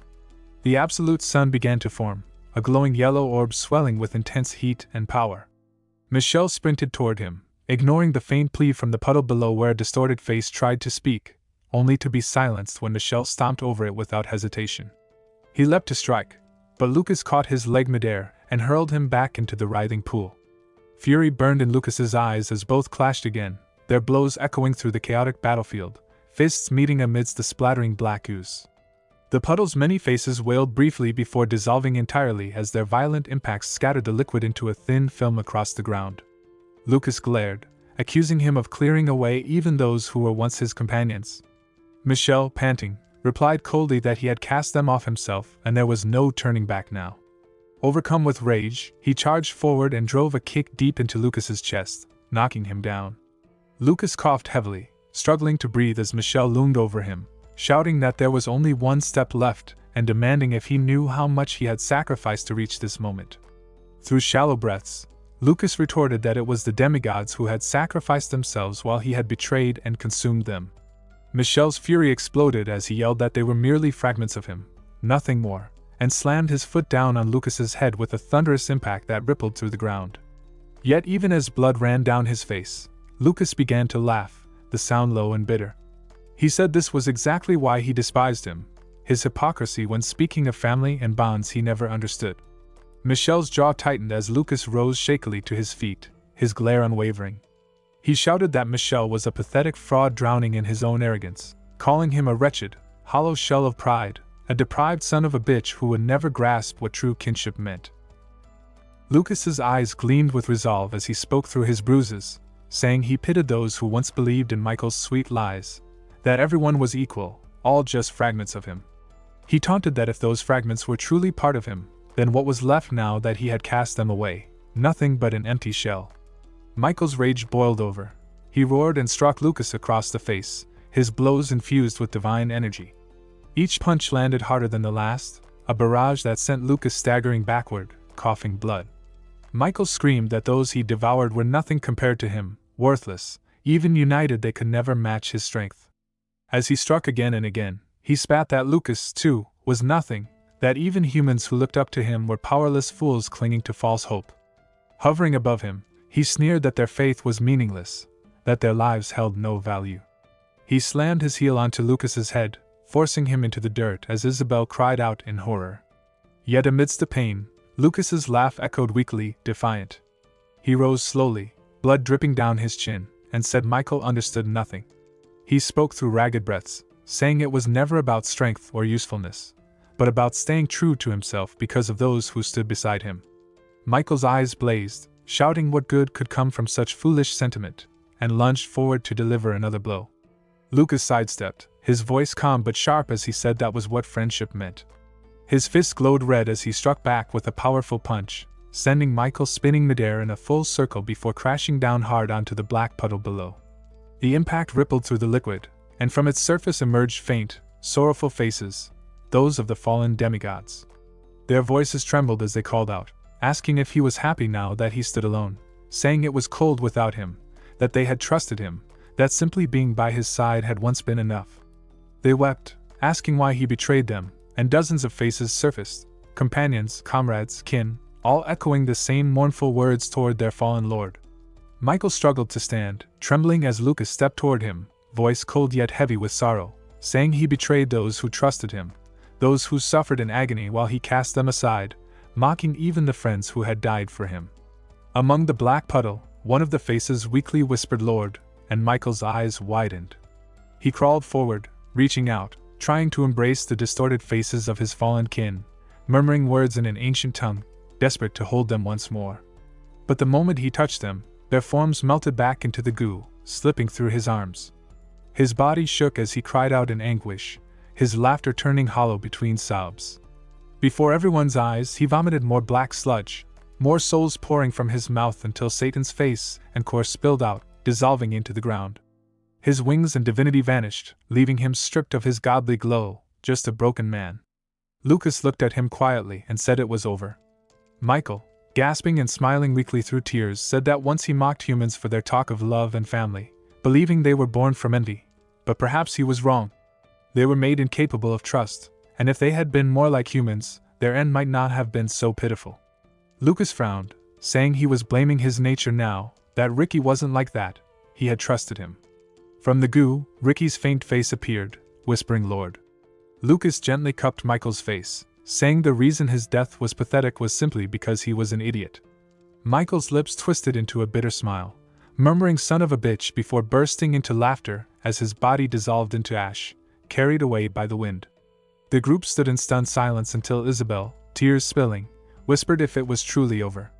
Lucas turned to her with a weary smile, and she rushed forward, hugging him so tightly he groaned in pain, shouting for her to stop. But then Kazajan, Anastasia, and even Snow joined in, piling around him, laughing and crying all at once. Lucas yelled that it hurt, cursing that they were all insane demigods, but no one listened as they embraced him tighter. Kazajan called for Snow to join in, and she blushed, refusing, saying she'd rather not, while Kazajan insisted and Lucas screamed not to. Their laughter echoed through the empty field, their joy so loud it felt like it could reach the heavens. Maybe they shouted that way to drown the hollow ache left after their endless battle, but those cries, raw and bright, marked the beginning of peace, a world reborn after 4,000 long years. Without warning, the air shifted. The laughter, the light, even the fluttering of feathers, all froze. Time stopped completely. Only Lucas could move. He blinked, bewildered, staring at Isabel mid-laugh, Kazajan with arms still half raised, Snow's hair frozen in midair. His voice echoed in the silence as he muttered, "What is this? Why is everything stopped?" From behind him came a calm, resonant voice. The Lord appeared, his form glowing faintly in the still world. He said, "How does it feel, Lucas, being the only balance keeper left in your world?" Lucas turned, his tone edged with mockery. "You came yourself. How generous of you. I was hoping for a little chat anyway." The Lord smiled faintly, saying, "I know what you seek. You wish to bring back Iris Peacefinder, don't you?" Lucas folded his arms and smirked. "You go straight to the point. I like that. So, can it be done?" The Lord replied, "Can it be done? Who do you think I am? But everything comes with a price." He raised his hand, light gathering in his palm as he spoke. "You will offer me the souls of the demigod and Satan. Both their cores." Lucas frowned, asking why, but the Lord only replied, "To make you qualified." "Qualified for what?" Lucas demanded. The Lord turned his back to him, saying, "The right to traverse the universe. Lucas Ardeel, the greatest human in history, I appoint you as a supreme one." Lucas blinked, stunned. "What?" The Lord looked over his shoulder, a faint grin on his face. "You humans always complain, don't you? Asking what God is doing while the world suffers. The truth is simple, I'm busy as hell." Lucas chuckled. "That might be the most pathetic excuse I've ever heard from a creator." The Lord smirked. "Imagine the largest number your mind can handle. Now imagine a universe vast enough to contain your world, and infinite others. Universes beyond counting, all existing at once." He waved his hand, and in a flash they were standing on a bustling city street in another world, people walking, laughing, buying food, living their lives. Lucas looked around in awe. "Where are we?" The Lord replied, "This is another world, one of many you never knew existed. There are endless others like it, and I oversee them all." With a snap, they were back in the silent void. Lucas rubbed his temple, muttering that his head felt ready to burst from all that information. The Lord said, "Now you're starting to understand. A Supreme One serves as my apostle in other realms, traversing countless dimensions to fix the balance when it falters. Simply put, I'm too busy to handle them alone, so you'll help me." Lucas scowled. "So that's the price for bringing her back?" The Lord shrugged. "In a way, yes. But it's not just about easing my workload. You can't remain here any longer, Lucas. You've already transcended humanity. You feel it, don't you? That itch inside, the urge to destroy, to erase?" Lucas's eyes widened as flashes of his past rage crossed his mind, his promise to cut down everyone beneath him. The Lord's tone grew grave. "That's only the beginning. Stay here, and you'll become the next Lord." Lucas turned to look at his frozen companions, faces bright with joy, unaware of the god who had appeared behind them. His gaze softened. After a long silence, he closed his eyes, then opened them and said quietly, "I have one request." God listens as Lucas asks for just a single day to say his goodbyes. When time shifts again, Elia stands amid endless snow, her breath visible in the frigid air. Lucas approaches, shivering, and asks if she's cold, but she only stares at him, saying softly that this is his true face. He smiles faintly, and she adds that in the end, he's become the last demigod, asking if he has come to kill her. He replies calmly that if that's what she wants, then yes. Silence stretches between them until he admits that he once wanted to live there with Ricky, that he tried to pursue him but Ricky had always been too stubborn. When she wonders aloud why she alone survived, he chuckles through trembling lips and says perhaps Ricky refused because he couldn't bear the cold. Seeing his body shake, she leads him inside the small wooden house and sits him before a weak fire. Watching him, she says that even after transcending, he hasn't changed. He replies that God told him he must give her his humanity. She scoffs quietly, saying then that God must not have eyes. He takes out a small jar containing black, viscous remains and sets it before her. He explains that it's the remnants of her former kin, telling her to do with it as she pleases, make it a grave, or use it as fertilizer. He no longer cares. He says he has already spoken his heart, and he must leave soon, adding that she's done more for him than he could ever repay. Her smile fades as she says he sounds like someone who doesn't intend to return. He glances back and tells her that she once asked why she survived. Maybe it's because she still has a reason to live. When she asks what that reason might be, he answers that she should start by searching for it. Then, without another word, he disappears into the snowstorm. Elia steps outside, her breath trembling as she exhales into the white air, while far ahead, Lucas walks across the frozen landscape, whispering to himself that she really hasn't changed, not even to the very end. Phoenix and the green-haired girl stand together, watching as Lucas walks toward them through the quiet field. He greets them warmly, saying they both look well, and before he can say more, the girl runs to him and throws her arms around his chest, holding him tight. Smiling softly, he strokes her hair and murmurs that she truly seems healthy. Tears fill her eyes as she says he really did it, and he answers that it was only possible because they stood by him. Phoenix, struggling to keep his composure, admits he heard that Lucas will be leaving soon and asks if they'll ever see him again, but Lucas doesn't answer. Instead, he gives a faint smile and says he came just to thank them for everything, that he wouldn't have made it this far without them. With those few words, he turns away, leaving both of them in tears as they watch his back disappear into the light. Next, Lucas visits Charles, who is kneeling on the ground, head bowed. Lucas places a gentle hand on his head, saying it seems he owes him a great deal. Charles shakes his head, voice trembling, and says serving him was the greatest honor of his life, begging his master to stay well. Lucas's eyes soften as Charles fades slowly into thin air, carried off like mist and sunlight.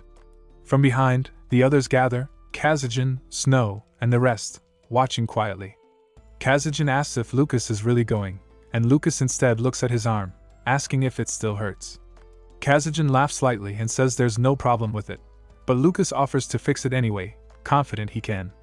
Kazajan refuses, telling him to leave it be. Snow protests, shouting that if it can be fixed, it should be, but Kazajan only smiles faintly, saying when he jumped in to save Lucas, he prayed for the first time in his life and offered his arm in exchange for Lucas's safety. To undo that now would be shameful. The girl leans close to Lucas's ear, whispering that the real reason Kazajan keeps the injury is because he wants Snow to keep worrying about him, calling him a hopeless man beneath all that grand talk. Lucas chuckles quietly at that, glancing at her and asking if she'd like him to fix her up next. She smiled faintly and said she didn't want to be healed either, for the same reason. Lucas smirked, replying that it was truly a case of like master, like disciple. Turning toward Anastasia, he told her he was leaving. She nodded firmly and said then go, and the two bumped fists with quiet respect. Isabel, clearly annoyed, crossed her arms and asked why he looked as if he had just eaten something disgusting. Then, her tone softened as she muttered that since she couldn't stop him, he had to at least promise he would come back. Lucas smiled, saying he would, and that he felt he had heard those words somewhere before. Isabel shouted, warning that if he didn't, she'd come find him herself, though her voice trembled as she admitted he was going somewhere she could never reach. Tears welled in her eyes as he said softly that this time he was heading to a place from which he couldn't return, not even God could undo it. She burst out, demanding how many times she had to remind him that giving up just because God said no wasn't like him at all. She cried that his greatest strength had always been making the impossible possible and swore to wait, even if it took 1,000 or 10,000 years, so he had to come back. Her words broke, her body shaking, and everyone watching fell silent, smiling through their sadness as Lucas raised a hand and waved. He said cheerfully to live long and that they would meet again, and Isabel shouted back that they would. Then came a bright scene. Lucas stood before a familiar figure, Iris, who appeared confused as he told her that body was reconstructed from his memory. She called out his name in shock, but he only smiled and said that form suited her best. Before she could question more, he stepped forward and embraced her tightly, whispering that it was all over and she had done it. Tears filled her eyes as she said it had been such a long journey, especially for the two of them. He nodded with a faint laugh, saying he still had a long road ahead but asked if she would wait for him. Crying softly, she teased that after waiting this long, he still wanted her to wait more, that he was truly a terrible man, one she'd never find again no matter how far across the universe she searched. He chuckled, squeezing her hand, and she added that even across the whole universe, there would never be a woman as foolish as her to love him so much. She promised to see him again and said she would make their world beautiful, so he would have a reason to return. He grinned gently, replying that he would see her then. In the next moment, Lucas stood alone among the stars, surrounded by swirling galaxies.